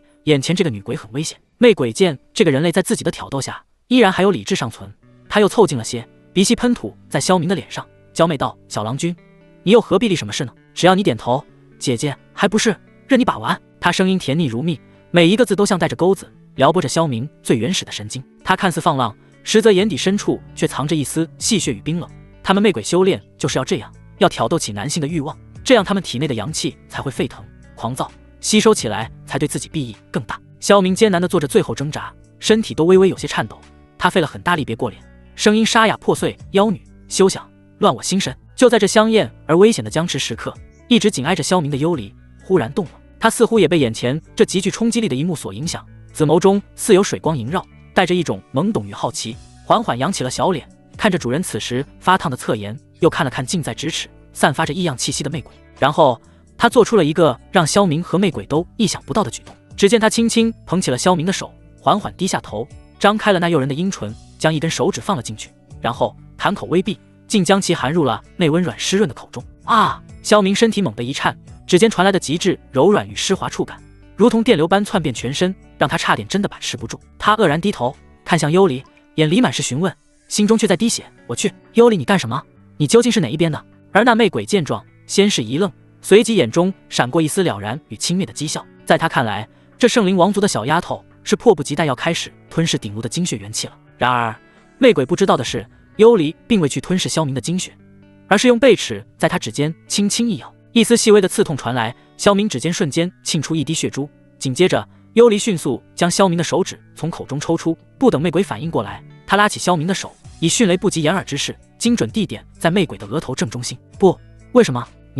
你不能这样！媚鬼脸上的媚笑瞬间僵住，转化为极致的惊恐与难以置信。这是契约认主的操作，他又怎会不知？没过一会儿，他感觉到一股无法抗拒的契约力量，如同无数道锁链，瞬间缠绕住了他的整个魂体。他试图挣扎，试图调动力量去反抗，但在那道契约之力面前，他的一切抵抗都显得如此羸弱。不！媚鬼嘴中发出惊恐的尖叫，那无比诱人的娇躯因为恐惧而剧烈颤抖起来。他可明白自己是有多么诱人，那些见过他的男人第一件事就是找床，想到如今自己的生死马上就要被眼前这个男人所掌控，他心生绝望，感觉天都快塌了。难不成本王以后就只能在床上过了吗？可我还想看看外面的世界啊！契约印记并没有因为他此时的处境而心生同情，反而是光芒大盛，迅速渗入媚鬼的魂体深处。他眼中的惊恐迷茫尚未散去，却逐渐被一股更大的情绪所支配，是臣服是顺从。几个呼吸后，光芒敛去，媚鬼缓缓睁开双眸，他微微俯身，对着萧明用带着一丝颤抖却无比恭敬的语气道：“主人。”萧明此刻才从刚刚那巨大的震惊中回过神来，他看了看自己指尖那已经愈合的小伤口，又看了看眼前这前一刻还媚态横生，此刻却恭敬匍匐的绝色鬼王，最后将目光落在了一脸求表扬模样的幽离身上。萧明顿感无语，他深吸一口气，压下心中翻涌的思绪，伸手揉了揉幽离的银发，语气带着宠溺与后怕道：“你这妮子越来越胆大包天了。”幽离再次环住了萧明的臂膀，像只被顺毛的小猫般一脸迷醉，然后指着媚鬼娇声说道：“你以后就是主人的了。”看着媚鬼如今那妇怯生生的模样，幽离终是不忍，缓声补充道：“你放心吧，主人他人很好的。”萧明看着眼前这具依旧赤裸却已然归属自己的绝世尤物，又看到幽离那副谆谆教导的小模样，他嘴角好一阵抽动，这才淡淡道：“那个，你叫什么名字？还有你之前说的圣灵王族是什么？”媚鬼看看幽离，发现他没啥反应，显然也不知道圣灵王族，这就让媚鬼有些发懵了。不过他不敢怠慢，有些拘谨的开口，怯声道：“主人，我叫魅影。至于那圣灵王族……”随后魅影就将自己的身世以及所知一并告知了萧明。而待萧明听完后，也是受益匪浅。原来眼前这个媚鬼是此地天生地养出来的产物，还吸收了怨魂以及人类修士的记忆，这才知晓这么多。所谓圣灵王族，那是上界的一个鬼族之一，是鬼族当中当之无愧的王族。媚鬼也是通过幽离身上的气息判断出来的。就这点消息，他也是通过中心区域那边的怨灵偶然能获得的。据说中心区域那块宫殿之中有跟圣灵王族的相关的东西。萧明又与魅影询问了几个问题，这才作罢。见他仍一副怯生生的模样，萧明不由失笑道：“我还是喜欢你原来那桀骜不驯的样子。”魅影闻言，苍白的俏脸上竟奇迹般的微微一红，他缓缓抬起头，试探道：“主人，你让魅影做什么都可以，就是不能那个……魅影现在还不够强，阳气过重会死的。”萧明听后微微一噎，差点一口老血喷出来，心中腹诽道：“你把我当什么人了？我会干那等禽兽不如之事吗？”随即他咳了咳，话锋一转：“咳，魅影，你可有依群？你如此模样，我以后怎么吩咐你出去做事情？”一脸惶恐不安的魅影闻听此言，暗自松了口气。再看到他如今这个新主人一脸的正色，心中莫名升起一丝失落。一闪而逝，他一脸羞涩道：“主人，魅影在此进修，又无旁人，平日自是不曾穿衣裙，即使是有闯入的人类鬼物，也被奴家斩杀吞噬了。”萧明赶忙挥手，让他先进运魂佩待着。待魅影消失后，他才长呼了一口气，体内那再次翻涌的气血也微微平复了不少，但脑海里仍不断闪过刚才那令人血脉喷张的一幕幕，魅影那令人血脉喷张的凶器，修长笔直的双腿，以及那毫无遮掩的诱人身姿。萧明想了很多，好不容易才慢慢平复下来，但感受到臂膀处传来的柔软触感，他浑身一抖，打了个激灵，正色道：“幽灵，我们去中心殿宇看看。”言罢，两者不再停留，朝着一个方向漫步而去。二人出了洞穴，没过多久便穿越了那片粉色瘴气所笼罩的区域，周遭的阴森鬼气似乎也越来越重，空气压抑，怪石嶙峋，枯死的树木张牙舞爪，地面上偶然可见散落的骨骸，无声的扣人心弦。萧明带着幽离，按照魅影提供的大致方向，朝着秘境中心那片与圣灵王族有关的殿宇前进着。幽离依旧习惯性的紧贴着萧明，抱着他的臂膀，脸上洋溢着心安与迷醉之色。而就在此时，主人，那里有光！幽离忽然伸出纤纤玉手，一指左前方一片较为密集的怪异石林。只见石林深处隐约有微弱的能量波动和一阵阵压抑的靡靡之音传来。萧明凝神感知，眉头微挑，那能量波动似乎是某种隔绝窥探的简易结界，而那声响呢？他脸色瞬间变得古怪无比，额头布满了黑线。那所谓的奇异声音，便是从这女子与男子的口中发出的，虽不算惊天动地，但此刻在这死寂的环境里显得格外突兀。待萧明和幽里慢慢靠近，缓缓接近声源处，借助着石林的阴影隐匿身形，在一块巨岩之后，他们看到了令人血脉奔张的一幕。只见一男一女两名修士正衣衫不整地纠缠在一起，男子身着某个不知名小宗门的服饰，修为在金丹初期，此刻正将一名容貌尚可、衣衫已被褪至腰际的女修压在冰冷的岩石壁上。至于是在做些什么，我想在座的各位应该比我还清楚。只见那女修面色张红，双手已然没了力气，她揪着地面上的枯草，使劲拔下了几撮，似乎还在念叨着什么。不要了，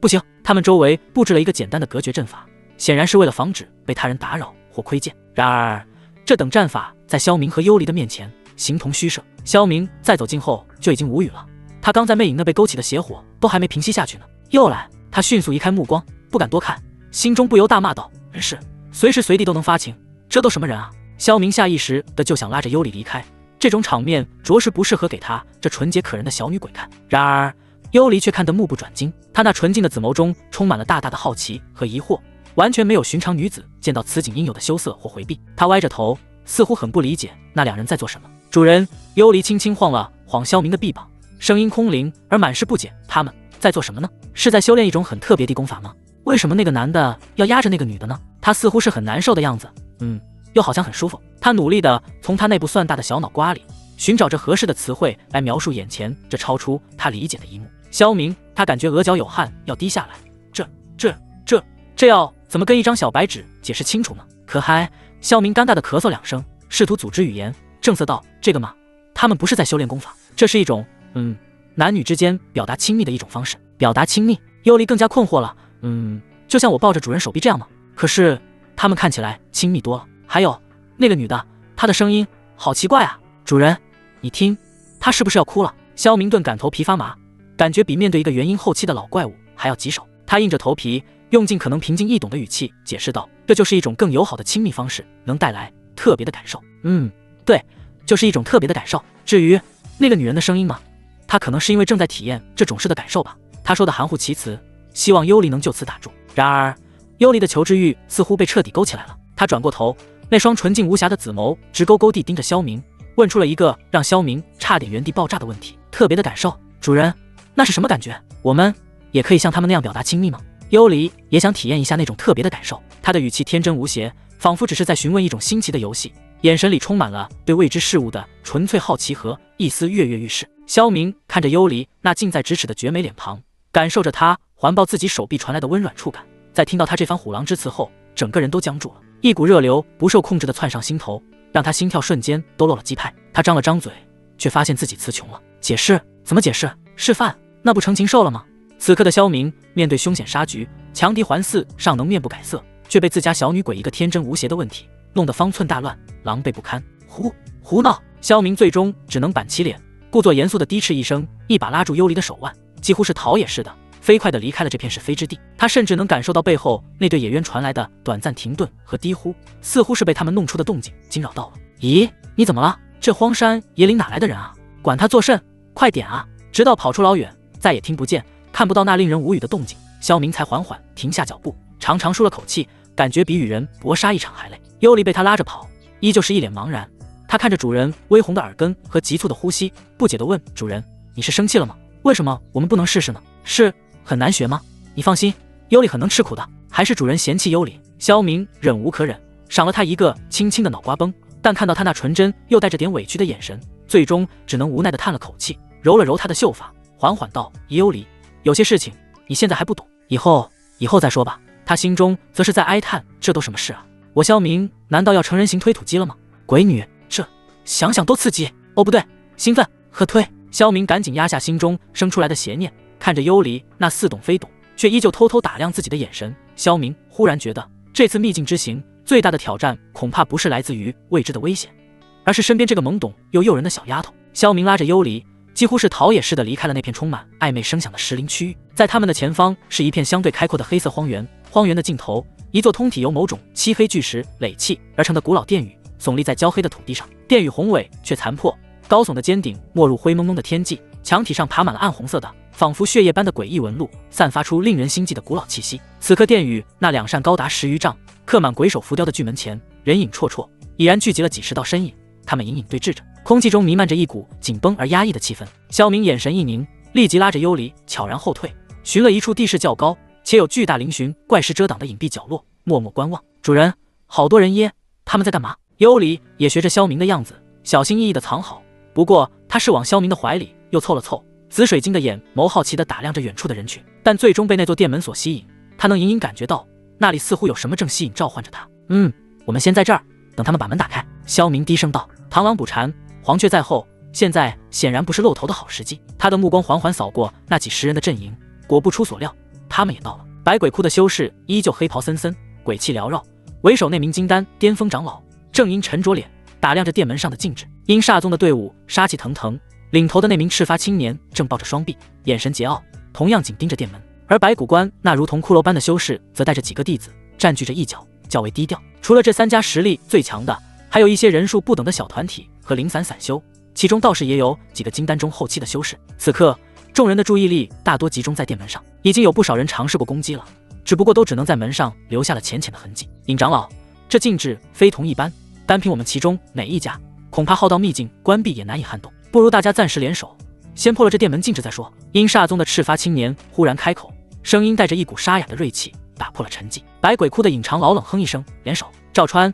你阴煞宗最善攻击之道，光动嘴皮子有何用？放个大招试试啊！白骨关的骷髅修士也发出咔咔的怪笑。不错，听闻赵川道友最近新得了件宝贝，不妨给我们大家瞧瞧。阴煞宗的赤发青年眼中闪过一丝杀意，正要反唇相讥，他身后一名阴煞宗弟子却忽然低声嘀咕了一句：“柳师姐和赵师兄怎么出去这么久还没回来？莫不是发现了什么？”这话声音不大，但在场的都是耳聪目明之辈，不少人听得真切。旁边一个小团体里，一个看起来像是某个小宗门领队的老者，闻言也皱了皱眉，对自己身边一个年轻弟子问道：“对了，少门主呢？刚才不是说去周围转转，查看有无其他入口吗？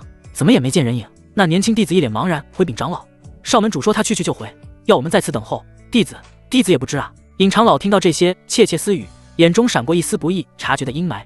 柳如烟是他私下派出去办事的，这么久未归，莫非出了岔子？他心头烦躁，不耐的挥袖：“些许小事，休要聒噪。”赵川联手破了这禁制，你到底干是不干？就在气氛僵持之际，一道兴奋的声音打破了寂静：“快看，禁制似乎在减弱！”一名眼尖的修士忽然指着殿门大喊道。众人闻言急忙望去，果然，那原来殿门上的暗红纹路光芒如今正以肉眼可见的速度暗淡，部分符文甚至开始隐没消散，仿佛维持静止的力量正在快速消失。是急，虽然不知道是为什么，但管他呢，机不可失，道友们一起出手，必能破之。瞬间，众人统一了口径，利益当前，那些猜疑算计瞬间被抛到了脑后。动手！尹长老、赵川、白骨关修士几乎同时喝道。霎时间，早已按捺不住的几十名修士齐齐出手，鬼哭神嚎，魔光煞气交织成一片毁灭风暴，狠狠轰击在了巨门之上。轰轰轰轰，震耳欲聋的巨响连绵不绝，整个荒原似乎都在颤抖。那本就摇摇欲坠的禁制光芒剧烈闪烁，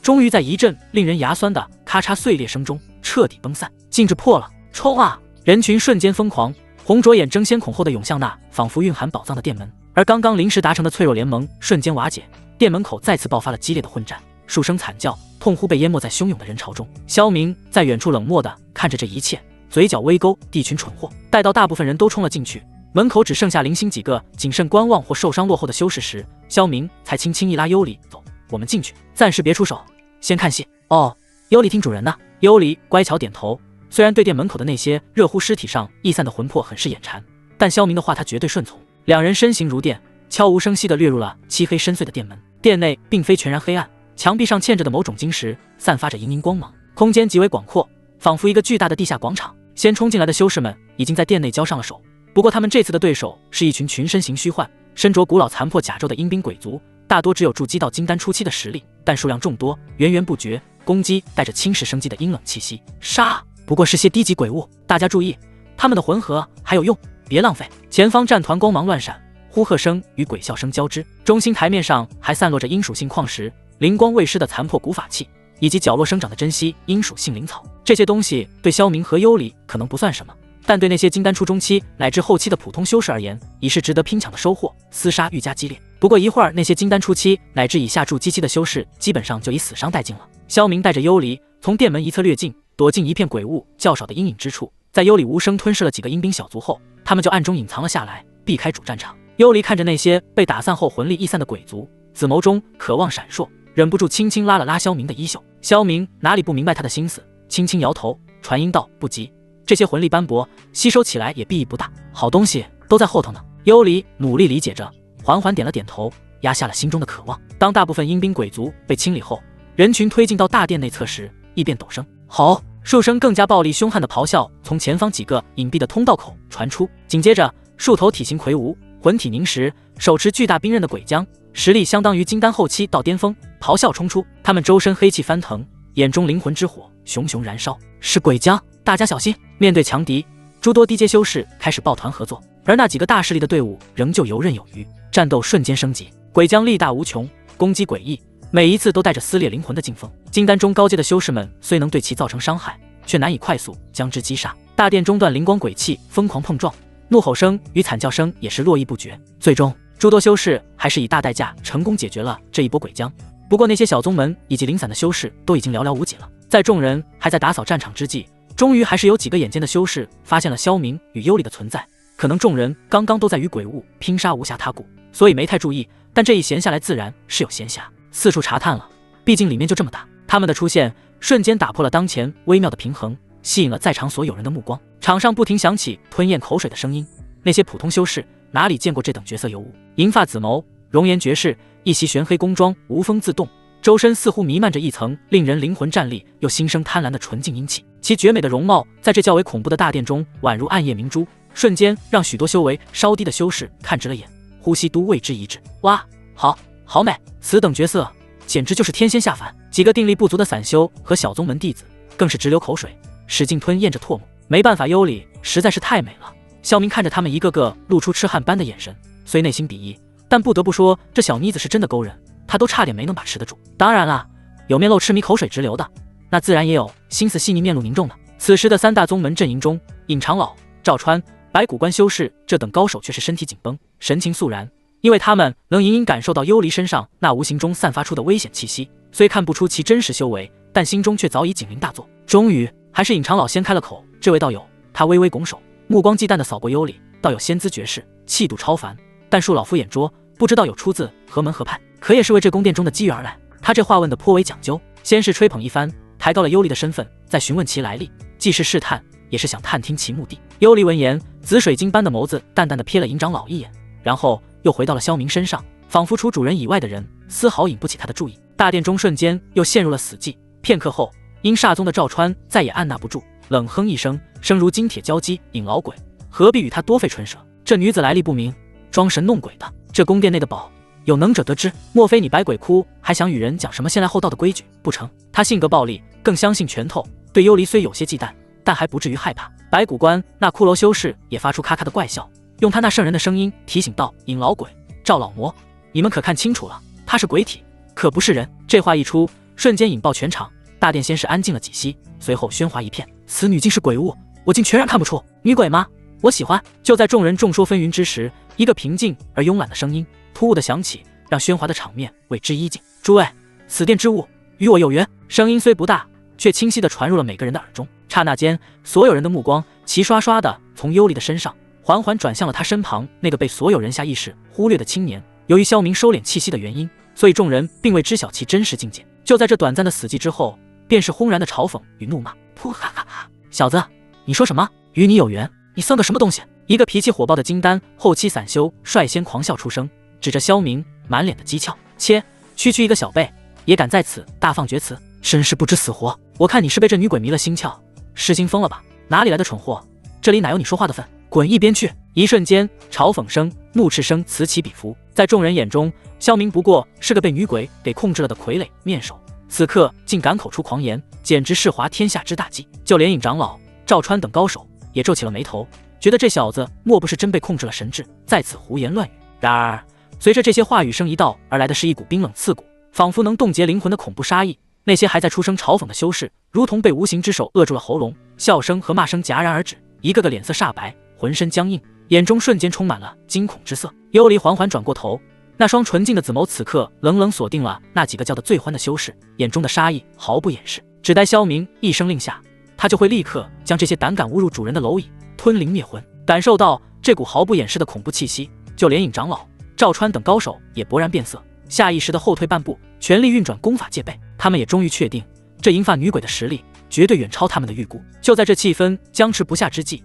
萧明再次开口，声音温和却不失霸道：幽离。他刚开口，幽离那周身的恐怖杀意如潮水般退去，乖巧地垂下玉手，紫眸中的冰冷瞬间消散，重新恢复了那满眼服从的目光。他微微侧身，等待着主人的命令。这前后的巨大反差，更是差点惊掉了在场众人的下巴。萧明则微微侧头，看着大殿内侧一处的殿门通道，对着身旁静待的幽离缓声道：这里面便是关于你身世的机缘，你进去吧。至于这些蝼蚁，我也正好拿来修炼。随即他眼底杀意暴涨，气势再不收敛。一旁的幽离闻言后，紫眸中虽闪过一丝担忧，但更多的是对萧明命令的绝对服从。他轻轻点头，空灵的声音带着关切道：那主人小心，幽离先去了。他相信主人的实力，也明白主人此刻的打算。言罢，他身影化作流光，瞬间穿过殿内尽头的一道光门，消失不见。众人见此一幕，也并未有人前往阻拦，毕竟他们刚刚可是感受过幽离身上散发的强大气息。幽离身影消失的刹那，大殿内先是一片寂静。当确认那深不可测的银发女鬼真的进入了内殿，而且殿门处的禁制似乎开始缓缓闭合，将内外隔绝时，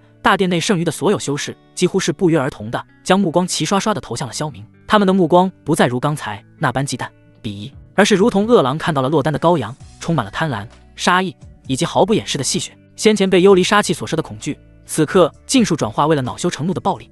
哈哈哈，小子，你的靠山进去了，现在看谁还能救你。那个之前叫嚣的最凶的金丹后期散修第一个跳了出来，满脸狞笑，一步步逼向萧明。区区一个金丹小辈也敢口出狂言，真是不知死活。刚才有那女鬼护着你，现在嘛，嘿嘿，老子倒要看看你这细皮嫩肉的小白脸能经得起我几斧子把他拿下，待那女鬼出来当做人质。一瞬间，各种嘲讽声、怒骂声再次充斥大殿。在众人看来，眼前这个小子不过是之前仗着有那女鬼的庇护才敢如此的嚣张，如今那女鬼不在了，此子自是砧板上的鱼肉，任人宰割。拿下他，既能泄愤，也能作为牵制那女鬼的筹码，一举两得。尹长老、赵川、白骨关修士这3位高手虽未像那些散修般急不可耐，但眼神也冷了下来。他们互相对视一眼，均从对方眼中看到了同样的心思，先拿下此子，逼问出那女鬼的来历及目的，再做计较。至于这宫殿深处的机缘，等解决了这个变数，再各凭本事争抢不迟。霎时间，超过30多名金丹期修士，包括6、7位金丹巅峰高手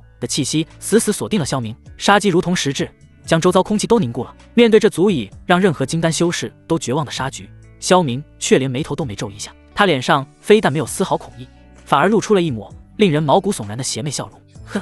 萧明轻笑一声，摇了摇头，仿佛在惋惜面前这些人的愚蠢。本来还想让你们多活一会儿，可惜你们偏偏要自己找死。就在萧明体内魔气翻腾，欲要出手之际，一道粉红色的青烟毫无征兆地从萧明胸前佩戴的运魂佩中飘出。这烟雾初时极淡，却带着一股甜腻入骨，令人心神摇曳的奇异幽香，瞬间弥漫开来，将萧明周身方圆数丈的范围笼罩其中。粉烟缭绕，如梦似幻，瞬间隔绝了外界的视线。众人感知探入其中，也如同泥牛入海，只能隐约见到烟雾中2道模糊的身影，以及一股勾魂夺魄的魅惑气息。这突如其来的变故，让原本剑拔弩张、即将一拥而上的众修士顿时一滞，纷纷停下脚步，惊疑不定地看向萧明所在的那片区域。怎么回事？这又是什么妖法？好诡异的烟雾，小心有诈！咦，里面好像又多了一个女人，不对，是女鬼！我去，又一个女鬼！连尹长老、赵川等金丹巅峰的众人也是眉头紧锁。他们能感觉到这粉雾并无什么杀伤力，但那魅惑之意却是直入灵魂，让人下意识地心生警惕，不敢贸然闯入。而在粉雾之内，魅影那婀娜的身影缓缓出现，她依旧是一丝不挂，绝美的娇躯在粉雾中若隐若现，身段曲线勾人心魄，每一处都散发着令人疯狂的诱惑。但此刻她站在萧明面前，那绝美的脸上却带着一丝忐忑，纤纤玉指微微攥紧，似乎有些紧张。主人，她的声音酥媚入骨，却又带着点可怜巴巴的意味。魅影有事相求。萧明看着眼前这活色生香的一幕，纵然心智坚定，眼角也是微微一跳，强压下心头躁动，不解道：何事？你说来便是。见主人似乎并没有因为他的突然出现而心生不满，出声斥责，连忙解释道：主人息怒，魅影并非故意打搅主人办事，只是觉得方才刚溜进殿的那对男女中的女子，她伸出一根玉指，指向大殿角落里一个不起眼的阴影之处。萧明顺着他所指方向望去，果然看见一男一女2道身影正鬼鬼祟祟地缩在那里。不过待他看清楚2人的面貌后，不由嘴角狂抽，那2人竟是之前在外围石林中行苟且之事，后来趁乱溜进来的那对野鸳鸯。此时男子神色紧张，而那女子则衣衫略显不整，脸上还带着未褪尽的潮红。魅影继续用那能让人骨头都酥掉的声音恳切道：主人，我们魅鬼的衣物需吸收心爱之人的阳气或气血，才能缓缓化成。他抿了抿唇，那绝美的面容上也悄悄爬上了些许红晕。日后魅影在外替主人办事，难免要抛头露面，而且魅影修炼也需汲取阳气方能精进，所以魅影想求主人恩准，让魅影控制了那女子作为傀儡。如此一来，魅影便可驱使其替主人办事，也可借其吸收阳气，用以提升修为。说到最后，他声音越来越弱，带着一丝羞意，却更显媚态。而萧明听完，嘴角狠狠地抽搐了一下。好家伙，好了，主人。魅影缓缓收手，满意地看着如今乖巧贵妇的女子，然后转身对萧明娇媚一笑，声音带着几分得意：这具傀儡还算合用，接下来可能会有点不堪入目，还请主人暂且一步，莫要让他误了您的眼。萧明也似乎知道了他的想法，看了看还在粉色雾霾外各怀心思、有些跃跃欲试的众人，缓缓点了点头，深深看了那被控制的女子一眼，身形一晃，便已退出了粉雾范围。他刚一出来，那团粉雾仿佛失去了支撑，轰然炸开，更加浓郁甜腻的粉色香气如同潮水般快速席卷整个大殿。与此同时，众人只见粉雾爆散处，原先那看不清样貌的女鬼已然消失不见，只剩下缓缓走向殿门的萧明和那被扯入粉雾的女子。那女子原本还算清秀的脸上，此刻布满了妖异的红晕，眼神迷离，媚眼如丝。她身上的衣物不知何时已变得半遮半掩，露出大片雪白的肌肤，行动间腰肢扭啊扭，口中还不时发出诱人的声音。他如今的一举一动都散发着极致的风骚与放浪，仿佛瞬间变成了一个专为勾引男人而生的尤物。好热，好难受。他声音高亢，竟开始当众拉扯自己本就不多的衣裙，向着离他最近的几名男性修士贴去。这突如其来的香艳巨变让全场修士目瞪口呆。我去，这娘们，这是怎么回事？我去，好骚的娘们，小心点，那粉雾有古怪。小妖精，我待会就要让你咿呀乱叫的求饶。不少定力差的修士眼神瞬间变得炽热无比，呼吸开始粗重起来。就连尹长老赵川这等高手也感到心神微微荡漾，急忙运功抵抗这无孔不入的魅惑之力。霎时间，整个大殿的气氛瞬间从肃杀变得诡异而隐秘起来，各种吞咽口水以及衣服被撕裂的声音不绝于耳。只有几个金丹巅峰的最强者还凭借着各自手段死死抵抗着。赵川怒喝一声，勉强提了口气，质问道：“尹老鬼，你宗门这女弟子是怎么回事？”见剩余勉强保持着清醒的修士一同齐齐望来，尹长老下一时咽了几口唾沫，连忙解释道：“我如何知晓？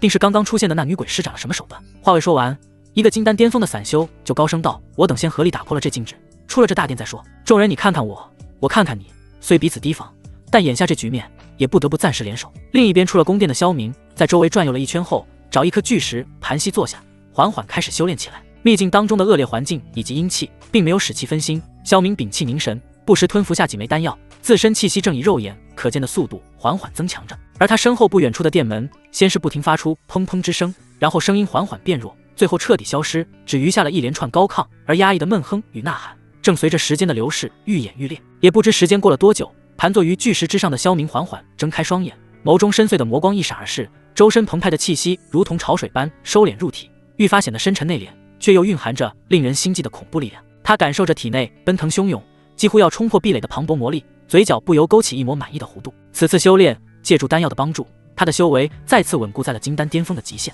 只要他一个念头便可突破元婴之境。原本他是打算将大殿内那些金丹修士当作养料来吞噬突破的，但计划赶不上变化，只能等内殿众傀儡完事后再进行吞噬突破了。就在他心神微动之际，身后那一直紧闭的古老殿门忽然传来一声轻响。萧明目光微转，投向殿门的方向，只见那厚重的殿门被从里面缓缓推开，一道窈窕的身影摇曳生姿地迈步而出，正是之前被魅影控制了心神的那名百鬼窟女弟子柳姓女子。然而此时的她与初入大殿时已是判若两人，她身上的衣物已然是换过，却比之前更显大胆暴露，紧着几片薄如蝉翼的暗黑色纱缕，关键部位若隐若现，比赤身裸体更添十分诱惑。原本还算清秀的脸庞，此刻也媚意入骨，眼波流转间撩拨人心，仿佛随时都能滴出水来。雪白的肌肤透着一层不正常的酡红，行走间腰肢摆动得如同风中柳絮，每一步都带着一种蚀骨销魂的韵律，浑身上下每一寸肌肤，每一个眼神都散发着熟透了的慵懒与放浪，那是一种从骨子里透出的媚态，比最烈的春药还要撩人心弦。他看到盘坐于巨石上的萧明，低头便拜，然后痴痴一笑，眼神迷离地舔了舔红唇，声音炽热而崇敬道：“大人，里面的事情已经办妥了，那些蝼蚁都已经没力气反抗了。”说话间，他还不自觉地摩擦了一下那双光洁的玉腿，脸上露出一种饱餐后的涛足与回味。萧明眼神淡漠地扫了他一眼，对于这具傀儡的手段不置可否。他缓缓起身，身形一闪，便已来到了殿门之前，迈步而入。刚踏入殿内，一股混杂着腥甜与某种异样气息便扑面而来，目光所及，饶是萧明心性坚韧，见识过不少场面，嘴角也不听使唤地抽搐起来，心中更是暗叹魅影这女鬼手段之高超。只见原本气势汹汹的几十名修士，此刻横七竖八的躺倒一地，景象堪称凄惨。无论是百鬼窟、阴煞宗、白骨关的弟子，还是那些零散的散修，此刻个个眼眶深陷，脸色蜡黄，嘴唇发白，气息微弱到了极点，如同被抽干了精髓的破布口袋。他们的衣衫大多凌乱不堪，不少人身下还有着不堪的污渍，显然在女傀儡的极致魅惑与采捕下，早已元气大伤，阳气亏空到了油尽灯枯的地步。就连几位修为最高的尹长老、赵川以及个别独行散修，此刻也是背靠着墙壁瘫软在地，眼神涣散，身体一阵抽搐，连抬起一根手指的力气似乎都没有了。他们看向萧明后面的女子，眼神中充满了恐惧、绝望以及一丝难以言喻的屈辱。想他们身为金丹巅峰修士，平日里也算是一方人物，何曾想过会落得如此下场，竟被一个金丹女子轮番采捕蹂躏，一身精元阳气也是被稀释殆尽。整个大殿之内还勉强能保持清醒的不足10人，但也都是奄奄一息，连说话的力气都欠奉。看着一扭一扭跟着自己屁股后面进来的那具女傀儡，萧明摇了摇头，不再耽搁。对于这些本就对他抱有杀意的敌人，他自然不会有什么怜悯之心。他袖袍一摆，运转起吞天魔功，周身顿时散发出恐怖的吞噬之力，整个人仿佛化为了一个无形的黑洞。呀，不要，饶命！凄厉而绝望的惨嚎声再次响起，但比之前与鬼物搏杀时更加短促和无力。一道道精纯的生命精气、魂魄本源以及他们残存的修为，如同百川归海般疯狂地涌入萧明的体内。这些修士本就处于虚弱的状态，在霸道的吞天魔功面前，更是连一丝反抗的机会都没有。萧明的气息以肉眼可见的速度开始疯狂暴涨，丹田内的金丹剧烈震颤，表面浮现出无数玄奥的纹路，体积也在缓缓膨胀，其内蕴含的力量正在发生着质的蜕变。随着最后一名金丹修士在绝望的哀嚎中化为枯槁干尸，大殿内重新陷入了死寂，唯有空气中残存的血气与精纯能量证明着方才发生的一切。萧明闭目凝神，周身魔气汹涌如潮，衣袍无风自动，吞噬了几十名金丹修士的全部修为与生命本源。那股磅礴到极点的能量在他体内疯狂奔涌，冲击着那道本就不怎么坚固的元婴壁垒。咔嚓一声微不可察，却仿佛源自灵魂深处的碎裂声响起，金丹巅峰的壁垒应声而破。轰！一股远比之前强横10倍的恐怖气息，如同沉睡的太古凶兽苏醒，猛地从萧明体内爆发开来，狂暴的魔气冲天而起，甚至引动了殿顶的禁制，发出嗡嗡的震颤声。他丹田之内那颗原本圆润无瑕的金丹，表面裂纹密布，最终轰然炸开，化作一片混沌色的能量漩涡。漩涡中心，一个约莫寸许高、眉眼轮廓与萧明一般无二，通体散发着幽暗魔光的小人正缓缓凝聚成型。元婴成！就在元婴彻底凝实的刹那，萧明猛地睁开双眼，瞳孔之中仿佛有深渊旋转，摄人心魄。他感受着体内那股仿佛能撕裂苍穹的磅礴力量，一种天地尽在掌握的强大感油然而生。这就是元婴期的力量吗？萧明缓缓握紧拳头，空气都发出细微的爆鸣声。此刻的他感觉若是在对上林、樊、张啸天之流翻手便可镇压，即便是面对普通的元婴后期修士，他也自信能将其斩杀。然而就在他沉浸于突破的喜悦，仔细体悟着元婴期玄妙之时，异变再生。嗡！大殿最深处，那扇之前幽离进入的通道突然爆发出璀璨夺目的紫色光华，一股苍凉、古老、高贵，仿佛凌驾于众生之上的恐怖气息，如同潮水般席卷而出，瞬间充斥了整个大殿。光门之上，无数玄奥复杂的紫色符文如同活过来一般流转飞舞，隐隐交织成一幅人形女子双翼展翅的虚影。圣灵之音清越，穿透虚空，直抵灵魂深处。这是幽离接受的传承引发的异象。萧明眼神一凝，心中震动，这威压之强，远超化神，甚至给他一种面对天地法则的感觉。光门内的紫色光华越来越盛，最后化作一道通天彻地的光柱，仿佛要冲破这秘境的束缚，连接未知的时空。隐约间，萧明似乎看到光门深处有一道模糊的绝美身影在接受着某种洗礼，气息正在以一种不可思议的速度疯狂攀升。鬼王中期，鬼王后期，鬼王巅峰，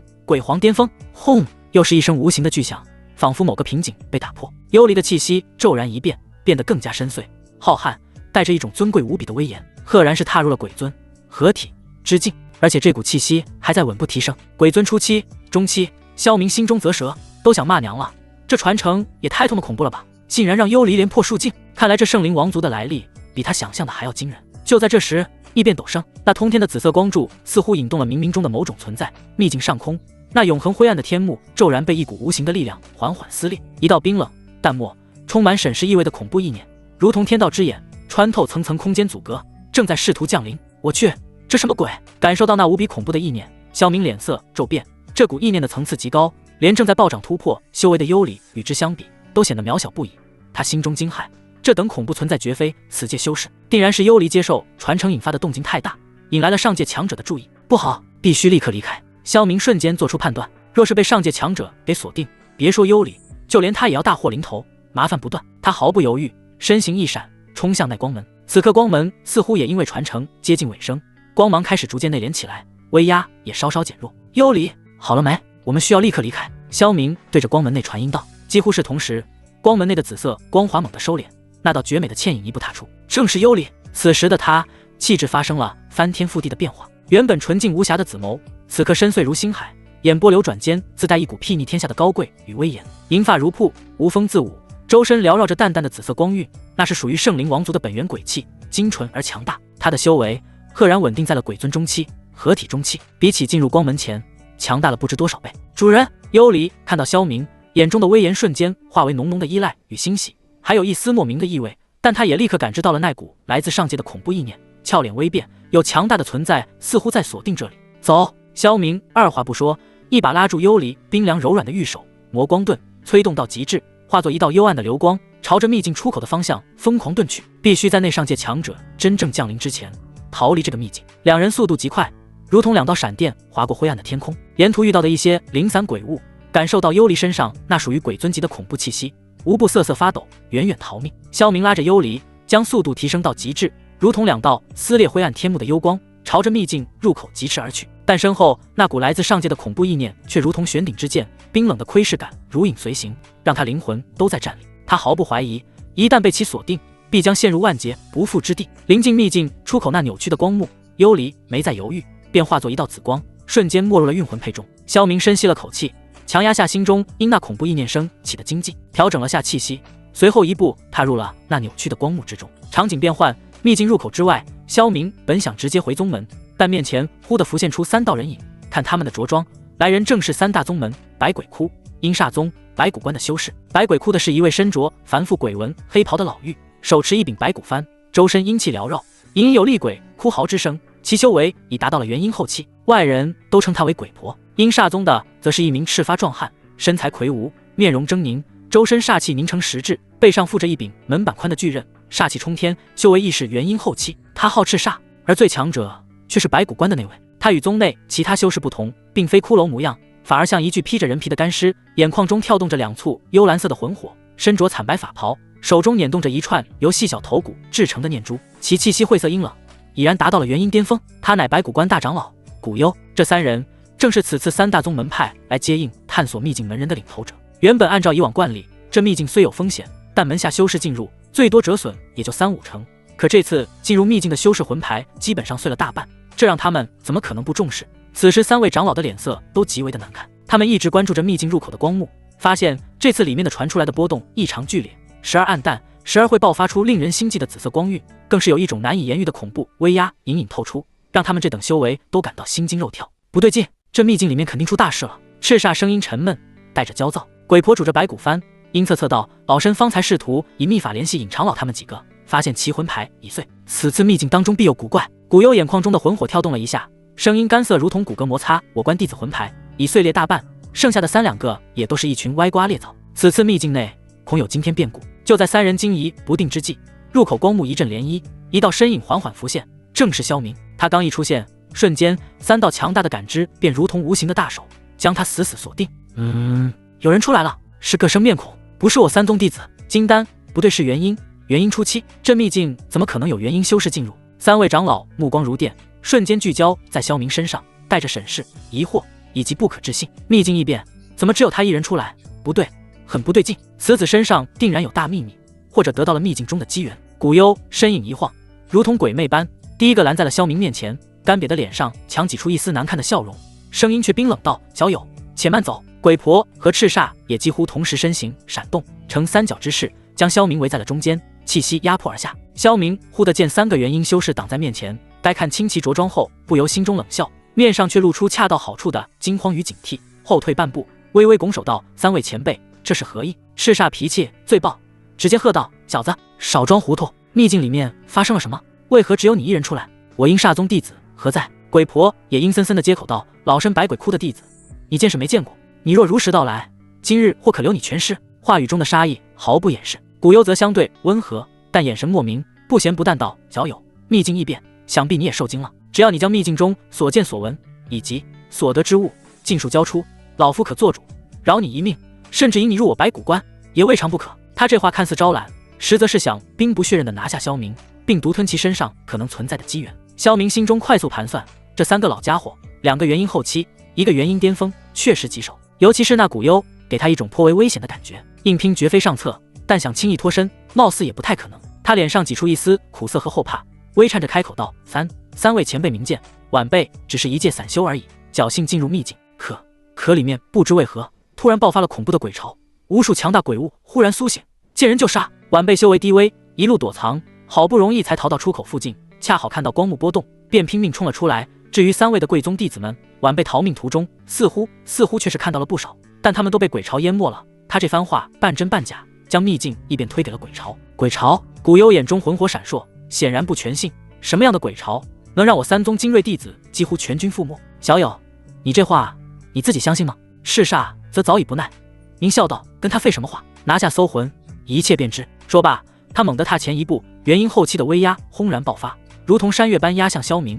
同时一只由浓郁煞气凝聚而成的巨掌直接抓向萧明的脖颈。哼！萧明冷哼一声，虽然他的修为只是元婴初期，但他的真实战力以及对力量、功法的精妙掌控，绝不下于元婴中期乃至后期的强者。他反应极快，脚下魔光盾配合天魔幻身再次施展，身形如同鬼魅般在原地留下一道残影，轻松避开了这一掌。咦，好快的身法！赤煞一愣，显然没料到一个刚刚踏入元婴之境的修士竟有如此迅捷的反应和身法。死子果然有古怪，我们一同出手，先拿下他！鬼婆尖叫一声，手中白骨幡摇动，顿时阴风怒嚎，数道凝实无比的厉鬼虚影咆哮着扑向萧明。这些厉鬼竟都是元婴之境。古幽也没有再观望，他屈指一弹，3颗拳头大小燃烧着幽蓝魂火的骷髅头发出凄厉尖笑，成品自行射向萧明。骷髅头所过之处，空气都仿佛被冻结。面对3大元婴强者的围攻，萧明眼神一厉，不再隐藏，全力出手。轰！元婴初期的气息毫无保留地爆发开来，精纯而磅礴的魔气冲天而起。虽然境界上仍低于对方，但那魔气的质量与威势竟丝毫不逊色于元婴后期。萧明长笑一声，天魔幻身施展，瞬间分化出数道凝实无比的幻影，分别迎向厉鬼和骷髅头。同时他真身则直扑实力相对较弱的赤煞。大寂灭魂掌一掌拍出，那寂灭虚无的气息弥漫，掌锋过处，连光线都似乎被吞噬。赤煞感受到这一掌的恐怖，脸色大变，急忙将巨刃横在身前，煞气狂涌。砰！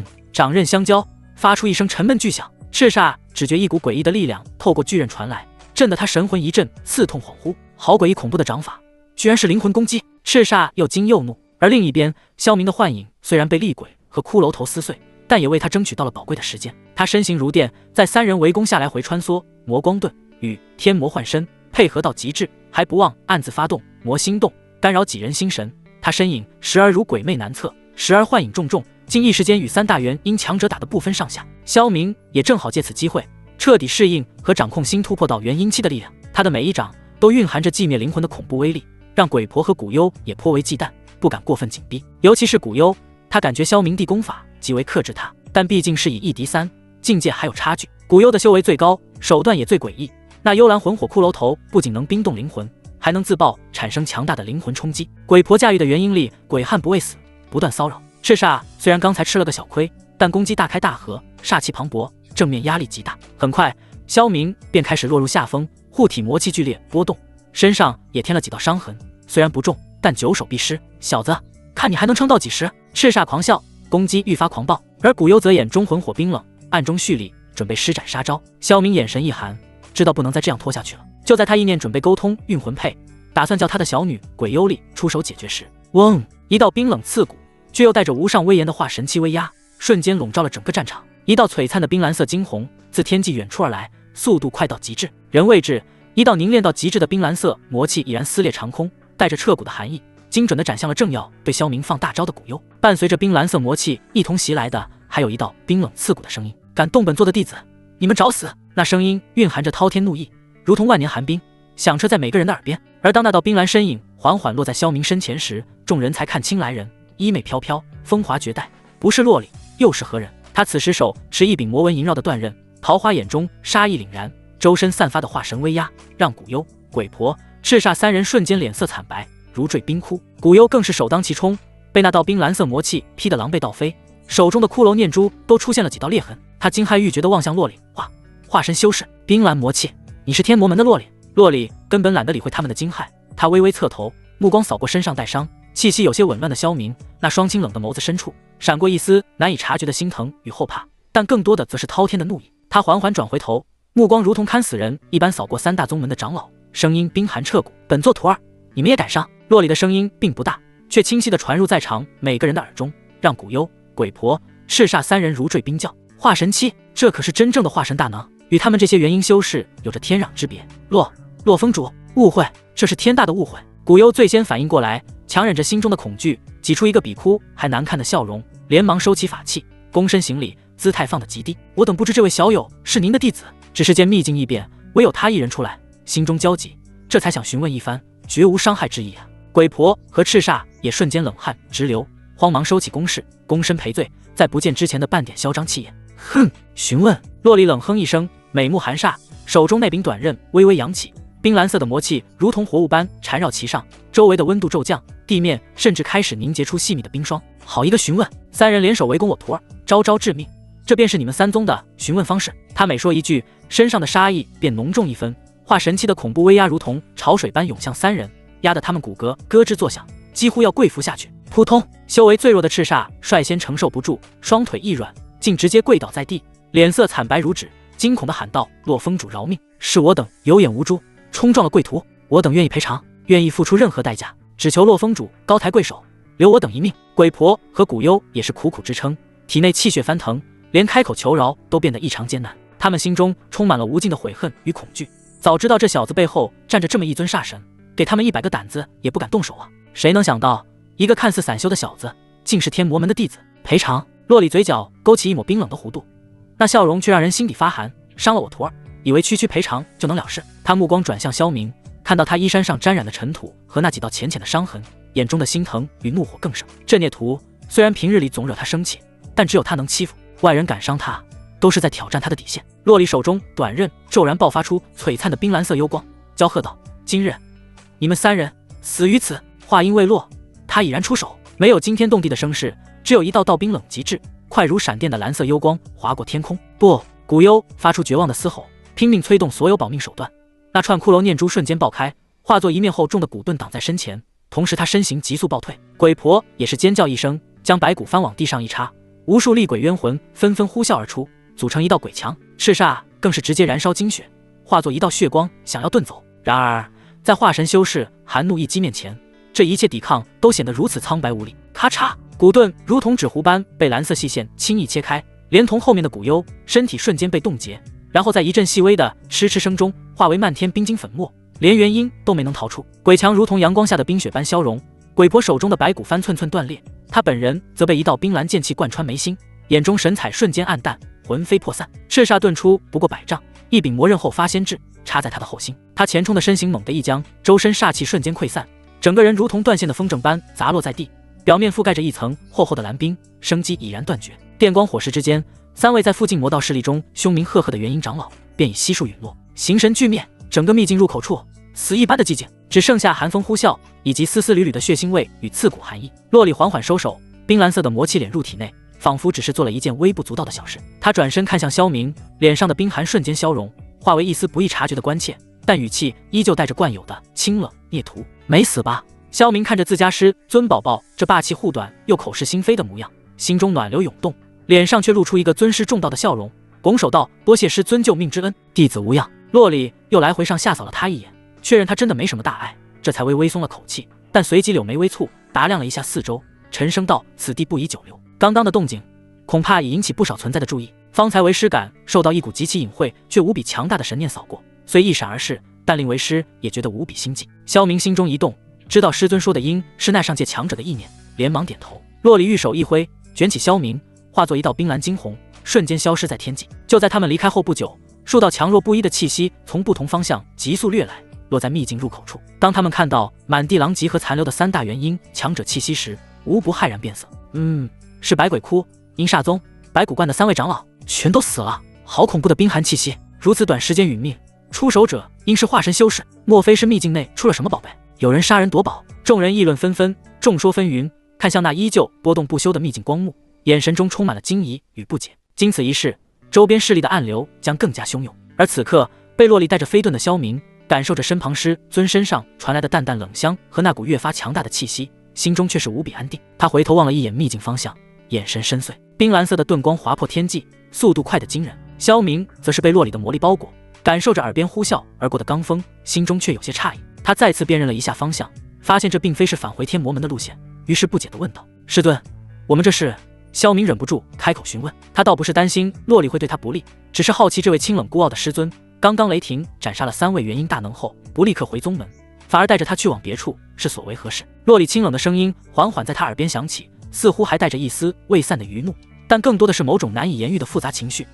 先不回宗门了，我师姐，也就是副宗主，前日传讯说，在西北方的山脉深处，有门人偶然发现了一处新现世的天然灵运之地，消息尚未完全传开。他顿了顿，似在斟酌语句。据传，那里有一口淬灵天池，乃天地灵气与地脉精华交汇而成，修士浸泡其中，可淬炼灵力，洗炼根骨，尤其对阴寒修士稳固境界、提升修为乃至改善资质都有奇效。萧明恍然，原来是副宗主无意中发现了机缘，这才告知了师尊。如此能改善修士资质的天然宝地，确实比任何丹药都珍贵，尤其是对于洛里这样修炼阴属性功法的修士来说，更是可遇不可求。而消息尚未大规模传开，意味着竞争相对可控，以师尊的修为，倒也不至于畏首畏尾。想到这里，萧明微微点头，缓缓放下了心。洛里也不再多言，专心驾驭遁光，朝着西北方的山脉急速而去。此时的西北山脉深处，一处被浓雾遮掩的山谷内，只见那所谓的翠灵天池，乃是一口不过数丈见方的天然石池，池水呈乳白色，氤氲着浓郁到几乎化不开的灵气，更是有丝丝缕缕至寒至阴的气息从池底溢出，使得池边的岩石都覆上了一层薄霜。天池上空甚至形成了一道小型的灵气漩涡，但此刻池边的气氛却剑拔弩张，约莫有20余人分散站立，隐隐分成了4个阵营，彼此相互戒备着。一方是3个身着统一灰袍的修士，为首一人鹰钩鼻，眼神阴鸷，乃是元婴巅峰修为，而他身后2人也是金丹巅峰，他们衣袍上都绣着狰狞的鬼头，气息诡异。另一方则是5名散修打扮的修士，但其中2人气息沉凝，竟是元婴后期，另外3人也都是金丹后期，显然是临时结盟，实力不容小觑。而第3方人数最多，有7、8人，穿着杂七杂八，像是附近某个小型家族的队伍。为首者是一个满面红光的老者，修为在元婴中期，正眼神火热地盯着天池。最后一方只有2人，一老一少。老者须发皆白，面容枯槁，闭目盘坐在一块青石上，气息若有若无，竟是一位化神中期的散修老怪。那年轻人也势力一旁，竟也有元婴初期修为。洛里和萧明的到来瞬间打破了谷中的短暂的平静，尤其是洛里那轻视的容颜以及毫不掩饰的化神气威压，让所有人脸色大变。怎么又来人了？我去，好美啊，是天魔门的洛里仙子。切，魔道哪有什么仙子，魔女罢了。窃窃私语声在山谷中响起，其中自然夹杂着对洛里美貌的惊叹与一些不堪入耳的污言秽语。尤其是那散修阵营中的几个金丹修士，以及那小型家族的几个年轻子弟，看向洛里的目光充满了毫不掩饰的炽热与邪念。若非碍于他身上那深不可测的化神威压，恐怕早已按捺不住。然而最肆无忌惮的目光却来自那化神中期老者身边的年轻人。此人看起来约莫27、8岁模样，面皮白净，眉眼间带着一股长期被骄纵养成的倨傲与阴邪。他修为已达元婴初期，在同龄人中算是翘楚，此刻正肆无忌惮地打量着洛里，目光在他清冷绝伦的容颜以及窈窕修长的身段上来回扫视，眼中的贪婪毫不掩饰。哎呀，想不到这穷乡僻壤竟能遇到如此绝色尤物。他低声自语，声音虽轻，但在场都是修士，自然听得真切。他旁边的白发老者眉头微不可察地皱了一下，但并未出言制止，只是闭着的眼睛睁开一条缝，淡淡的扫了洛里一眼，便又重新闭上，似乎默许了年轻人的放肆。洛里是何等人物，他自是认得，天魔门的绝情峰峰主，听说最近还突破了化神之境，实力不容小觑，但他自觉自己化神中期的境界，对付一个初入化神的晚辈绰绰有余。洛里感受到周遭充满炽热的众多目光，面容冰寒，眼神淡漠地扫过众人，最后定格在那翠灵天池上。只听他谈口微张道：“此地我天魔门要了，还请诸位一步。”洛里的声音清冷悦耳，却带着不容置疑的威严，清晰地传遍了整个山谷。此言一出，山谷内先是一静，随即各种反应不一。那小型家族的红面老者脸色变了变，似乎想说什么，但看了看洛里身上那深不可测的气息，又看了看旁边虎视眈眈的其他几方势力，最终还是忍了下来，只是眼神闪烁，不知在打什么主意。散修阵营中，那2名元婴后期修士对视一眼，皆从对方眼中看到了凝重与不甘。其中一名刀疤脸大汉忍不住沉声道：“洛峰主，天才地宝，见者有份。你天魔门虽强，但想独吞这翠灵天池，未免太过霸道了吧？”那鹰钩鼻的老者也阴恻恻地接口道：“不错，此地乃我宗率先发现，如今洛峰主一句话就想让我们拱手相让，怕是没那么容易吧？”他们虽然忌但洛里化神期的修为，但他们人多势众，加上还有一位化神中期的散修老怪在场，未必没有一争之力。贪婪终究压过了恐惧，而最嚣张的依然是那化神中期老者身边的年轻人。他见洛里无视了他先前放肆的目光，又听到他这霸道的宣言，心中那股被美色和骄纵冲昏的头脑更加发热。他上前一步，脸上带着故作潇洒实则轻浮的笑容，拱手道：“这位便是天魔门的洛峰主吧？果然闻名不如一见，洛峰主风姿真是令人心折呀。在下司徒浩，家中司徒明，乃散修联盟客卿长老。”他先抬出了自家背景，然后目光灼灼地盯着洛里，语气带着几分莫名意味。洛峰主想要这天池，本也不是不可商量，只是如此宝地，天魔门想独占，未免也太过贪心了吧？当然，洛峰主若是愿与在下交个朋友，深入探讨一番，这灵池让你优先使用，也非不可呀！哈哈哈！他话语中的暗示和轻薄之意昭然若揭。那名白发老者依旧闭目，仿佛未曾听见，显然是默许了小辈的言行，或许也想借此试探洛里的底线和实力。找死！这一次没等洛里发作，萧明的眼神瞬间冰冷如刀，杀意几乎凝成实质。师尊在他心中如同皎月，不容亵渎。就是亵渎，那也只有他可以。这司徒浩竟敢如此出言不逊。看着身旁已然是气急败坏的孽徒，洛里嘴角微不可察的一勾。他甚至没有看那司徒浩一眼，仿佛那只是一只嗡嗡叫的苍蝇。洛里的目光依旧平静地落在天池上，只是纤纤玉手随意地轻轻一抚，一道凝练至极的冰蓝色巴掌印破空而出，速度快到了超越众人的感知，直射司徒浩而去。这一击并非针对其性命，而是惩戒，要长其秀嘴。一直闭目的白发老者猛地睁开双眼，眼中爆射出金光。他没想到洛里出手如此果决狠辣，而且全然不把他放在眼里。他冷哼一声，枯瘦的手掌闪电般探出，五指成爪，指尖缭绕着灰黑色的死气，精准地抓向那道冰蓝手掌印。他自信以自己化神中期的修为挡下这出入化神的小辈一击，轻而易举。然而就在他的手掌即将硬焊上那冰蓝掌印的刹那，那掌印如同拥有生命般诡异的一扭，凭空消失。下一刻已然出现在司徒浩的大脸前。什么？司徒明脸色巨变，刚想躲避，但已然不及。啪！一声清脆如同冰裂的响声。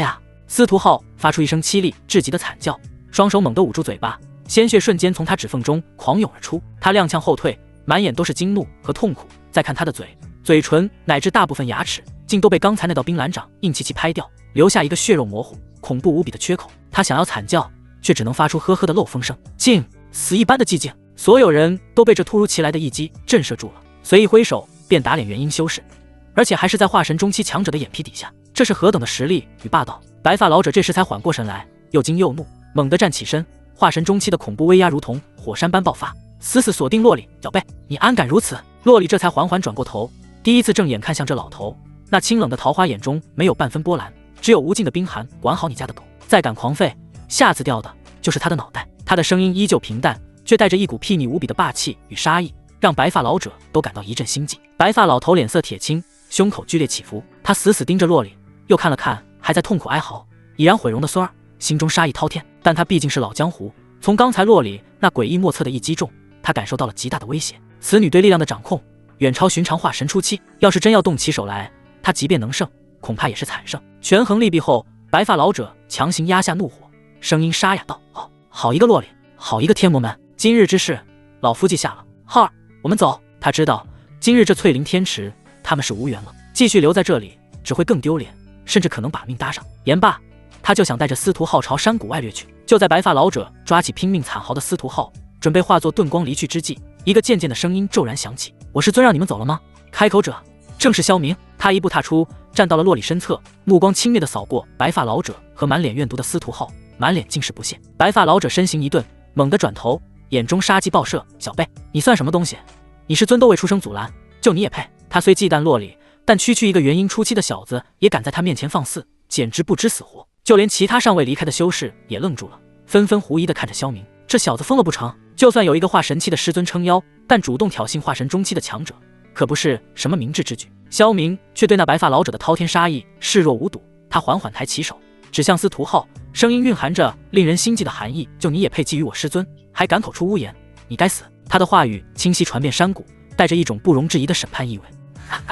白发老者不慌反笑，他断定洛里刚刚不出手是对他仍有忌惮，即使要杀他，想必也会付出不小的代价，所以他顿时有恃无恐起来。黄口小儿，你休要夸大其词，不过是小辈不懂事，胡说了几句而已，想必洛风主也不会计较。他言之凿凿，暗中还以化神中期的恐怖气息压向萧明，他要给这个不知死活的小辈一个教训。找死！洛里又哪能不知他的小动作？凤目寒煞，冰蓝色魔气冲天而起，魔冰白骨刃再次出现在手中，一刀劈出。白发老者见这是大力神的一击袭来，不敢拖大，连忙运起浑身气力，凝聚一道刚印进行抵抗。虚空震荡，整个山谷都在颤抖。两名化神期强者的攻击对撞产生的余波，将地面都撕裂出了道道沟壑。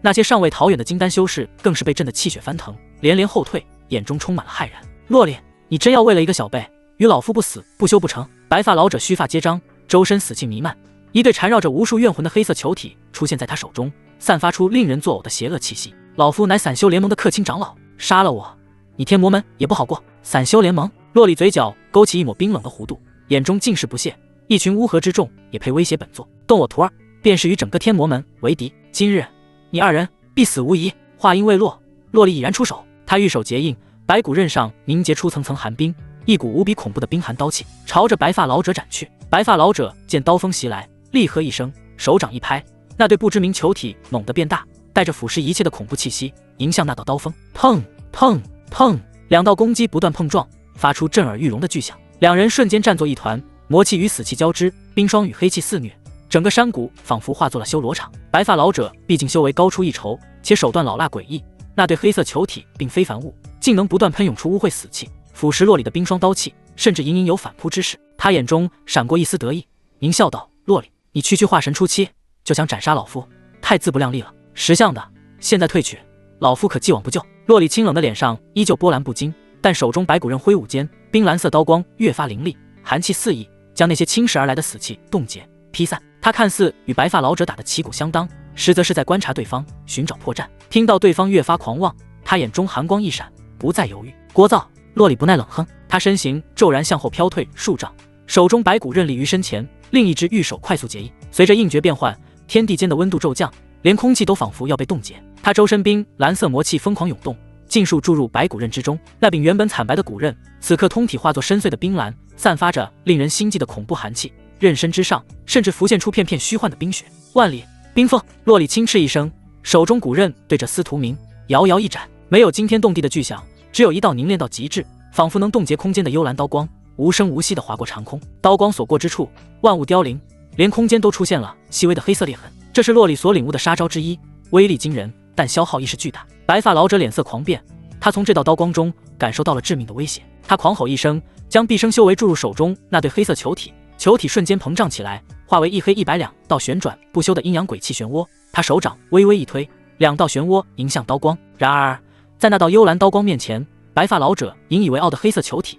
仅仅支撑了不到一息。幽蓝刀光毫无组织地切开了阴阳漩涡，刀势不减，在白发老者惊恐绝望的眼神中瞬间掠过他的身体。时间仿佛静止了一瞬，白发老者脸上得意的狞笑还未散去，眼中的惊恐却已然凝固。他张了张嘴，似乎想说什么，但下一刻他的身体连同灵魂、手中法器乃至溢散出的元神都覆盖上了一层厚厚的晶莹剔透的幽蓝色坚冰。咔嚓砰，冰雕炸裂，连同里面被封冻的一切化为漫天细碎的冰晶，簌簌落下。一位化神中期的强者竟在洛里这绝杀一刀下形神俱灭，尸骨无存。山谷之中再次陷入了死一般的寂静，只有众人倒吸冷气的声音。洛里面色微微有些发白，显然这一刀对他消耗不小。他收起白骨刃，冰冷的目光扫过全场，最后落在了那个早已吓得面无人色、瘫软在地的司徒浩身上。而就在这时，萧明动了，他迈着六亲不认的步伐，一步一步缓缓走向瘫在地上的司徒浩。脚步声并不重，却如同踩在每个人的心尖上，让那些本就恐惧害怕的修士心脏紧缩，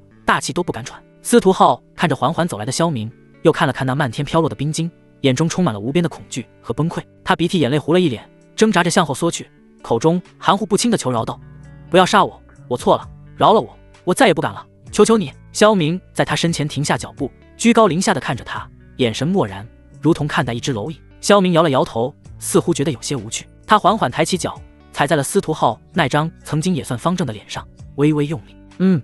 饶命！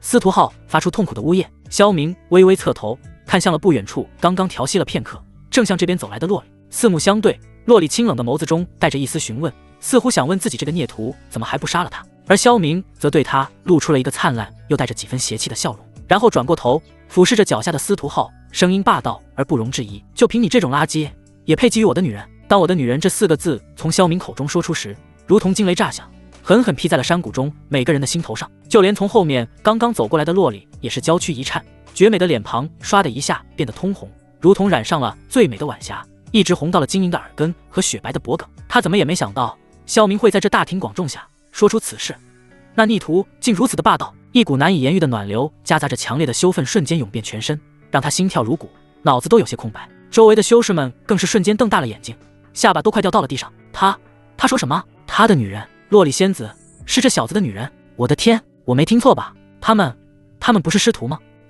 这简直是惊天秘闻啊！天魔门绝情峰峰主竟和自己的徒弟。窃窃私语声如同潮水般响起，充满了震惊、难以置信、羡慕、嫉妒等等复杂的情绪。所有人都被这个突如其来、足以颠覆认知的消息雷得外焦里嫩，就连瘫在地上的司徒浩也瞪大了眼睛，难以置信地看向洛里，又看向萧明，再看看两人之间那微妙的气氛。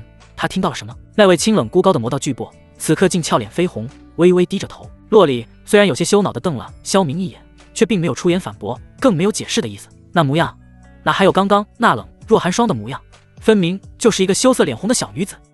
不可能，这决定不可能。司徒浩喃喃自语，世界观仿佛在这一刻崩塌了。洛里那是何等存在？魔道巨擘，一宗封主，多少人心中的女神，居然早已心有所属，而且还是跟他的徒弟。就在他心神失守的刹那，萧明脚下微微用力，咔嚓一声令人牙酸的骨裂声响起，司徒浩的求饶声戛然而止，头颅如同西瓜般被踩得粉碎，红白之物四溅，他的无头尸体抽搐了2下，便彻底没了声息。而萧明像是做了一件微不足道的小事，随意的甩了甩靴子上并不存在的污秽，然后他侧过身，在所有人呆滞的目光中，大步走向依旧脸红如血，显得有些不知所措的洛里。走到洛里面前，萧明不由分说，霸道的伸出手，一把握住了洛里那只有些微凉、柔弱无骨的纤纤玉手。洛里下意识的想要挣脱，却被他紧紧握住，感受到掌心传来的力量和灼热温度，再对上萧明那双深邃而温柔却又带着不容拒绝的眼神，洛里挣扎的力气瞬间消失了。他象征性地轻正了一下，便任由他握着，只是将琴手垂得更低了，长长的睫毛微微颤动，耳垂红得几乎透明，那副冰山融化、羞涩难抑的模样，与之前斩杀强敌时的冷若冰霜判若两人，更是看呆了在场的所有旁观者。萧明感受着手中柔腻微凉的触感，心中悸动，但目光扫过山谷中那些尚未从震惊中回过神，正窃窃私语的修士时，眼神瞬间恢复了清明与冷冽。他微微侧头，靠近洛里因羞涩而泛着诱人红晕的耳畔，用只有2人能听到的低沉而严肃的声音说道：“师尊，今日之言虽是弟子肺腑，却也鲁莽。在场这些人皆非善类，若任他们离去，我怕他们会到处乱说，损害师尊清誉。”他的话语冷静而有情的担忧，深情地与洛里对视着。洛里原本因羞恼而有些混乱的心绪，在听到萧明这番低语后，微微一怔。他抬起眼眸，看到了萧明那双深邃眸子中的认真与担忧。刹那间，心中那点因他当众宣称而产生的羞恼，被一股热流所取代。洛里眼中羞意缓缓散去，恢复了往日的清冷与果决。他环视四周，声音虽轻，却带着化神修士的冰冷杀意，那就把他们全杀了。他没有多余的话语，甚至没有挣脱萧明的手，只是另一只空着的玉手轻轻抬起，白骨刃再次出现，对着山谷中那些尚在震惊、恐惧中未曾远离的修士随意轻划，一道道无形却冰冷刺骨的刀锋，如同细线般划过山谷众修士的脖颈。那些修士甚至还没明白发生了什么，只觉得神魂一阵剧痛，仿佛被万年玄冰瞬间冻结撕裂，连惨叫都未能发出，眼神便瞬间暗淡下去，身体软软倒地，气息全无。他们的身体乃至灵魂都已在洛里这轻描淡写的一击下被彻底湮灭。化神之威，恐怖如斯。顷刻间，山谷内除了萧明和洛里，再无半个活口。微风拂过，带着淡淡的血腥气，却更衬得此地一片死寂。洛里缓缓收回武器，仿佛只是做了一件微不足道的小事。他转头看向萧明，发现他正目光灼灼地望着自己，刚刚消散的羞意又缓缓浮上心头。现在清静了。洛里平静开口，语气依旧清冷，但心却跳得厉害。感受到手掌传来的温热，以及身侧那愈发火热的目光，洛里心中小鹿乱撞，似在期待什么，又在恐惧什么。山谷中血腥气还未消散，却弥漫开了一种异样的静谧与灼热。不知何时，一道结界已将内外彻底隔绝。萧明紧握着师尊洛里微凉柔腻的玉手，能清晰地感受到他指尖的颤栗以及逐渐升高的温度。洛里微垂眼睑，长而密的睫毛如蝶一般轻颤着，脸颊上未退的红晕愈演愈烈，一路蔓延至精致的锁骨，在冰蓝色衣裙的映衬下，美得惊心动魄。师尊，萧明低声唤道，声音因躁动而带着一丝沙哑。他微微用力，将洛里往自己身前轻轻一带。洛里一个猝不及防，轻呼一声，已然撞入了一个坚实灼热的怀抱。那独属于孽徒的阳刚气息混合着他身上那股淡淡的体香，瞬间将他2人包裹，让他头晕目眩，浑身发软。他下意识地想挣扎推开他，可双手抵在萧明胸膛上时，却绵软无力，更像是欲拒还迎。孽徒，你先放开！他的抗议细若蚊蚋，毫无威慑力，反而像是在撒娇。萧明低笑一声，非但没放，反而又收紧了几分，将他那纤细柔韧的腰肢箍得更紧，然后缓缓低下头，灼热的呼吸喷洒在他敏感的耳廓和颈侧，引得洛里一阵瘙痒难耐。师尊方才的清冷模样还真是迷人呢。他的唇几乎贴着他的耳垂，话语如同最醇厚的酒，熏人欲醉。说话间，他的大手已不安分地在洛里那光滑的背脊上缓缓游移，隔着薄薄的衣料，感受到那惊人的曲线和微微的僵硬。洛里虽已不是第一次与萧明这般亲密无间的接触，但他还是觉得浑身酥麻，只觉被萧明触碰过的地方如同点燃了火苗，灼热感蔓延全身，让他心跳如肋骨，几乎要窒息。我可是你师尊，你居然用迷人来形容我，你这孽徒！他试图用眼神威慑，可抬眸对上萧明那燃烧着熊熊火焰的眸子，所有的冰冷伪装似乎都在瞬间土崩瓦解。那里面充满了毫不掩饰的渴望、占有欲，以及一种让他心慌意乱的温柔。萧明闻言邪魅一笑，不再给他任何机会，俯身精准地吻上了他那因羞愤而微张的红唇。洛丽羞恼地推搡着萧明，颇有点受气的小媳妇的意味，但萧明的吻依旧是那般霸道，不容抗拒，如同攻城略地，粗暴地撬开他的背齿，纠缠住了那无处可逃的舌尖，汲取着玉液琼浆。起初是较为僵硬的抵抗，但在萧明那娴熟而热烈的攻势下，洛丽很快便溃不成军，身体依旧那么诚实。一种熟悉而强烈的酥麻感从相接的唇瓣迅速窜遍四肢百骸，让他浑身发软，只能无力地依附着萧明，任由他予取予求。洛丽被动地回应着，喉咙深处溢出细碎而诱人的呜咽，那双清冷的桃花眼已经蒙上了一层层迷离的水光，眼尾酡红，媚意横生。萧明感受到怀中娇躯熟悉的软化与回应，心中欲火更盛。他一边加深着这个吻，一边将师尊打横抱起，走向了一旁一个突出的巨石之上。这巨石宽大且光滑，仿佛天然的观景台。此刻，什么淬灵天池，什么提升修为，都被他抛到了九霄云外去了。他只想立刻征服眼前这迷人的尤物。衣衫在急切而混乱的动作中渐渐滑落，露出其下的完美玉体。当最后一丝遮掩也被褪去时，洛里面红如霞，也不知是羞的还是燥的。他下意识的想要蜷缩起来，却被萧明牢牢禁锢在身下。师尊，你好美！萧明的呼吸粗重，目光灼灼地巡视着身下的美景。他的每一寸肌肤都宛如上好的羊脂白玉，在昏暗的光线下泛着莹润宝光。那凹凸起伏的曲线，那神秘的幽谷，无不挑逗着他本就躁动的心。而洛里则是紧闭着双眼，长睫颤抖得厉害，根本不敢与萧明对视。他能清晰地感受到这孽徒灼热的视线在他身上肆无忌惮地扫视着，仿佛在巡视自己的领地，宣示主权。巨大的羞耻感和一种难以言喻的依恋交织在一起，他已然动情万分。没有过多的前戏，在洛里一声高亢的鼻音中，萧明提枪而上。画面一转，洛里香汗淋漓地瘫软在萧明怀中，已然脱力。他将滚烫的脸颊埋在萧明颈侧，听着他强劲有力的心跳，心中思绪万千，羞涩与痴迷交织，最终化作一片难以言喻的安心与满足。萧明则是心满意足地拥着这具温香软玉，掌心眷恋地流连在他光滑的背脊。师尊，我们去泡天池吧。萧明的声音带着厌足后的慵懒道，天池水有助于你恢复，也能帮你淬炼体质，增进修为。洛里轻了一声，但没什么动作。此刻的他温顺的就像只被主人顺毛的猫儿，一动都舍不得动，哪还有什么身为化神强者的威严？萧明不由低笑，小心地将他抱起，两人一同踏入那乳白色的淬灵天池。池水微凉，瞬间包裹了疲惫的身躯，精纯而隐晦的灵气缓缓朝着洛里涌去，滋养着他的经脉。洛里舒服地轻叹一声，缓缓运转功法，主动吸纳这与他体质极为契合的力量。萧明同样运转功法，吸收池中能量，巩固元婴修为，但他能感觉到自己吸收的速度与效率远不及师尊。在池水滋养下，洛里迅速恢复，更惊喜地发现自己的玄阴之体似乎得到了某种升华，吸纳灵气的速度快了数倍，周身气息愈发冰澈纯粹，肌肤莹润生光，宛如经历了一次蜕变，气质出尘绝伦。唯独眉梢眼角残留的一抹春意，为他平添了几分惊心动魄的妩媚。萧明自然也察觉到了洛里气质的蜕变，心中暗喜。池水氤氲，两人身影在水中若即若离。他缓缓靠近，从身后环住了洛里那不盈一握的腰肢，下巴抵在他光滑的肩颈上，温热的气息拂过他的耳畔。师尊，你更迷人了呢。他的声音带着一丝暗哑。洛里闻言，娇躯下意识微微一颤，刚刚平复的呼吸又乱了几分。他想要推开，最终却只是化作一声无力的轻嗔：孽徒，别闹。萧明低笑，在水中缓缓转过他的身子，让他面对着自己。氤氲的水汽中，他的脸颊上依旧残留着动情后的潮红，眼眸含水，让人移不开眼。师尊，他呼吸微重，再次吻了上去。不同于第一次的强势，这次更多了几分缠绵与温柔。池水荡漾，波纹一圈圈散开，映照着二人紧密相拥的身影，少了几分最初的强势与慌乱，多了几分水到渠成的默契与缠绵。在灵池灵气的萦绕下，仿佛天地间只剩下彼此交织的呼吸与心跳，共同沉浸在这无人打扰的静谧之中。良久，波澜渐息，二人气息相融，在灵气的包裹中，仿佛沉入一片温暖的深海，不分彼此。最终，他们相拥着浮出水面。洛里慵懒地靠在萧明怀中，容光焕发，气息饱满凝练，修为竟已悄然稳固在化神中期，距离后期仅1线之隔。萧明亦或一匪浅，元婴境界彻底夯实。萧明小心地抱起洛里，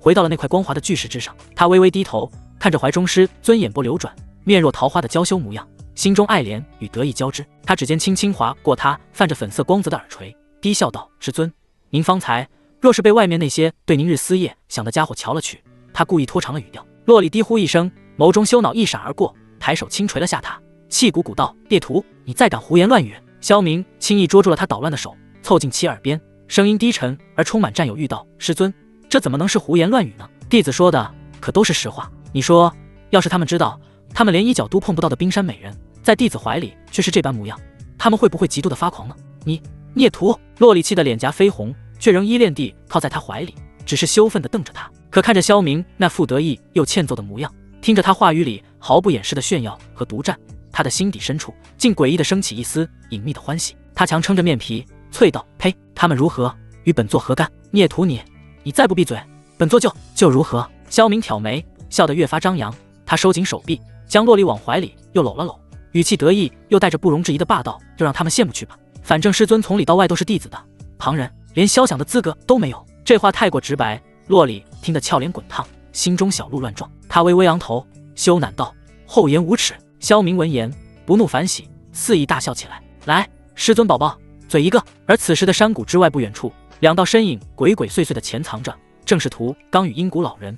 他们通过宗门案子意外得知了洛里要来此的消息，便想借此机会除去这个心腹大患。他们刚来到山谷外面，就感知到此地被强大的结界笼罩着，里面景象模糊，只能感应到澎湃的灵气和洛里那独特的冰寒气息。屠刚的表情此时异常兴奋，眼中的淫邪与贪婪几乎化为实质。他死死盯着那朦胧的结界，脑海中反复幻想着待会儿擒住洛里，将其狠狠压在身下，肆意蹂躏的画面。想到这里，他全身热血沸腾，拳头捏得咯咯作响。屠老鬼，有结界在，强行突破必会惊动他。不过他似乎正处于修炼的关键时刻，气息有所波动。我们要不现在就……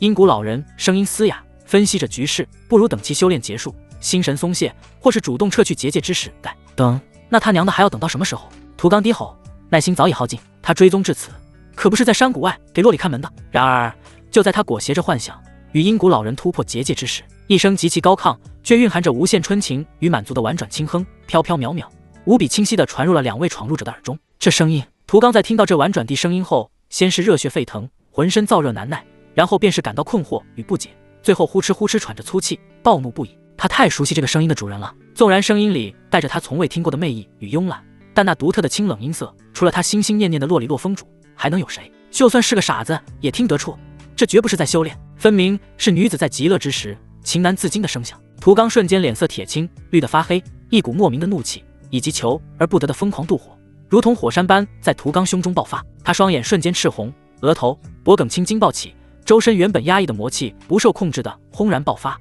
将周围的雾气都冲击得四散翻滚。贱人，婊子！在感知看清了山谷内的二人后，屠刚从牙缝里挤出这几个字，声音因极致的愤怒而扭曲颤抖，一天天在宗门里装出那副拒人千里之外的样子，私下里叫的还不是如此淫荡，真是不知廉耻。他此时脑海里已经幻想着将洛里那贱人压倒，看他求饶的样子是多么美妙。阴谷老人也被这突如其来的声音和屠刚的暴怒吓了一跳，但随即眼中鬼火跳跃，露出恍然与嘲弄之色。原来如此，嘿嘿，屠老鬼，看来我们来的真是巧啊！此刻他方惊极乐，心神因极为放松，正是千载难逢的良机。此时不动手，更待何时？动手！屠刚也瞬间反应了过来，彻底失去了理智，嫉妒和欲望吞噬了他最后一丝谨慎。他面目狰狞，嘶声咆哮：“阴老鬼，别忘了你答应我的事！”阴谷老人闻言，心中鄙夷，但面上却不动声色。他森然一笑道：“你放心，屠老鬼，待擒下他后，交由你处置便是。”屠刚听完这才放下心来，但他未察觉到阴谷老人眼中的鄙夷以及不屑。二人交谈完后，顿时化作流光，向着山谷内疾驰而去。屠刚一马当先，携着滔天怒火与淫邪之念冲入山谷，目光如电，瞬间便锁定了天池边巨石上的那对相拥身影。他此刻满脑子都是想将那个抢先玷污他痉挛的狗东西碎尸万段，再将内外表清了，内里淫贱的洛里狠狠折磨蹂躏的画面。然而待他看清巨石上的男子面容时，他瞬间被雷得外焦里嫩，整个人僵在了半空，脸上的狞笑和淫邪瞬间凝固了几分。不过片刻后，转而化为了极致的错愕、难以置信，以及一种被深深羞辱后的暴怒。是你，萧明，是你这小畜生！屠刚的眼珠几乎要从眼眶里瞪出来，声音因为极度的震惊和荒谬而尖锐变形。他千想万想，甚至猜测过是某个隐士老怪，却万万没想到，那个让洛里发出那般声响的男人，竟然是他的徒弟，那个不久前还在宗门大比以及议事大殿上见过的金丹小子。这个发现比他知晓洛里与别人有私情更让他难以接受，这简直是赤裸裸的羞辱。他屠刚，战魔风长老，化神中期强者，竟然还不如一个毛头小子。洛里宁愿委身于自己的徒弟，也对他不屑一顾。不可能，这绝对不可能！屠刚疯狂摇头，仿佛要甩掉这荒谬的幻想。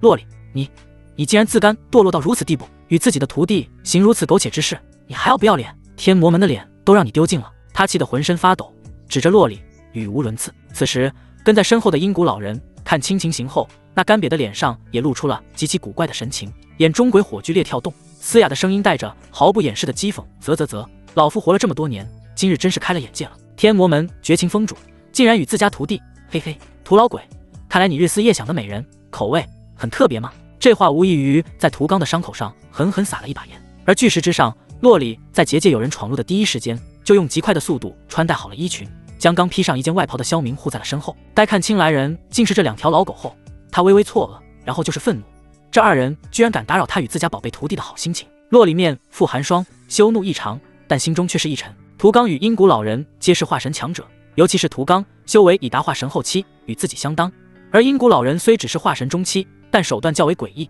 擅长阴毒攻击，极难对付。若在平日，他纵使不敌，也能周旋着全身而退。但此刻萧明在此，他必须分心护其周全，此消彼长，胜算渺茫，甚至可能2人皆陷于险境。明儿，洛里声音略显急促，以神识传音道：待会儿为师拖住他们，你立刻施展遁术离开，返回宗门求援，不可迟疑。他已然做好拼死一战的准备，哪怕根基受损，也要为萧明争得一线生机。然而萧明是脸上却一片淡然，他目光扫过状若疯魔的涂刚和一脸阴笑的阴谷老人，嘴角却勾起一抹冰冷的弧度。离开，师尊，我若走了，你被这2条老狗伤了，徒儿可是会心疼的。他的声音懒洋洋，却带着一种奇异的镇定，仿佛眼前并非生死大敌，而是2只嗡嗡叫的苍蝇。洛里闻言一愣，刚想斥责他不知天高地厚，却见萧明忽然伸出手，极其自然地从背后环住了他纤细而柔韧的腰肢，将他轻轻往自己怀里带了带。这突如其来的亲密举动让洛里娇躯一颤，身体下意识软了下来，脸颊更是瞬间飞起红霞，又羞又急，娇喝道：叶图，都什么时候了，你还……他刚想斥责这逆徒，强敌当前，怎地还如此梦浪？就对上萧明那满腹柔情的深邃双眸，心头莫名的就是一慌，但随即反应过来，刚想开口，就听萧明无比霸道的低笑道：师尊别慌，2条老狗而已。随后他话锋一转，故意提高了音量，充满了讥诮与怜悯：呦，涂长老，看你这浑身颤抖的模样，不会是看到我和师尊情投意合，两情相悦，你这老癞蛤蟆嫉妒了吧？也是，像你这种只会躲在暗处意淫歪歪，却连师尊手指都碰不到的货色，大有人在。你很好，很好，小畜生，待会希望你最好别落到我手里，不然我定要你求生不得，求死不能。涂刚眼见萧明不仅不惧，反而当着他的面与洛里做出如此亲密姿态，尤其是那只环在洛里腰际的手，更是刺眼无比。他只觉得一股逆血直冲头顶，极度的愈发狂，他的理智在这一刻被彻底崩断，周身血色魔气狂暴涌动，就要不顾一切的扑上去。闭嘴吧，老狗！萧明冷喝一声，眼神睥睨，尽是不屑，我就喜欢你这副看不惯我又干不掉我的样子。涂刚看到眼前这小子一副欠揍贱兮兮的模样，那是气得浑身发抖啊，气抖冷啊。萧明表面上一副狂傲不羁蔑视2人的模样，心中却电光石间已转过无数念头。师尊的担忧不无道理，化神强者交手，即使是余波，也不是自己这元婴初期修为能受得了的，自己确实会成为拖累。召唤幽离，不行，秘境中那道上界意念犹在眼前，此刻召唤万一被其发觉到了，怕是后患无穷。心念急转间，他已沟通脑海中的系统商城界面，光芒流转的列表飞速划过，最终定格在一枚龙眼大小、通体银白，表面有9道繁复丹纹的丹药之上。9转通天丹临时提升服用者一个大境界修为，最高至炼虚境巅峰，持续1炷香，药力温和，无副作用，药效过后略有虚弱，调息数日即可。兑换需反派值15000点，劣质版以损伤根基为代价，兑换点减半。看到那高昂的兑换点数时，萧明眼角微微一抽，这几乎是他目前所有的积蓄。但目光扫过无副作用和损伤根基的字样，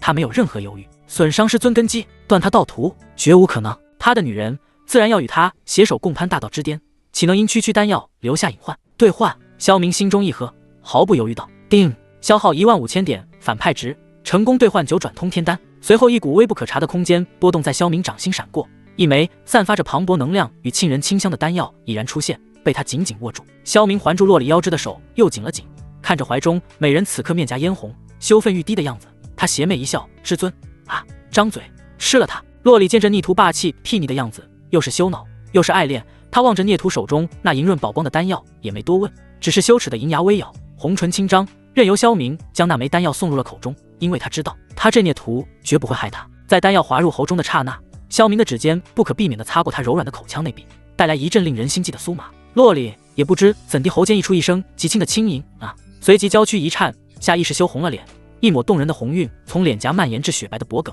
更添几分动人心弦。萧明见此一幕，下意识咽了口唾沫，差点没兽性大发，将他再次推倒。洛里也感受到萧明这下意识的反应，身体轻颤，但随即被入口的丹药所吸引。只见丹药入口即化作一股暖流，随即一股无法形容的恐怖气息以洛里为中心轰然爆发。他的气息以肉眼可见的速度疯狂暴涨起来。化神后期，化神巅峰，炼虚之境，一股远超之前的恐怖威压，如同实质的寒潮，以洛里为中心轰然席卷了整个山谷。什么？化神巅峰？不对，炼虚之境？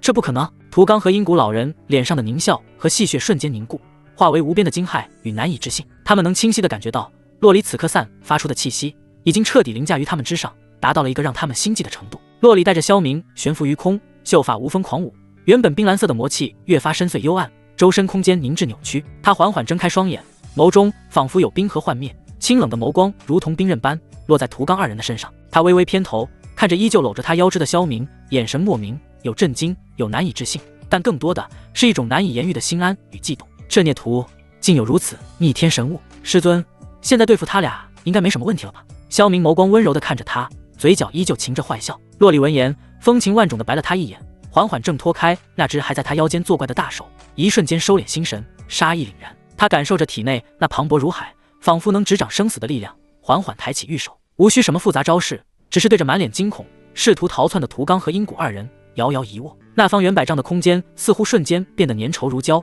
涂刚和阴谷老人惊恐地发现自己如同陷入了泥沼，举步维艰，连调动自身魔气都变得异常艰难。不，洛里，不，洛峰主，饶命！是涂刚逼我的。阴谷老人第一个崩溃，尖声的求饶。涂刚也是面色惨白，但兀自强称：洛里，你敢杀我，我可是天魔门战魔风长老，手个人不会放过你的。洛里听着涂刚口中的威胁，嗤之以鼻，眼神愈加冰冷。他没有一丝犹豫，并指如剑对着二人轻轻一划，一道幽暗的冰线无声无息地掠过空间，在涂刚和阴谷老人惊恐的眼神中慢慢放大，他们的表情瞬间凝固，眼神中的恐惧彻底化为绝望。他们的身体从眉心开始迅速覆盖上一层深黑色的玄冰，连灵魂都被瞬间冻结湮灭。咔嚓，两声轻微的脆响，两尊在魔道叱咤风云的化神期强者如同冰雕般化作了漫天黑色的冰晶，速速落下，形神俱灭。战斗开始的快，结束的更快，几乎是碾压式的秒杀。山谷内重新恢复了寂静，只剩下那尚未完全平息的能量余波，以及空气中弥漫的淡淡血腥和冰冷死寂。洛里缓缓从空中落下，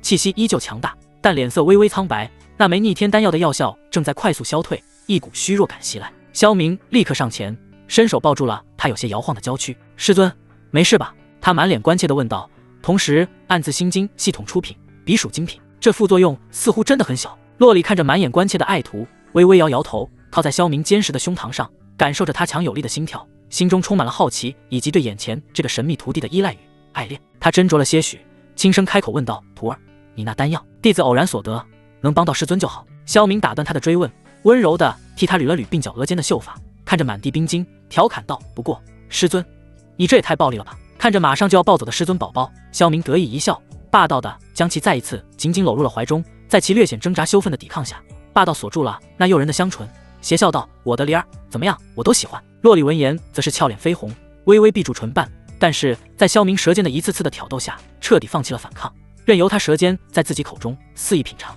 洛里也从最初的欲拒还迎，开始缓缓伸手搂住了萧明的虎腰，动情地回应着，身体也逐渐放松，软到了下来。此后整个山谷时不时传来一声声诱人遐想的呜咽与轻哼，以及洛里那一句句似嗔似怨的娇吟。孽徒！多日后，也不知二人在山谷到底是待了多长时间，萧明长舒出一口气，感觉身体就像是被掏空了一般，尤其是后腰处传来阵阵酸软。连续数次跨境界而战，纵然他体质远超同阶，又吞服了补气丹药，此刻也难免有些元气大伤。他下意识地伸手揉了揉后腰，动作略显僵硬地开始穿戴衣物，而一旁的洛里早已整理好仪容，恢复了那副清冷绝尘的模样，只是眉眼间流转的春意与媚态愈发的勾人了。他瞥见萧明那揉着腰，脚步有些虚浮的模样，先是一愣，随即像是明白了什么，绝美的脸颊上瞬间飞起两抹红霞，但紧接着那双清冷的桃花眼中竟罕见的闪过一丝狡黠和难以抑制的笑意。嗨，他轻咳一声，努力板起脸，但嘴角那微微上扬的弧度却怎么也压不下去，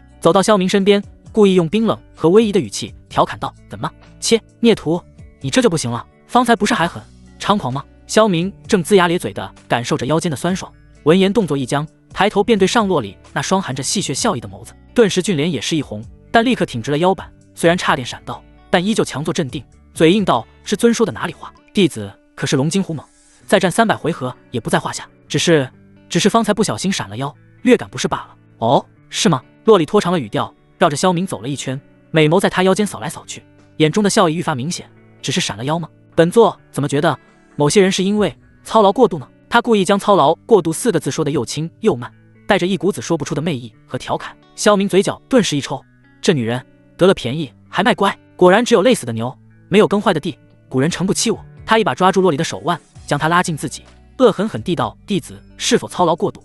师尊方才不是深有体会吗？要不然咱们……”说着还故意往前顶了顶腰。洛里没想到他竟这般好面子，但感受到他灼热的体温以及内外强中干的威胁，顿时又是宠溺又是一阵无奈，啐道：“呸！不要脸！谁要与你继续？快些收拾，该回宗门了。”见他败下阵来，萧明这才傲娇地轻哼一声，但可能是刚才的动作所致，他的身体愈发佝偻了。萧明尝试着运转了一下灵力，感觉身体似乎空落落的，走路甚至还有些飘飘然。一旁的洛里将他的小动作尽收眼底，终于忍不住扑哧一声笑了出来。这一笑宛如冰雪消融，春花绽放，美得不可方物。他走到萧明身边，伸出纤纤玉指，轻轻戳了戳他的后腰，语气带着罕见的娇嗔和心疼道：“让你不知节制，活该！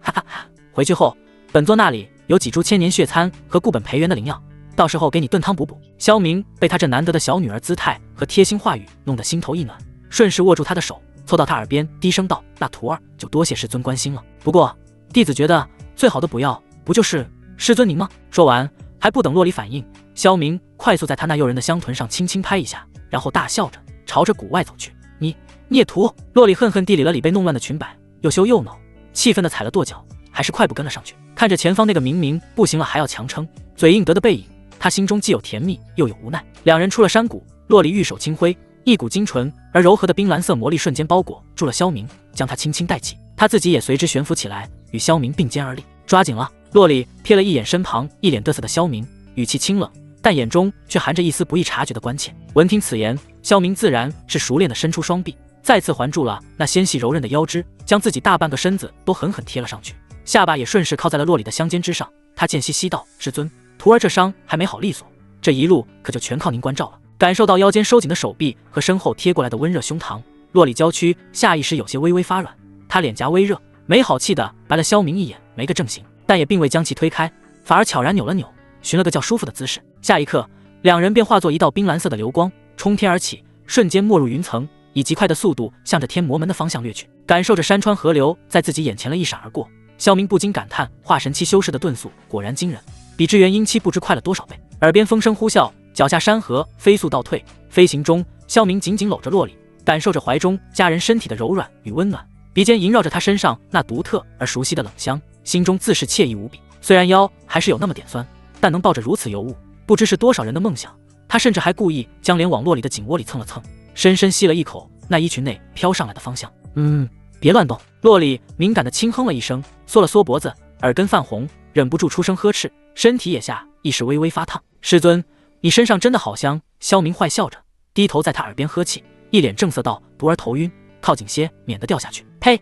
孽徒，休要胡说八道！你如今已是元婴修士，又怎会轻易掉下去？洛里羞恼道：“这孽徒找的借口真是越来越蹩脚了。”他试图用手肘轻轻向后顶他，却被他搂得更紧了。哎呦，师尊，轻点，腰还酸着呢。萧明立刻装模作样的痛呼出声，声音那叫一个委屈。听到此话的洛里明知他80%是装的，但随即想到山谷中的那一次次疯狂，心头就是一软，那点微不足道的抵抗便瞬间烟消云散了，只得任由他像块牛皮糖似的粘在自己身上，使劲占着自己便宜。感受着身后传来的踏实温度和那偶尔使坏乱动的大手，他心中又是好气又是好笑，还夹杂着一丝难以言喻的甜蜜。这孽徒真是他命中注定的克星。萧明看着下方急速掠过的山川，忽然想起什么，开口道：“师尊，回去后涂刚和阴谷2人失踪的事，恐怕会有些麻烦。”开什么玩笑？2个化神期的宗门巨擘就这么死了，怎么说也是宗门的损失啊。他虽然不惧，但也不想师尊卷入不必要的麻烦。洛里则神色平静，淡淡道：“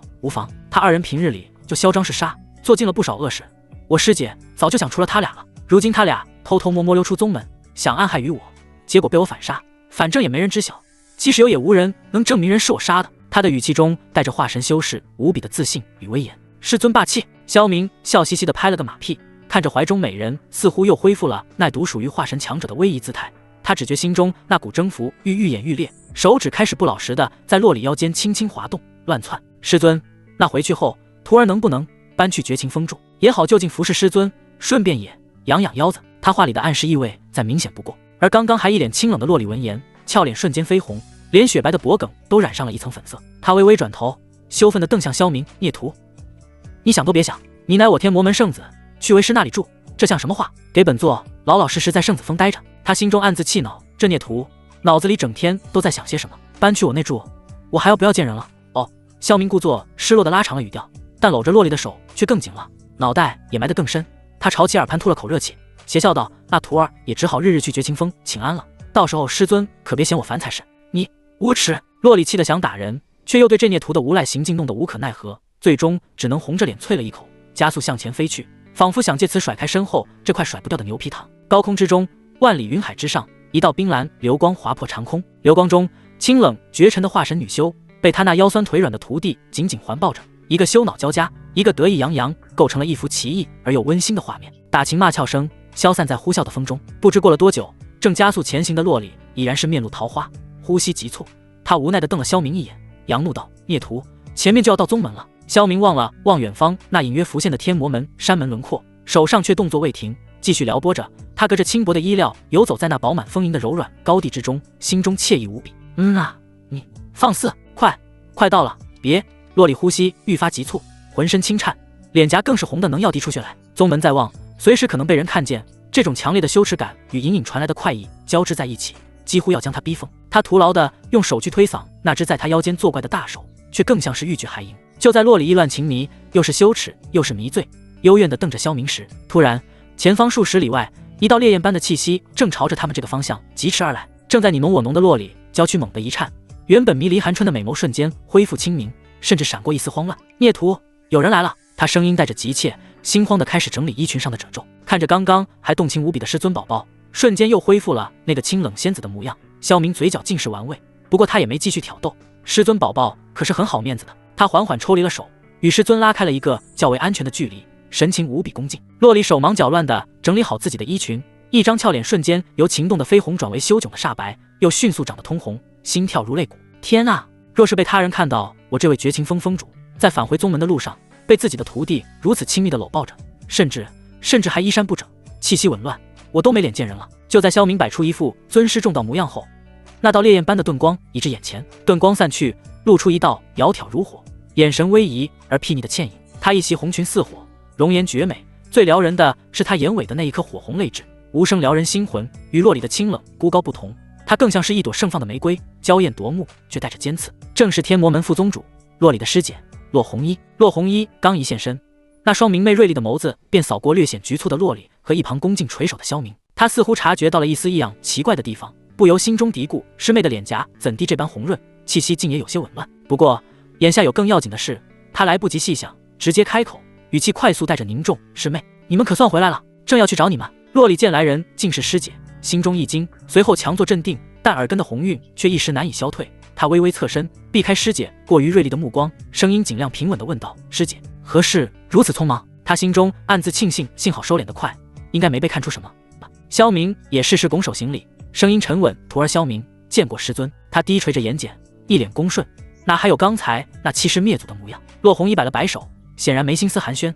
他语速极快地说道：出大事了，屠刚和阴谷魂牌已碎，这件事惊动了守阁人，速随我前往宗门议事大殿。洛里见师姐为此事而来，而且还惊动了守阁人，他略一沉吟，便传音入密，将二人埋伏偷袭，自己被迫反杀之事简略告知。洛红衣听罢，凤眸中闪过一丝快意与了然，随后他深深地看了萧明一眼，同样传音道：杀得好，这两个老东西早就该死了。师妹你干得漂亮，只要没留什么痕迹便好。现在麻烦的是，此事惊动了两位守阁人，他们责令必须查清，而且御魔那个老东西肯定也不会善罢甘休的。他顿了顿，看向洛里和萧明，同时传音道：没关系，死无对证，待会儿到了议事大殿，你们一口咬定从未见过他们便是，剩下的交给本座。那御魔老鬼若敢乱咬，看我不撕烂他的嘴。得到师姐的明确支持，洛里心中大定，脸上最后一丝不自然也消散了，恢复了往日的清冷从容。萧明在一旁听得真切，心中对这位威严护短又聪慧的红衣师尊好感更增。事不宜迟，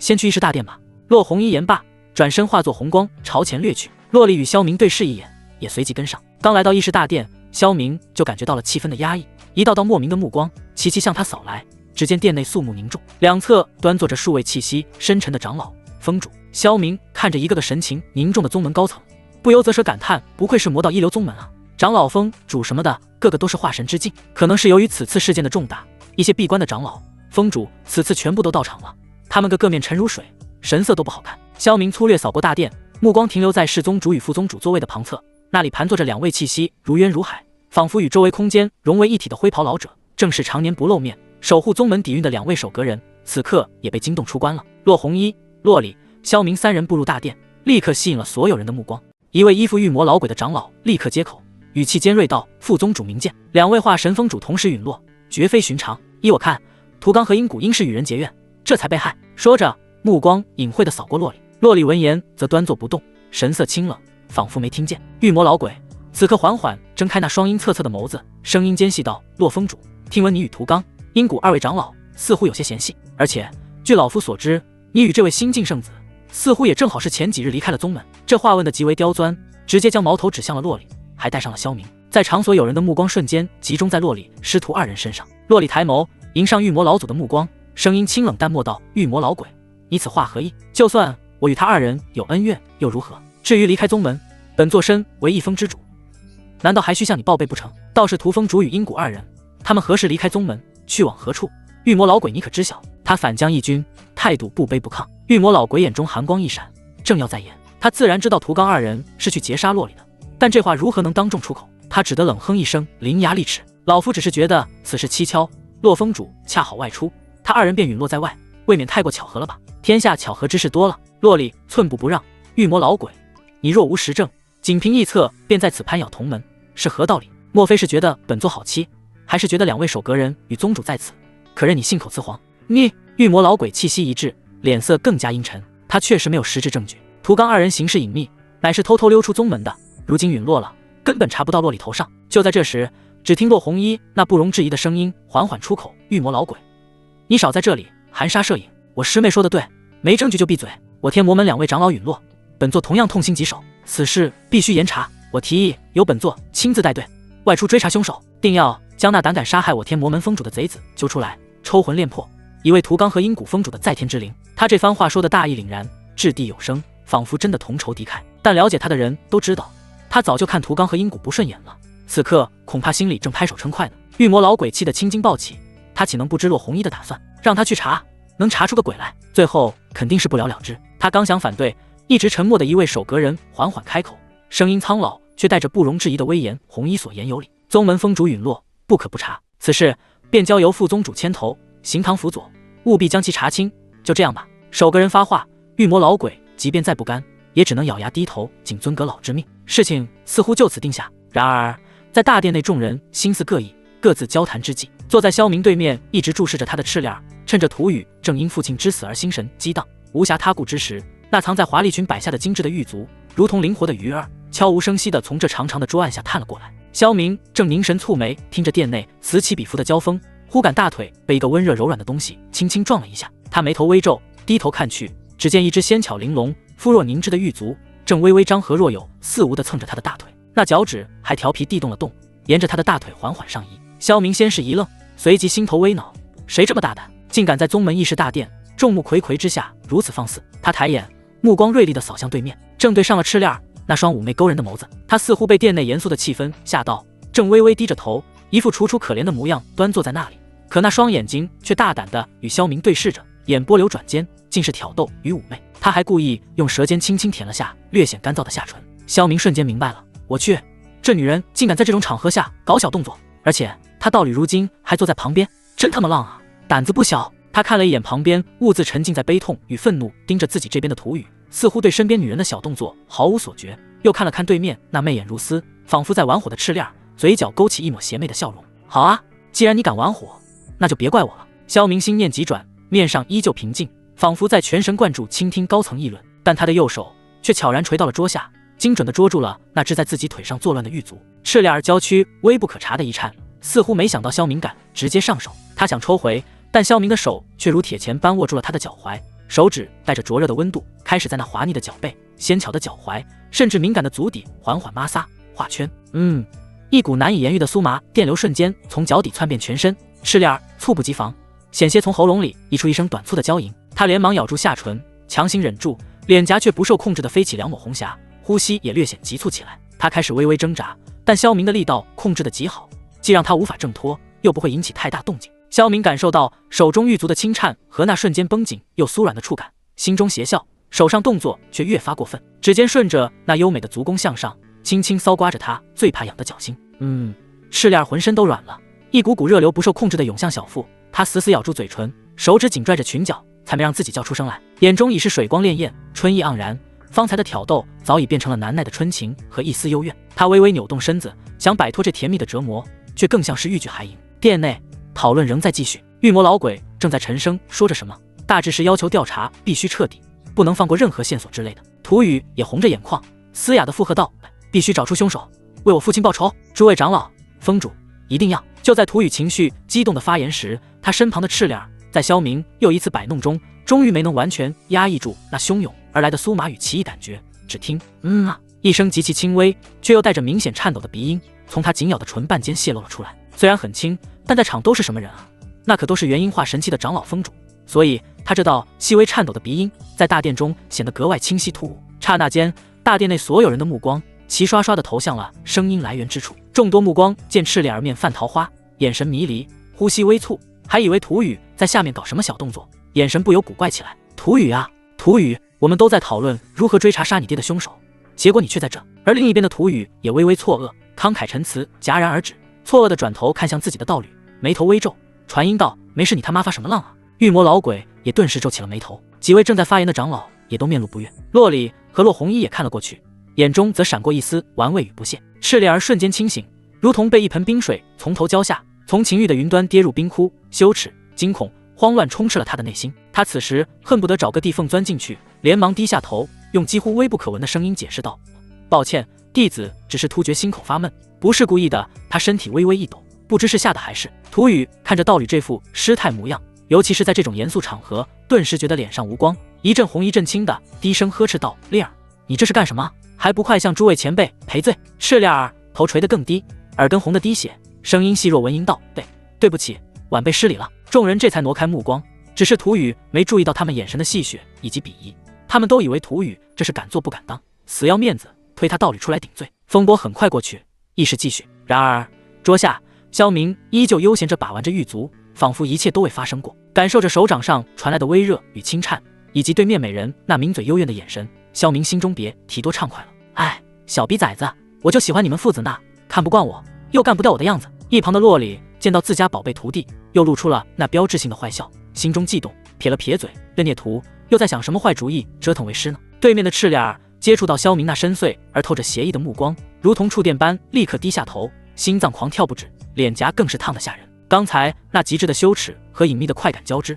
让他对眼前这个年轻圣子产生了更深的恐惧，以及一丝连他自己都不愿承认的扭曲的悸动。大殿之内，暗流与明争仍在继续，而桌下这场短暂而刺激的隐秘交锋，只有2位当事人心知肚明，为这肃杀的权力场平添了一抹妖异而危险的桃色。商讨结束后，众人纷纷起身，赤脸儿几乎是第一时间就站了起来，脚步略显急促，娇躯微软，脸颊上的红潮尚未完全褪去。他不敢看任何人的眼睛，尤其是对面那个让他在众目睽睽之下出尽阳相，却又带来极致刺激的罪魁祸首。他低声对身旁依旧沉浸在愤懑中的涂宇匆匆说了一句：“替我身体有些不适，先回去了。”涂宇正心烦意乱，闻言只是不耐烦地挥了挥手，甚至没多看他一眼。赤烈儿如蒙大赦，低着头，几乎是逃也似的快步向殿外走去。只是经过殿门时，飞快地抬起眼帘，幽怨而又带着一丝难以言喻的魅意，狠狠剜了萧明一眼，那眼神仿佛在说：“都怪你。”随即他便像只受惊的兔子般加快了脚步，消失在大殿门口。萧明将这一幕尽收眼底，嘴角那抹玩味更甚。他慢条斯理地起身，对着上手的副宗主、守个人和洛里行了一礼，这才悠然自得地离开了议事大殿，返回自己的圣子峰。回到圣子峰上，萧明并未松懈，他先是检查了一下自身的状态，虽然腰间的酸软在丹药和调息下缓解了不少，但连续征战还是让他感到一丝疲惫，尤其是气血方面，似乎需要好好补一补。看来得炼几炉上好的气血丹了。萧明自语道，他如今身家丰厚，秘境以及击杀长老中获得的资源师尊可都给了他，正好派上用场。他取出丹炉和刚获得不久的各类灵草，静心凝神，开始炼丹起来。有了系统炼丹知识的灌溉，如今炼制元婴期的补气丹药对他而言轻而易举。几个时辰后，丹炉开炉，药香扑鼻，数枚龙眼大小，色泽鲜红，蕴含着磅礴气血之力的丹药静静躺在炉底，品质结实上乘，无瑕。萧明拿了一颗，一口吞下，只感觉浑身气血澎湃翻涌，瞬间身体又恢复到了最佳状态。他刚想起身到宗门房室里去把那些获得的武器以及一些不要的材料全部卖掉，却忽然察觉到腰间的传音玉简微微闪烁起来。他眉头微挑，注入一丝魔气，顿时赤烈儿那带着几分妩媚勾人的声音在他脑海中响起：圣子大人，今夜子时可否来战魔峰偏殿一叙？烈儿有要事相告，事关令师尊安危。声音到此戛然而止，但那股甜腻与诱惑交织的意味却挥之不去。萧明握着温热的玉简，眼神瞬间锐利起来。事关师尊吗？他的第一反应就是狐疑。他两个师尊如今都是化神之境，不说横着走，在这片地狱有几个人能是他俩的对手？但万一是真的呢？御魔老鬼那条老狗阴险狡诈，谁知道他会不会还有什么后手？赤烈儿毕竟是战魔峰峰主儿子的道侣，或许真能接触到一些机密呢。萧明沉吟了片刻，眼中闪过一丝决断。去，为何不去？他冷笑一声，战魔峰如今群龙无首，剩下的虾兵蟹将能奈我何？就算有埋伏，以我元婴期的修为，加上系统，脱身应当无虞。若真是重要情报，错过了反而坏事。他倒要看看这浪蹄子到底在玩什么把戏，是真有要事，还是另有所图？萧明立即给赤烈儿回了信息，大步朝着圣子峰外走去。一转眼，萧明已离开圣子峰，来到了天魔门下房，市里规模最大的魔宝阁中。他需要将秘境里以及意外获得的一些武器材料出手，换取灵石和所需资源。魔宝阁内人来人往，热闹非凡。萧明直接上了专门接待贵宾的3楼，这里环境较为清雅，宝物档次也更高。他刚将几件品质不错的法宝和一堆稀有材料交给鉴宝师估价，正悠闲的四处打量时，目光却被不远处一个角落里的女修吸引了过去。那女修姿色也只能算中上等，但打扮得极为妖艳大胆，眉眼间流转着毫不掩饰的风骚魅意，正扭着水蛇腰与一名男弟子调笑着，不时发出咯咯的笑声。吸引萧明注意的并非她的姿色，而是她的裙摆之下那双大腿上穿着的东西，那竟是一条近乎透明的黑色丝袜，材质较为普通，应是普通的布料，但那个款式以及那种若隐若现的诱惑感，我去，分明就是他前世熟悉的黑丝。在这个修仙世界见到这玩意儿，萧明心头巨震，这绝不是此界应有的东西。难道说还有别的穿越者？他按捺住心中的激动，不动声色地走上前去。正聊得热火朝天的二人见到萧明的到来，神色各异。那女修见萧明气度不凡，容貌俊美，眼睛顿时一亮，抛下原来的男伴，竟主动贴了上来，声音嗲得能滴出水来。这位师兄，可是有什么事要找师妹？不如我们开个单间，好好深入交流一番。萧明下意识摸了摸自己这张帅得掉渣的脸，眉头微皱，微不可察地避开他伸向自己的手，躬身一礼，指着他的腿问道：师妹，请问这是何物？从哪里得来的？一旁吃味的男修士则是不屑地撇了撇嘴，心中鄙夷道：贱，也就长得比我帅那么几分，这么老套的搭讪方式，我呸！女修见他似乎对自己的投怀送抱不感兴趣，反而问起袜子，先是一愣，随即眼中闪过一丝狡黠，故意挺了挺胸，媚笑道：师兄好眼光，这可是稀罕物儿，穿着又舒服又勾人。师兄若想知道来历，不如陪师妹去里间，我们深入了解一番，届时师妹自是如实相告，如何？他说着还故意用穿着丝袜的腿蹭了蹭萧明。萧明看着他那赴约人无数的浪荡模样，在感受到其身上混杂着不少于7、8个不同男修的微弱气息，嘴角狂抽。他虽然不介意与美女发生点什么，但对这种公交车类型的实在提不起丝毫兴趣，况且他的姿色也真的很一般，先不说与他两个师尊相比，就是与莫青竹和赤烈儿比之，也都是差了一大截。师妹，还是算了吧，你只需告诉我来历，灵石少不了你的。萧明语气瞬间冷了下来。哎呀，师兄别这么不解风情嘛。女修闻言却是不依不饶，反而贴得更近。师妹，我可不是什么肤浅之人，只要师兄与我一同去里间畅聊一番人生，保证让师兄爽得飞起。他乃阴阳峰的合修弟子，第一眼便被萧明俊美非凡的面容所吸引住了，而且观其气息浑厚，血气充盈，显然是条大鱼，岂能轻易放过？萧明脸色沉了下来，眼中已有寒意。正当他考虑是否要用点非常手段之时，一个熟悉而热情的声音从旁边响起：萧道友。哦不对，是萧圣子，真是巧啊，您怎么也在这儿？萧明转头，只见一个衣着华贵，面容俊朗，脸上带着真诚笑容的青年快步走来，正是之前与他有过一面之缘的陆明。陆明，萧明有些意外，但随即脸上就露出了热情无比的爽朗笑容。他一看到陆明，就联想到莫青竹在他身上展翅高飞，一脸情动的诱人模样，也不知道那个小妮子最近怎么样了。他微微偏头看了看陆明两侧，却没见到那道熟悉的倩影，于是开口询问道：陆兄，青竹师姐呢？陆明快步走到近前，脸上带着真诚的笑意，拱手道：萧圣子，真是巧遇。他也是最近经过多方打听才确认，萧明道友就是最近新崛起的萧圣子。他听到萧明问起莫青竹，脸上的笑容更盛了几分，带着感激说道：有劳圣子挂念了，青竹他正在闭关，冲击元婴之境。说起来，这一切还得多谢圣子您上次慷慨赠予的丹药，药效非凡。青竹说他突破把握大了很多。萧明闻言，眼中闪过一丝了然，心中却是不由自主地浮现出莫青竹平日里那冷淡矜持的模样，和在自己身下的妩媚多情形成了巨大反差。他压下心中的涟漪，爽朗一笑，拍了拍陆明的肩膀：陆兄，客气了不是。青竹师姐她天资卓越，突破元婴也是水到渠成之事，丹药不过锦上添花罢了。待师姐出关，我们定要把酒言欢，好好庆贺一番。两人这番熟络的交谈，以及陆明口中那声圣子和感激之情，让一旁的女修彻底惊呆了。她瞪大眼睛，难以置信地看着萧明，心脏砰砰狂跳。天啊，这个俊美的不像话的青年，竟然是宗门里新晋的那位圣子，那个传说中天赋逆天、深得洛风主和副宗主青睐的绝世天才。他之前那点勾引的心思，瞬间被巨大的惊喜和贪婪所取代。能攀上圣子这根高枝，哪怕只是一夕之欢，所能得到的好处也远超他伺候10个8个的普通宗主弟子。他看着萧明的眼神瞬间变得无比炽热，仿佛饿狼看到了肥肉，连呼吸都急促了起来。他磨蹭了一下双腿，再也按捺不住，扭动着水蛇腰，声音比刚才似乎又嗲了10倍，整个人几乎要贴到萧明身上，娇声道：原来是圣子大人，师妹有眼无珠，冲撞了圣子，还请圣子恕罪。他一边说，一边用穿着黑丝的腿更加露骨地剐蹭萧明。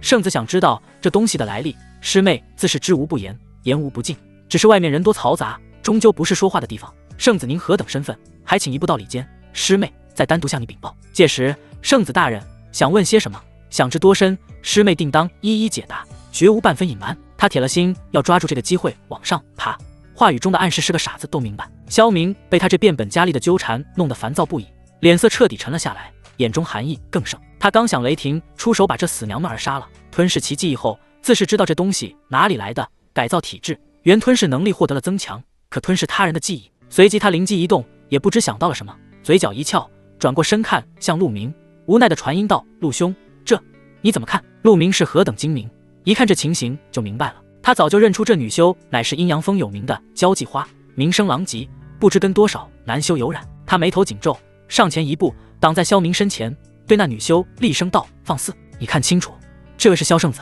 岂是你能纠缠的？识相的就赶紧回答圣子的问题，然后离开。那女修被陆明这一番呵斥后，气势一滞，但想到对方是圣子，诱惑实在太大，竟然梗着脖子对陆明娇声道：陆少主，我吃你背景不凡，可这是师妹与圣子大人的私事，您就别管了吗？他又转向萧明，抛着媚眼：殿下，您就答应师妹吗？就一会儿，师妹保证让您舒舒服服，欲仙欲死。萧明也没想到，他竟连陆明的面子都不给，但随即想起自己新升起的邪恶念头，不由嘴角弧度更深。陆明闻言，那张还算是英俊的脸瞬间也阴沉了几分。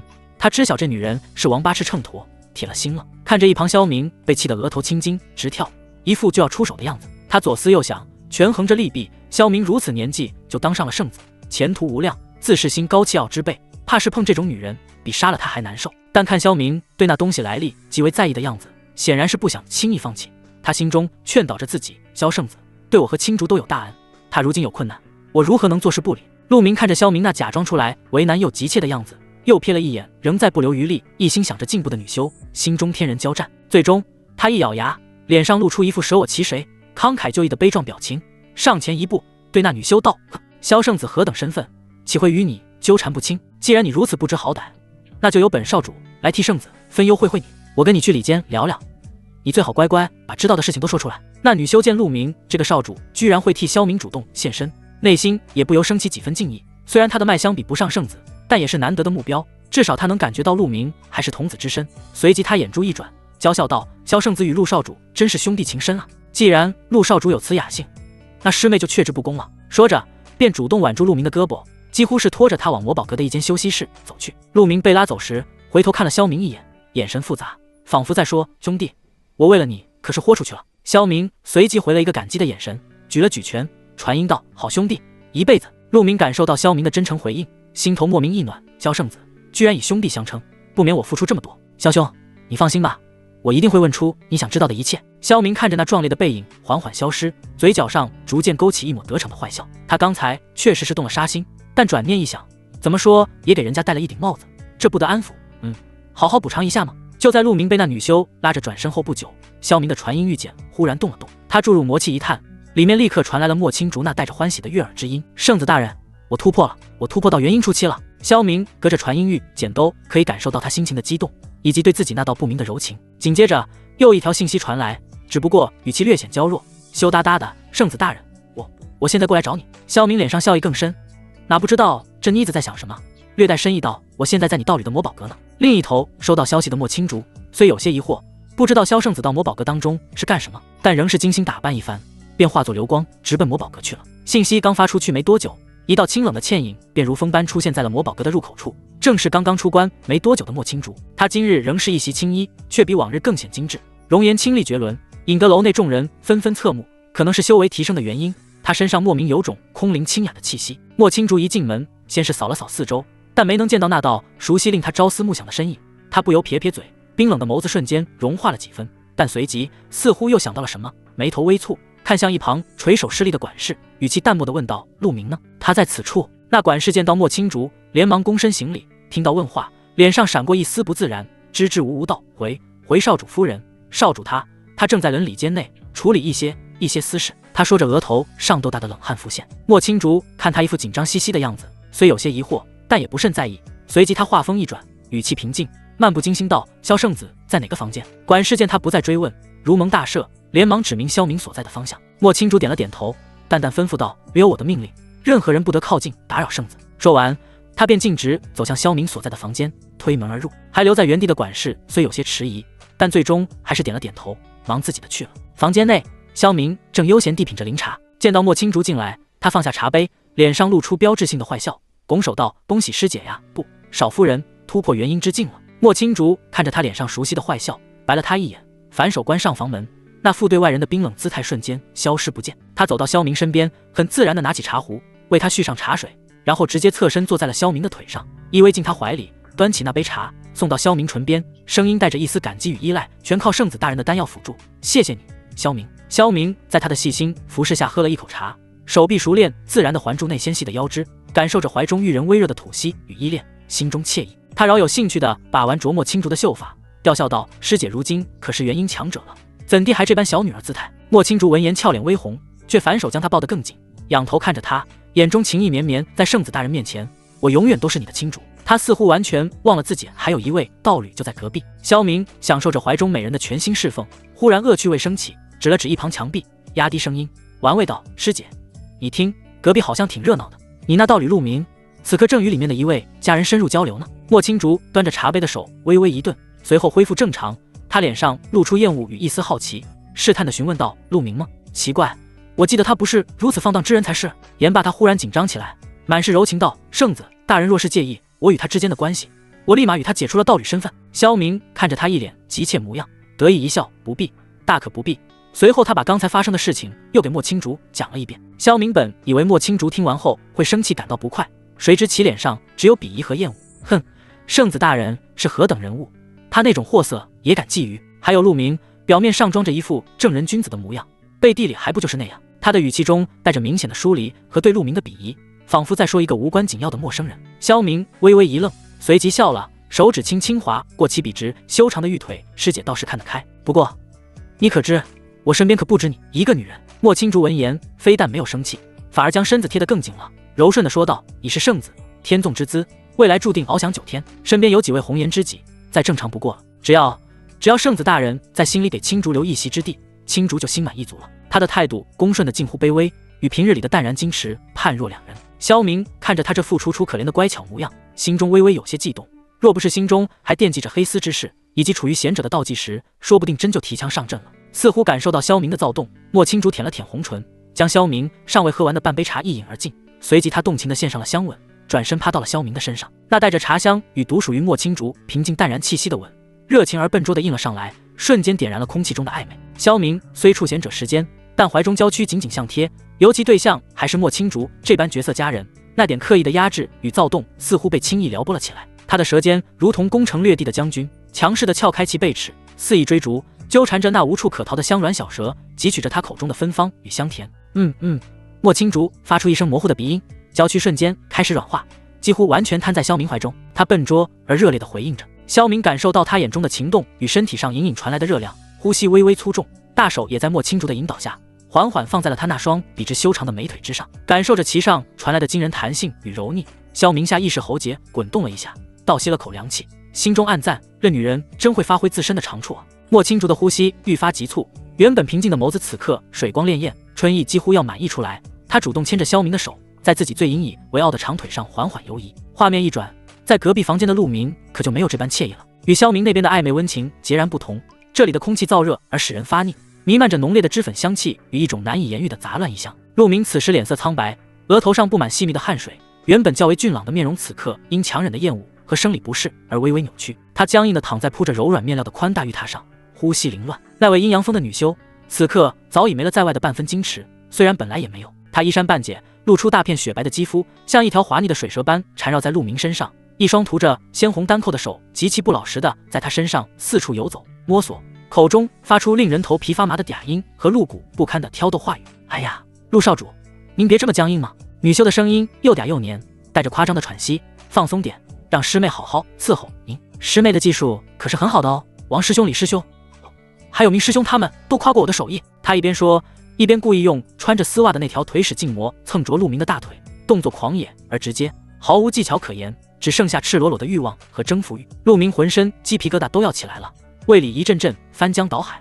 这女人身上的气息驳杂不堪，让他只想呕吐。他死死咬着后槽牙，双手紧握成拳，这才勉强压下将他一掌拍飞的冲动。他不断在心里告诫自己，为了兄弟，为了情义，忍必须忍。然而这女修显然是个老手，且欲望极其旺盛。他见陆明虽然配合，但明显心不在焉，甚至还带着抗拒，心中顿生不满。但随即眼珠一转，变本加厉，开始提出各种过分的要求，动作也更加放肆大胆，几乎是要将陆明生吞活剥。陆少主，您动一动嘛，像条死鱼一样多无趣。来嘛，试试这个姿势，师妹可是很柔软的哦。哎呀，陆少主怎么了？女修甚至开始用言语挑衅和质疑，脸上带着毫不掩饰的失望和鄙夷，嘟喃道：你这也中看不中用啊！这话如同尖刀般刺中了陆明心里的痛处和自尊，他脸色瞬间由白转青，又由青转红，羞愤交加。若不是为了萧明，为了兄弟情义，他何至于受此屈辱？更要命的是，这女修似乎只是为了满足自己的一时之快，根本不顾及陆明的感受。她的动作粗暴野蛮，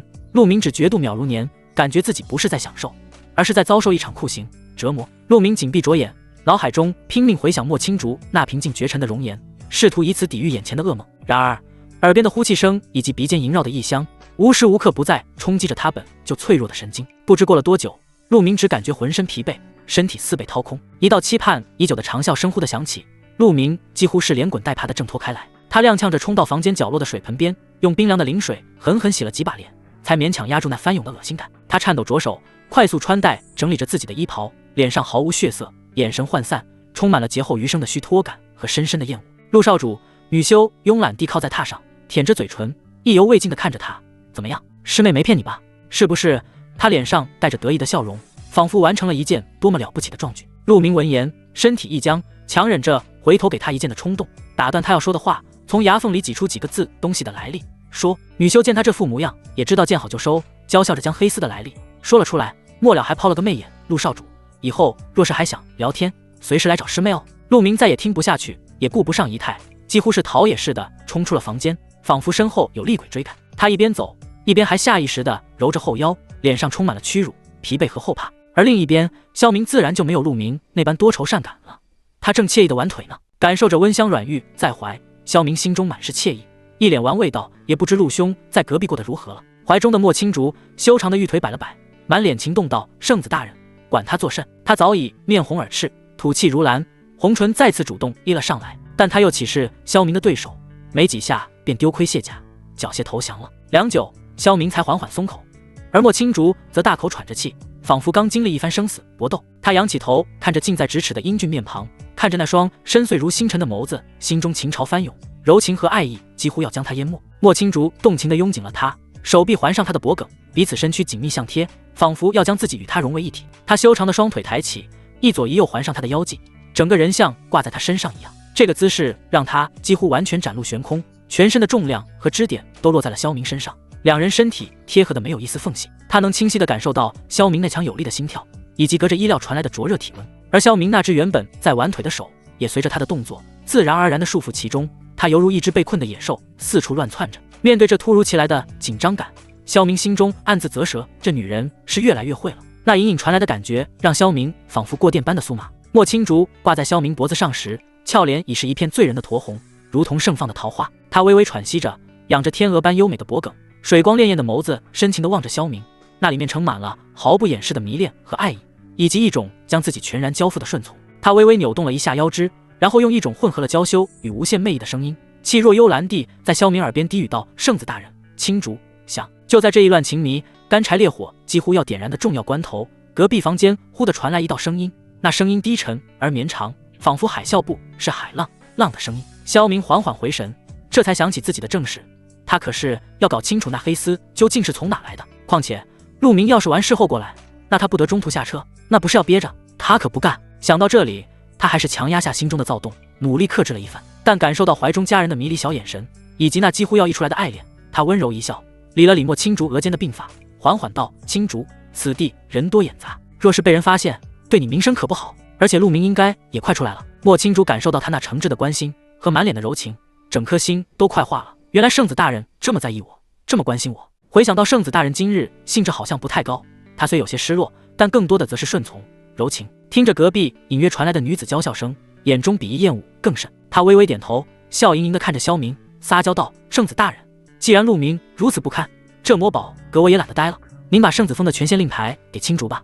青竹想搬去圣子峰住，也能好生服侍圣子大人。”他说着，脸颊绯红，眼神却大胆而期待。萧明哪能不懂他的心思，这是想趁此次机会暂时摆脱陆明，名正言顺地待在自己身边。他想了想，圣子峰地方宽敞，多住个人也无妨，而且有莫青竹这个元婴修士在，也能帮忙处理些琐事。于是他笑着取出圣子令，复制了一份子权限的令牌，递给了莫青竹。莫青竹大喜过望，接过令牌，如获至宝般的珍重收好，然后主动献上香吻，热情似火。两人又在房间里温存耳语一番，这才齐齐起身。萧明在莫青竹细致的服侍下，穿戴整齐，首先走出了房门。而莫青竹嘛，可嗨，他得换身裙子。萧明神清气爽地率先走出房间，刚迈出几步，就与从隔壁房间踉跄跑出的身影差点撞了个正着。只见此时的陆明脸色苍白如纸，眼窝都有点下陷，脚步虚浮的像是踩在棉花上，走路时甚至微微佝偻着腰，一只手还下意识地紧紧按在后腰处，一副精气神被彻底榨干、元气大伤的狼狈模样。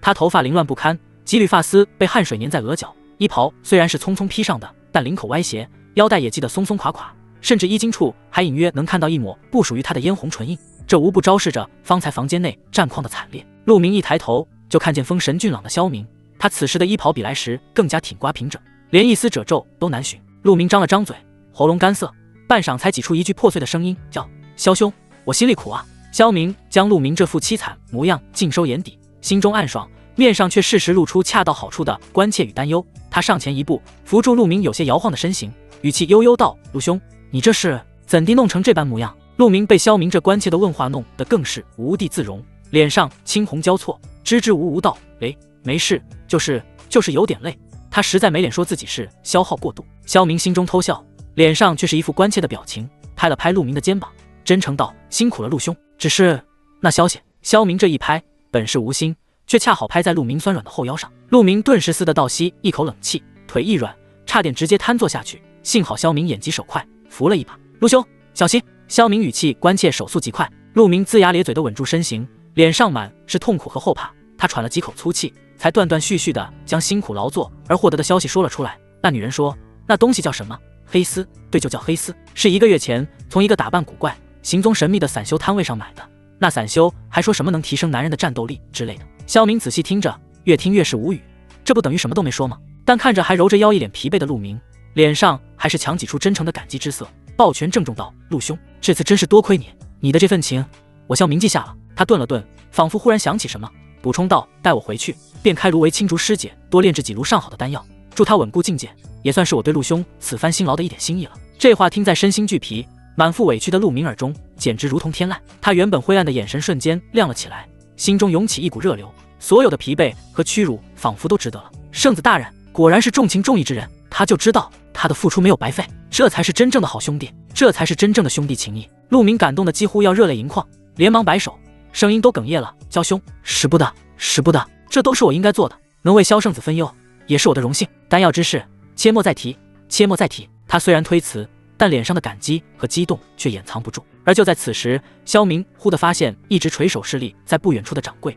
缓缓走到了近前，张了张嘴，似乎想说些什么。陆明费力地摆了摆手，示意他尽管开口便是。随即那掌柜小心翼翼地插话道：“少主，萧圣子，您二位问的是黑丝吧？”陆明闻听此言，眼神瞬间锐利起来，黑着脸问道：“你知道？那你刚才为什么不说？”他的语气间带着煞气，若是掌柜早说出来，他何至于受这份罪？掌柜被陆明一喝，吓得一哆嗦，满头大汗，连忙躬身道：“回少主，小的一开始也不知道萧圣子问的是这黑丝啊，刚也是听您提起，小的这才清楚。其实小的知道的也不多，这黑丝好像是从正道那边一个庞大王朝传过来的，好像叫什么大秦王朝的。”他声音越说越小，生怕被怪罪。陆明听完，只觉得眼前一黑，一股血气直冲脑门。搞了半天，这信息并非独一份，这掌柜竟也知道，那自己这牺牲岂不是白遭了这么多罪？他胸口剧烈起伏，指着掌柜，气得嘴唇哆嗦，却一个字也说不出来，只剩下满心的憋屈和荒谬感。萧明见状，心中大笑，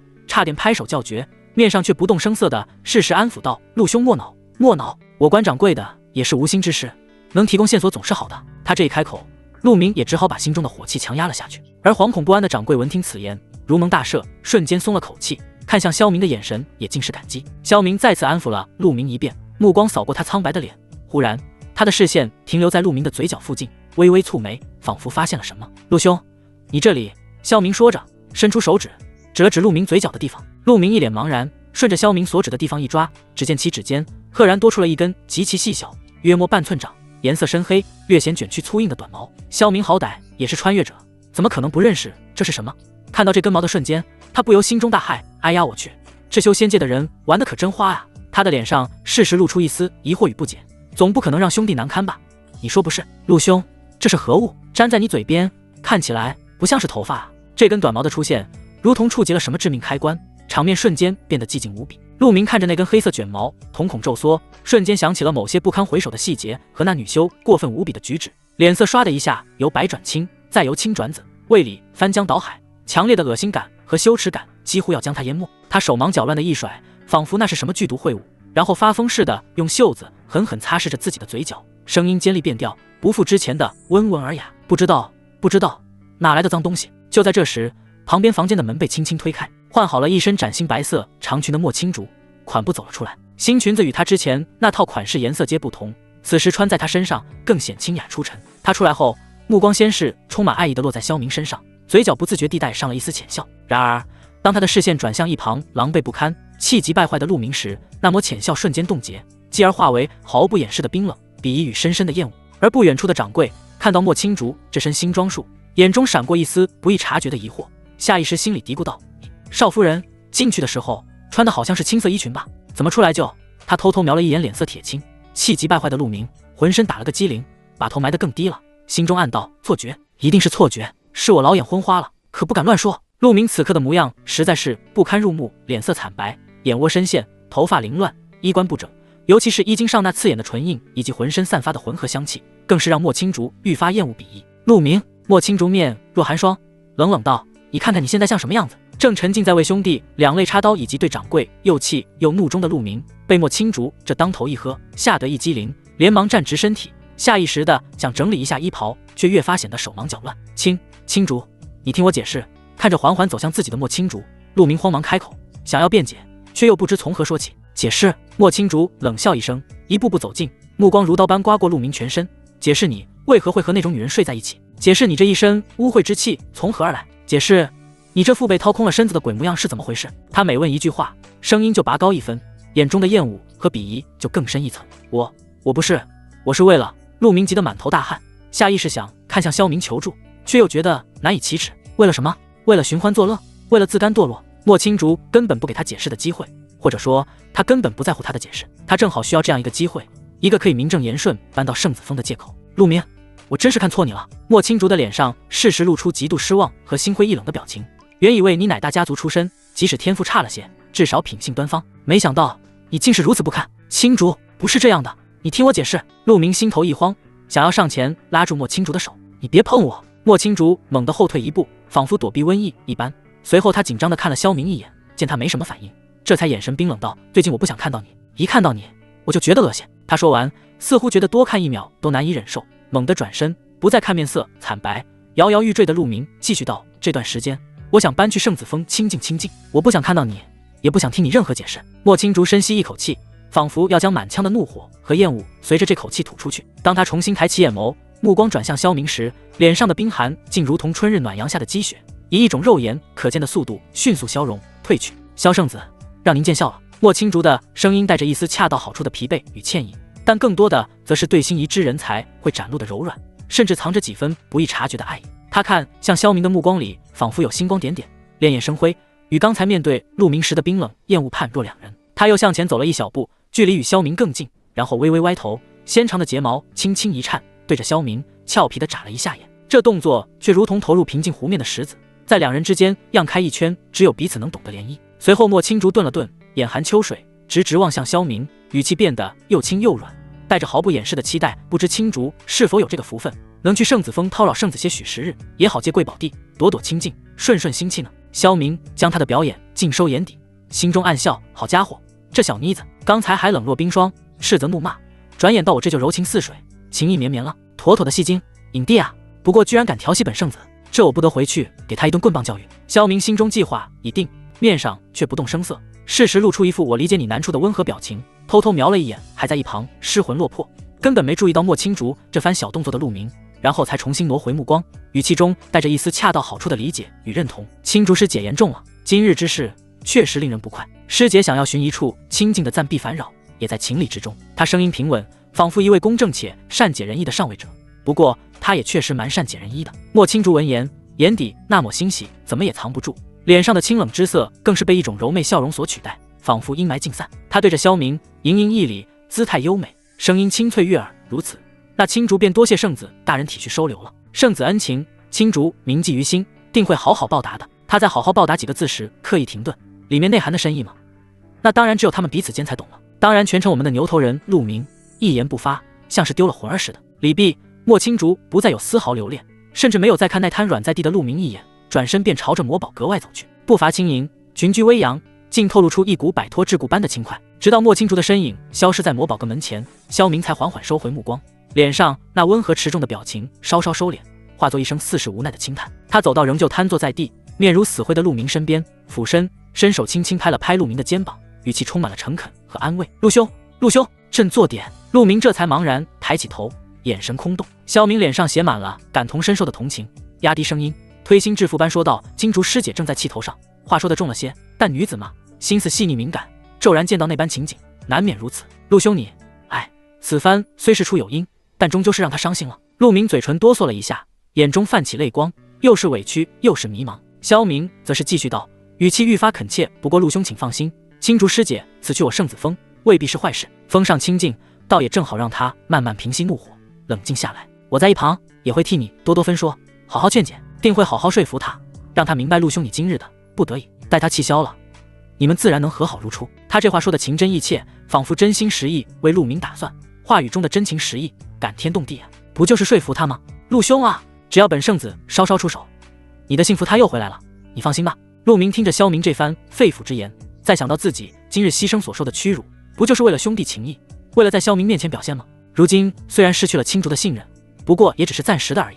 这么一想，陆明顿时心情也没有那么沉重了。他一把抓住萧明的手，如同抓住救命稻草，声音哽咽道：萧兄，大恩不言谢，青竹这段时间就拜托你照顾了，请你一定要帮小弟美言几句，我真是不知道怎么感谢萧兄了。陆兄放心。萧明不留痕迹地挣脱了陆明握着他的手，眼神坚定道：以我兄弟何必说这些，我既答应了你，便会尽力而为。你且先回去好好洗浴休息一番，莫要再做出什么令青竹不快的事了，一切交给我便是。好，有萧兄这句话，小弟就放心了。陆明心中重燃希望，挣扎着站起身，虽然依旧狼狈，但精神似乎振作了一点，对着萧明深深一揖：大恩不言谢，日后萧兄但有所需，陆明万死不辞。看着陆明满怀感激与期待，一步三回头的离去，萧明脸上那恳切安慰的表情缓缓消失，取而代之的是一抹莫名的笑容。他轻轻掸了掸方才被陆明抓过的袖口，面带玩味的缓缓离开了魔堡阁。萧明独自一人踏出魔堡阁那灯火通明，却弥漫着无形硝烟与欲望气息的大门。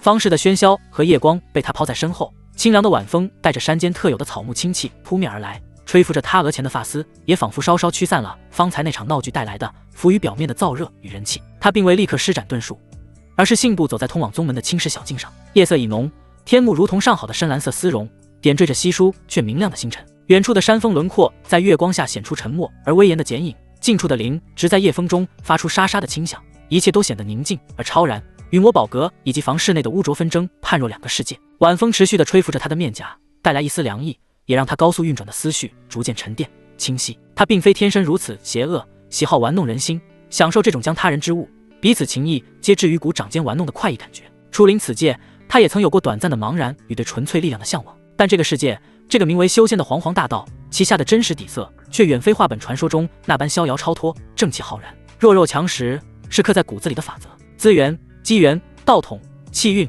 每一样都需争、需抢、需算计。所谓名门正派表面光鲜，讲究纲常伦理，可暗地里的龌龊，对资源的垄断，对异己的排挤打压，何曾少了？只不过他们更擅长披上一层大义的外衣，将血腥与肮脏粉饰得更为隐晦，藏在冠冕堂皇的教条与道貌岸然的面孔之下。而魔道不过是将这残酷的生存法则展现得更加赤裸、更加直接罢了。人不为己，天诛地灭。萧明低声重复着这句亘古不变的生存法则，嘴角扯出一个淡漠的弧度。在这里，仁慈是软弱，天真意味着死亡，过度的信任往往换来背后捅来的刀子。你不算计别人，别人便会算计你；你不抢占先机，便只能沦为他人登天的踏脚石，甚至被吞噬的连骨头渣都不剩。陆明今日的遭遇，看似是他萧明一手导演的玩笑与背刺，但何尝不是这残酷法则下的一个缩影？陆明自己不也存了攀附、压住未来的心思？那阴阳峰的女修不也是为了大道而毫无底线？甚至莫青竹的投诚，其中又掺杂了多少对更强庇护的寻求，对自身前途的算计？在这个巨大的无形的斗兽场中，每个人都戴着面具，挥舞着利爪，在欲望与生存的驱动下，上演着一幕幕或精彩或拙劣的戏码。感情、道义、承诺，在足够大的利益或生死威胁面前，往往脆弱的不堪一击。他萧明不过是比大多数人更早、更清醒地看透了这一点，并且选择了主动去适应、去利用，甚至去驾驭这套法则。系统是他的依仗，但这冷酷的世界观才是他行事的基石。掠夺机缘，吞噬成长，掌控人心，享受那随之而来的力量与快感，这一切不过是顺应此界本质的生存与强大之道。至于手段是否光彩，过程是否被得，又有何紧要？结果才能证明一切。晚风渐急，带来山巅的寒意。萧明抬起头，望向圣子峰在夜幕中隐约可见的轮廓，那里是他暂时的巢穴，也是他谋划下一站游戏的舞台。莫青竹此刻想必已经到了，正心怀期待，等待他的安排。而赤练那边还有一场夜约。他轻轻呼出一口气，白雾在清凉的夜空中迅速消散，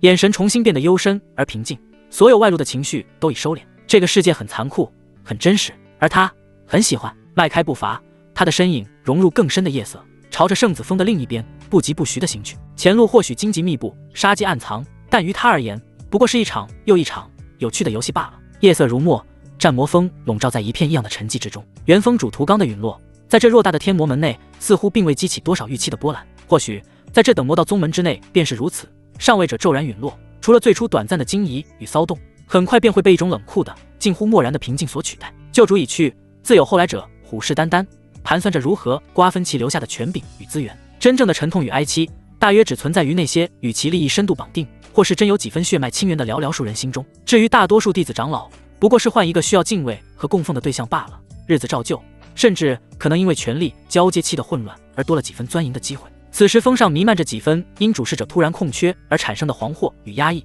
巡守的弟子也显得比往日松懈，心不在焉，但整体上与往日差不了多少。只有主殿方向隐约传来的属于土语的嘶吼与摔砸声，为这寂静的夜色添上了几分凄厉与讽刺，仿佛在无力地证明着此处尚有一个相关者在挣扎。萧明如一道无形幽影，悄然落在战魔峰外围。他并不知道赤烈儿住在哪里，自然要费点功夫。主殿灯火通明，却并无多少守卫，反而隐隐传来杯盏摔碎和男子压抑的怒骂、呜咽声。萧明隐匿在一个角落的阴影里，感知弥漫出去，穿透并不严实的窗户缝隙。只见殿内土语正披头散发，衣袍敞开，面前摆满了东倒西歪的酒坛。他脸色涨红，眼神涣散，正举着一坛酒猛灌，一边喝一边嘶声低吼：“你怎么就死了？是谁干的？是洛里那贱人，还是洛红衣？”啊呀呀！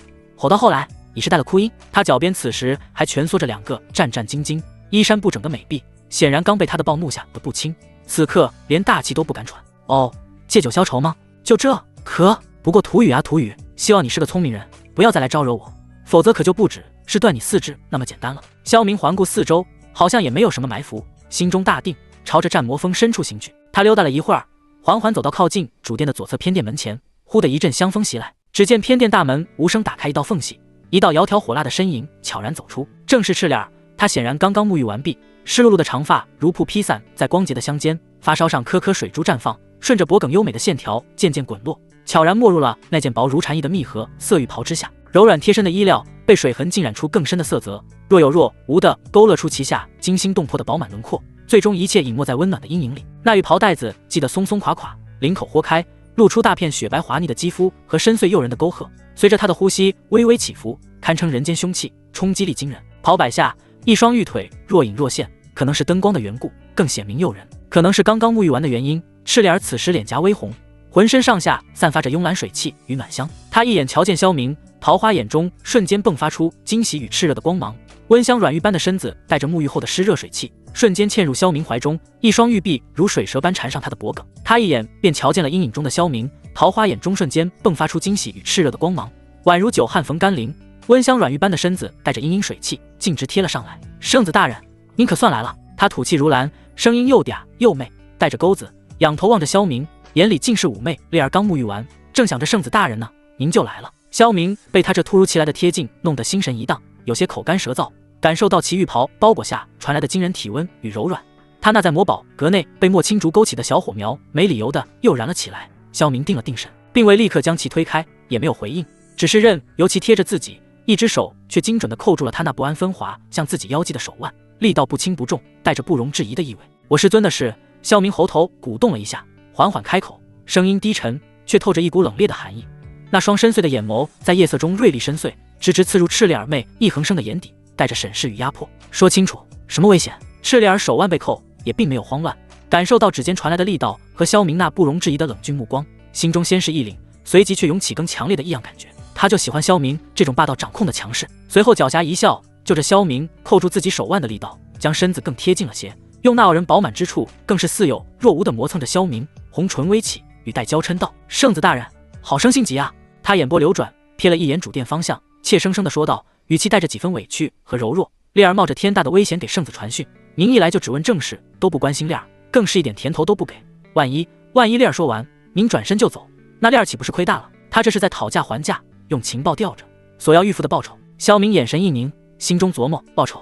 什么报酬？他好像传讯中没提过吧？随即眼底一沉，难道自己被戏耍了？看着近在咫尺的动人面庞，萧明那只扣着他手腕的手指微微收紧，带来一丝细微的痛感，这才当蹙眉道：“赤烈儿，在本圣子面前耍花样，你要考虑好后果。至于甜头，那得看看你提供的消息值不值那个价。”这番举动既是警告，也是威慑。强大的气场混合着他独有的男性气息，让赤烈儿一时间竟有些迷醉，身体微微发软，心中更是悸动不已。随即他轻点玉足，主动献上了香吻。萧明头脑顿时有点发懵，心中不由疑惑，不是要谈报酬吗？这小娘皮这又是干嘛？萧明的疑问在赤烈儿热烈的吻中迅速消散，他的唇瓣柔软湿润，带着沐浴后的奇异幽香，让人想要探索。见萧明似是愣住了，他心中暗自得意，直接开始有节奏的吮吸撕磨起来。萧明哪肯由他只迟疑了一瞬，便反客为主，一手依旧扣着他的手腕，另一只手已顺着他光滑的脊背滑下，稳稳拖住那浴袍下不盈一握却又惊心动魄的柳腰，将他紧紧倾向自己，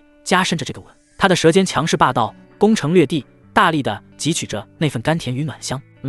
赤烈儿发出一声模糊的鼻音，似是没想到萧明这么快回神，攻势还如此猛烈。他娇躯瞬间发软，几乎完全倒在了萧明的身上，手臂不自觉地收紧，指甲也死死抓着萧明的衣角，开始被动享受着回应这个吻。他能清晰地感受到萧明身体的变化和那份不容抗拒的掠夺，这让他既紧张又兴奋，心脏扑通扑通狂跳。良久，萧明才缓缓收手，两人的唇间拉出一道晶莹的银丝。赤烈儿眼神迷离，脸颊绯红，饱满诱人之处更是剧烈起伏，浴袍的领口也因方才的激吻散开些许，一时间风光无限。他微微喘息着，媚眼如丝地望着萧明，那里面盛满了情动和一种莫名的沉醉。萧明的呼吸也略显粗重，但他眼神深处的清明很快压过了心中的情绪。他手指轻轻挑起赤烈儿的下巴，缓缓道：“现在可以说了，到底是什么事？”赤烈儿闻言微微一笑，那笑容带着狡黠与一股莫名的意味，竟让萧明一时间也摸不着头脑。他先是轻抚了下萧明的面庞，然后顺势往下灵巧地探向了其腰间的玉带，开始慢条斯理地解着上面的束缚。他的动作很轻很柔很慢，指尖似若有若无地划过萧明那坚实的胸膛，这才吐气如兰娇声道：“圣子大人，别急嘛，待丽儿与你细细说来。”他一边解着萧明的束缚，一边大喘着气说道，但是那语速却慢得磨人。其实此事也是丽儿冒着生命危险，这才偶然偷听到的，是有关你那个副宗主师尊的消息。他说到此处略作停顿，也可能是到某个步骤不得不停顿些许，其指尖勾开最后一个阻碍时，他开始缓缓蹲下。萧明则心中沉思起来，咦，是关于副宗主师尊的吗？那也不对啊，他应该是这片区域明面上的最强者了，谁能动他？萧明的眉头微微就皱了起来，但思考了一阵仍是没有头绪，于是他不耐地再次追问道，谁要对师尊不利？本来这句话他是说的异常坚定的，可没成想就在他开口的同时，一种难以言喻湿润而温热的包裹感忽地降临了。看着蹲在身前有些春光乍现的赤链，萧明感觉他所有的感官都在被拉扯吞噬进了一片泥泞滚烫的沼泽深处，喉咙里未尽的话语猛地一滞，化作一声短暂而压抑的吸气声。他原本锐利淡漠的眼神骤然涣散了一瞬，深邃的瞳孔不由自主地微微收缩，连带着挺拔的身躯都几不可察地绷紧了一分，像是被无形的弓弦骤然拉满。这种突如其来的感觉粗暴地打断了他所有的思绪和追问，他原本准备好的冰冷质问到了嘴边竟硬生生给堵了回去。感受到那温软充盈的美妙，萧明喉结剧烈滚动了一下，呼出一声低沉而压抑的闷哼，仿佛有一股暖流自下而上，凶猛地冲击着他的四肢百骸，让他挺拔的身姿微不可察地绷紧。他几乎是下意识地伸手按在了赤脸的发间，随后仰起头深吸了一口微凉的夜风，试图平复那瞬间失控的心跳和呼吸。赤脸感受到了他瞬间的绷直，心中得意一笑，似是要将毕生所学尽数施展，务求让这位年轻的圣子沉沦。过了片刻，萧明倒吸了一口凉气，定了定神，这才继续开口道，说清楚些，谁要害我师尊？赤脸也微作停顿，抬起那双已是水光潋滟的眸子，吸了口气，有些含糊的低语，是御魔老鬼。他的话语虽有些含糊，却足以让萧明捕捉到关键词。萧明微微一惊，手指无意识地在他发间收紧，带来一丝细微的牵扯感，催促道，爸，要如何？赤脸轻哼一声，似是抱怨他的粗暴，又似是享受这份霸道，继续工作，只是趁着间隙含糊而断断续续的低语道，听说他好像擒住了一个叫什么青音的女子，好像是正道那个大势力高层大爱徒。他一边说一边还不忘调换速度，似乎在用行动弥补语言的迟缓。他与正道那边好像谈好了，3日后断魂崖与你师尊比试时会下暗手，要废了你师尊。最后几个关键字吐出，他仿佛完成了某种仪式，不再分心言语，而是全心全意地投入到了眼前的事业中，要用最极致的诚意来换取圣子的庇护与垂青。萧明脑中嗡的一声，尽管只有寥寥数语，但他已经推断出了整个计划，这就是针对副宗主师尊的一次杀绝啊，而且还是同所谓的名门正派联手。无尽的杀意瞬间席卷，让他情难自抑，加重了手上的力道，按在赤脸发间的手骤然收紧。正在努力认真工作的赤脸被萧明这么弄，呛得喉间一紧，发出一声短促而痛苦的呜咽。萧明这才反应过来，眼中翻涌的冰冷杀意稍稍一滞，理智回笼几分。他意识到自己无意中施加的力道让赤脸有些不适，随即手指微微放松了些许，但依旧带着一种不容逃脱的掌控。他缓缓低下头，看着眼前这张因窒息感而涨红，眼神迷离却更显妖媚的脸庞，声音低沉而带着一丝不易察觉的安抚，不错，你提供的消息很有用。萧明的声音在压抑的呼吸中显得格外低沉，带着一种肯定与赞赏。他手指的力道彻底放松，转为带着些许安抚意味的轻抚，掠过赤脸儿微湿的鬓角与泛红的脸颊。那指尖轻柔的触碰与方才的粗暴截然不同，让仍在微微喘息，眼中情意绵绵的赤脸儿身体一颤，随即涌上一股难以言喻的酥麻与悸动。他知道这是认可，是奖赏开始的信号。赤脸儿仰起头，水光潋滟的眸子里重新燃起炽热的火焰，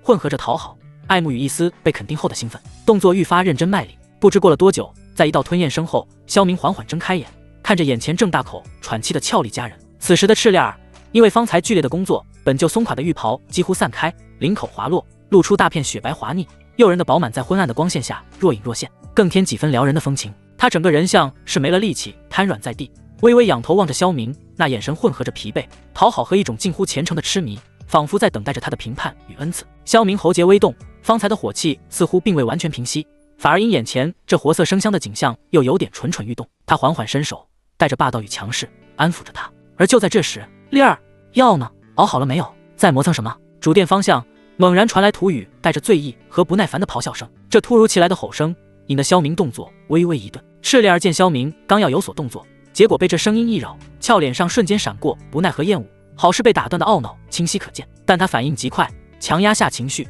扬起声音，朝着主殿方向淡淡道：“嚷嚷什么？还没好？好了自然给你送过去。”喊完后，他立刻转回头，脸上又换上了柔情妩媚的笑容，缓缓伸手抱住萧明的脖颈，用身体轻轻蹭着他，仿佛在安抚他被打扰的不悦。萧明眉头微挑，疑惑地问道：“什么药？”赤烈儿撇了撇嘴，语气带着毫不掩饰的鄙夷：“还能是什么？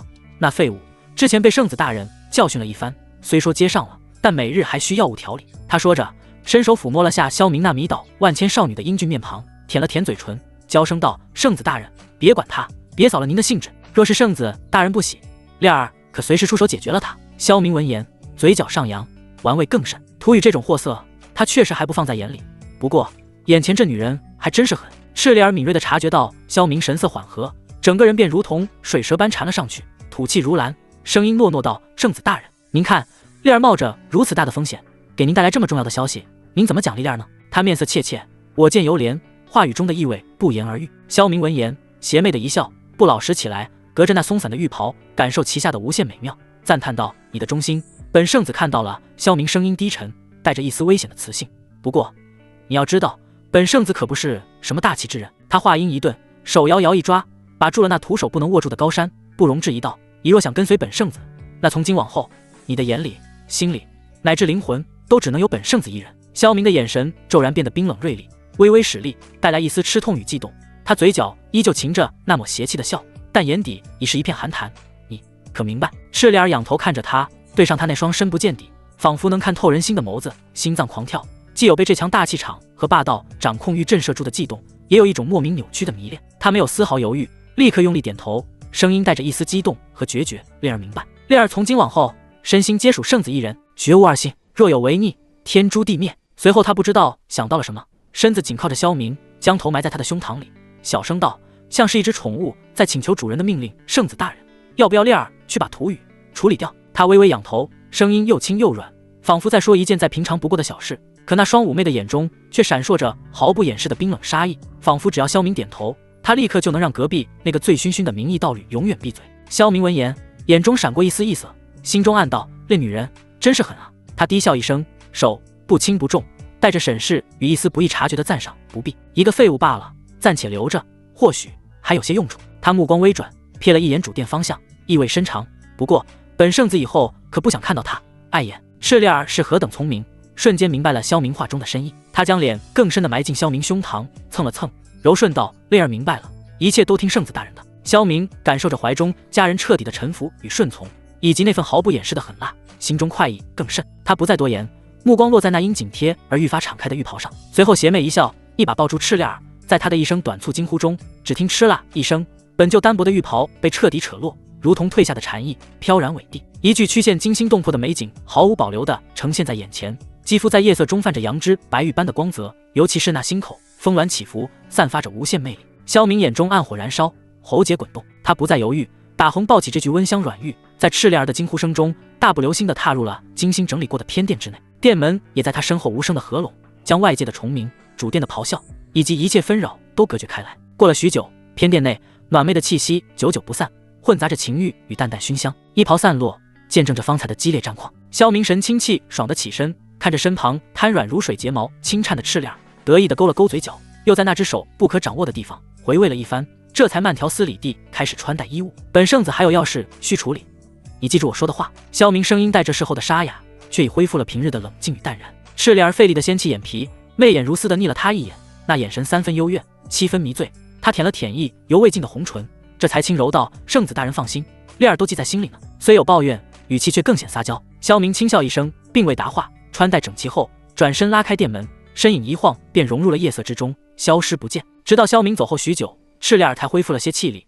他抬手抚了抚自己依旧发烫的脸颊和略显紧绷的心口，眼中神色复杂难明，有迷醉，有庆幸，更有一种攀上高之后的兴奋与对未来的野望。他低声喃喃，带着一丝回味与惊叹：“圣子大人可真是勇猛的紧，不过也当真折腾人。”又歇息了片刻，赤烈儿才挣扎着起身，身体各处传来的酸软让他抿了抿唇，但嘴角却不自觉地上扬。他仿佛费了好大劲才穿好衣服，慢悠悠地走下床榻，目光落在床旁的小几上，那里有一碗早已凉透，但依旧散发着浓郁药香的瓷碗，只是此刻瓷碗中的药量比起以往多了些许。赤烈儿走到小几旁，端起药碗，指尖触及微凉的碗壁，心头莫名一跳，一股难以言喻的羞耻感觉浑着刺激的电流窜过全身，他又怎会不知那是什么？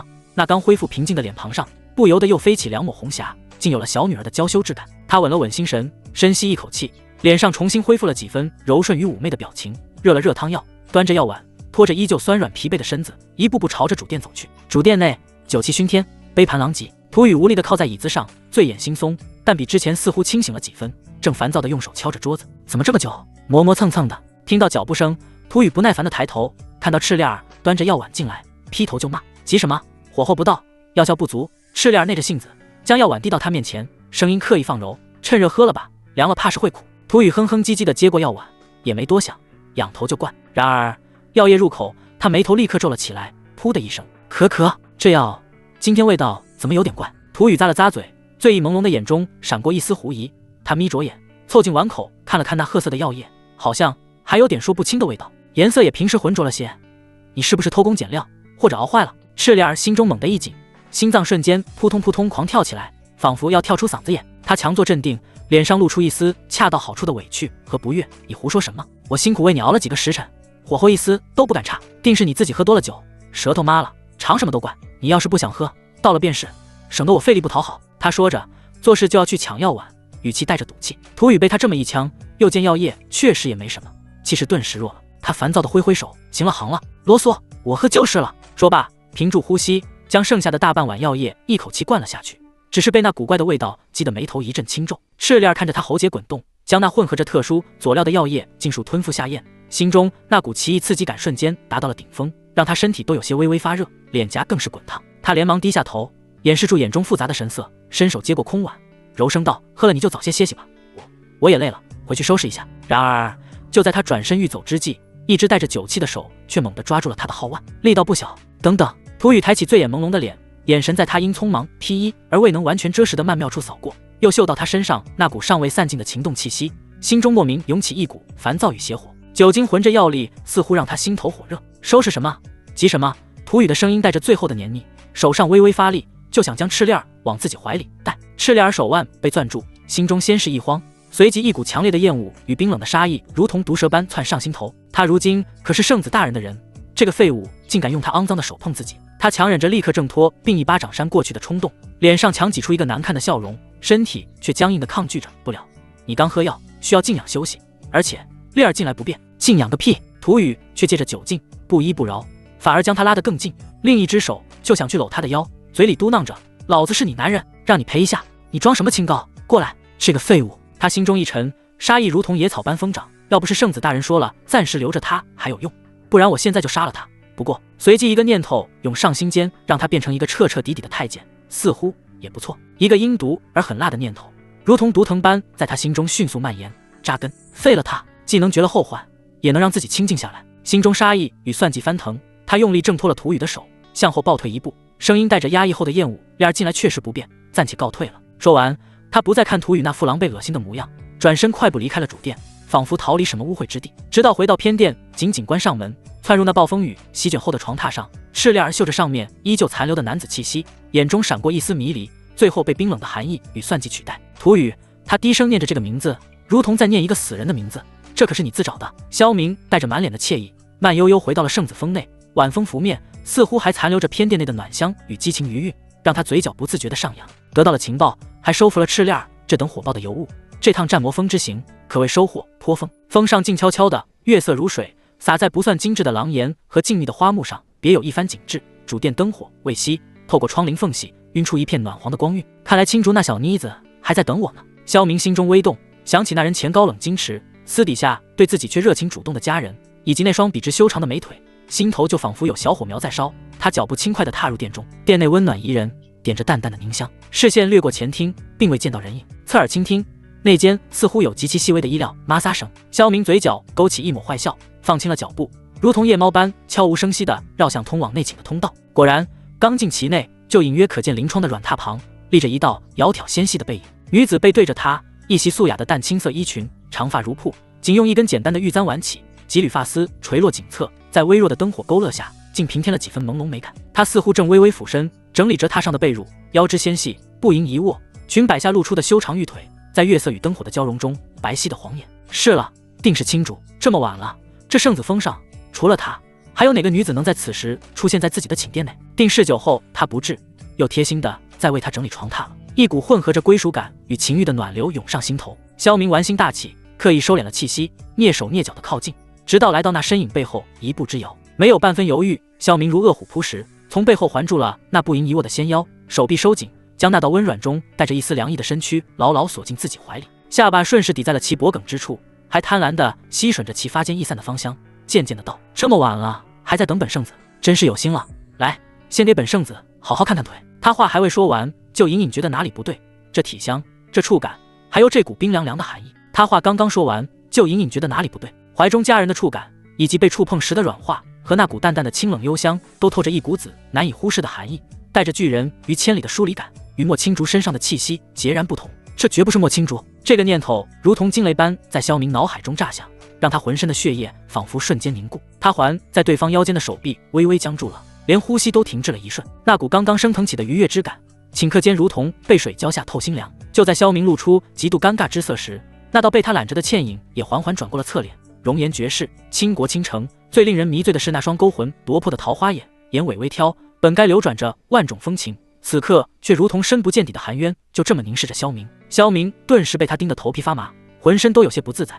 他这才颤巍巍的道：“师尊，你怎会在此呢？”他这话刚一开口，就暗道一声不好。果不其然，洛里那双妩媚勾人的桃花眼顿时眯了起来，潭口微张，语带深意的问道：“孽徒不是为师，那又会是谁？”萧明看着他，面含笑意，一脸温柔的模样，那是心头狂跳啊。他小声试探的回答道：“师尊说笑了，弟子只是没想到师尊会深夜驾临，一时惊喜过度，这才口不择言。除了师尊，还有谁能有如此风姿，让弟子魂牵梦绕呢？”他啪啪的就是一阵夸呀，把洛里夸的那是天上有地上无。洛里风情万种地白了萧明一眼，那眼神似娇似嗔，眼波流转间，方才那冰寒刺骨的寒意倒是消散了不少，显然对这孽徒的恭维还是很受益的。然而这缓和的气氛并未持续太久，洛里忽然皱了皱精致的秀眉，如玉般的鼻尖微不可察的耸动了一下，仿佛在捕捉空气中某种极其细微的味道。他脸上的浅笑缓缓收敛，重新恢复了清冷之态。孽徒，你方才究竟去了何处，做了什么？从实招来。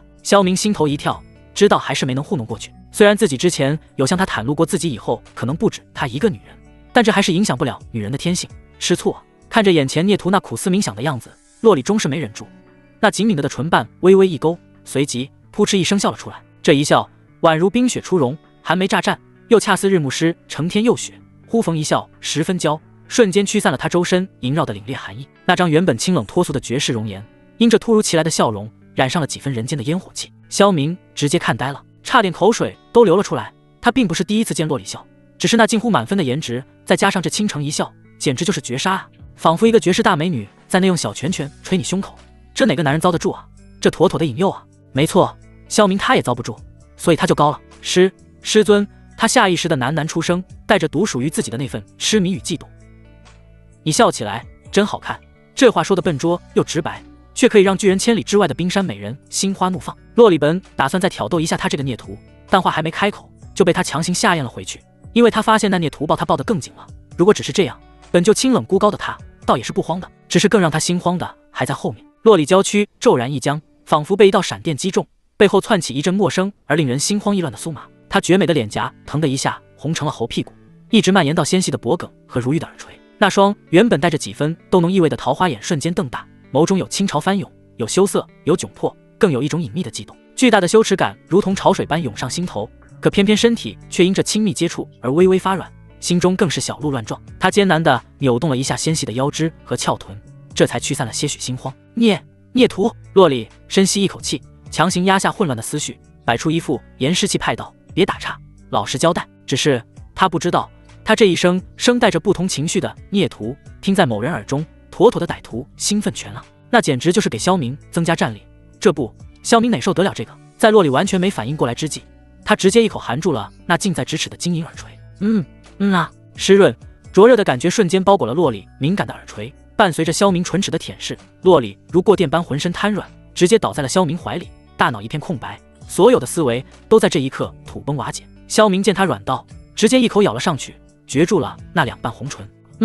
这个吻来的突然，来的热烈，带着霸道的侵略性。萧明的舌尖如灵蛇般撬开他微微闭紧的背齿，一路长驱直入。渐渐的，在萧明强势而炽热的攻势下，洛里那原本不多的矜持焕然消散。他原来没什么动作的手，不知何时开始紧攥萧明的衣袍，紧闭的牙关也悄然松开，生涩而强烈地承受着他的索取，甚至在萧明舌尖的引导下，开始主动回应。在萧明卖力的激吻下，二人缓缓坦诚相见，衣衫如同褪下的花瓣，层层委地。月色透过偏窗，为店内的一切镀上了一层朦胧而神秘的面纱。又一夜风流，萧明侧身躺着，将洛里那婀娜曼妙的娇躯紧紧拥在怀里，嗅着佳人身上的幽香，心旷神怡。良久，洛里才微微动了动，抬起眼帘，看向萧明那令他怦然心动的英俊面庞，语气痴痴道：“明儿，为师对你愈加痴迷了，怕是再也离不开你了。”萧明闻言，暗自给系统点了个赞，随即装屁的说道：“那师尊就一直陪着徒儿好了。”两人又是一番温存，许久才各自收拾好起身。萧明也算是弄明白了，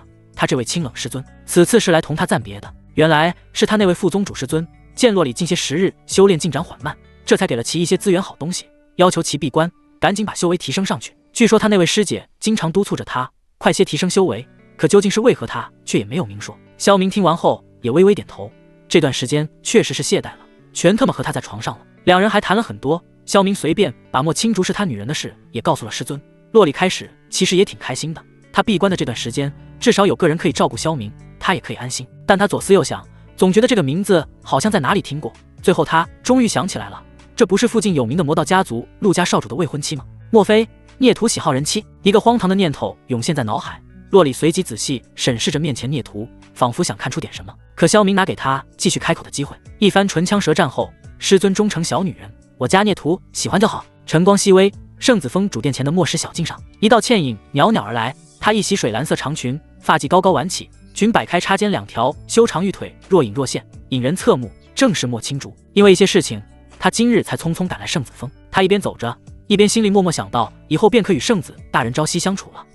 那我也是圣子峰的半个女主人了吧？站在漆黑的主殿大门前，他深吸了口气，平复了一下微快的心跳，脸上漾开一抹温柔又带着几分动人的笑容，这才朝着殿内唤道：“圣子大人，您在吗？青竹来了。”声音在空旷的殿前回响，带着难以掩饰的雀跃与欢快。没过多久，只听吱呀一声，沉重的主殿大门被人从里面缓缓推开了。清晨的阳光恰好斜射过来，照亮了门后之人的身影。一袭素雅的淡青色衣裙，衬得她如着实清廉，出尘不染。但最让人侧目的，则是她身上隐隐散发出来的冰寒，以及那种拒人千里之外的疏离感，无不令人望而生畏。出来的正是洛里。洛里显然是刚起身不久，一头如瀑青丝松松挽起，几缕发丝慵懒地垂在颊边，为她平日里的清冷平添了几分罕见的居家柔美。她的脸颊还带着淡淡的红晕。圣子，她声音微哽，主动伸手环住萧明的脖颈，将脸深深埋在他的胸膛，嗅着那无比熟悉的男子气息，心中满是柔情蜜意。青竹不要什么单独的庭院，那太费事了，能住在圣子峰，天天侍奉圣子，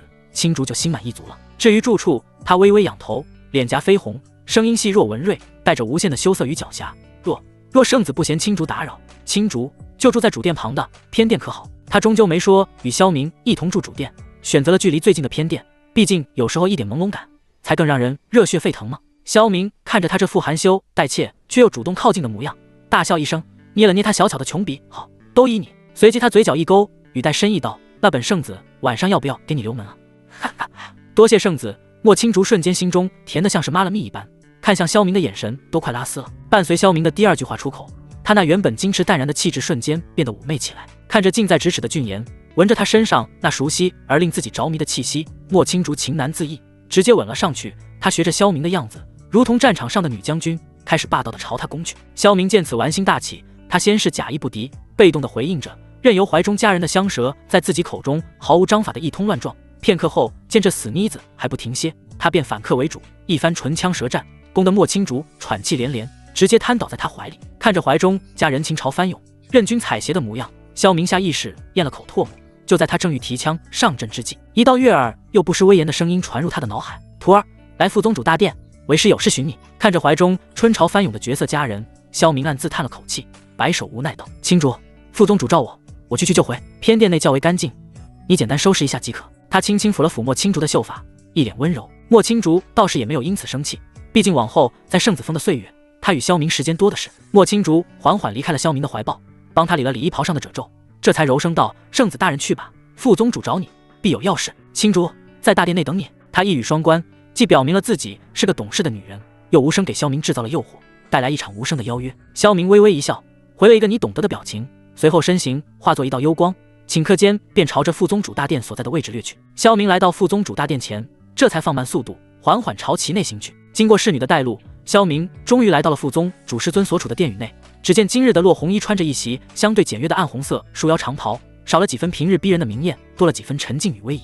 但即便如此，那窈窕曼妙的玲珑曲线依旧惊心动魄。他此时正背对着萧明，立于殿旁那扇巨大的透明窗户前，望着窗外的云海翻涌。萧明看着那道如同女王般高贵、充满威仪的背影，心中就犹如有万千蚂蚁在爬，让他蠢蠢欲动，想把面前的家人狠狠搂在怀里，看他化为小女儿姿态的样子。但这种心思也是一闪即逝。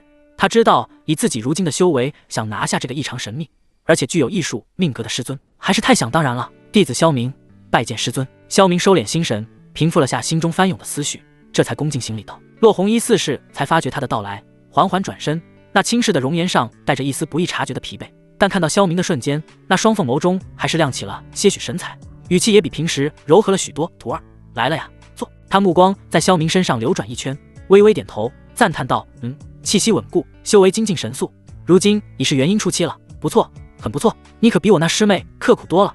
可还，丽儿应该同你说了吧？她今日已被我督促去闭关，提升修为去了。萧明闻言，微微点头，恭敬应道：师尊，他确实同我说了此事，也是您看他最近修炼怠慢，这才督促他闭关修行的。骆红衣见他已然知晓，便没再多说，缓了一下，这才开口询问道：那他有没有告知你欲加之事呢？萧明听完，眉头不由得皱了起来，挠了挠头，一脸不解道：什么欲加之事？师尊并未提及啊。骆红衣闻言，绝美的容颜上并未露出太多意外，只是那双凤眸中闪过一丝了然与些许无奈的宠溺。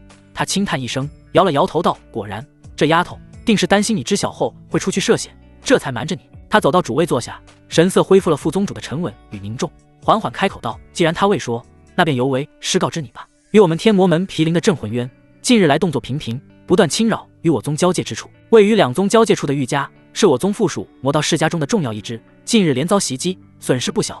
他们如今东奔西走，连连遭遇追杀，已正式向我宗求援。萧明眼神一凝，心中立刻明了，镇魂渊正是那夜无极所在的宗门，之前的恩怨尚未了结，如今边境摩擦升级，看来对方是铁了心要找自己的不痛快，或者另有隐情。师尊，此事就由我去吧，徒儿在宗门也闷得慌，出去历练历练也很不错。萧明一脸正色，语气坚定道：也正好借玉家这场机会，扬我天魔门圣子之威。看着萧明眼中燃起的战意与担当，骆红衣眼中赞赏之色更浓，但也少不了一丝担忧。他微微抬手，袖袍一挥，一道玉符朝着萧明缓缓推去，不忘解释道：此行注意安全，万不可冒险，若有不敌之处，捏碎这枚玉符即可，里面蕴含我全力一击的力量，炼虚之下皆可杀。他目光锐利，仿佛能洞穿人心。镇魂渊的人俱是歹毒之辈，手段诡异莫测，他们此番挑衅，未必没有什么陷阱或是我们不知道的原因。你虽天赋异禀，如今更是突破元婴之境，但修为终究尚浅，宗门内也有不少眼睛盯着你，一切小心行事。他的语气愈发郑重，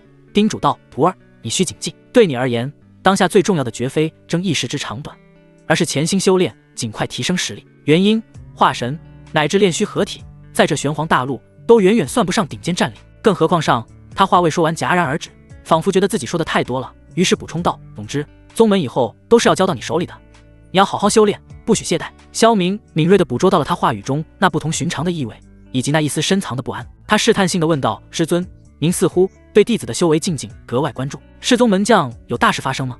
还是师尊您……骆红衣沉默了片刻，绝美的容颜上掠过一丝极为复杂的情绪。他再次将目光投向窗外那无边无际的云海，声音变得有些悠远飘渺，带着一丝萧明从未听过的怅惘。本座的路与你们不同，这方天地或许本座待不了多久了，所以才希望你刻苦修炼，以后担起宗门的重任。这番话如同惊雷，在萧明心中炸响。他虽然早从系统信息那得知骆红衣来历非凡，但亲耳听他以如此郑重的口吻说出，仍是感到一股巨大的压力。同时，那股想要彻底征服这位美人师尊，将他牢牢留在身边的念头也愈发强烈。他此时脑海中思绪飞涌，这么漂亮迷人的师尊宝宝，要是突然离开去了上界，我又不能及时出现陪在他身边，要是有一些心怀叵测之人看上了，那岂不是很难办？不行，我得让师尊宝宝时时刻刻都想着我，念着我。萧明此时在系统商城里一通乱翻，终于费了好大功夫后，一样物品出现在他的面前，让他眼前一亮。师尊的期许，徒儿刻骨铭心。萧明的声音低沉而充满力量，徒儿定会勤加修行，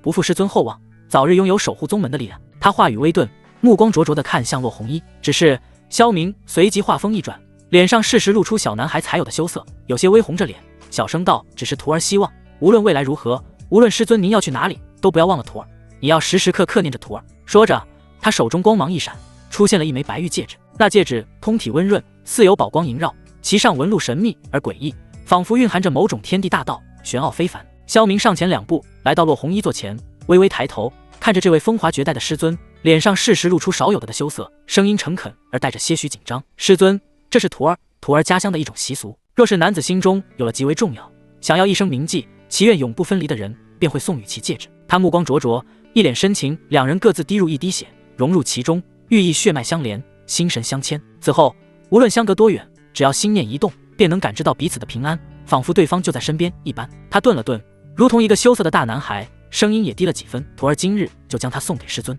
愿师尊无论去往何方，都能偶尔想起徒儿，莫要忘了徒儿，日日念着您。”这番话大胆至极，使得洛弘一心中巨震，绝美的容颜上也不由得爬上了几抹红霞。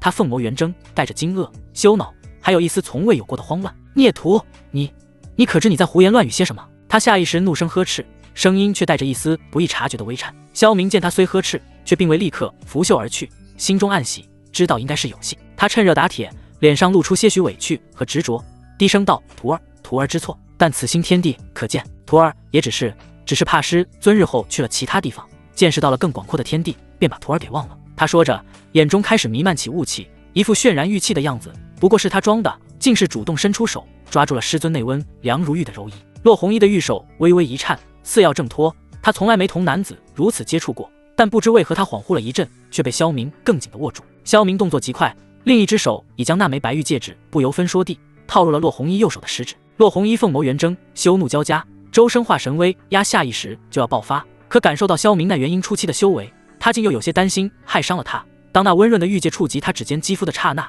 一种奇异仿佛命中注定的契合感传来，竟让他感受到一股莫名的心安与舒适。就在他恍惚的刹那，戒指已稳稳扎根在了他的指根。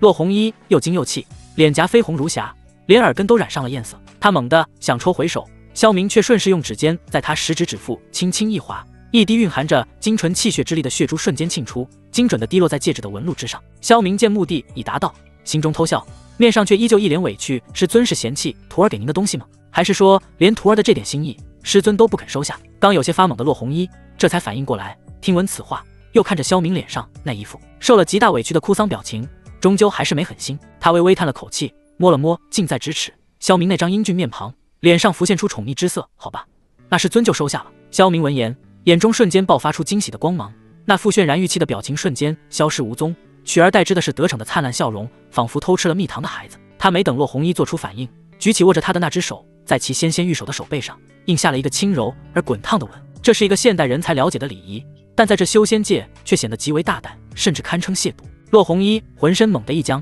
如同被一道天雷劈中，手背上传来的温热、柔软以及湿润，如同燎原的星火，瞬间烧遍他的全身，让他大脑一片空白。他甚至能清晰地感受到萧明唇瓣留存的那股灼人的气息。“孽徒！”啊呀！短暂的呆滞过后，是滔天的羞怒。洛弘一绝美的脸颊瞬间红得能滴出血来，他整个人晕乎乎的，里面充满了难以置信的震惊和被冒犯的莫大羞恼。“你放肆！”他声音带着尖锐的颤抖，不复以往那般从容威严，显然是气急败坏了。他微微抬起玉手，对着萧明就是一掌，不过他留了力道，显然只想给这孽徒一个教训。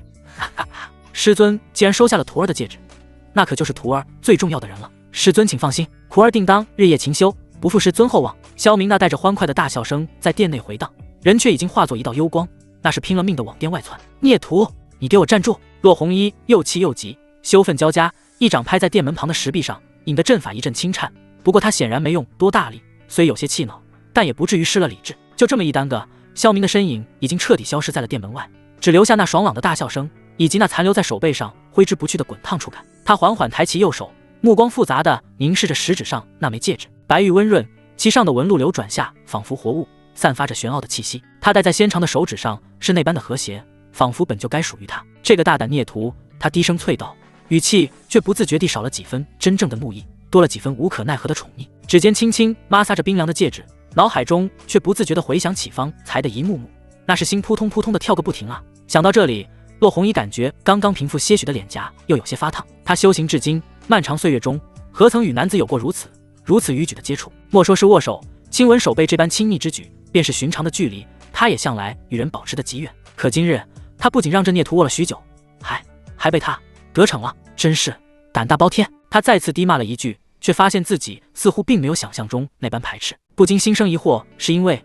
他送的礼物吗？骆红衣的心弦被狠狠波动了一下。他身份尊贵，实力超绝，寻常宝物根本入不得他的眼，也从未有人敢，或者说他从来没有想过会接受别人的礼物。这枚戒指或许在他眼里算不得多么珍贵稀罕，却是他收到的第一份来自一个异性的礼物，也是因此在他的内心深处，萧明无声无息埋下了一粒名为情愫的种子。最重要的人吗？这几个字如同带着魔力，在他心间反复回响。他想起萧明说这话时眼中那毫不掩饰的炽热与认真，他真是这般看我的吗？骆红衣喃喃自语，心中泛起一丝奇异的感觉，有慌乱，有羞涩，似乎还有一点得意。另一边，飞奔出副宗主殿的萧明擦擦额头上的细汗，他今日这波可谓是在死亡边缘疯狂试探了。就在师尊骆红衣那掌落在他身后之时，他差点魂儿都飞了。呼，真是富贵险中求啊，古人诚不欺我。萧明嘴角微扬，手掌一挥，一枚与之前相似的戒指出现在他的手中，他直接戴了上去，心中惬意无比。要知道，那枚戒指师尊终究是收下了，滴血也就是时间问题。接下来该办正事了。萧明收敛心神，目光投向圣子峰的方向。玉家之事，他既然接下了，自然不能草率行事。如今身为圣子，出行又岂能没有排场？他身形一闪，化作一道幽光，片刻后便回到了圣子峰。主殿一侧的偏殿内，莫青竹已然收拾妥当。萧明刚一踏入，便觉一股清新淡雅的气息扑面而来。原本略显冷硬的偏殿，此刻已被莫青竹精心布置过，窗明几净，纱幔轻垂，几株灵芝点缀其间，散发着淡淡幽香与勃勃生机。岸上摆放着精致的茶具和香炉，整体氛围温馨雅致，与莫青竹那外冷内热、温柔似水的气质极为相符。莫青竹正将最后一件衣裙挂好，听到脚步声，回眸见到萧明，脸上立刻漾开温柔的笑意，快步迎上：“圣子大人，您回来了。”他很自然地替萧明拂去肩上并不存在的灰尘，动作亲密。收拾得不错，很合你的气质。萧明环顾四周，满意的点点头，随即神色一正，把玉家的事告诉了他，然后朗声道：“金竹，准备一下，随我出宗。”莫青竹美眸中闪过一丝讶异，但更多的是窃喜。圣子，您要带着青竹随行？自然。萧明伸手搂过那纤细的腰肢，坏笑道：“此去玉家，路途遥远，行程乏味，身边岂能无人照料？”莫青竹心中了然，连忙应下：“好的，圣子大人。”青竹这就去准备。他缓缓扒开了那只在其玉腿上作怪的大手，脸蛋微红的跑了。萧明看着他略显慌乱的背影，暗笑一声，继续道：“金竹，你去整理行装，我去安排一下随行人员。此次出行可不能落了本圣子的威严。”暂离圣子峰，萧明直接就近找了位宗门负责外务的化神初期长老厉风。厉风长老虽非实权人物，但萧明与之聊了一番，就已经确认此人修为扎实，处事圆滑，用来顶个门面也绰绰有余了。厉长老，边境玉家之事，想必你已知晓了。萧明神色睥睨，语气平淡，却带着不容置疑道：“本圣子欲亲王处置，你点其一对精锐弟子随行，再安排好圣子仪仗，大概半个时辰后来我圣子峰脚下。”厉风长老见是新任圣子，也不敢怠慢。传言新任圣子手段狠辣，深得副宗主和洛峰主青睐，他连忙躬身领命：“圣子放心，属下即刻去办，定将一切安排妥当。”半个时辰后，圣子峰前的巨大空地上已是人马肃立。萧明带着更显明艳动人的莫青竹缓步而来。今日的他身着一套式样简约的月白交领襦裙，外罩一件水蓝色绣有暗纹的极地长衫，一条轻柔的披帛随意环绕臂间，一端流泻至地。这身装束将他衬得身姿颀长，端庄中不失飘逸，静静立于萧明身侧，如空谷幽兰，清丽绝俗。他就静静地站在萧明身侧，宛如一朵清丽脱俗的空谷幽兰，一瞬间吸引了在场近乎所有男修的目光。而萧明却没有在意这些，用得着在意吗？反正他穿成什么样，还不只有自己能体验到。他一出现，便直接望向了广场中央那座庞大而狰狞的车辇——八荒幽冥辇。车辇通体由万年幽冥铁打造，漆黑如墨，其上雕刻着无数狰狞魔纹，散发出令人心悸的威压。而拉车的是8头形似巨虎，却背生魔翼，周身缠绕着黑色死气的狰狞异兽。这些鬼虎体型庞大如小山，口中利齿交错，发出低沉的咆哮，凶戾之气扑面而来。他们被粗大的玄铁锁链所禁锢，此时正躁动不安地刨着地面。厉长老则亲自带队，率领着100名金丹期以上的精锐弟子列队等候着。除此之外，还有一些依附于天魔门的家族或附属势力的年轻子弟也被安排随行。更让萧明觉得有趣的是，其中他还看到了一道熟悉的身影，不过碍于身份，他肯定是没有上去第一时间打招呼。不过那人似乎也看到了萧明，准确地说是他身后的莫青竹。随后他小跑着过来，径直走到萧明2人面前，这才一脸欣喜道：“青竹，圣子大人。”只见陆明一脸欣喜中带着几分忐忑，从不远处跑来，他身边还跟着几个衣着华贵的年轻男子，看样子是他的好友，也是此次随行的附属势力子弟。陆明快步来到近前，先是对着萧明恭敬一礼，然后目光带着歉意和期盼看向莫青竹，语气小心翼翼道：“丁竹，你也来了。我知道之前是我不对，是我混账，被那妖女迷惑，但我的心意，他指的自然是之前与一名声名狼藉的女修一度春风，恰好被莫青竹撞见之事。”但话还没说完，就被莫青竹冷冷地打断了。莫青竹见到陆明，原本美丽的心情瞬间就不好了，他眸中闪过一丝深深的厌恶与失望，语气冰寒道：“陆明，我这些日子不想看到你，你别来烦我。”陆明脸上的笑容彻底僵住，变得无比尴尬和沮丧，张了张嘴，却不知该如何辩解。那件事确实是他理亏。莫青竹则一脸不以为意，他说完便侧过身转向萧明，脸上又重新挂上了那若有若无的媚笑，声音柔柔道：“圣子大人，青竹先去辇车上了。”萧明点了点头，将这一切看在眼里，心中不屑，面上却依旧平静淡然。莫青竹见萧明点头，这才一脸乖巧的径直走向那威严的八荒幽冥辇，连看都没看陆明一眼。待莫青竹进入辇车，萧明这才似笑非笑地看向一脸悻悻欲言又止的陆明：“陆兄，嗨，看来青竹这次真的是气得不轻啊。”陆明闻言如同抓住了救命稻草，连忙凑近几步，压低声音，带着十足的委屈和懊悔：“圣子大人，您可一定要帮帮我呀！上次您说会替我说情，可青竹他……”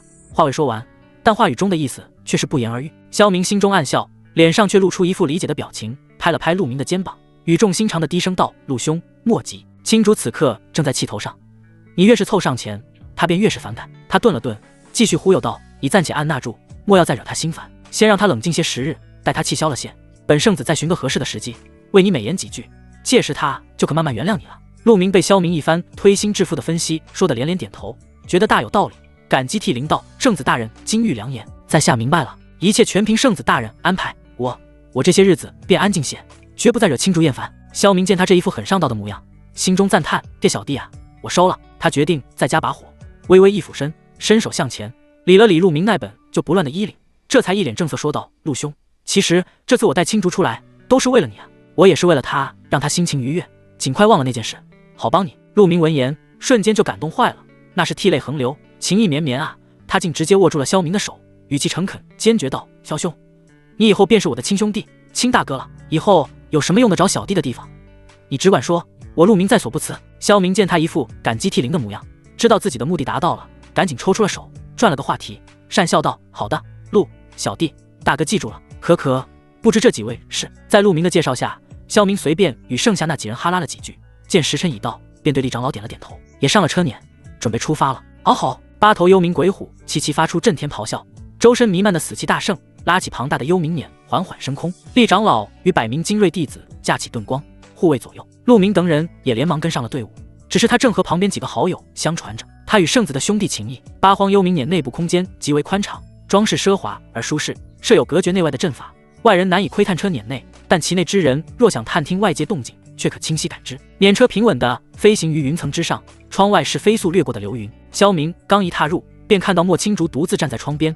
望着窗外，侧影勾勒出诱人的曲线，只是那绝美的侧脸上带着一丝不易察觉的玉色，红唇微微撅起，不似平日那般温顺含笑。萧明眉头微挑，走了过去，自然而然地从身后霸道地环住了他那不盈一握的纤腰，嗅着他发间幽香，低沉而戏谑道：“怎么了？方才不是还好好的？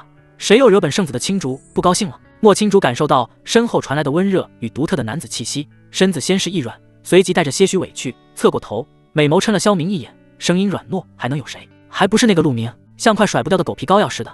明明同他说了最近不想看到他，还舔着脸凑上来，真是扫兴。”他嘴上说着扫兴，但更多的是一种被不相干之人打扰了与心上人私会的小埋怨，倒也算不上真动气。萧明闻言低笑出声，手臂微微收紧，一脸笑意道：“他如今可是本圣子的小弟了呢，小弟有所相求，那怎么着，我这个做大哥的也得帮帮他。”莫青竹顺势直接靠在了萧明的胸膛之上，手臂自然而然地环住了他的脖颈，一脸温顺道：“圣子大人说什么便是什么，青竹都听你的。”感受着怀中家人对自己的顺从与迷恋，萧明感觉心中无比舒畅，开始畅想未来起来。他眼神深邃，凝望着窗外翻涌的云层，得找机会把宗门内的反宗主派系一并清理了，这样我便可以高枕无忧地出去浪了。我如今的实力已达元婴初期，就是遇上一些后期乃至巅峰的强者，打不过还能跑路。况且我也有师尊给我的玉符，再加之玉佩里的2个小女鬼，幽离更是可堪比合体人类修士。在这玄黄大陆的下界，除非是遇到那些隐世不出的老怪物，否则我可横着走。就在萧明心思电转，盘算着后续计划之时，怀中的莫青竹似乎察觉到了他瞬间的走神，面带幽怨地仰起那张明媚动人的脸蛋，带着一丝狡黠与诱惑道：“圣子。”他声音拖得又软又长，一只玉手悄然攀上萧明的胸膛，指尖隔着衣料，若有似无地画着圈圈。您在想什么呢？是否也觉得这车碾内有些枯燥乏味？说话间，他另一只手看似无意地轻轻一拉束腰的丝带，那件水蓝色看似端庄保守的外袍，前襟的系带竟悄然松开了些许，露出其内一抹与他气质截然不同、极为惹火的嫣红色抹胸。那抹胸用料极省，堪堪遮住关键部位，露出大片雪白滑腻的肌肤和深邃诱人的沟壑，与外面素雅的长裙形成了极致反差，充满了禁忌的诱惑力。这显然是他精心准备，只为萧明一人展现的风光。萧明的目光瞬间被吸引，感受到怀中娇躯的温热与那无声的诱惑，他体内的邪火蹭的一下便窜了起来。他本就不是什么正人君子，此刻美人在怀，又是如此主动撩拨，哪里还按捺得住？咕咚，萧明的喉结微微滚动了一下，嗓音变得低沉而沙哑，有些迟疑道：“小弟还在外面，这样不太好吧？”其实他并不是在意这个，他只是在意辇车内部空间虽算宽敞，陈设却略显单调，除了正中央那张宽大铺着柔垫的主座，以及旁边几张固定的小几和摆放着茶具的案台外，便再无他物。别说是床了，连几张稍微大一点的椅子都没有。就这环境，而且车碾还在进行中，这是不是有点草率啊？还是简陋了些？萧明心中暗忖，连张像样的软榻都没有，若是长途跋涉，想歇息都不行。看来日后得弄一座自己喜欢的车辆才行。另一边，早已经望眼欲穿、情动不已的莫青竹微微抿着唇，幽怨地白了萧明一眼。他红着脸小声道：“圣子大人，轻酌扶着，座椅就行。”他话一出口，体温就上升的厉害，满脸通红，媚意横生。萧明哪受得了这个？哪个干部经得起这样考验啊？他直接俯身，狠狠吻住了那诱人的红唇，不再是浅尝辄止，而是带着侵略性的深吻，仿佛要将怀中的人儿揉碎吞噬。同时，他也不忘手掌一阵捣弄，那令人垂涎3尺的修长美腿轻轻把玩起来。莫青竹的邀请如同投入干柴的火星，瞬间点燃了萧明心中的火焰。那句扶着座椅就行更是诱人遐想，让人血脉奔张。萧明低哑一笑，不再有丝毫迟疑，他掌心轻抚，如一位鉴赏家端详无上珍品，带着研习般的专注，顺着那流畅美好的曲线徐徐游移，指尖所及，似在感受上等暖玉的温润光泽，亦在探寻每一寸肌理之下那难以言喻悄然传递而来的细微悸动。莫青竹身子瞬间酥软了半边，眼眸迷离，仿佛能滴出水来。他顺从地仰起头，承受着萧明那霸道无比的深吻，同时双手也攀上他的后背，指尖无意识地摩挲着他后颈的皮肤，吻得更加深入投入。二人就这么激吻着，缓缓步向了那略显宽大的主座。在这个过程中，那自然是衣袍散落，诱人遐想。萧明将意乱情迷的莫青竹轻轻放倒在铺着柔软坐垫的主座上，将他困于座椅与自己之间，然后居高临下的看着他外衫进退露出的大片血迹和那楚楚动人任君采撷的模样，心中就是有千言万语，如今也只化作了一个字：干。萧明霸道的欺身而下，顿时间车内春色满园，那件嫣红的亵衣与萧明的胸膛紧紧相贴，不分彼此。莫青竹如雪的肌肤因情动而染上动人的绯红，更显冰肌玉骨，活色生香。萧明精壮的身躯与之紧密相贴，形成极具冲击力的对比，力量与柔美，侵略与承受。可主座虽然宽大，但毕竟不如床榻平稳，在二人愈加激烈的战火下，发出轻微带有节奏的吱咯声响，混合着压抑不住的喘息与低吟，在隔音良好的车厢内回荡。此时的车辇外，8头幽冥鬼虎舒展魔翼，平稳地划过天际，偶尔穿过稀薄的云层，带起阵阵罡风。下方是连绵起伏的黑色山脉，怪石嶙峋，古木参天。山脉边缘一处较为平缓的山坡上，几株顽强的古树枝头，正有一对羽毛艳丽、鸣声清脆的鸟儿在嬉戏追逐。它们一雄一雌，形影不离，时而交颈缠绵，时而比翼双飞，在阳光下划出恩爱的轨迹。清脆的鸣叫声在山谷间回荡，仿佛在吟唱着一首自然的欢歌，充满了生命最原始、最蓬勃的活力与喜悦，与辇车内的战况形成了某种微妙而旖旎的呼应。队伍头部，陆明正驾着盾光，与几名好友并排飞行，他脸上带着轻松，甚至有些得意的笑容，目光时不时瞟向前方那威严霸气的八荒幽冥辇，眼中满是感激与崇拜。赵兄、李兄，你们是不知道，萧圣子待人那真是没话说。陆明声音不小，带着几分炫耀，对身旁的好友说道：“之前我因为一些事惹得我那道侣不快，心里正愁得慌，不知如何是好。是圣子大人主动开导我，点醒我，教我以退为进，还不忘替我俩化解矛盾，真是天下第一好圣子啊！”旁边一位姓赵的年轻修士好奇问道：“竟有此事？那是自然。”陆明下巴微扬，脸上得意之色更浓，仿佛与有容焉。圣子对我那是真当自己兄弟看待。你们可知青竹我那道侣前不久能一举突破元婴之境，是托了谁的福？什么？莫师姐她已经突破元婴了？另一位李姓修士闻言一惊，语气满是艳羡。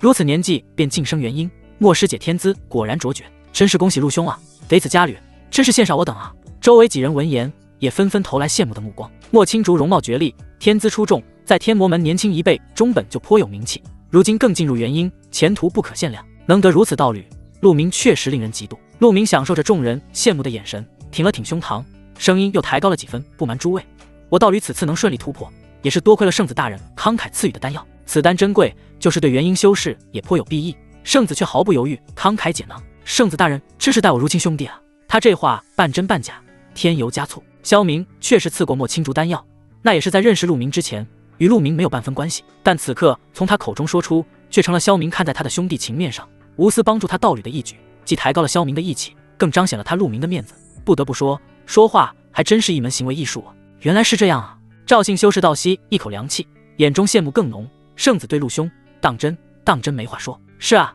如此珍贵丹药，说赠就赠，还祝莫师姐成功破境。陆兄，你这面子可太大了。周围一些修士也惊叹连连，随声附和，看向陆明的眼神都不同了。圣子高义，实乃我辈楷模。陆兄，日后飞黄腾达，可别忘了提携我等啊！众人七嘴八舌，惊叹、羡慕、恭维之声不绝于耳。陆明听着这些话语，心中飘飘然，仿佛已经看到了自己与莫青竹重归于好，比翼双飞，又得圣子器重，在宗门内平步青云的美好未来。他再次望向那平稳前行的幽冥辇，只觉得那车辇光芒万丈，承载着他所有的希望。咦，车辇车怎么有些摇晃呢？陆明望着前方那象征圣子威严的八荒幽冥辇，心中正被众人的恭维捧得飘飘然，忽然觉得那平稳飞行的车辇似乎真的在极其轻微的左右晃动。这晃动幅度极小，若非他一直盯着看，几乎难以察觉，而且并非持续不断，而是带着某种难以言喻的韵律，微微震颤。咦，车辇怎么有些摇晃呢？陆明下意识地低声嘀咕了一句，眉头微微皱起，眼中闪过一丝疑惑。这八荒幽冥辇乃是宗门重宝，以万年幽冥铁打造，坚固无比，更有阵法加持，理应稳如泰山才对，怎会在平稳飞行中出现晃动？旁边正听得津津有味的赵姓修士闻声，也顺着他的目光望去，仔细看了两眼，随即不以为然地笑道：“陆兄多虑了吧？这幽冥鬼虎飞得如此之稳，车辇又怎会摇晃呢？许是方才穿过那片钢风带，气流略有浮动罢了。”是啊，陆兄，李姓修士也接口道，脸上带着对圣子的盲目崇敬。哎，定是你眼花了，圣子这车辇又岂会无故颠簸？其余几人也纷纷点头附和，都觉得陆明是过于关注圣子座驾，以至于产生了错觉。毕竟在他们心中，圣子萧明高高在上，其座驾也代表着无上威严与稳固，怎会像凡俗马车那般颠簸？陆明被众人一说，也觉有理，随即揉了揉眼睛，再定睛看去，那车辇似乎又恢复了平稳，仿佛刚才那一丝若有若无的晃动只是他的错觉。他心中那点疑虑顿时烟消云散了，随即还不忘同厉长老小声禀报，建议道：“长老，我们的赶路速度可以放慢些，不能叨扰了圣子。”厉长老闻言，回头瞥了一眼前方那纹丝不动的幽冥辇，又看了看一脸忠心为主的陆明，心中虽觉这车辇有阵法护持，寻常飞行根本不可能打扰到圣子，但陆明此言倒也算出自好意，况且陆家也算是大世家了，他也是少主，总不能得罪。他便微微颔首，对着那几头飞奔的幽冥鬼虎打了几个手势，顿时8头幽冥鬼虎飞行的速度果真放缓了些许，行进的愈发平稳，几乎感觉不到丝毫颠簸。陆明见状，心中大为满意，觉得自己又为圣子大哥做了一件贴心之事。他转回头对几位好友露出一个一切尽在掌握的笑容，低声道：“往后圣子之事，还需诸位多上点心才是。”众人纷纷点头称是，对陆明与圣子的关系又多了几分看重，对萧圣子的仰慕与崇拜更是达到了顶峰。殊不知，在陆明口中义薄云天、慷慨无私、待他如手足的圣子大哥，此刻正与他心心念念、刚刚突破不久的道侣莫青竹进行着最为亲密无间的深入交流与功法探讨。车厢内春光正盛，战火方酣，那吱咯的声响愈发急促，夹杂着女子愈发难以抑制的轻吟，以及萧明低沉而有力的呼吸声。莫青竹早已意乱情迷，云鬓散乱，香汗淋漓，只是紧紧攀附着车辇的狼狈，如同在惊涛骇浪中抓住唯一的浮木。萧明则如同驰骋沙场的君王，尽显霸道与掌控，享受着他彻底的臣服与绽放。就在二人交战正酣之际，车外陆明及众人那带着无比崇敬与感激的吹捧声又隐隐约约、断断续续地传了进来。圣子大人当真是义薄云天，待我如手足，这份恩情我陆明没齿难忘。是啊，陆兄能得圣子如此青睐，前途不可限量啊！圣子高义，实乃我辈楷模。这些话语如同最烈的助兴剂，让萧明心中的征服欲和莫名属性哐哐直增了。他动作不由加大了些。莫青竹此刻早已神志昏沉，满是情动，又哪里会去管那些？他此时满心满眼都只有萧明一人。伴随着萧明的下一个动作，莫青竹那又软又媚、带着十足依赖与哀求的声音清晰地回荡在车厢内。啊，圣子大人，别抬那么高，青竹快站不稳了。萧明闻言邪笑一声，欣赏着他因极度紧张而绷紧的足尖和迷离的眼神，渐渐地道：站不稳，那就抱紧本圣子，有本圣子在，还能让青竹摔着不成？伴随着车内再度燃起的灼人战火，那象征着圣子威严的八荒幽冥辇便在一种极其微妙的轻晃中平稳地划过天际，缓缓驶向了天魔门掌控范围的边缘之地。时间在平稳的飞行中悄然流逝，没过多久，他们就行驶到了一片黑暗荒原的附近。这里人迹罕至，只有一些零零碎碎的冒险者、刀口舔血或是执行特殊任务的宗门修士。气氛陡然变得不同，这里是天魔门与镇魂渊势力范围的模糊交界处，幽魂萦绕，死气沉沉，大地呈现出一种不祥的暗灰色。厉长老的神色明显警惕了许多，他抬手示意，护卫队伍的阵型悄然收缩，更紧密地环绕在八荒幽冥辇周围。连那八头躁动的幽冥鬼虎似乎也变得警惕起来，鼻息粗重，隐隐咆哮。车厢内，以你的气息尚未完全消散。莫青竹已然浑身无力地瘫倒在萧明怀中，肌肤上残留着欢好后的红晕，微微喘息着。而萧明则半合着眼，指尖有一下没一下地把玩着他的纤纤玉足，看似慵懒，实则感知却隐隐散发向外扩展。圣子，莫青竹似乎感受到外面陡然变化的气氛，有些不安地微微扭动了下身子。无妨，萧明语气平淡，带着一丝尚未褪尽的厌足与不容置疑的掌控感。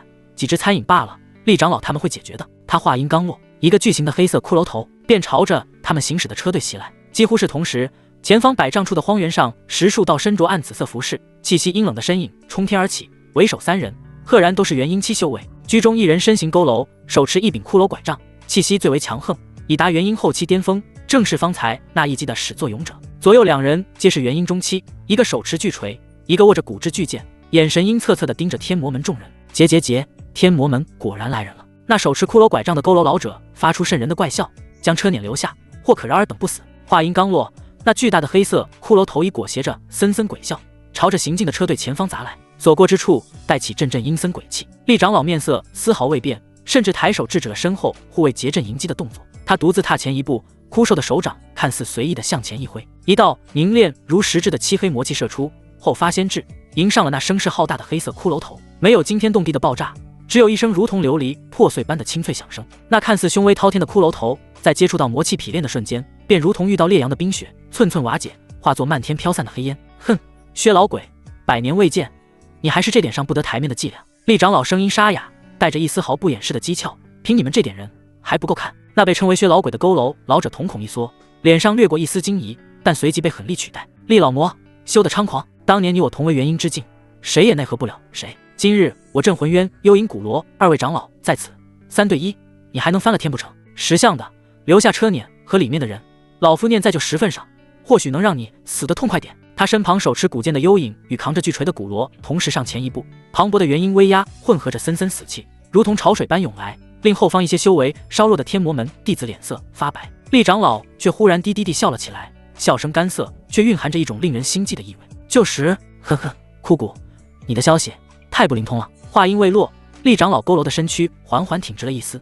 没有惊天动地的气势爆发，只是他周身那原本晦涩难明的气息骤然间变得深邃如渊，不可测度。天地间的灵气与魔气仿佛受到了无形的牵引，开始以他为中心缓缓盘旋，一种远超元婴境界的庞大威压如同潮水般无声无息弥漫开来。荒原上稀薄的灰色雾气在这股威压下都以他为中心退散了些许。薛老鬼脸上的狞笑瞬间僵住，眼珠猛地突出，握着骷髅拐杖的手不受控制地颤抖起来。你这气息不可能，100年前你分明才，100年前是100年前。厉长老打断他，语气平淡的像在陈述一件微不足道的小事。薛老鬼，时代变了，现在老夫就问你，你想怎么死？最后几个字吐出，厉长老那原本浑浊的老眼骤然亮起骇人的金光，气势再不收敛，全然爆发开来。化神！幽影和古罗长老同时失声尖叫，声音里充满了恐惧。走！那薛老鬼反应最快，惊骇欲绝之下根本提不起丝毫对抗的念头，周身爆开一团浓郁的死雾，就要施展损耗本源的遁术逃窜。现在想走，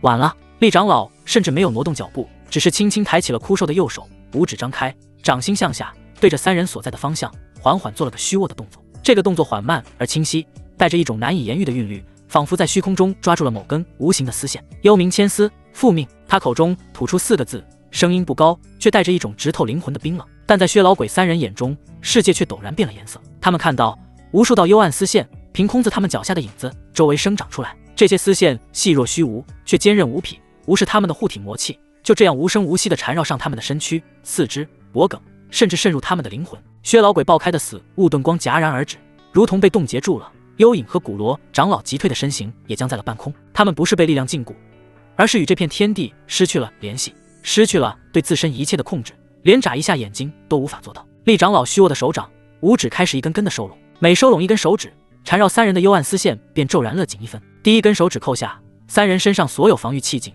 护体魔光无声湮灭。第二根手指扣下，他们的经脉骨骼发出不堪重负的细微摩擦声，丹田元婴如同被无形之手攥住，萎靡站立。第三根手指扣下，他们的皮肤血肉以肉眼可见的速度失去光泽，变得灰败干瘪，仿佛生命力被强行抽走。当厉长老第四根手指扣下的瞬间，薛老鬼三人的瞳孔彻底涣散，身躯以肉眼可见的速度干瘪风化，最终噗的一声轻响，化为三小撮灰黑色的尘埃，速速飘落，与荒原上无处不在的灰烬融为了一体。厉长老缓缓放下手，仿佛只是掸去了指尖并不存在的尘埃。他转过身，面向八荒幽冥辇，躬身行礼道：“圣子，都解决了。”车厢内，萧明的指尖恰好从莫青竹的大腿根处划过，留下轻微颤栗。萧明只是淡淡应了一声，甚至没有对车外交代什么，仿佛刚才发生的一切与碾死几只蚂蚁无异。他的目光似乎穿透了车壁，投向了荒原更深处，他们的目的地。厉长老良久没见圣子开口，便缓缓直起身，对着身后众人挥了挥手，命令道：“继续前进。”没过多久，萧明一行人终于抵达了此次的目的地——渊城。幽冥年碾过渊城那布满岁月与血痕的黑色城道，两侧是高耸阴森的建筑，街道上行人寥寥，即便有，也是步履匆匆，神色警惕，偶尔投来的目光中也混杂着好奇与难以掩饰的惶恐。萧明他们并未在城门处过多停留，而是在那名元婴执事的引路下，径直驶向城中还算雄伟坚固的建筑城主府。亦是天魔门在此地的镇守中枢。府邸门前早已有数人等候，为首者是一名面容儒雅、眼神却锐利如鹰隼的中年男子，身着天魔门长老服饰，气息渊深，正是坐镇此城的殷长老，修为亦在元婴后期。他身后跟着几名心腹，皆神色凝重。车辇缓缓落下，厉长老当先站前，那收敛后依然令人心悸的化神气息，让殷公眼中金光一闪，旋即更加恭谨的躬身行礼，恭迎圣子驾临渊城，属下殷公忝为本城镇守。辇车门无声打开，萧明的身影缓缓浮现，他依旧是一袭玄衣，神色慵懒，带着漫不经心。萧明微微颔首，目光扫过殷公略显紧绷的面容，淡淡道：“殷长老，城中气氛怎地如此压抑啊？”那自称殷公的长老心中微微一凛，圣子不愧是圣子，这气质就同常人不一样。他不敢有丝毫隐瞒，侧身引路道：“圣子明鉴，渊城近日却是多事之秋，暗流汹涌，请移步内听，容属下向您详禀。”萧明不置可否，迈步向府内走去。厉长老如同最忠诚的影子，无声地跟在他身后半步之处，那看似垂暮的身形，却让包括殷公在内的所有人都感到一种无形的压迫感。化神强者，即便不刻意释放威压，其存在本身就是一种震慑。一行人步入城主府，厅内光线略显昏暗，只有几盏暗沉的灯光提供着照明，映照着众人凝重的脸庞。殷公随手布下几道禁制，这才开口道：“圣子，我渊城前些时日突遭镇魂渊突袭，损伤惨重啊！”厅内气氛凝重，殷公的话如同投入死水中的石子，激起了层层涟漪。萧明慵懒的神色未变，只是指尖在座椅扶手上轻轻敲击的动作微微一顿。他抬眼，目光平静地看向殷公，声音依旧听不出什么波澜。镇魂渊竟直接袭击我天魔门附属城池，你不会打开护城大阵吗？萧明顿感疑惑，师尊可告诉过他，他们附属城池每城池的护城大阵虽说不能击杀化神强者，但应付个初期或者中期的化神修士的进攻还是绰绰有余的。如今殷长老说损伤惨重，莫非镇魂渊派来的化神强者不止一个？殷公见萧明似乎被吸引了注意力，心中稍定，连忙躬身，语气沉痛中带着愤慨：“回圣子，就在3日前深夜，镇魂渊贼子毫无征兆地发动突袭，来人实力强横，至少有1位化神初期和2位元婴后期修士带队。我等猝不及防之下，这才被贼子攻入内城。”他脸上露出心有余悸的神色，幸亏属下反应及时，开启了护城大阵，这才勉强将对方逼退。但仓促之间，城内依附我宗的赵家、孙家等数个世家，不幸惨遭灭门，近100族人无一幸免啊！他这话说的声情并茂，一副痛心疾首的模样，连他身后的几名心腹也纷纷低头，面露悲戚。属下无能，致使宗门附属势力遭此大难，请圣子责罚。殷公深深一一到底。然而就在他低头的瞬间，端坐于上首的萧明眼底深处却掠过一丝极淡的寒意，因为他此时正望着殷公头上的系统面板，微眯着眼。姓名：殷公，境界元婴后期，气运等级黄色，人生剧本经验。通过麾下暗中搜寻，终于找到了张家的幸存者张彻和其道侣以及他儿子。在殷公的不择手段下，终于是问出镇魂渊此次雷霆突袭目的其实是为了赵、孙、玉等几个世家共同守护的一个秘密。他们掌握着一方血池，来历未知，只要经过血祭，血池当中的水，家族子弟如若浸泡，可大幅度提升修为，如同灌溉般毫无瓶颈。但这也取决于血祭者的修为。就在不久之前，不知镇魂渊从何处得知了这个消息，这才突袭渊城。其实他们的最终目的是逼迫他们几大世家交出这血池所在地。血池大幅度提升修为，毫无瓶颈。萧明心中瞬间闪过诸多念头，这听起来确实诱人，甚至有些逆天。难怪连镇魂渊这等魔道巨擘宗门也会如此兴师动众。不过他作为一个现代的穿越者，修仙小说自然也没少看。通过以上对这血池的描述，萧明下意识就觉得这地方很是诡异。血祭才能提升修为，这怕不是什么封印之地吧？或者底下关着个绝世大魔头？他想了想，就顿感头皮发麻。不过当前之计，想再多也没用。系统面板也并未直接显示血池的具体位置，看眼前这情形，还是不要打草惊蛇为好。萧明心中思绪翻涌，面上却是不动声色，仿佛只是听到了一番寻常的汇报。他敲击扶手的手指恢复动作，慵懒地往后靠了靠，淡淡开口，语气平静无波道：“本圣子知晓了。”他并未训斥，也未责罚，反而让躬身等待下文的阴公心中一紧，有些摸不着头脑。萧明则是不管这些，继续道：“宗门既派了本圣子前来，便是要解决此事。你放心吧，镇魂渊的化神强者，我自有办法对治。”阴公听完，只是皱了皱眉，但还是抱拳道：“属下并非不相信圣子，只是据可靠消息，镇魂渊此番受挫，绝不会善罢甘休，恐不出数日，便会有更强的高手卷土重来。届时若有2尊或者以上的化神强者降临，单凭这护城大阵，